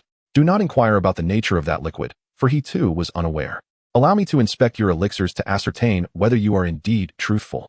Xian declared, wiping the white liquid from her mouth with her small hand. Her fondness for delectable herbs was surpassed only by her passion for elixirs crafted from those very materials. She had once inadvertently arrived late to a session at the Jia Lan Academy's alchemy department, where she became utterly entranced by the elixirs produced by the elders. Unfortunately, those elders regarded their concoctions as treasures of utmost importance, making it improbable for Xian to acquire any. Occasionally, she managed to obtain some inferior elixirs or failed concoctions, but their flavor left much to be desired. Now, encountering Xiaolong, she was convinced that the elixirs he possessed were of superior quality and thus irresistible. Prompting her to request them eagerly, Xiaolong simply smiled and tossed the glass vial to Xian. These elixirs had been obtained after he vanquished Han Feng and, upon being verified by the esteemed alchemist Yao Chun of Zhongzhou, had been placed in the system marketplace, where they remained unsold. Contemplating the remaining 4th and 5th grade elixirs, Xiaolong resolved to use them as a bribe for Xian. As anticipated, Xian, with her subpar intellect, fell for the ruse and eagerly took the bait. She seized the glass vial containing the elixirs, crushed it in her hand, and hastily tossed 5 elixirs into her mouth. After a few chews, she swallowed them whole. This behavior left Xiaolong perplexed. Truly, Xian epitomized the archetype of a violent lowly. Moreover, her intelligence was astonishingly low, far from passing. She might not even achieve half the requisite score. Xiaolong mused that, with someone like Xian, he could easily deceive her into bed 10 times in a single day. However, it was important to note that Xian was merely a young girl in her early teens, a quintessential lowly, and Xiaolong had no inclination towards such predilections. It is imperative to wait until she matures. Xian can already be considered a beauty, at such a tender age. She exhibits enchanting features that will undoubtedly evolve into a bewitching allure as she grows older. Coupled with her tempestuous demeanor, she possesses a unique charm. However, one must remain vigilant when encountering a woman of her caliber. After all, a lack of intellect might render her susceptible to manipulation. Indeed, I am now convinced of your prowess as an alchemist. You may take all the herbs here, but in return, you must provide me with an abundance of candy beans. After consuming all the pills, Xian still felt unsatisfied. She playfully dipped her little hand into her cherry-red mouth for a few more licks before relenting. This action did not escape Xiaolong's notice, and his gaze towards Xian transformed. Pray tell, is this warehouse owned by your family? Xiaolong found it amusing that Xian claimed she could take all the herbs, as if this warehouse were indeed hers to command. Oh dear, are you foolish? There are only the 2 of us here. If you take the herbs, who would know if neither of us speaks? Upon hearing Xiaolong's words, Xian's face flushed with embarrassment, clearly caught off guard. Yet, Xiaolong could hardly fathom that he was being outwitted by a girl he could easily deceive. Who, then, is the true fool? Unbeknownst to him, this girl had actually acquired the entire Jia Lan Academy for the sake of obtaining medicinal pills. Indeed, in Xian's eyes, nothing surpasses the significance of these pills. The Academy pales in comparison to their value. Chapter 72, The Abduction of a Minor. Very well, let it be so. Xiaolong nodded. Recognizing the value of these herbs, he had no intention of letting them slip away. Thus, with their combined efforts, Xiaolong and Xian completely emptied the storeroom of its contents. Xiaolong's shop in the system marketplace could scarcely accommodate the overwhelming influx, and he had expended thousands of exchange points on upgrades, which caused him considerable distress. Fortunately, the system, with its insatiable appetite, ultimately consumed everything. Xian, why not accompany me? What is so great about Jia Lan Academy? Stay with me, and I shall provide you with pills every day. I guarantee you will be utterly delighted. After leaving the storeroom together, Xiaolong addressed Xian. To be frank, given Xian's immense potential and her significance that rivals even that of Xiao Suner, Xiaolong genuinely wished to recruit her to his side. Humph, do you harbor ulterior motives towards me? You had better confess your intentions forthwith, or I shall not be so accommodating. Xian's defenses were immediately raised, eyeing Xiaolong with suspicion. Though her intellect may be lacking, she had a certain understanding of human nature. She sensed Xiaolong's dubious intentions and prepared to put him to the test, unaware of his true capabilities. In her eyes, Xiaolong was merely 16 or 17 years old, a mere youth amidst the myriad of so-called prodigies at the Jia Lan Academy, and at best, he was just a fighter, with only a slightly stronger fighter being a master. And who was she? The foremost expert of the inner court, a formidable Do Wan. Dealing with a mere Xiaolong should be a trivial task, yet this thought sent cold sweat cascading down Xiaolong's back, prompting him to ponder. What schemes could a little girl of such diminutive stature possibly have against me? Xian, do you not wish to see your father? Xiaolong ventured to speak, fully aware that he could not divulge his true thoughts. Father. At the mention of this word, Xian, who was usually lively and cheerful, lost her smile. I am an orphan, abandoned by my parents. I have no parents. Tears welled in the eyes of the little girl. in Xian's heart. The weight of Su Qian likely surpassed that of her own parents. Do not cry. Your mother must have met with misfortune, and your father is trapped by a Dou emperor, unable to escape. They are helpless. Xiao Long gently lifted the petite girl, who stood merely around 1 meter 40 tall, and wiped away her tears with a warm smile. Really? Xian was taken aback by Xiao Long's words, unable to fathom the hidden truth. Yes, Xiao Long affirmed with conviction. Wu mother. Consequently, upon hearing this, Xian's sobs intensified. While she harbored grievances against her parents, the revelation of her mother's death struck her profoundly, and as a daughter, how could she remain unscathed? Alas, Xian, do you wish to see your father? Xiao Long found himself at a loss for how to comfort the little girl, resorting to mentioning her father. My father, is he well? For some inexplicable reason, Xian now held an unwavering trust in Xiao Long, partly due to her limited intellect, and partly because Xiao Long did not appear to be a villain, coupled with his kindness towards her. Your father is well, although he is sealed by a Dou emperor. He is not in grave danger. Xiao Long replied truthfully. Moreover, your father should be at the Jialan Academy. His next words left Xian's face awash with disbelief. Her father was at the Jialan Academy, something she had been entirely unaware of. Brother Xiao Long, could you take me to meet my father? I beg of you. Xian suddenly grasped Xiao Long's sleeve, pleading earnestly. Very well, I shall take you there. Xiao Long had been awaiting this very response. Swiftly cradling Xian and soaring towards the underground world, he mused to himself that Xian was remarkably easy to deceive. This thought imbued him with a sense of becoming a nefarious uncle luring a minor. In just a few breaths, Xiao Long arrived in the underground world beneath the burning sky refining tower. Naturally, he had summoned Yao Chun, as the underground world was home to living beings. And with the fallen Dou Zun Tian Huazun residing there, Xiao Long dared not underestimate the situation. Unexpectedly, there exists such a peculiar place beneath the celestial flame refining tower. Upon entering, Yao Chun could not help but exclaim, the fighting aura here is exceedingly violent. Without the strength of a Dou Zong, one cannot even enter. Xiao Long is an exception, as he possesses the extraordinary fire, allowing him to remain unperturbed by the ferocious fire-attributed fighting aura. However, he was puzzled as to how Ziyan, a mere Dou Wang, could thrive in this environment. Although he was aware that Ziyan was a magical beast, he remained oblivious to her precise species. Just a moment. After wandering in the underground realm for quite some time, a reaction finally stirred within Xiao Long's internal extraordinary fire. A smile graced his lips, for it seemed that the second cluster of fallen star flame had indeed manifested. What is it, Brother Xiao Long? Have you found the location of my father? Ziyan inquired, her face lighting up with a glimmer of hope, believing that he had discovered her father's sealed domain. No, I've stumbled upon something intriguing. Let us go take a look. Xiao Long reassured her with a gentle pat on her small head. Rest assured, Ziyan, today I shall ensure you meet your father. All right. Though a tinge of disappointment lingered in her heart, Ziyan chose to place her trust in Xiao Long, for she had no other recourse. Yao Chun also exhibited a hint of curiosity. In his eyes, the fact that something could capture Xiao Long's interest was a rare occurrence, suggesting that it must be an extraordinary treasure. He was eager to witness it as well. Thus, Yao Chun and Ziyan, under Xiao Long's guidance, gradually ventured deeper into the underground world.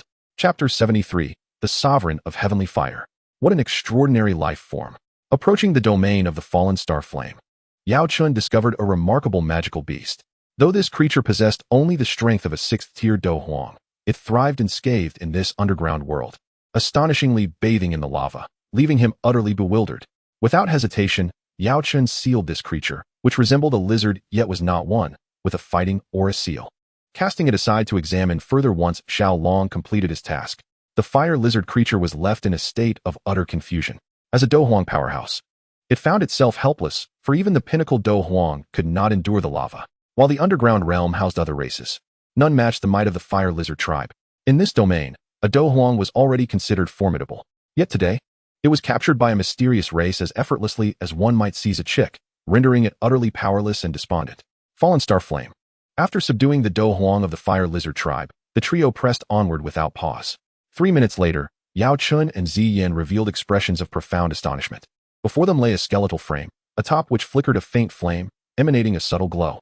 The essence of the flickering flame, familiar to both Yao Chun and Ziyan, unmistakably emanates from the fallen star flame sealed within the Tower of Celestial Refinement. However, it is evident that this flame is not the same as that found within the tower, for its aura is significantly weaker. Xiao Long had long since discerned the truth. Thus he did not display much surprise. Extending his right hand, he wielded the energy within him to draw the feeble fallen star flame closer. It was indeed unexpected for an academy like Jialan to possess 2 instances of the fallen star flame. Yao Chun gazed at the flame in Xiaolong's hand, his expression one of astonishment. Alas, this was merely a juvenile form of the fallen star flame, offering little assistance to his refinement endeavors. A look of regret crossed Xiaolong's face. Originally, this flame was meant for Xiao Suner, but regrettably, she had been outpaced. Even the smallest mosquito is still flesh. If you have no use for it, I shall not hesitate to take it. A smile graced Yao Chen's features. Truth be told, after the loss of the bone spirit cold fire, Yao Chen found himself somewhat out of sorts. Why? Because certain elixirs could only be concocted with the aid of exotic flames, and his lack of such a flame impeded his alchemical processes. In that case, take it. Xiaolong, without pretense, directly handed over the juvenile fallen star flame to Yao Chun. This flame could not aid in the advancement of his refinement techniques nor facilitate his breakthrough to the Do Zone level. At best, it might allow a few small advancements within the Do Huang realm. However, it would greatly assist Yao Chun, whose alchemical skills he hoped to rely upon. Thus he resolved to grant Yao Chun this favor. Aside from its diminished potency, the juvenile exotic flame bore no differences from other exotic flames. Yao Chun was perplexed by Xiaolong's gesture, hesitating to accept it immediately. Accept it when you reach the rank of 1-star Do Shang. I hope you can assist me in seizing the 3,000 flame from the Alchemist Tower and the 9 Dragons Heavenly Gang fire from the Burning Flame Valley. Xiaolong chuckled, aware that both the Alchemist Tower and the Burning Flame Valley were guarded by Do Shangs, and he currently could do little to challenge them. However, Yao Chen could, should Yao Chen ascend to 1-star Do Shang and elevate his alchemical skills to the 9th rank. He might leverage his connections to seize the 3,000 flame. The strongest entity within the Burning Flame Valley was their ancestor, a high-level 1-star Do Shang. Once Yao Chun attained the rank of 1-star Do Shang, he could request the exotic flames from the Burning Flame Valley, at which point they would have no choice but to comply, sacrificing a juvenile fallen star flame in exchange for 2 formidable flames. Including the highly esteemed 3,000 flame ranked 8th, was an exceedingly advantageous transaction. Very well, then I shall not hold back. Yao Chun was currently striving with all his might to reach the 9th rank of alchemist. With the aid of an exotic flame, his chances would be greatly enhanced. Thus, he accepted the fallen star flame offered by Xiaolong. Having previously refined the bone spirit cold fire, he found that the juvenile fallen star flame would pose no challenge for him to refine. However, he decided to postpone the refinement until after the current matters were settled. Upon receiving the exotic flame, Yao Chen cast a smile at Xiaolong, who was observing the skeletal remains with a hint of amusement. He also unearthed a substantial amount of this skeletal remains. To his astonishment, there was a soul of a Do Zun within, an unexpected revelation that prompted him to demand its immediate emergence. Upon witnessing this, Yao Chun was taken aback. Within the bones lay a soul entity. Having once been a soul entity himself, he quickly identified the presence of the Heavenly Fire Sovereign. The Heavenly Fire Sovereign, who prided himself on his ability to conceal his essence, ceased his evasion upon being discovered and materialized before Xiaolong and his companions. Upon seeing the Heavenly Fire Sovereign, Yao Chen wore a playful smile. Truth be told, he harbored no significant animosity towards the Sovereign, as he felt a sense of camaraderie with him, both having once existed as soul entities. However, now liberated from that existence, Yao Chun felt a tinge of superiority. Yet, at that moment, the Heavenly Fire Sovereign appeared exceedingly weak, his strength perhaps only that of a Do Wang. Who are you? The Heavenly Fire Sovereign inquired. His demeanor far from the relaxed nature of Yao Chun, instead marked by seriousness and vigilance. It was evident that, in his current state, any one of the 3 before him surpassed him in power, necessitating caution on his part. Rest assured, we bear no ill will towards you. Xiaolong replied with a smile, recognizing that the Heavenly Fire Sovereign had once been a formidable Do Zun. He understood that once the Sovereign regained a physical form, he would undoubtedly return to that rank. Thus, Xiaolong sought to recruit the Sovereign, believing this would greatly benefit their future endeavors. This esteemed Sovereign may not be aware, but this individual beside me is the renowned alchemist Yao Chun from the Central Continent, currently an 8th-tier alchemist on the verge of reaching the 9th tier. He possesses the capability to effortlessly restore your soul. Furthermore, I have 3 types of extraordinary flames that can forge a body suitable for a soul entity. With Yao Chen's assistance, I too transitioned from being a soul entity to a true Do Zun. I wish to inquire if the Sovereign would consider joining us, for such an alliance would surely lead to a boundless future. Xiaolong began to persuade like a charlatan. The Heavenly Fire Sovereign had been deceased for quite some time. At the moment of his demise, Yao Chun had yet to gain renown across the continent. Nonetheless, the status of an 8th-tier alchemist remained formidable. You possess such abilities? Surely you jest. The Heavenly Fire Sovereign faltered slightly, skepticism evident in his tone. To be candid, he found it hard to believe that a soul entity could be reborn, as that notion seemed utterly insipid. Even as a Dozun, he had never encountered such peculiar phenomena. Moreover, he was unfamiliar with Yao Chun, the alchemist spoken of by Xiaolong. Despite believing Yao Chun to be a powerful figure, he questioned whether he truly was an alchemist of the 8th tier. For such a rarity was not easily found. Humph, how dare you doubt my prowess? Even at your peak, I could extinguish you with but a mere flick of my finger. Yao Chun seethed with indignation at the sovereign's skepticism. Who in the entirety of the Doqi continent would dare question his authority as an alchemist Dozun? As the flames of the medicinal dust ignited, the already feeble soul of the celestial fire sovereign began to show signs of imminent collapse. His spiritual power had dwindled to a mere flicker, unable to endure for more than a few years. Now, with the disturbance caused by the medicinal dust, it was feared that he would vanish from the world within a year. Here, sovereign, this is the pure soul lotus. It can restore your spiritual energy. Please, take refuge within it. Observing the increasingly translucent form of the celestial fire sovereign, Xiaolong stepped forth to intervene. Subsequently, he exchanged 3,000 points for the pure soul lotus, intended to rejuvenate the sovereign's spiritual power. Thank you. I shall repay this great kindness in the future. The celestial fire sovereign was overjoyed. The very scent of the pure soul lotus seemed to invigorate his spiritual energy, leaving him with no doubt that it was indeed a treasure capable of restoring his essence. He believed that if he entered the lotus, he would surely regain his spiritual strength to its zenith. Yet, as long as Xiaolong remained silent, he would not dare to enter. Now that Xiaolong had spoken, how could he resist? Very well, let us proceed and meet today's true master. Yao Chun, do keep a low profile. This individual is a genuine pinnacle powerhouse of the Doqi continent. After ensuring the celestial fire sovereign's safety, Xiaolong continued onward. They were now quite close to the site of Zhu Kuan's seal, the ancient abode of the Tua, Shi ancient emperor. However, before they ventured further, he felt compelled to offer Yao Chun a word of caution. Zhu Kuan's might could effortlessly dispatch 100 half-saint level Yao Chens. The disparity between a 9-star dose saint and a half-saint was akin to celestial punishment. No one could traverse that chasm to challenge higher realms. Not even a chosen one from another dimension. I am well aware. Yao Chun recognized that Xiaolong's warnings were not unfounded, and his vigilance heightened. Ziyan, too, felt a surge of excitement. Would she finally be able to meet her father? After following Xiaolong for another 10 minutes or so, he halted by a molten lava pool. Young friend, I must caution you.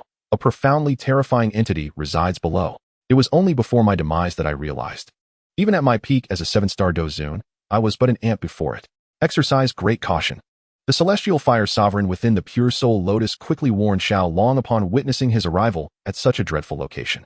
He genuinely feared Xiaolong might act foolishly. At this moment, they were akin to grasshoppers on the same string. If Xiaolong were to perish, he would share the same fate. Rest assured, I am aware of the terrifying presence below. Xiaolong chuckled. Suddenly, he realized he might have misspoken. Below did not harbor merely one dreadful entity, but two. One being Zhu Kuan, the 9-star dose saint, and the other, the imperial-grade Chudan. The power of the imperial-grade Chudan would likely not pale in comparison to that of a 9-star dose saint. Nonetheless, the celestial fire sovereign displayed a commendable sense of self-awareness. In the eyes of these two beings, he was indeed but an insignificant insect. I, along with Ziyan, shall descend first. You, Lord of Heavenly Fire, and Yao Chun, remain here and await my call should I require assistance. It is unwise to have too many individuals enter. Let us first allow him and Ziyan to probe the situation. A tiger does not eat its own cubs. Zhu Kuan would never dare to harm Ziyan.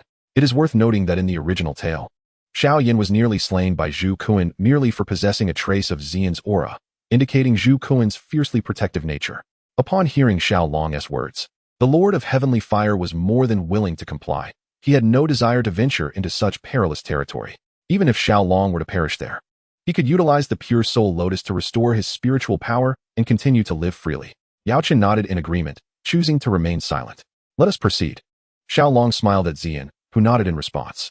Under the protection of the two of them leaped into the molten lava. By the heavens, two half-saint beings. Upon entering the sea of magma, Xiaolong quickly realized that within this fiery expanse resided two members of the Flame Lizard clan who had attained the half-saint realm. Terrified, he swiftly pulled Ziyan back. Such formidable opponents would necessitate Yao Chun's presence. However, the half-saints were not to be underestimated. They immediately detected the intruders, awakening from their slumber. Their eyes, the size of water buckets, gleaming with a fierce red light amidst the molten sea. Unexpectedly, two beings had come to them. In that case, they would serve as appetizers. One of the half-saints among the Flame Lizard clan chuckled, extending its colossal hand towards Xiaolong and Ziyan. Under the overwhelming pressure of the half-saint's might, Xiaolong and Ziyan found themselves unable to move. As the massive hand drew nearer, Xiaolong had no choice but to summon the green leopard beast. Its might had been proven, rivaling that of a high-tier Dozong. Yet, due to its considerable size and inability to fly, should a Dozong decide to flee in earnest, the green leopard beast would be of little aid. This was its flaw. However, the half-saint from the Flame Lizard clan was similarly large, comparable to the green leopard beast, thus presenting an opportunity for the latter to shine. Once summoned, the green leopard beast struck the approaching hand of the half-saint with a powerful punch. The half-saint had underestimated Xiaolong and Zian, believing them too feeble to pose any threat, and thus had only exerted a fraction of its strength. As a result, the sudden emergence of the green leopard beast caught it off guard, inflicting a significant setback. "You wretched creature, perish!" The half-saint's fury was ignited. It felt its dignity had been gravely insulted. Now, it had no desire to continue its meal. Thus, it resolved to eliminate them. This time, it unleashed its full strength, fully intent on annihilating Xiaolong and the others. "Vile ants, daring to lay a hand on my daughter, you shall die?" Just as the half-saint was about to strike, a voice imbued with regal authority resounded. Upon hearing that voice, the two demigods of the Flame Lizard clan were instantly struck with astonishment. "We are unaware of the circumstances, and we beseech the elder for forgiveness." As they spoke, these two demigods even knelt down. They knelt before Zian, for she was the only woman present. "You are unforgivable." The voice of the sovereign was filled with boundless fury, and in an instant, the demigod who had taken action was transformed into a mist of blood. Chapter 75, Zhu Kuan. Following this, a colossal dragon, approximately 1,000 meters long, emerged. It goes without saying that this was Zhu Kuan, the dragon monarch summoned by the ancient Emperor Tuo Shi to guard the entrance of his cave abode. The nature of dragons is indeed lecherous. This statement holds true. Even while sealed within his lair, Zhu Kuan was restless, sowing chaos and giving rise to the Flame Lizard clan. Otherwise, how could these creatures, originally mere lizards, possess dragon-like scales? Furthermore, the lizard clan's bloodline is inferior, lacking the ancient dragon blood of Zhu Kuan, making it impossible for any of them to reach the demigod level. It is worth noting that the strongest among the three great beast clans, the Jiuyou Diamond Python clan, barely reaches the 2-star Dosheng level. Unfortunately, these lizards have only inherited a fraction of Zhu Kuan's bloodline. Achieving the demigod status is already their utmost limit. Without significant fortune, one cannot attain the Dosheng level. Thus, Zhu Kuan paid little heed to these matters. Compared to his closest bloodline, Zian, even a demigod-level flame lizard cannot compete. Upon Zhu Kuan's appearance, Xiaolong felt a sudden shortness of breath. A bitter smile crept onto his lips until he reached the Dosheng level. He had no desire to encounter that detestable creature again. You are. Zian covered her mouth with her small hand. It seemed as though her bloodline was undergoing some transformation. She sensed a connection between this gargantuan dragon and herself. "My child, I never expected you to find your way here. This is truly wonderful." Zhu Kuan transformed into human form, appearing as a middle-aged man, decidedly lewd in demeanor. "Get lost. Do not let me see you, or do not blame me for taking your life." In the reunion between father and daughter, Zhu Kuan was particularly elated. As for the other demigod who did not take action, he had some connection with Zhu Kuan, so he refrained from delivering a fatal blow. Yes, thank you, Elder." The surviving flame lizard demigod bowed repeatedly before hastily exiting. Who is this young man? After dismissing the demigod, Zhu Kuan turned his attention to Xiaolong, regarding him with an inquisitive gaze. "He is my friend. He brought me here." Zian promptly explained on Xiaolong's behalf. She feared that if she delayed her explanation, Zhu Kuan might eliminate Xiaolong in an instant. After all, Zhu Kuan had effortlessly slain a demigod, leaving her utterly astonished. "I am Xiaolong, a member of the Xiao clan, and I pay my respects to the esteemed elder Zhu Kuan," Xiaolong stated with neither humility nor arrogance. At the time Zhu Kuan was sealed, the Xiao clan had likely not yet fallen to the Soul clan. Otherwise, Zhu Kuan, being the greedy creature he is, would have long since seized the precious Tuo Shi ancient jade belonging to the Xiao clan. Were it not for Zhu Kuan's avarice, he would not have been sealed here. By bringing the Xiao clan into the light, he aimed to exert a measure of pressure on Zhu Kuan. In a family of Dou emperors, even Zhu Kuan must tread carefully. "Ah, so it is a member of the Xiao clan. I wonder what brings you here." Zhu Kuan squinted slightly, revealing a smile laden with profound implications. "The esteemed Zhu Kuan is sealed here, and to break free, he must gather all 8 pieces of the ancient Dou emperor jade. Clearly, the Xiao clan possesses this capability. However, the Soul clan is formidable and enigmatic, with a lineage extending over tens of thousands, if not hundreds of thousands of years, and possesses immense depth. The ancient clans are not to be underestimated, with a 9-star Dou Saint guarding them. Seizing the Dou Emperor jade from these 2 clans is no trivial matter. Yet, if the Xiao clan were to ally with your Taishu ancient dragon clan, success would surely be within reach. At that point, the esteemed Zhu Kuan's imperial grade elixir would be ours, while we, the Shao clan, would seek only the legacy left by the ancient Dou Emperor. Thus, both our families would boast a Dou Emperor, jointly ruling over the Dou Qi continent. How delightful that would be. Having traversed here, Xiaolong was, of course, well aware of the entire narrative, and thus he initiated a grand deception. He had little doubt that Zhu Kuan would not fall for it. He simply could not resist the temptation of becoming an emperor. Upon hearing Xiaolong's words, Zhu Kuan found himself in a tumultuous conflict within. He had never anticipated that a mere Dou Huang from the Shao clan could possess such extensive knowledge. When he was sealed, there were indeed 4 9-star Dou saints on the Dou Qi continent: Shao Xian of the Shao clan, Gu Yuan of the ancient clan, the sole emperor of the Soul clan, and the ancestor of the Burning Flame Valley. Yet, he never expected this individual from the Shao clan to be so well versed in the affairs of the ancient Dou Emperor's cave. Not only did he know of the imperial great elixir left by the ancient Dou Emperor, but he was also aware of the legacy of the essence of the emperor. Such matters were relics from his ancestors, and he firmly believed that no one, aside from himself, should possess such knowledge. Though I am a pinnacle 9-star Dou saint, I find myself unable to escape, and the Taishu ancient dragon clan, apart from me, likely lacks even a high-level Dou saint. The total number of Dou saints among us does not exceed 10 fingers, and even if our 2 clans were to unite, we might not be significantly stronger. Zhu Kuan pondered before speaking. In his generation, apart from himself, who possessed extraordinary talent to reach 9-star Dou saint, the strongest among them, the North Dragon King, was merely a 4-star Dou saint, and it remains uncertain if he has since reached 5-star. Indeed, the Taishu ancient dragon clan is such that any of the 8 imperial clans could easily extinguish it. However, the esteemed Zhu Kuan's daughter, Ziyin, is different. She possesses royal blood and remarkable talent. Our Shao clan also has an 8th grade alchemist on the verge of reaching 9th grade. With his elixirs and the guidance of esteemed Zhu Kuan, it is believed that within 10 years, she could attain Dou saint. Coincidentally, our Shao clan possesses a tome detailing a relic that harbors the essence of the dragon and phoenix. It is believed that if Ziyin were to consume it, her bloodline would ascend in nobility, making the attainment of 9-star Dou saint merely a matter of a century or so. With 2 9-star Dou saints, would we not be able to dominate all? Xiaolong continued to articulate his thoughts. Meanwhile, Ziyin stood by, utterly perplexed. Having no understanding of the discourse between Xiaolong and Zhu Kuan, she had never heard of the Shao, Soul, or ancient clans, nor did she grasp the implications of her royal bloodline and the potential to reach 9-star Dou saint. However, she stood quietly to the side, listening attentively.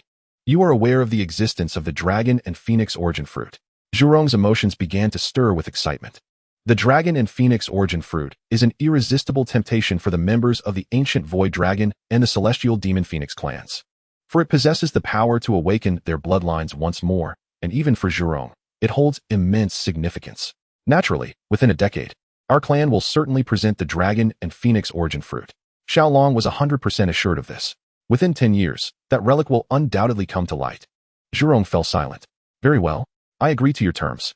But you must hand over your Shao clan's piece of the ancient emperor's relic to me if we are to collaborate. Zhurong, having lived for over 10,000 years, was no fool.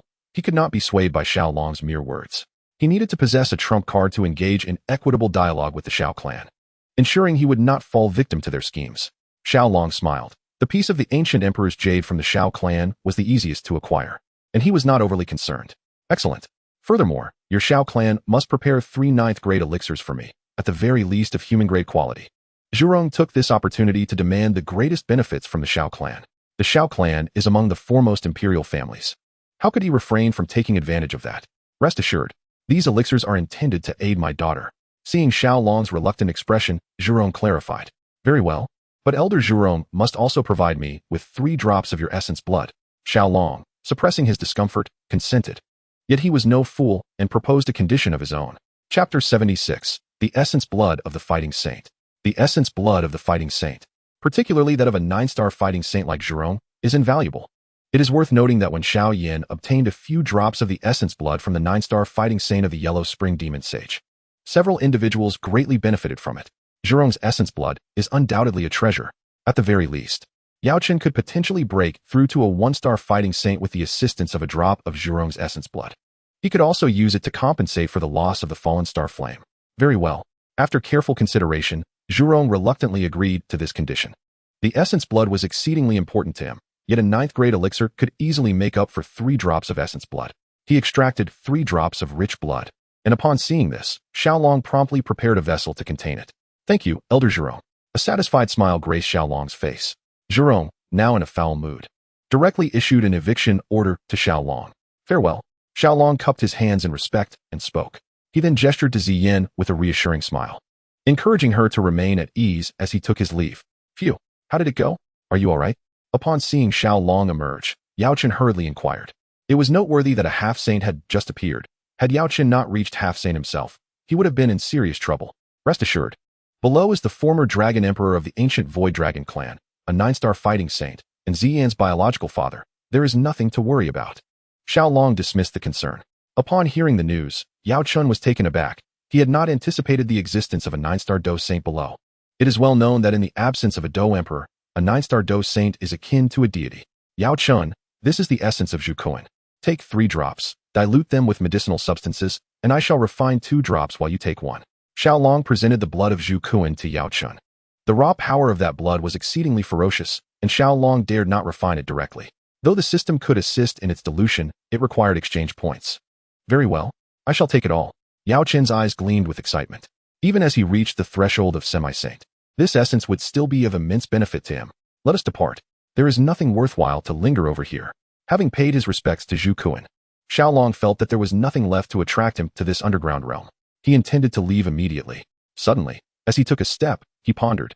What was the purpose of his visit to Zhukuan? Shouldn't the most precious treasure in this underground world be the cave of the Do Emperor? Although entry required a key, he had the system. "System, is there a way to assist me in entering the cave of the ancient Do Emperor?" Xiaolong halted and inquired of the exchange system.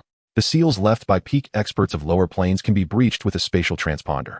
It can aid the host in breaking the seals left by this Do Emperor. The exchange system provided Xiaolong with an exhilarating response. Indeed, there was more than one method to access the cave of the ancient Do Emperor. "How many exchange points does the spatial transponder require?" Xiaolong promptly asked. A lower-grade spatial transponder can break the seals of lower planes and below. A mid-grade one can breach mid-grade seals.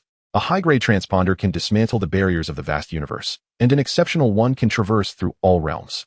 The system elucidated. Then, what grade of spatial transponder is required to breach this cave's seal? Although Xiaolong surmised that a lower-grade transponder would suffice for the ancient Do Emperor's cave, he still sought confirmation from the system. A lower grade will suffice. How many exchange points are needed for a lower-grade spatial transponder? Xiaolong exhaled. It was indeed a lower-grade one. Otherwise, he would have felt uncertain, worrying about his ability to afford it. 100,000 exchange points. The fruits of his labor over the past few months had yielded just over 80,000 points. After deducting expenses, he was left with merely 60,000. This meant he could not even afford a lower-grade spatial transponder. Why is a lower-grade spatial transponder so exorbitantly priced? Xiaolong could not help but express his frustration. A lower-grade spatial transponder can breach the seals of lower planes and venture into the cosmos beyond planets, something only a Do Emperor can accomplish. Do you still consider it expensive? The exchange system retorted with a hint of exasperation. Xiaolong was left utterly bewildered. The low-tier space shuttle is surprisingly formidable, capable of penetrating the barriers of inferior planes to venture into the vast world beyond. This implies it can transcend the Duki continent to explore other continents or even planets, and perhaps even traverse to Earth to exert its influence. Well, I shall reserve my intentions for now. Once I acquire sufficient wealth, I will return to procure one. Having made up his mind, Xiaolong was determined to obtain a space shuttle for his amusement. After contemplating these matters, Xiaolong departed from the subterranean world under the perplexed gazes of Yao Chen and the Tianhua Zuanzhang. Upon returning to the Jialan Academy, Xiaolong addressed the Tianhua Zuanzhang, explaining that Yao Chen's swift recovery was due to fortuitous circumstances, as a foolish guardian from the Soul Palace had conveniently presented himself. However, it was evident that the Tianhua Zuanzhang lacked such luck. "It matters not. I have endured for so long. A little more time is of no consequence. Moreover, my soul power requires a considerable duration for recovery." The Tianhua Zuanzhang seemed unconcerned by this. I learned from that Su-In guardian that several million miles away in the Black Corner domain, where it connects to the central continent, there lies a branch of the Soul Palace, guarded by 2 Do Zun and dozens of Do Zone protectors. If one seeks a corporeal form, one need only venture there. At this moment, Yao Chen interjected, a sinister smile gracing his face. His animosity towards the Soul Palace had reached a level of deep-seated enmity, a relentless vendetta. After pondering, Xiaolong acquiesced. Regardless of whether the Soul Palace had provoked him, it remained his adversary. Thus, he felt no obligation to show mercy toward it. Chapter 77. The Fury of the Burning Heavens. A month elapsed, during which numerous events transpired at the Jialan Academy. Firstly, someone had broken through to the Dosheng realm within the academy, creating a sensation throughout the entire Black Corner domain. In an instant, all sects within the Black Corner domain grew increasingly wary, even fearful, of the Jialan Academy. For the individual who achieved Dosheng did so within the confines of the academy, and although he was not a member of Jialan, the connection was undeniable. In the presence of a Dosheng, they were but insignificant remnants, easily extinguished.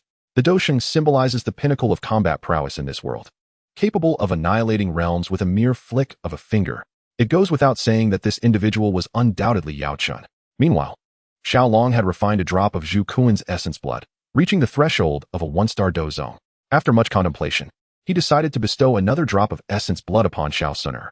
As for the 9th grade elixirs that Zhu Kuan sought, Xiao Long expended over 10,000 exchange points to procure 3, which he offered to Zhu Kuan.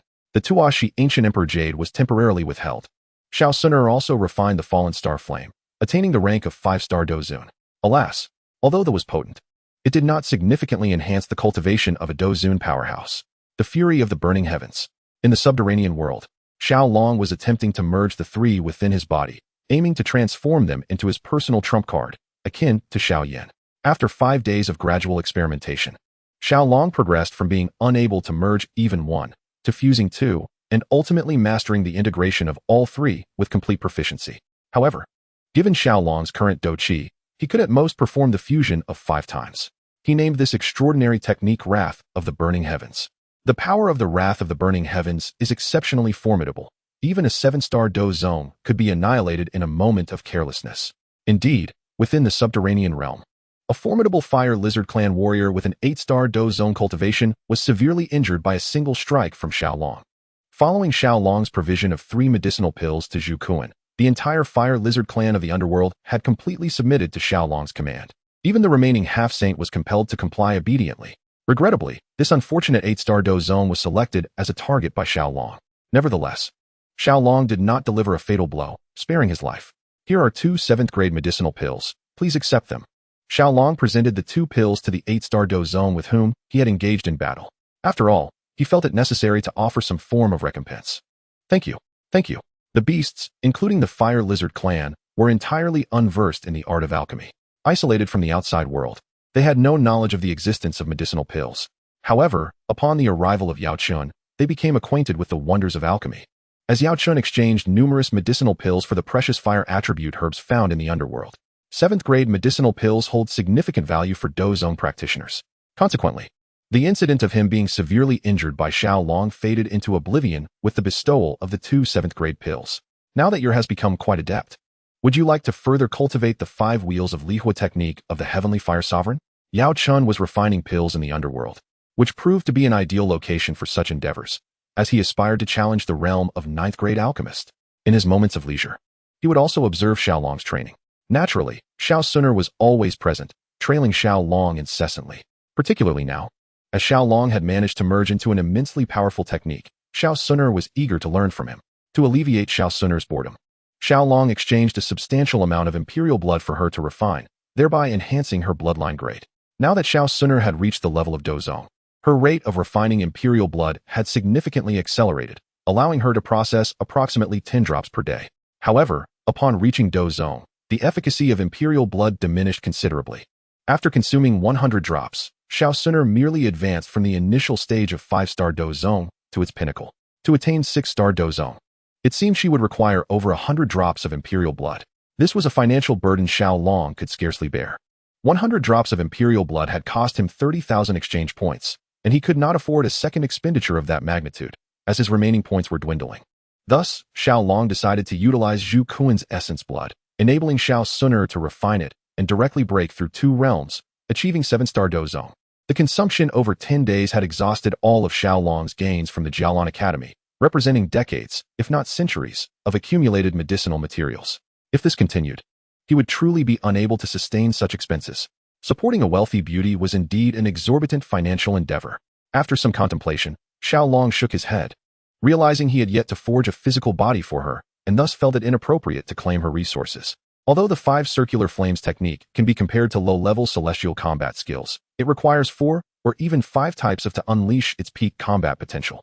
The power generated by the fusion of 4 or 5 undoubtedly far exceeds that of the 5 circular flames technique. In simpler terms, this technique holds little value for Xiaolong at present. What? Are we about to take action against the Soul Hall?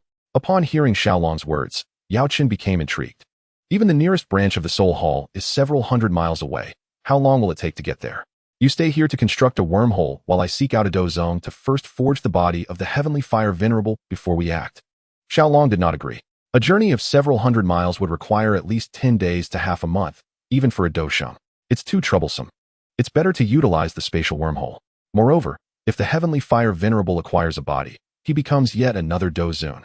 Together with a half-saint from the underground world, Xiaolong would then have 10 dozun, along with a half-saint and a 1-star dozhong on his side. What Xiaolong intended was to remain hidden until the opportune moment to strike.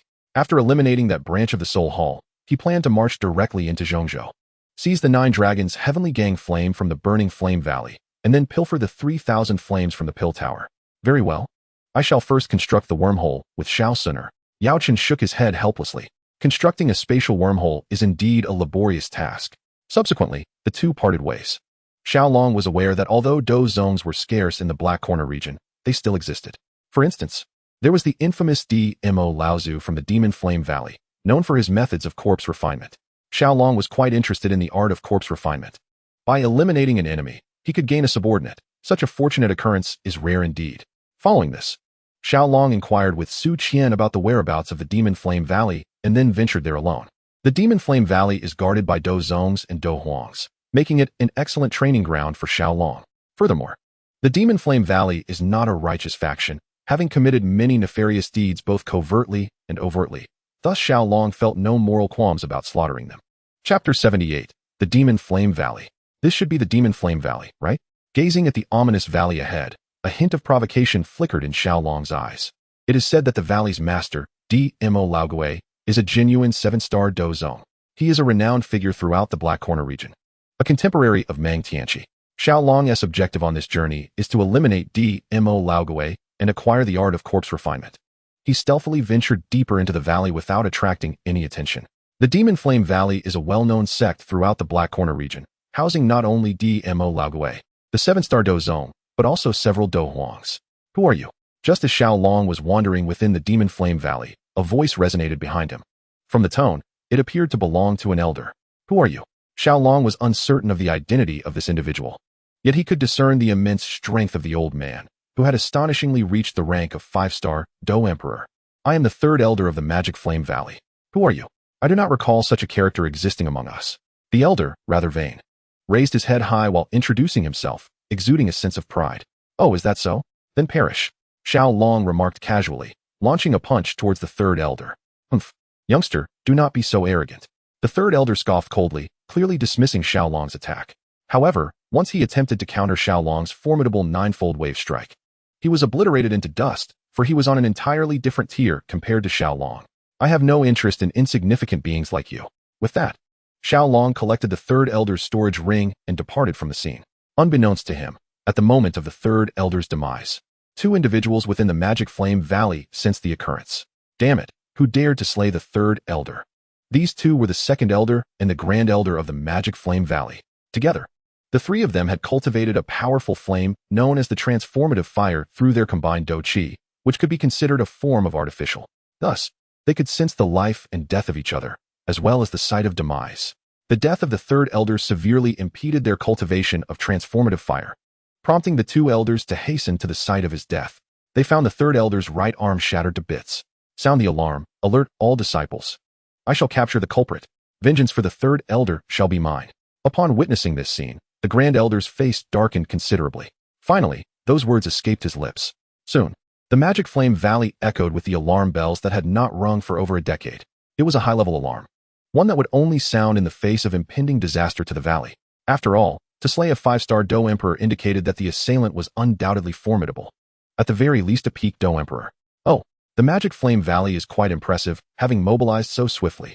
Perfect, amidst this chaos. I shall take a tour of their scripture pavilion and treasure pavilion.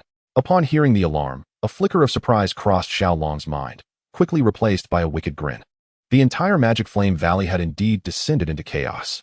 The fact that their 3rd elder had been quietly slain within the valley was enough to rattle them. If a Do Emperor could die here, how could they, mere Do Masters and Great Do Masters, feel secure? They were desperate to unearth the true culprit, hoping to bring him to justice at the earliest opportunity. Everything shall be mine. Xiaolong seized a solitary disciple of the Magic Flame Valley and successfully inquired about the locations of the Scripture Pavilion and Treasure Pavilion, effortlessly finding his way there. Gazing upon the 9-story Treasure Pavilion, Xiaolong chuckled wickedly before boldly stepping inside. The array arranged outside the Scripture Pavilion was utterly inconsequential to Xiaolong, serving no purpose in impeding his advance. While the resources of the Demon Flame Valley may not rival those of the Jialan Academy, its wealth is nonetheless substantial. Upon witnessing the mountains of treasures amassed on the first floor of the Demon Flame Valley, Xiaolong couldn't help but chuckle with delight. It is hardly surprising. Although the Demon Flame Valley is a sect, the number of disciples within its ranks pales in comparison to the multitude of students at the Jialan Academy. Consequently, the expenditure of resources is far less, leaving a greater surplus for himself. All of this belongs to me. Energized as if by a surge of adrenaline, Xiaolong frantically seized everything in sight. Wherever he traversed, not even a single strand was left behind. He surged from the first floor directly to the 9th. What intruder dares to breach the 9th floor?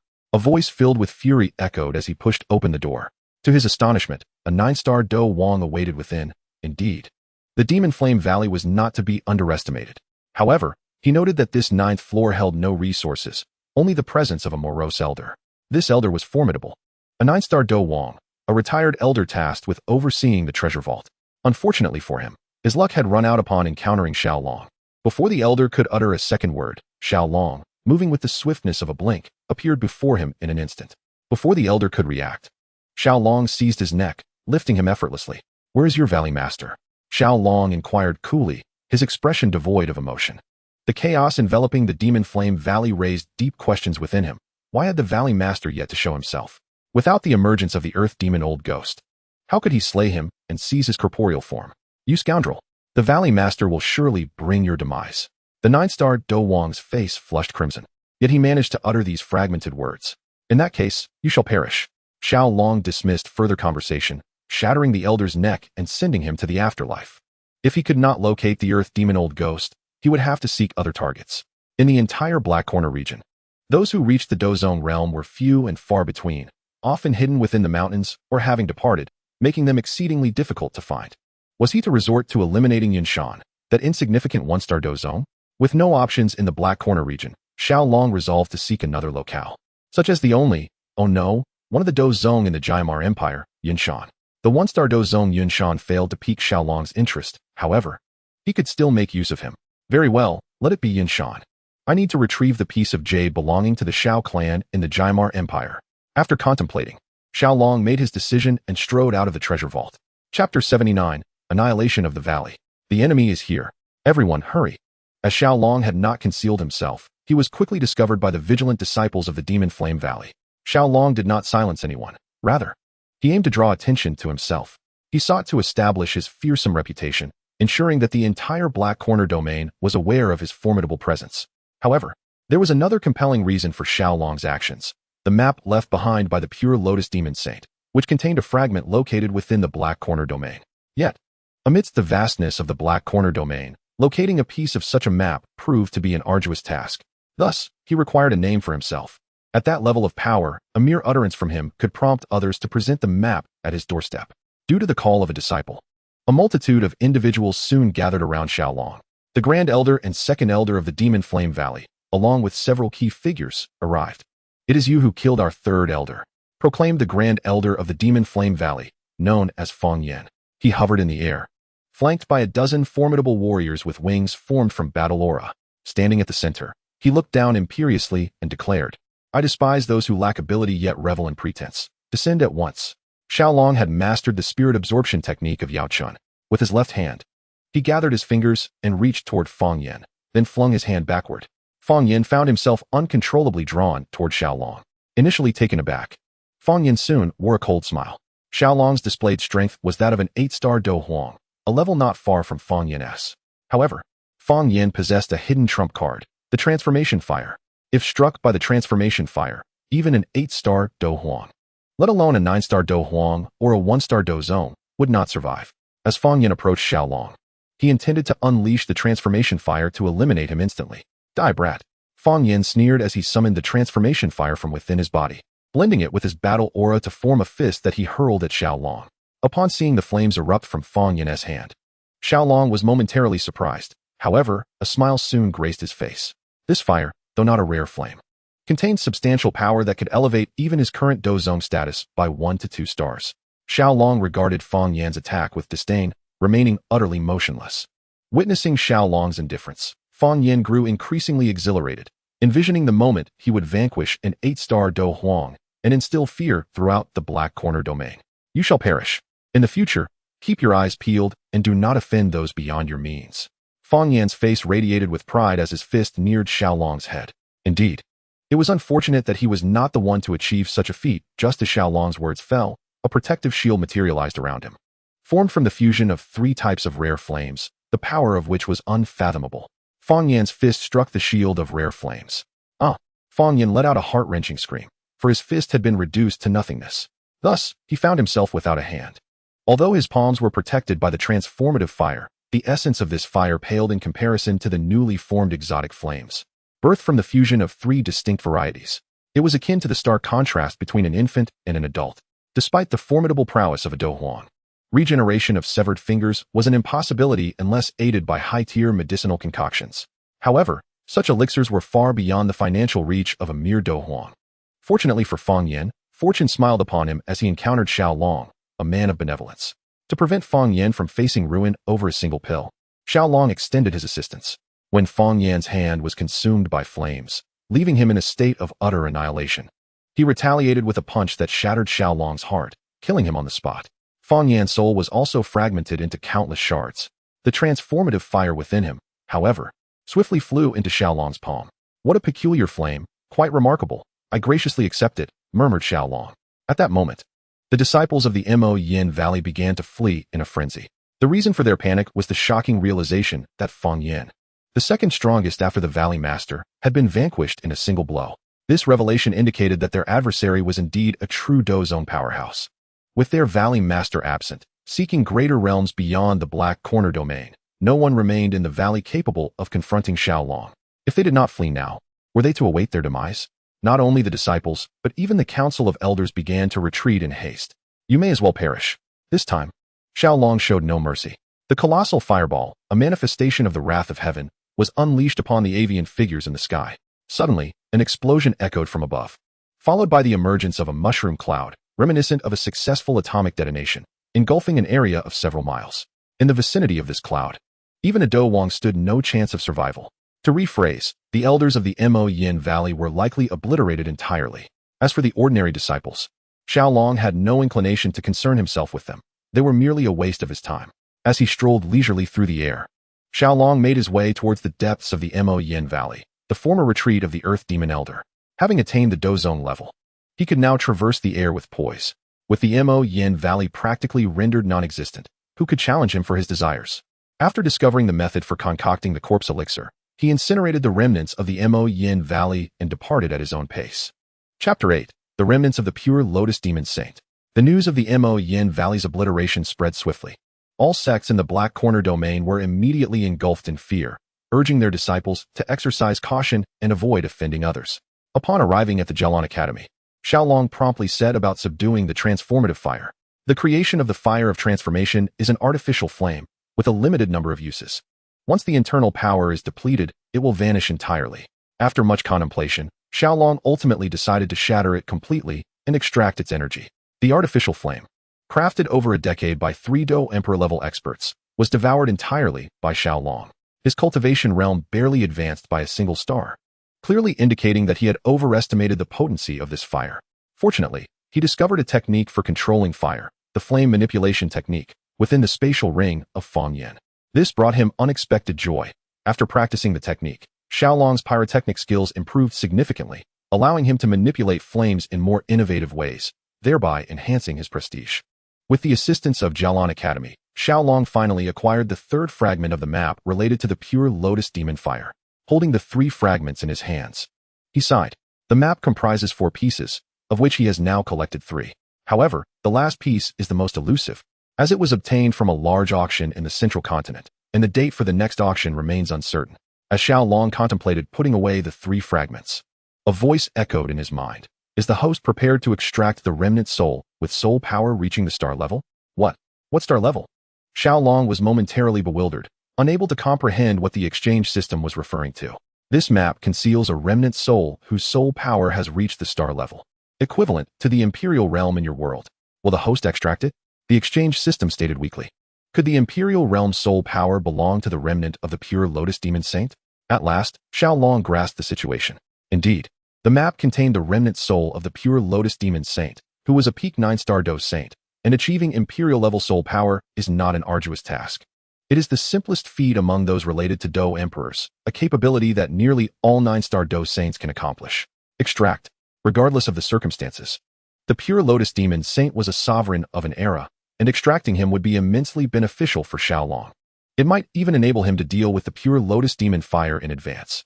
After expending 3,000 exchange points, the extraction was successful. Will the host spend 50,000 exchange points to purchase the Soul Gathering Pool, assisting this remnant soul's power to recover to its peak? After charging Xiao Long a hefty fee, the exchange system continued its deceptive entreaties. Why don't you go and rob for 50,000 points? Xiao Long could not contain his frustration. He could have previously afforded the 50,000 exchange points. But after supporting Xiao Suner and purchasing a series of skincare and cosmetic products for her, he was left with only 30,000 points. Even after days of effort, even if he were to seize all the savings from the Demon Flame Valley, his exchange points had not exceeded 40,000. Moreover, he planned to gather 100,000 points to purchase a spatial shuttle. So how could he possibly spend 50,000 on a soul gathering pool? The Gathering Soul Pool is a remarkable entity that seizes the wonders of heaven and earth. The pure soul lotus, previously acquired by the host, flourished within this very pool, possessing the ability to restore the essence of a fragmented soul to the level of an emperor. Considering that the soul in question had already met its demise, it is astounding that the Gathering Soul Pool can still assist in reviving its entirety. At that juncture, the host could forge a physical vessel for it, allowing its power to reach unprecedented heights. In response to Xiao Long's fervent exclamations, the exchange system remained unfazed, continuing to elucidate matters to him. The Pure Soul Lotus, requiring a staggering 4,000 exchange points for acquisition, is exclusively produced by the Gathering Soul Pool, which justifies its exorbitant price of 50,000 points. Yet, what captivated Xiao Long's attention the most was the potential resurrection of the pure Lotus Demon Sage. If this sage, who once attained the pinnacle of 9-star Do Saint, were to be reborn, who could possibly rival them across the Do Chi continent? Alas, perhaps it would be prudent to leave it within the confines of the system marketplace for now. Given his limited financial resources, Xiao Long shook his head. Although the allure of a 9-star Do Saint level pure Lotus Demon Sage was enticing, it was not enough to cloud his judgment. Currently, the Jialan Academy is only under the watch of a single Do Zun, the formidable Meng Tianqi, who is not present at the moment. Thus, Xiao Long realized that he could effectively seize the opportunity within the academy. However, he refrained from such an unethical course of action. He turned to Xiao Suner and Yao Chun, pondering their next steps. Now, a choice lay before them. Returning to the Jiama Empire could lead to the elimination of Yunshan, allowing them to forge a body for the Heavenly Fire Sovereign, thereby obtaining the ancient jade of the Tuashi Ancient Emperor and solidifying an alliance with Zhu Kun. Alternatively, venturing to the Soul Palace branch could result in the defeat of numerous Dozongs and even Dozuns, affording the opportunity to craft a body for the Heavenly Fire Sovereign, create a multitude of corpse goo, and acquire the essence of souls from the branch, thereby enhancing their spiritual power. The wormhole leading to the Soul Palace branch had already been established, and they would arrive within 5 days. Yao Chen's implication was clear. They should first eradicate the Soul Palace. I will heed my elder brother Xiao Long, Xiao Suner replied with a sweet smile, embodying a charmingly delicate demeanor. Very well, if that is the case, we shall proceed to the Soul Palace first. Xiao Long contemplated and ultimately made his decision. Coincidentally, at that moment, he contemplated the creation of corpse goo. Therefore, the physical forms required for this endeavor could only be procured from the Soul Palace branch, where a considerable supply awaited. Consequently, the trio stepped into the wormhole, embarking on a journey through the spatial tunnel. 5 days later, they arrived at the region where the Soul Palace branch was located, as described by Xian Hufa. This place was within an empire known as the Feng Yin Empire. Its name exuded grandeur, and its comprehensive national strength was formidable, far surpassing that of 100 Jiama empires, with only the Jialan Academy standing as a worthy rival. Due to its proximity to the Do Chi continent's most concentrated area in Zhongzhou, the density of Do Chi here was 5 to 6 times greater than that of the Jiama Empire. While Do Huangs were not ubiquitous, their numbers were still considerable. reaching into the hundreds. As for the presence of Do Zun-level experts, Xiao Long was uncertain. However, regardless of their existence, it bore no consequence to him. Their objective this time is the branch of the Soul Palace. Each Soul Branch is guarded by 2 Do Zun, a strength comparable to the 4 halls of Zhongzhou, perhaps even surpassing them. It must be said that the Soul Palace is indeed formidable. Unfortunately, this time, they are faced with a different opponent. Chapter 81. Breaking into the Soul Palace. Bring forth the Xian Guardian and ask for directions. Xiao Long commanded, surveying the vast expanse of the Fengyun Empire before him. The territory of the Fengyun Empire is at least 2 to 3 dozen times larger than that of the Jaimar Empire. Such an empire's land area is not much smaller than the surface area of the entire Earth. In such a vast empire, finding a branch of the Soul Palace is akin to searching for a needle in a haystack. It would be more prudent to find a guide to alleviate some of the burden. Yao Chun produced the vial containing the Xian Guardian. Immediately, the weak soul of the Xian Guardian appeared before them. Recognizing the familiar surroundings, the Xian Guardian quickly grasped Xiao Long's intentions and began to explain. The Soul Palace's branch in the Fengyun Empire is located within a tributary of the Fallen Sky Mountains to the east of the imperial capital. It is worth noting that Han Feng had been brutally killed by Yao Chen in front of him. The Xian Guardian thus lost all will to resist, particularly after Yao Chen promised that if he performed well, he would forge a body for him, allowing him to be reborn. Thus, the Xian Guardian betrayed them. This is troublesome. Let us proceed. Xiao Long shook his head. The map in his hand indicated that the capital of the Fengyun Empire lies at its very center, while they were currently on the outskirts. Considering the journey ahead, it would take another day or 2 to reach their destination. However, having come this far, he could not possibly return empty-handed, could he? After a journey of over a day, Xiao Long finally arrived at the location of the Soul Palace branch. It lay deep within the mountains. The architecture of the Soul Palace branch was magnificent, akin to the palace of a mortal emperor. The only difference was that it seemed hidden from view, as the splendid structure was obscured by ancient trees reaching nearly 100 meters high. Until one ventured inside, it was nearly impossible to discover the palace's whereabouts. The Soul Palace had indeed gone to great lengths to conceal the collection of souls. Gazing at the palace he was about to destroy with his own hands, Yao Chen's lips curled into a sardonic smile. Yao Chen, since you are currently reborn in the body of the Xian Guardian, why not take on his appearance and have some fun with them? Xiao Long suggested. Although Yao Chen was gradually transforming back to his former self after occupying the Xian Guardian's body, he could still choose to assume the Xian Guardian's original form if he wished. No, perhaps I would have entertained that notion in the past. But having now attained the Dosheng level, my mindset has significantly evolved.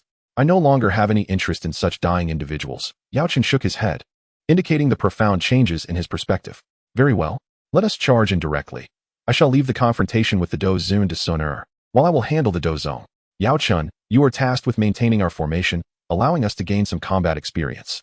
Xiao Long is merely acting on a whim. Since Yao Chen disagrees, there is nothing more to discuss. The rapid elevation of Xiao Long's level has resulted in a dearth of combat experience, which is not advantageous for him. Within the Soul Palace's branch, there are numerous guardians at the Do Zong level, perfect for honing his skills. Similarly, Sun Er has also advanced swiftly, resulting in an even greater lack of battle experience. The 2 Do Zun within the Soul Palace branch are particularly suitable opponents for Sun Er. Very well, I shall first seal this space, leaving them with no means of escape, allowing you to enjoy your playtime. Yao Chen did not object. He began to utilize his comprehension of space to seal off this area where the Soul Palace branch resides. This means it is now isolated from the outside world. No information can be transmitted in or out. Those lacking strength surpassing Yao Chen cannot enter or exit. People from the Soul Palace, Yao Chen, have come to exact vengeance. Yao Chen harbored a suspicion that the Do Zun who had once collaborated with Han Feng to confront him might indeed be one of the masters of this branch of the Soul Palace. If that is the case, I shall personally take action. With a thunderous shout, Yao Chen astonished everyone within the Soul Palace branch. Within 3 seconds, dozens of figures stepped into the air, led by the 2 Do Zun. Xuehe, it is indeed you. It seems that my efforts have not been in vain. Today, I shall flay you alive. Upon seeing the Do Zun on the right, Yao Chen's face betrayed an unmistakable fury. This person had been the one to poison Han Feng against him and had ultimately captured Yao Chen, Xuehe, the true culprit. Currently, he stands as a 4-star Do Zun. Upon encountering Yao Chen, the 2 Do Zun from the Soul Palace were filled with exhilaration, particularly Xuehe. You too lack the capability.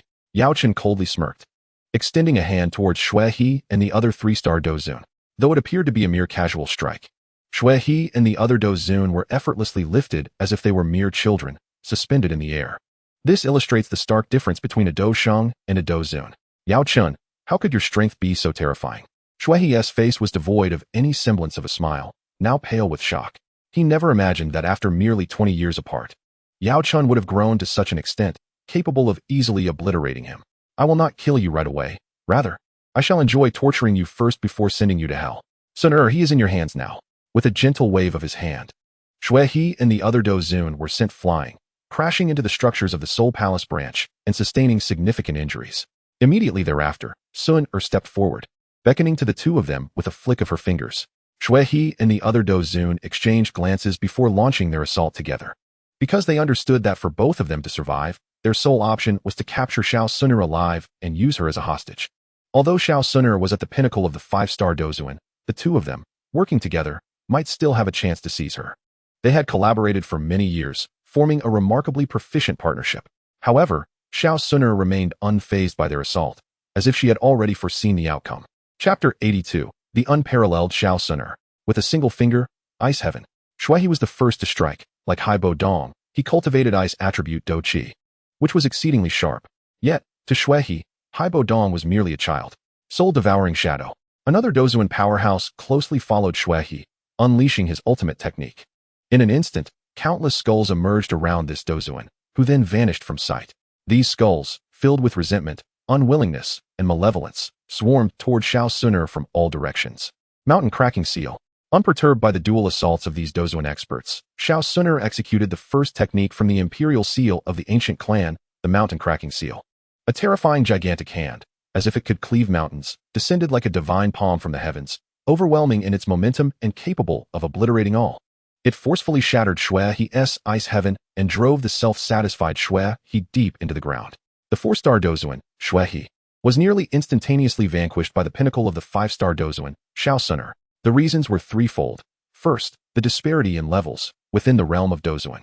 Each minor tier represented a significant gap. Second, the attribute restraint. Shuai was unfortunate enough to encounter Xiao Suner, whose powers countered his ice attribute Do Qi. Third, the vast difference in techniques. Although Shuai was a Dozuan of the Soul Palace, with nearly 80 among 100, he was not of high rank and wielded only mid-tier Earth-level techniques. In contrast, Xiao Suner, while also a Dozuan, was the daughter of the ancient clan leader and primarily utilized heavenly-level techniques. The ancient clan and the Soul Palace were simply not of the same caliber. In summary, Shuai's swift defeat was not improbable, especially since Xiao Suner possessed the aura of a protagonist. With Shuai eliminated, the remaining 3-star Dozuan would be even easier to handle. Although his techniques appeared particularly troublesome, to Xiao Suner, they were merely phantoms. The within her was specifically designed to counter such entities. Xiao Long had previously demonstrated the fire manipulation technique to Xiao Suner, and she had diligently memorized and practiced it. She summoned 2 types of from within, transforming into a blazing phoenix. Upon encountering the soaring phoenix, the so-called skulls dissipated into wisps of white vapor. Subsequently, the 3-star Dozuan revealed himself. At this moment, he was in a rather poor state, his complexion pale as death, evidently having suffered significant injuries from the strange fire. Xiao Suner patted her hands and then approached Xiao Long's side. Clearly, this battle had come to an end. Xiao Long had developed a new perspective on Xiao Suner. This little prodigy was likely only to be matched by the elite of the Dou Emperor families. To defeat Xiao Suner, one would need to be several realms above her. Dispose of them, Xiao Long commanded, glancing at the 2 severely injured Dozun before addressing Yao Chun. At this point, they held little value. Their ultimate fate was to be repurposed as obedient corpses for Xiao Long flee. Without uttering a word, the 3-star Dozun abandoned everyone and tore through space. Intent on escaping, Yao Chun responded with a cold smile. If his spatial barrier could be breached so easily by a 3-star Dozun, then perhaps they deserved to crash into a wall in despair. His expression was one of frustration, as if he had resigned himself to his fate. Yao Chun, even in death, I shall ensure you suffer. Shuai, fully aware that he could not escape his demise today due to his deep-seated enmity with Yao Chun, decided to make one last gamble. Even in death, he aimed to take a tooth from Yao Chun. He planned to self-destruct. The explosive power of a Dozun was formidable enough to obliterate a peak Dozun without question. Before me, you have no chance of self-destruction. Yao Chun's keen eyes quickly discerned Shuai's intent. In truth, he had noticed Shuai the moment Xiao Suner had severely injured him. Thus, before Shuai could even initiate his self-detonation, Yao Chun struck first, killing Shuai outright. As for Shuai's soul, Yao Chun refrained from obliterating it, as the crafting of a corpse required the presence of a soul. Fortunately, Yao Chun was well acquainted with the Soul Palace. Clutching the soul-binding chain he had acquired from Xian's protector, He ensnared Shuehe's soul tightly. Ha ha ha, Shuehe. You have spent your life capturing the souls of others with this very chain, and now your own soul is bound by it. How does it feel? Yao Chun reveled in his triumph, exuding a particularly lecherous demeanor. Yao Chen, are you certain you wish to oppose our soul palace? Our master is a 4-star Do Saint. Before him, you are but an ant. If you cease your actions now, our soul palace will not pursue this matter. Witnessing the annihilation of his longtime partner, the remaining Do Zun felt a surge of fear and began to struggle in desperation. The master of the soul palace, Hun Yesheng, had slaughtered over a dozen sects in a single night, leaving no survivors, and was ranked among the top 10 on the notorious list of the Do-Chi continent. Huh. And what of it? I shall personally visit the Soul Palace in the future to seek guidance from your master.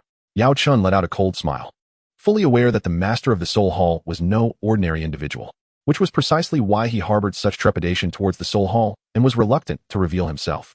At this moment, he was resolute in his intent to leave no survivors. As his words lingered in the air, Yao Chun took matters into his own hands, eliminating a 3-star Do Zun on the spot. Even if I were to relent, what difference would it make? You are merely a minor figure within the Soul Hall. How could you possibly influence the decisions of your master? After binding the soul of the Do Zun, Yao Chun drew him closer, a sinister smile creeping across his face. The Do Zun, overwhelmed with despair, remained silent, for despite his title, he wielded little power within the Soul Hall. Above him were the Tian Zun, and above the Tian Zun were the 9 great Tian Zun, along with a cadre of elders and the 2 masters. In truth, he was insignificant. It was questionable whether the master of the Soul Hall even recognized his existence. Allow me to share, initially, I was penning historical narratives. I had signed a contract with Chuangshi for one work, which concluded, and I began a new book. However, due to my ignorance of the rules, I unwittingly published simultaneously on both Chuangshi and Qidian, leading to a failed contract. Thus, this book came to be. It too started as a dual release. Upon discovering the reasons behind the debacle, I lost motivation and deleted the Qidian version, intending to focus on historical writing again, preparing for an internal contract, when unexpectedly, this book was signed. It was unforeseen, prompting me to commit to this writing with seriousness, unlike my previous haphazard approach. I hope for your continued support. Chapter 83, The Essence of the Soul. Soon after, the Soul Hall lay in ruins. 2 Do Zun powerhouses fell on the spot, while the remaining Do Zong were systematically slain by Xiaolong. This branch of the Soul Hall had 23 guardians, among which 4 were advanced Do Zong, known as the Tianji Guardians. The rest were Earth and human-level guardians, all defeated one by Xiaolong, who utilized only his ordinary strength against them. Only the Tian-level guardians resorted to using the wrath of burning heaven, eliminating their foes instantly. This must be the essence of the soul, indeed. One cannot help but commend the Soul Hall for their capability to refine souls into essence. Alas, it has unwittingly benefited me. Deep within the Soul Hall, an ominous atmosphere prevailed. Those who had yet to attain the Do Zong level would feel an overwhelming fear upon witnessing the scene. Countless soul-binding chains intertwined, each tethering a soul. Their strengths varied. The weaker ones possessed power akin to that of a great Do Master, while the stronger ones rivaled that of a Do Zong. This was the culmination of decades of accumulation in this branch of the Soul Hall. Amidst the depths of these intertwined chains lay a luminous orb approximately 1 meter in length, emanating a faint grayish-white glow in the surrounding darkness. This was undoubtedly the essence of the soul, refined from the powers of countless souls. It was infused with an aura of violence, bloodshed, resentment, and a seething fury that even made Xiaolong, a Do Zong, feel a slight chill in his heart. It is no wonder, as no one would willingly accept having their soul's power siphoned away, leaving them restless even in death. The essence of the soul can enhance one's spiritual power. Currently, your spiritual strength resides only at the 1st realm. Should you refine it, you ought to attain the 2nd realm of spiritual enlightenment. Upon observing the essence of the soul, Yao Chen spoke to Xiaolong, declaring it to be the most precious item within this soul palace.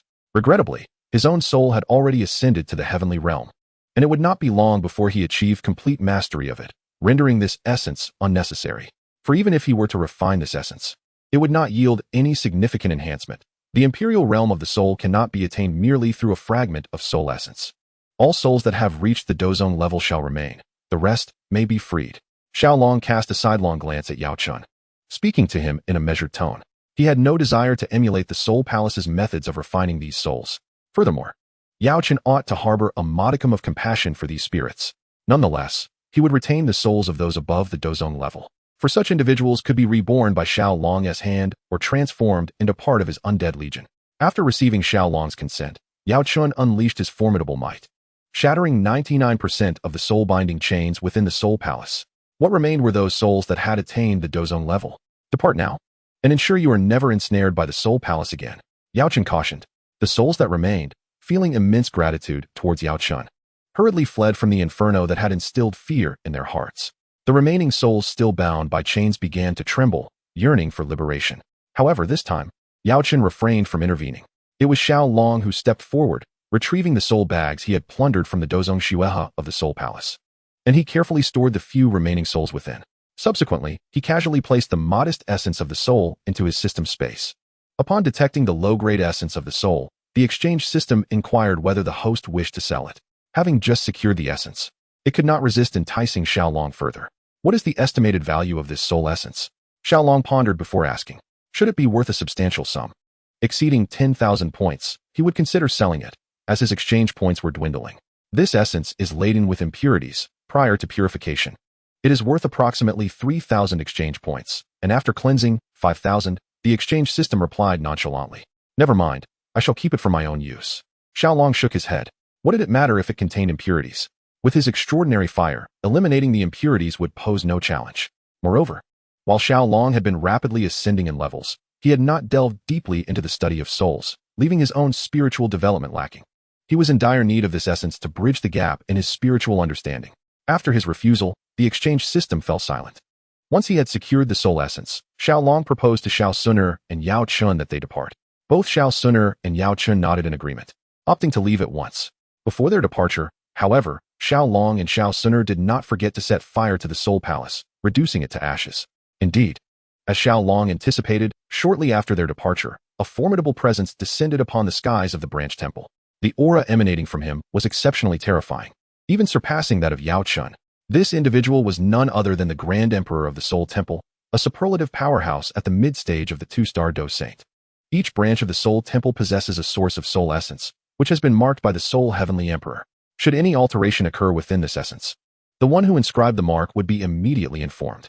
The source of soul essence within this particular branch temple was projected to reach a length of 1 zhang after 10 years, thus drawing significant attention.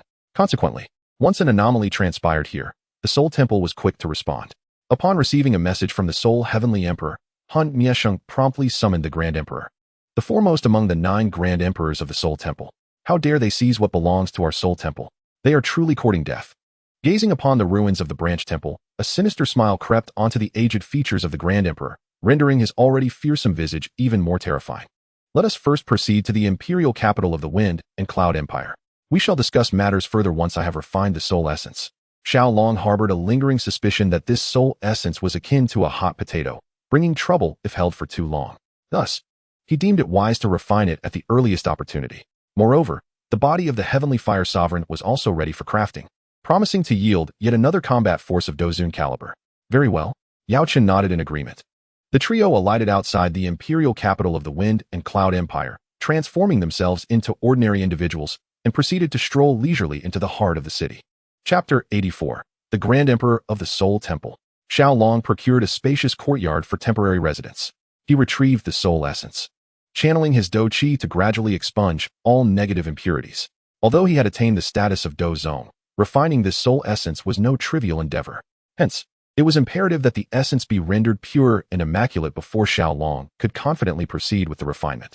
Unbeknownst to him, as he extracted the soul essence, a flicker of delight appeared on the face of the Grand Emperor at the branch temple of the Soul Temple within the Fallen Heaven mountain range. Initially, he was unable to sense the aura of the soul essence and presumed that a Do Saint-level figure had obliterated the branch temple, seized the essence, and refined it for themselves. Thus, he hesitated, pondering whether he should pursue. For anyone capable of effortlessly and swiftly refining the soul essence undoubtedly possessed superior strength. However, with the reemergence of the soul essence's aura, it indicated that this essence had not yet been refined, suggesting that the individual who had taken it was of lesser cultivation. How could he not be pleased? The aura of the soul essence was now present in the imperial capital of the Wind and Cloud, leading him to speculate whether it was orchestrated by a few of those ancient figures within the empire. With their combined strength, they could indeed eliminate Xue He and his companion. As he gazed towards the imperial capital not far from the Fallen Heaven mountain range, the Grand Emperor fell into deep contemplation, swiftly replaced by a cruel expression. A few Dozun dare to oppose our Soul Temple. They are truly seeking their own demise. Xiao Long had been working diligently for nearly 10 minutes. managing to eliminate only about 1% of the impurities within the essence of the soul. Despite its seemingly small size, this essence contained the remnants of tens of thousands, perhaps even millions, of souls. Xiaolong found it utterly implausible that there would be few impurities. At this moment, he held a profound admiration for the void-devouring flame, which had effortlessly consumed the Soul Palace's collections over centuries. Such was the nature of his extraordinary fire. No amount of impurities posed any hindrance to it. Moreover, its devouring prowess was his forte, and his strength had reached the formidable rank of an 8-star Do Saint. In order to expedite the refinement of this soul essence, Xiaolong summoned Xiaosuner and Yao Chun to assist him. With their combined efforts, the purification process indeed accelerated significantly. Within less than an hour, they anticipated completing the refinement. However, time was of the essence.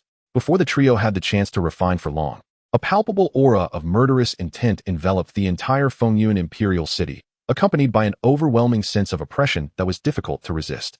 99% of the populace found themselves immobilized beneath this oppressive force, as if they were in the presence of an unparalleled powerhouse, compelling them to bow in reverence.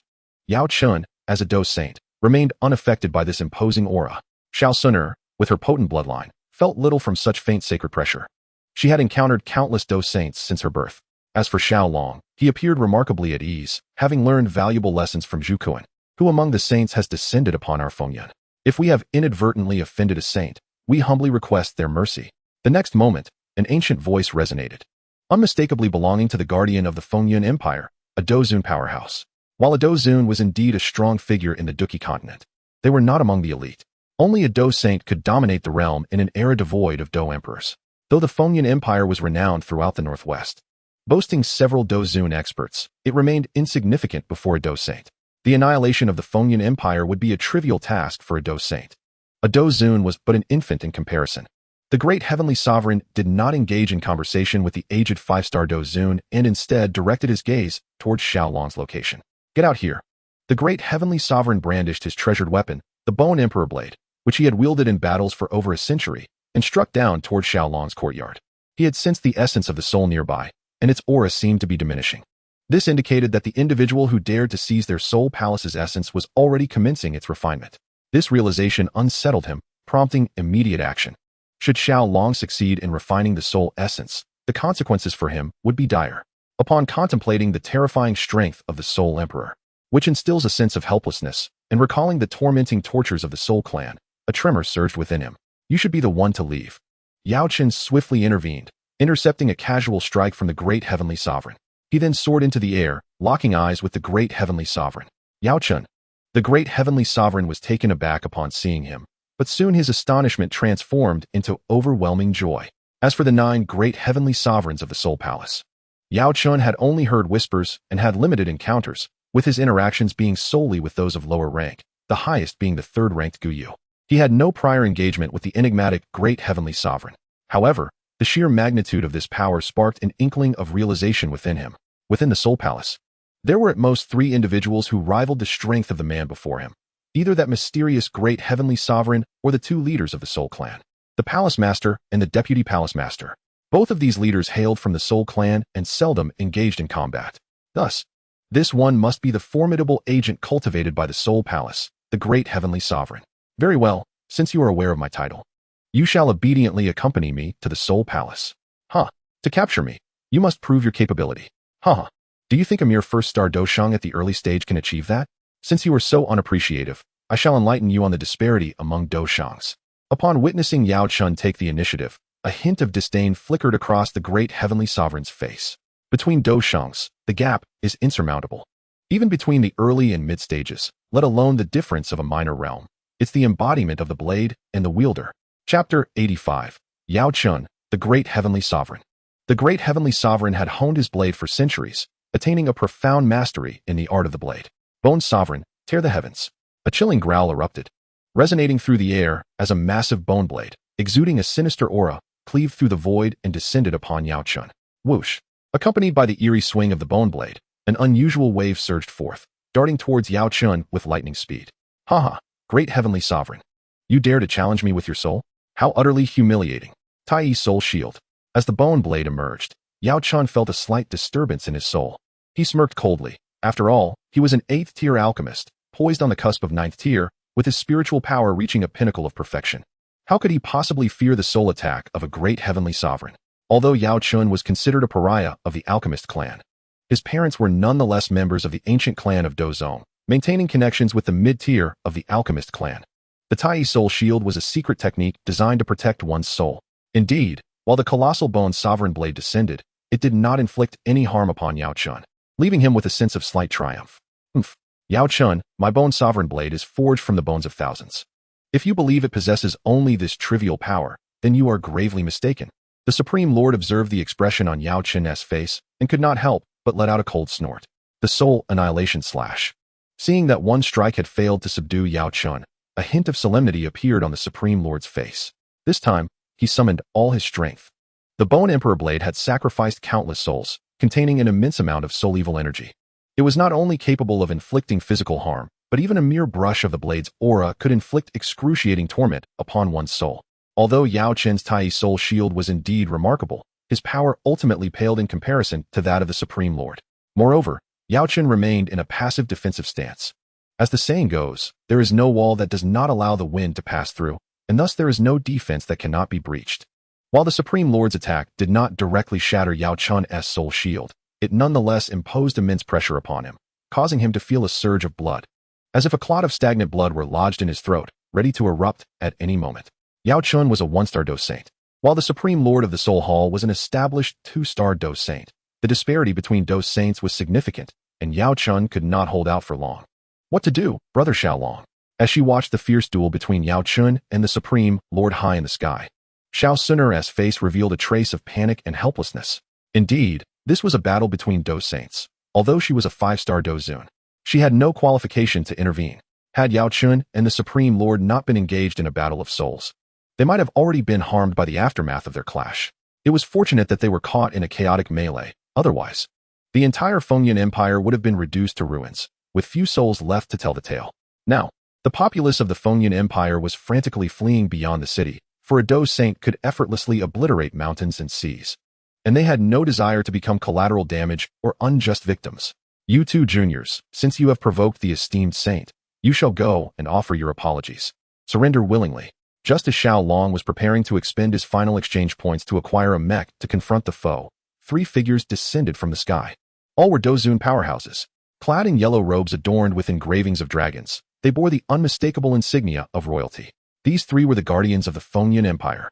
Upon witnessing the Supreme Lord of the Soul Hall targeting Yao Chun, and perceiving Yao Chun's absolute disadvantage in the conflict, they chose to align themselves with the Soul Hall.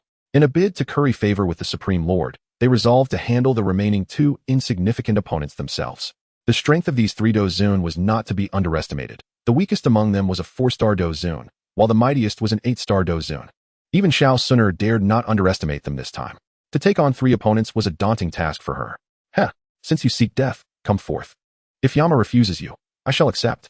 A semblance of emotion was absent from Xiaolong's face. He had not anticipated that his initial intent to confront the Supreme Lord would lead to 3 oblivious foes presenting themselves. It was fortuitous, as he required a substantial supply of corpses, and with 3 prime specimens delivered to him, he saw no reason to refuse. Arise, Golden Iron Beast. The Green Leopard Beast may be capable of dealing with the 3 Dozun, yet it stands powerless against the Great Dozun. Currently, what Xiaolong desires is to eliminate the Great Dozun. Thus, he requires a far more formidable mech. Hence, the Golden Iron Beast makes its grand entrance. This Golden Iron Beast likely weighs several hundred to 1,000 tons, crafted entirely from the purest titanium alloy imaginable, its worth unknown in monetary terms.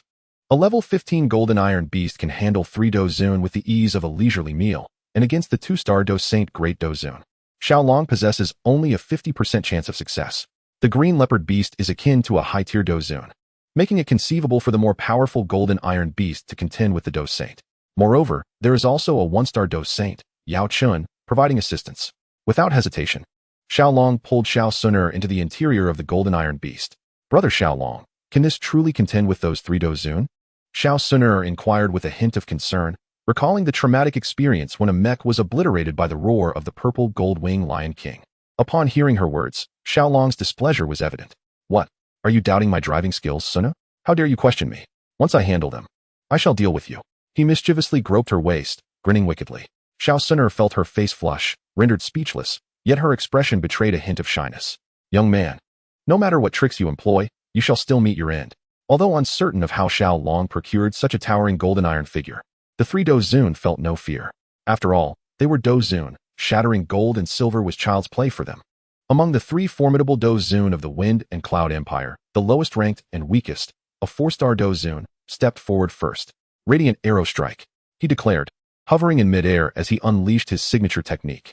Instantly, an arrow magnified hundreds of times materialized, aiming directly at the golden iron beast before being launched. A mere parlor trick. Allow me to demonstrate my prowess. Arctic Whirlwind Capture. Xiao Long regarded the Dozun's offensive with a trace of disdain. Even if the golden iron beast stood idle, they would be incapable of inflicting any harm upon it. Given the urgency of the battle, he had no time to squander on these trifling adversaries. Thus, he resolved to conclude the confrontation swiftly. The golden iron beast's dual claws sprang into action. One claw seized the incoming arrow, while the other grasped the 4-star Dozun who intended to launch a second arrow. For iron claws ensnared him securely, rendering him immobile. Originally, Xiao Long intended to crush the 4-star Dozun with a single claw. However, he reconsidered, knowing that such an act would result in the Dozun being torn asunder, complicating his plans to utilize him as a corpse puppet later. Thus, after much deliberation, he decided against it. The cannon barrel of the golden iron beast served as its arm, with the palm functioning as the cannon's mouth. Accordingly, 3 resounding blasts echoed as 3 beams of light erupted from the chest of the 4-star Dozun. Immediately thereafter, the 4-star Dozun met an irrevocable demise. Although his internal organs were grievously injured, his remains could still be utilized for the crafting of a corpse. Before the other 2 Dozun could fully comprehend the situation, Xiao Long had already claimed both his body and soul. My son, the most formidable among the 3 Dozun, the 8-star Dozun, let out a heart-wrenching roar upon witnessing the death of the 4-star Dozun. This 4-star Dozun was the most gifted of his numerous offspring, destined to inherit his legacy. Yet now he lay lifeless. This was indeed the poignant reality of a white-haired man mourning a black-haired one. Though Xiao Long felt a tinge of sorrow, his murderous intent towards the remaining 2 Dozun remained undiminished. Had it not been for their proactive troublemaking, such a situation would never have arisen. Xiao Long could vividly imagine the fate that awaited him had he fallen into the clutches of the Soul Palace. Therefore, he would show no mercy. You have slain my son. I shall have you too accompany him to the grave. The 8-star Dozun was now utterly deranged, resolutely determined to kill Xiao Long. Second brother, execute the combined technique. The 8-star Dozun recognized that Xiao Long was no easy adversary. Thus he called upon his second brother, a 5-star Dozun, to join forces.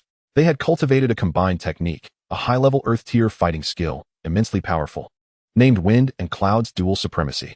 This was also the reason behind the establishment of their empire, the Wind and Cloud Empire. Power of Wind, Supremacy of Cloud. Wind and Cloud's Dual Supremacy. The 2 Dozun fused their internal energies, their palms meeting in a synchronized gesture. In an instant, a terrifying force, nearing that of a semi-saint, surged forth. Intriguing, but alas, it holds no significance for me. Observing the 2 Dozun in their final struggle, Xiao Long felt no trepidation, for the battle had, in truth, concluded from the very beginning. The terrifying energies of the 2 Dozun converged into a singular beam of light, which shot forth towards the golden iron beast with the speed of a laser. Invincible golden body. Xiao Long pressed a button, and the golden iron beast began its transformation. It morphed from a standing mech into a hexagonal iron pillar, which then spun with relentless vigor, creating a mesmerizing display. Although the beam struck the golden iron beast, the overwhelming force of its rotation dissipated the majority of the attack during the process. Only a mere fraction of the initial power managed to impact the golden iron beast, and for it, that residual force felt no different than a mere tickle. This combined technique relied on the quantity of fighting energy expended. As long as the 2 of them had sufficient energy, their technique could continue to unleash its power. Unfortunately, such a technique was extremely taxing on their energy reserves, and even as Dozun experts, they could not afford to squander much. Furthermore, the 7th and 8th grade elixirs required for Dozun to replenish their energy were not readily available in abundance. In a mere 5 minutes, their struggle was on the verge of depletion. How infuriating it was that he remained unscathed. The elderly 8-star Dozun was becoming increasingly impatient. They were slowly descending into a disadvantageous position. Brother, if this continues, we shall be unable to fight any longer. Another anxious 5-star Dozun exclaimed. His internal Do Chi had dwindled to less than 10%. Should he continue to squander it, he feared he would soon be incapable of exerting any substantial power. Let us retreat. We can seek vengeance another day. Having lived for several centuries, he was no fool. They recognized that defeating Xiao Long and his companion was beyond their capabilities. However, this was inconsequential, as the aerial battle was nearing its conclusion, with the Soul Palace's Grand Celestial exerting absolute dominance. Once the Grand Celestial dispatched the other Do Shang, the remaining two insignificant adversaries would pose no further threat. This effectively meant that they could indirectly exact their revenge through the Grand Celestial's hand. Let us go. Without hesitation, the two turned and fled. The Dozun could already tear through space. How vexing. Watching the two Dozun tear through the fabric of space and vanish into the rifts, Xiaolong could only let out a powerless sigh. This skill was beyond the capabilities of the Golden Iron Beast. Thus, he could only watch helplessly as those two old men escaped. Brother Xiaolong, look. Just as Xiaolong felt a sense of sorrow for his inability to confront the two Dozun, Xiao Sun'er's expression changed dramatically as she pointed skyward. Xiaolong quickly looked up. He beheld Dao Yaochen's Tai soul shield shattered, sending Yaochen hurtling backward, blood gushing from his mouth. He then collided with a mountain peak, embedding himself within it. Yaochen, I offered you an opportunity, but alas, you failed to seize it. Do not blame me for my ruthlessness. The Grand Celestial, witnessing Yaochen being sent flying, wore a cruel smile. Yaochen was ultimately no match for him. He concentrated the Bone Emperor's blade in the air and merged his body with it, achieving true unity of man and blade. Yaochen, perish.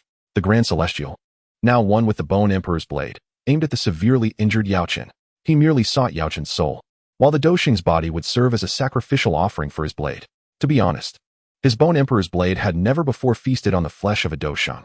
Should he integrate Yaochen's holy physique into the Bone Emperor's blade, its quality would undoubtedly ascend to another level. Furthermore, he himself would experience immense enhancement, easily reaching the late stage of 2-star Doshang, perhaps even challenging the 3-star Doshang. Thus, it was impossible for the Grand Celestial to remain unmoved. As he gazed upon the impending strike of the Bone Emperor's blade, a glimmer of despair flashed across Yaochen's aged visage. Chapter 87. The Death of the Grand Celestial. For he did not believe Xiaolong could contend with a Doshang.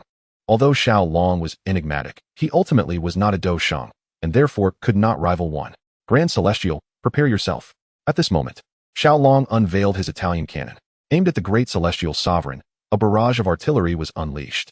How infuriating. Since you seek your own demise, I shall oblige. The shell struck against the Bone Sovereign blade, causing the Great Celestial Sovereign to miss his initial target. Casting a glance at Yao Chun and then at Xiaolong, who was poised like an iron lump, the Great Celestial Sovereign roared in fury, redirecting the blade towards Xiaolong, intent on eliminating this bothersome adversary first. Perish, you iron lump.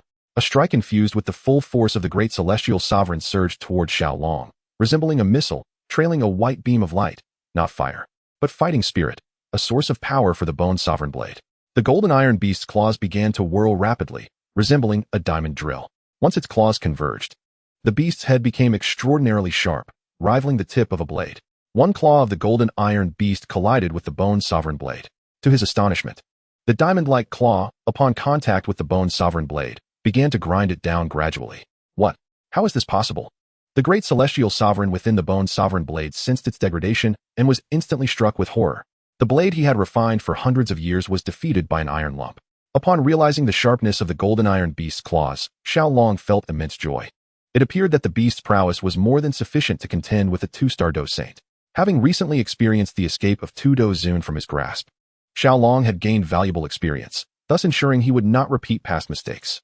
After all, a Do Saint could elude capture by the Golden Iron Beast, and a 2-star Do Saint like the Great Celestial Sovereign would likely escape even the clutches of a 3-star Do Saint.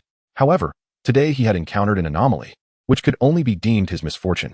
With his other claw, Xiaolong seized the Bone Sovereign blade with formidable strength. This time, he would not allow the Do Saint to slip from his grasp. After securing the Bone Sovereign blade, Xiaolong began to exert force, determined to shatter it completely. Since the Great Celestial Sovereign had merged with the blade, its destruction would render him, if not dead, then incapacitated. As the saying goes, where the person goes, so goes the sword. How infuriating. You shall not succeed. The Great Celestial Sovereign, fully aware of Xiaolong's intentions, attempted to manipulate the Bone Sovereign blade to escape. Yet, the might of the Golden Iron Beast far surpassed his own. Damn it, my Soul Palace will never forgive you. Ultimately, realizing that the Bone Sovereign blade could not be freed, the Great Celestial Sovereign had no choice but to make a desperate decision.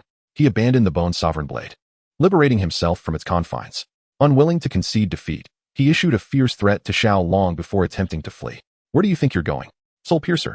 Before the Great Celestial Sovereign could tear through the fabric of space, Yao Chun seized the opportunity to launch an attack.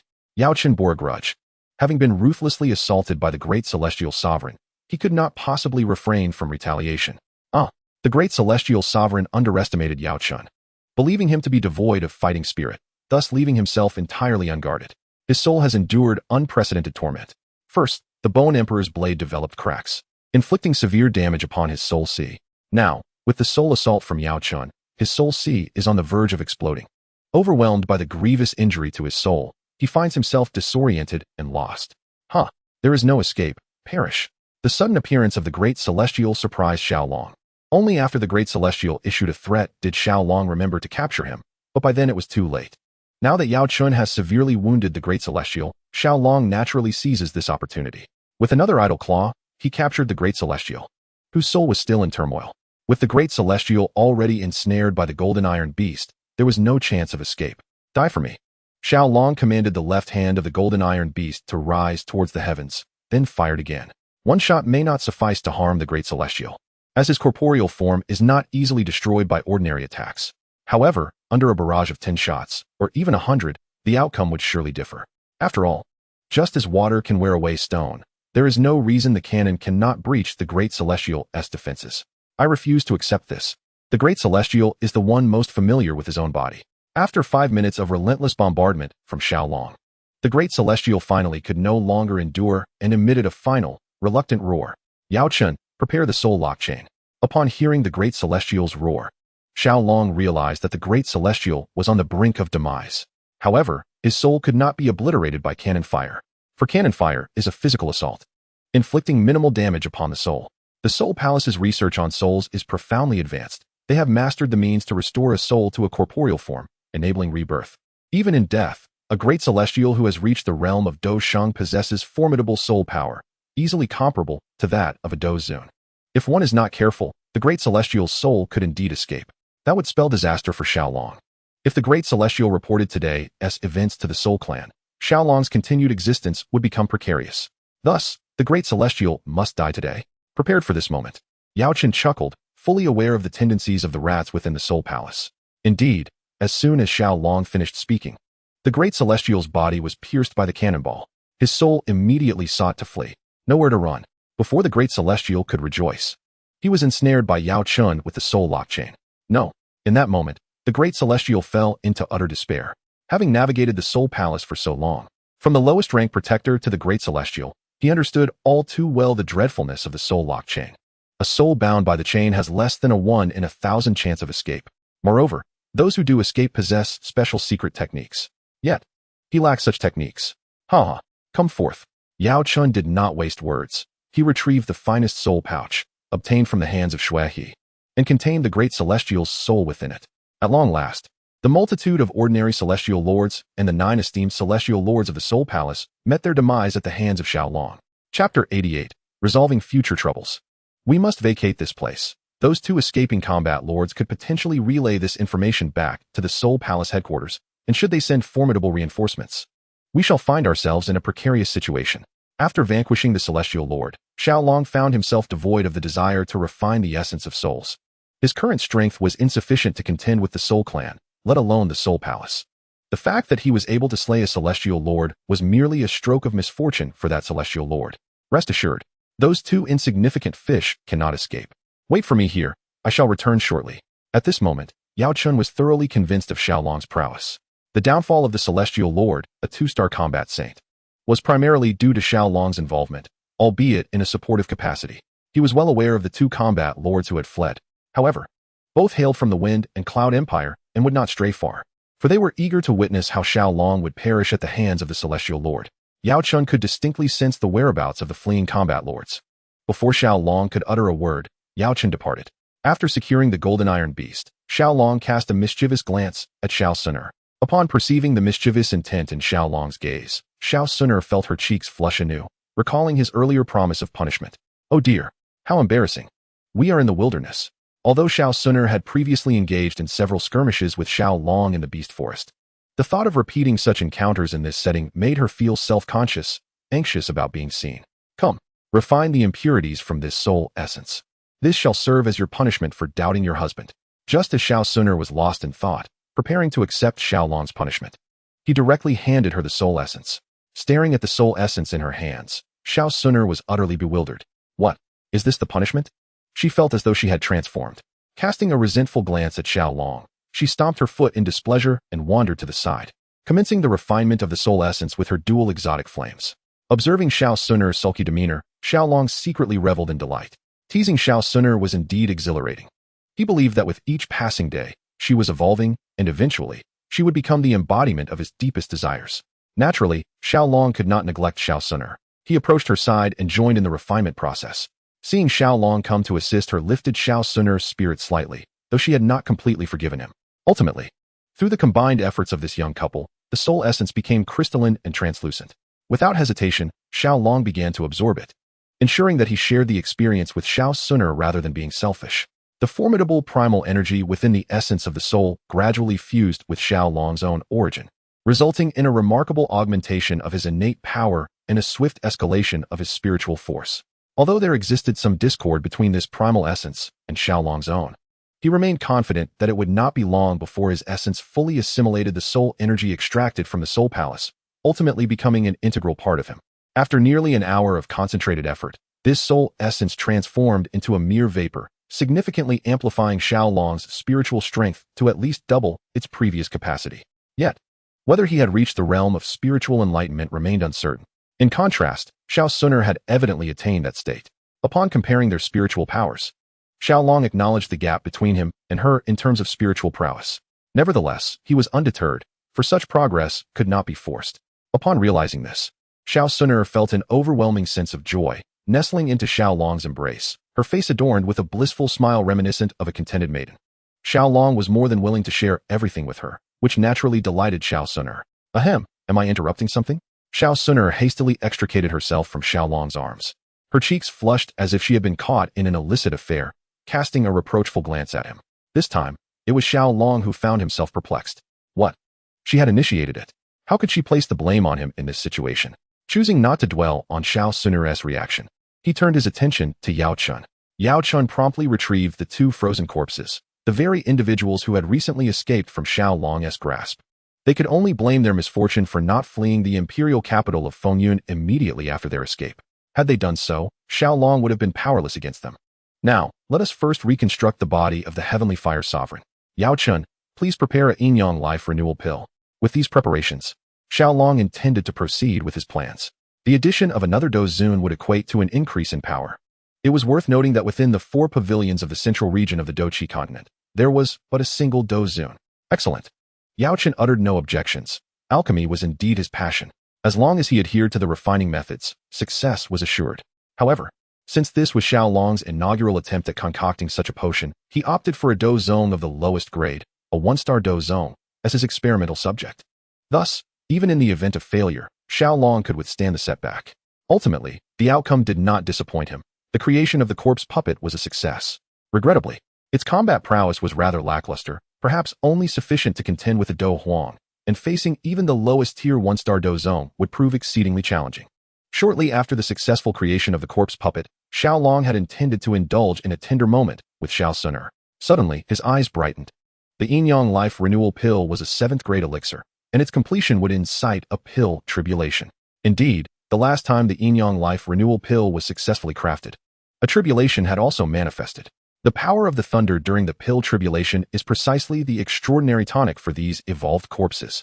Perhaps, with this tribulation, my current corpse could attain the combat prowess of a Dozong. Upon learning this, Xiao Long hurriedly rushed out.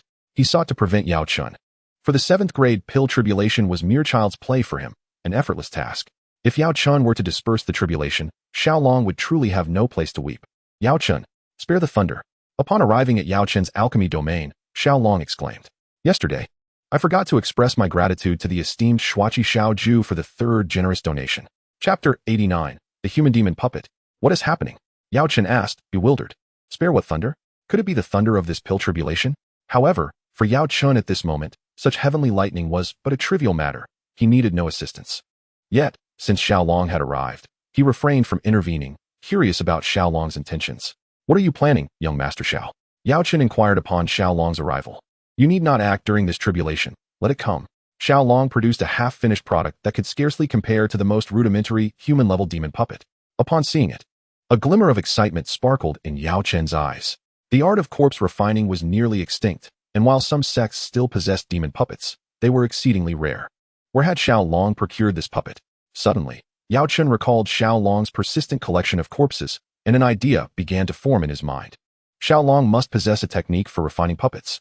However, he silently apologized to Xiao Long for his earlier doubts regarding his fervent collection of corpses. Young Master Xiao possesses the method of crafting demon puppets. A smile graced Yao Chen's face. If Xiao Long truly held the art of puppet refinement, it would be splendid. Should they succeed in transforming the Grand Master of the Soul Hall into a demon puppet, would they not gain another formidable combatant of Doshin caliber? This way, the Soul Hall could not easily subdue them. Indeed, regardless, Xiao Long planned to produce numerous demon puppets in the future, which could not remain concealed. Can Do Sheng be refined into a demon puppet? Yao Chen tentatively inquired. Certainly. Not only Do Sheng, but even a Do Di can be transformed into a demon puppet, given sufficient materials. And the Grand Master of the Soul Hall? Yao Chen swallowed hard at this prospect. If the Grand Master were turned into a demon puppet, it would be most advantageous, granting them yet another Do Sheng level combatant. Not yet. Time does not permit. However, once the matter with the Fire Sovereign is resolved, we shall attempt it. Xiao Long chuckled. Yao Chen wished to say more, but the Pill Thunder had already descended. Behold, as this demon puppet absorbs the power of the Pill Thunder, it should reach the realm of human demon puppets, comparable to lower-level Dozong. Watching the demon puppet being struck by the heavenly lightning and retreating repeatedly, a smile spread across Xiao Long's face. Although this demon puppet finds itself at a disadvantage against the heavenly thunder, it will gradually undergo transformation with the passage of time. How remarkable! Yao Chen gazed in awe at the demon puppet, which was being forged into a formidable entity by the celestial lightning. One must wonder how many would dare to employ heavenly thunder as an aid for body refinement. The 7th grade medicinal thunder is not particularly powerful, nor does it last for an extended period. After enduring 7 or 8 strikes of heavenly thunder, the tribulation finally reached its conclusion. The demon puppet recently crafted by Xiao Long bore significant damage, yet the remaining parts of its body were even more resilient, comparable to a 1-star Dozong. Alas, a 1-star Dozong is utterly inconsequential. Observing this barely competent demon puppet, Xiao Long couldn't help but sigh in resignation. What use could a 1-star Dozong serve them now? Perhaps it would be best suited for guarding the premises. I shall gather the necessary materials for the crafting of a corpse puppet, striving to refine the great heavenly sovereign as soon as possible. Upon witnessing a 1-star Dozong being created, Yao Chen could no longer contain his excitement. If this line of reasoning continues, would not the great heavenly sovereign still be a 2-star Do Sheng once refined into a demon puppet? At that time, our side would possess 3 Do Sheng powerhouses, making it imperative for even the Soul Palace to weigh their options before acting. You should procure some robust metals. The crafting of the demon puppet requires a body, soul, and magic core, all of which I possess, so I leave the acquisition of sturdy metals to you. After a moment of contemplation, Xiao Long addressed Yao Chen. In truth, he had not intended to refine the great heavenly sovereign at this juncture, for his exchange points were nearly depleted, leaving him unable to procure rare metals. Following an expenditure of over 10,000 points on the Iron Gold Beast and a 7-star magic core, his balance had dwindled to nothing. Acquiring a 9-star magic core would be exceedingly difficult. Furthermore, exchanging for a few drops of beast blood for the heavenly fire sovereign's body refinement would completely exhaust his points. To put it succinctly, Xiao Long was currently impoverished, extremely impoverished. The situation regarding combat techniques was similarly dire, leading to a noticeable decline in business for both the martial arts and combat techniques within Xiao Long's establishment. Additionally, the sale of resources was remarkably swift. The collection from Jialan Academy was entirely sold out within 3 days, and the stock from the Demon Flame Valley was nearly exhausted as well. Alas, each practitioner requires an ample supply of resources. However, Xiao Long possessed very few resources himself, and even those were largely seized from others. Suddenly, an astonishing thought struck Xiao Long. Yao Chen. The Wind and Cloud Empire is a true imperial powerhouse. I cannot fathom the wealth contained within its treasury. Shouldn't you pay a visit? Xiao Long chuckled, noting that the presence of 3 Dozun guardians in the Wind and Cloud Empire attests to its profound depth. The treasures within its treasury must surely surpass those of Jialan Academy, providing Xiao Long with a bountiful feast. Oh, how could I have forgotten this? Yao Chen slapped his forehead, realizing the truth. Having vanquished the strongest of the Wind and Cloud Empire, it was only fitting to reap the rewards of their wealth. My memory seems to be failing me, and it appears that denying my age is futile. I shall set off at once. Without a moment's hesitation, Yao Chen tossed the freshly concocted Yin-Yang life-saving pill to Xiao Long, and then soared towards the imperial city of Fengyun. Xiao Long received the pill and proceeded into a cave he had established. The one-star Dozong puppet remained at the entrance, dutifully guarding the premises. Xiao Long was reluctant to provide the body of a Dozun expert to the Tian Huazunjia for body crafting. It is well known that in the original narrative, Xiao Long had sacrificed the remains of a two-star Dozong from Yunshan for the same purpose, ultimately granting Tian Huazunjia the prowess of a Dozun. To offer the body of a Dozun to Tian Huazunjia would be an egregious act, as such a body embodies the combat strength of a Dozun. However, it would also be unfair to Tian Huazunjia to provide him with something so inferior. So after much deliberation, Xiao Long selected a 4-star Dozong from the Soul Palace as the raw material for crafting Tian Huazunjia's new form. Armed with experience from previously crafting a body for Yao Chun, Xiao Long executed the process with remarkable proficiency. Under the accumulation of the Yin-Yang life-saving pill, the blood of a demon emperor, and other materials, the body was successfully forged. Tian Huazunjia then took possession of it, awaiting the moment to acclimate to his new form before emerging. Chapter 90. Crafting the Do Sheng Demon Puppet. After plundering a royal treasury, and with the journey being relatively short and devoid of adversarial interference, Yao Chun accomplished the task in merely half an hour.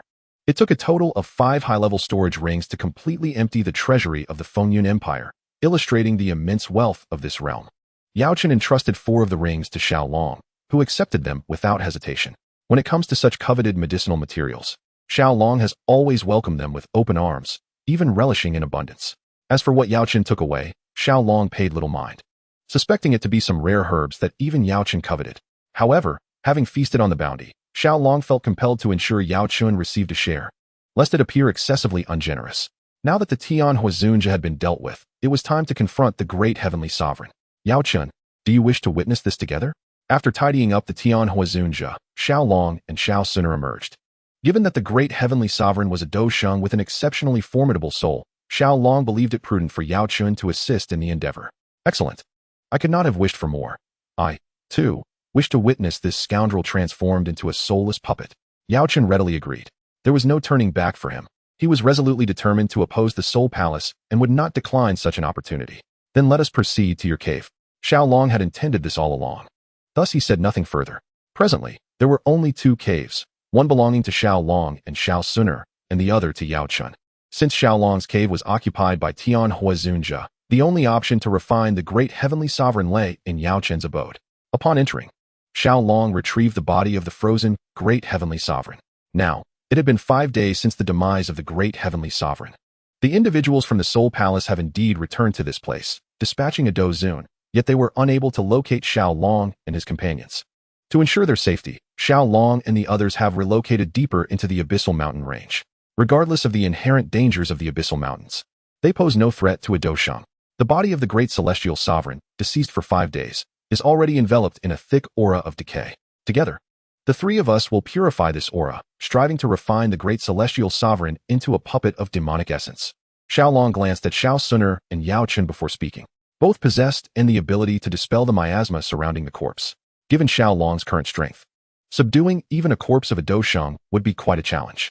However, with the assistance of Yao Chun, a Do Sheng, and Xiao Suner, a Dozun, the task would undoubtedly be much easier. Yao Chun and Xiao Suner said little, releasing there in unison. The 3 worked together to disperse the miasma surrounding the great celestial sovereign. Yet, an awkward moment ensued as Xiao Long and Yao Chun's faltered in the presence of Xiao Suner's. Initially, after merging the Bone Spirit Cold Fire, Azure Lotus Earth Fire, and Sea Heart Flame, Xiao Long could barely hold his ground against Xiao Suner, who wielded the Golden Emperor Flame. However, after her subsequent fusion with the Fallen Heart Flame, she surpassed him once more. Xiao Long remained composed, though with a slight tremor, while Yao Chun's juvenile Fallen Heart Flame quivered in near panic. To him, both Xiao Long's and Xiao Suner's were figures of immense reverence, making him appear exceedingly timid. This embarrassment caused Yao Chun's face to flush, feeling quite humiliated, eliciting a near laugh from Xiao Long, who typically had a high threshold for amusement. Meanwhile, Xiao Suner maintained a serious demeanor, refraining from laughter for fear of inciting Xiao Long's teasing. After approximately an hour of collaborative effort, the great celestial sovereign's body was thoroughly purified. Suner, please refine those metals. In a bid to salvage some dignity, Xiao Long sent Xiao Suner away. To augment the rigidity of the puppet's physique, it was essential to embed a layer of metal into its body. The physique of a Do Sheng is extraordinary. Thus, Xiao Long retrieved all the metals he had acquired from the treasury of the Wind and Cloud Empire, intending to meld them into the great celestial sovereign's form to enhance its combat prowess. With the departure of Xiao Suner and her formidable flames, Xiaolong's finally ceased its tremors. With the formidable adversary gone, he grew audacious, exhibiting a classic tendency to bully the weak. This left Yao Chun at a loss for where to direct his embarrassment. Yao Chun, I shall temporarily lend you the bone spirit cold fire. Sighing. To afford Yao Chun a modicum of dignity, Xiaolong separated the bone spirit cold fire, which rightfully belonged to Yao Chun, and temporarily lent it to him. Having coexisted with Yao Chun for over a century, the bone spirit cold fire bore no resistance and quickly harmonized with Yao Chun, who, reunited with his old companion, beamed with joy. The temporary alliance between the bone spirit cold fire and the fallen heart flame proved to be no less formidable than the combination of the ocean heart flame and the azure lotus earth fire, gradually bringing a semblance of calm to Yao Chun's face. Xiaolong drew forth the Grand Celestial Bone Emperor's blade and inflicted a wound upon the Grand Celestial's chest. Yet not a single drop of blood flowed forth. The deceased's body, already bereft of substantial blood, had further diminished in volume due to the recent refinement by the 6 unusual flames. At most, there remained only traces of blood within the bone marrow. Placing the 9-star demon core within the Grand Celestial's body, Xiaolong commenced the process of melting it with the peculiar flames, facilitating the closure of the wound. He then instructed Yao Chun to prepare the soul lock chain. Finally, Xiaolong extracted the Grand Celestial's soul. Upon emerging from the soul pouch, the Grand Celestial uttered not a word and dashed toward the cave's entrance, where Yao Chun had been awaiting for quite some time. Yao Chun, spare me. I swear I shall never oppose you again. The Grand Celestial's temper had completely dissipated, consumed by a singular desire to escape. In comparison to your oath, I am far more inclined to acquire a loyal enforcer who will never betray me. A hint of disdain flickered across Xiaolong's visage upon hearing the Grand Celestial's declaration. To believe the Grand Celestial's words would be sheer folly. If he would not confront Yao Chun, could he not seek out others? With a smile, Xiaolong extended his hands, each palm ablaze with fierce flames, one hand engulfed in the azure-white azure lotus earth fire, while the other blazed with the oceanic hue of the ocean heart flame. Grand Celestial, rest assured, he enveloped the Grand Celestial's soul with both types of extraordinary flames. Commencing the refinement of his essence, Yao Chun joined in the endeavor as well. Refining the soul entailed erasing the Grand Celestial's consciousness, rendering him a mere imbecile. Yao Chun, my soul palace shall ensure your existence becomes a living torment. In his final moments, aware of his impending demise, the Grand Celestial roared one last time before falling silent. He had utterly transformed into a simpleton. Although his soul persisted in existence, his gaze was vacant, as though devoid of pupils. At that moment, Xiao Suner had nearly completed the metal refinement, successfully merging the metal into the Grand Celestial's form. After contemplation, Xiaolong decided to fuse the Grand Celestial's Bone Emperor's blade into the amalgamation, ultimately embedding the soulless essence of the Grand Celestial within, initiating the final grand fusion. Chapter 91. At last, it is done. After 3 individuals labored together for 3 days, the Grand Celestial had finally been forged into a puppet. Given that the Grand Celestial's body and soul were harmonious, he retained the combat awareness of his former self, becoming a genuine killing machine. From now on, you shall be known as the Celestial Sage, Xiaolong mused, assigning him a more imposing title, for he was undoubtedly his most powerful subordinate to date. Estimates revealed that the newly named Celestial Sage possessed strength comparable to a 3-star battle saint. Yao Chun, care for a spar with him? Xiaolong inquired, a teasing glint in his eye. Perhaps not, Yao Chun replied dismissively. My intuition advises against engaging with him. Yao Chun shook his head repeatedly, sensing that if he were to confront the current sage of Tianyi, he would undoubtedly be the one to suffer. He preferred to avoid further humiliation, as he was already on the brink of losing face. Hee, what are your plans now, you two? Xiaolong laughed heartily, seemingly unfazed. However, the question of their next steps posed a significant dilemma.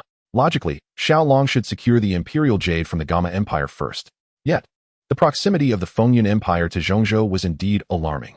In other words, Xiaolong was dangerously close to the 9 Dragons' Thunderfire and the 3,000 Flames. Perhaps we should head to Zhongzhou. We can gather forces from the Alchemy Tower and other factions to confront the Soul Palace. Yao Chun was the first to speak up. Zhongzhou was his place of renown, filled with many dear friends. Now that he had broken through to the Dosheng level, with Xiaolong as assistance, it was not beyond the realm of possibility to establish a force capable of opposing the Soul Palace. After all, the Soul Palace was not the same as the Soul Clan. Bound by the ancient pact, no cultivator above the 5-star Dosheng could appear on the Duki continent. Upon hearing Yao Chen's words, Xiao Suner paled slightly. If Xiaolong were to proceed with such a plan, he would be thrust into the spotlight, exposed to the scrutiny of the ancient clans. Thus, Xiao Suner harbored a desire to remain in the remote northwest of the continent. cherishing a few more years of simple life with Xiaolong. Let it be, your friends are merely half-saints. And although the ancestor of the Alchemy Tower possesses nearly 6-star Dosheng strength, he is elusive, and their whereabouts are unknown. Even if they unite in Zhongzhou, they would still be no match for the Soul Palace. Xiaolong shook his head. In Zhongzhou, aside from the Alchemy Tower, which was supported by an ancestor refined from a 9-tiered profound pill by the pure Lotus Demon Sage, they had long been extinguished by the Soul Palace. As for the remaining sects and factions, such as the Second Sect, Third Valley, and Fourth Pavilion, it was futile to mention them. The Flower Sect had only 2 half-saints. The Tianming Sect had 1 half-saint with a strong connection to the Soul Palace, and the Fanyan Valley had a 1-star Do Sheng, while the Alchemy Tower possessed a few half-saints. What else remained? Collectively, they would struggle to withstand even a single Soul Palace master. Thus, it was undeniably not the right moment for an alliance. So what do you mean? Yao Chun frowned slightly, uncertain of his thoughts. I will certainly head to Zhongzhou. I wish to acquire those 2 types of as soon as possible. However, now is not the time for an alliance. You are merely a step away from becoming a 9-tiered alchemist. If you consume that 9-tiered pill, you should be able to reach the 3-star Dosheng level. With 2 or 3 9-tiered pills, you could attain 4-star Dosheng. Without a 4-star Dosheng to oversee matters, I will not agree to an alliance. Xiaolong articulated his thoughts. In the absence of a 4-star Dosheng, he did not believe that the so-called alliance could contend with the Soul Palace. Very well. I admit my oversight. Yao Chen conceded after hearing Xiaolong's perspective, no longer pressing the issue. Xiao Suner, upon learning of Xiaolong's intentions, also breathed a sigh of relief. If she could maintain a more understated demeanor, she would likely encounter fewer troubles in Zhongzhou. Once this was said, the trio began to pack up, intending to depart. After a lengthy wait, the revered Tianhua awakened. At that moment, his strength was approximately equivalent to that of a 2-star Dozong. Shall we head to the Starfall Pavilion, or venture to the Burning Flame Valley, or perhaps the Alchemist Tower? Xiaolong inquired of Yao Chun. Having never visited Zhongzhou, his understanding was purely theoretical. Thus, it was prudent to rely on Yao Chun, a seasoned veteran who had navigated Zhongzhou for several decades. The Burning Flame Valley and the Alchemist Tower required no extensive discussion, as they were essential destinations due to the presence of extraordinary flames. The Starfall Pavilion, founded by Yao Chun and his close companion, Feng Xian, would also evoke a sense of belonging for Yao Chun, making it a significant objective for Xiaolong. Let us first proceed to the Burning Flame Valley. Yao Chen contemplated briefly before expressing his thoughts. Although he was quite eager to visit the Starfall Pavilion, which was the closest option, his intention was merely to reconnect with his old friend Feng Xian. However, it was uncertain whether that old ghost would even be present, making the visit potentially fruitless. As for the Alchemist Tower, despite the abundance of friends he had there, navigating through the back door would prove somewhat challenging.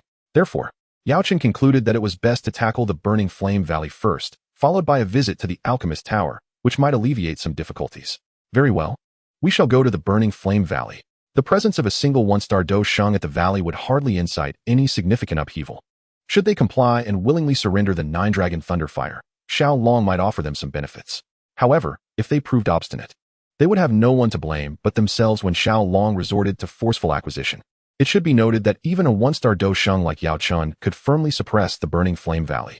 The 9-dragon Thunderfire ranked 12th. Currently following only Xiao Suner as Golden Emperor S Flame and Yao Chun S Bone Spirit Cold Fire. Such a formidable exotic flame was an absolute necessity for Xiaolong. Moreover, he had heard that the daughter of the Valley S Master, Tang Jun, was exceptionally beautiful, yet possessed a fiery temperament, resembling a rose with thorns. Should they act unruly, Xiaolong would be compelled to discipline that young lady properly.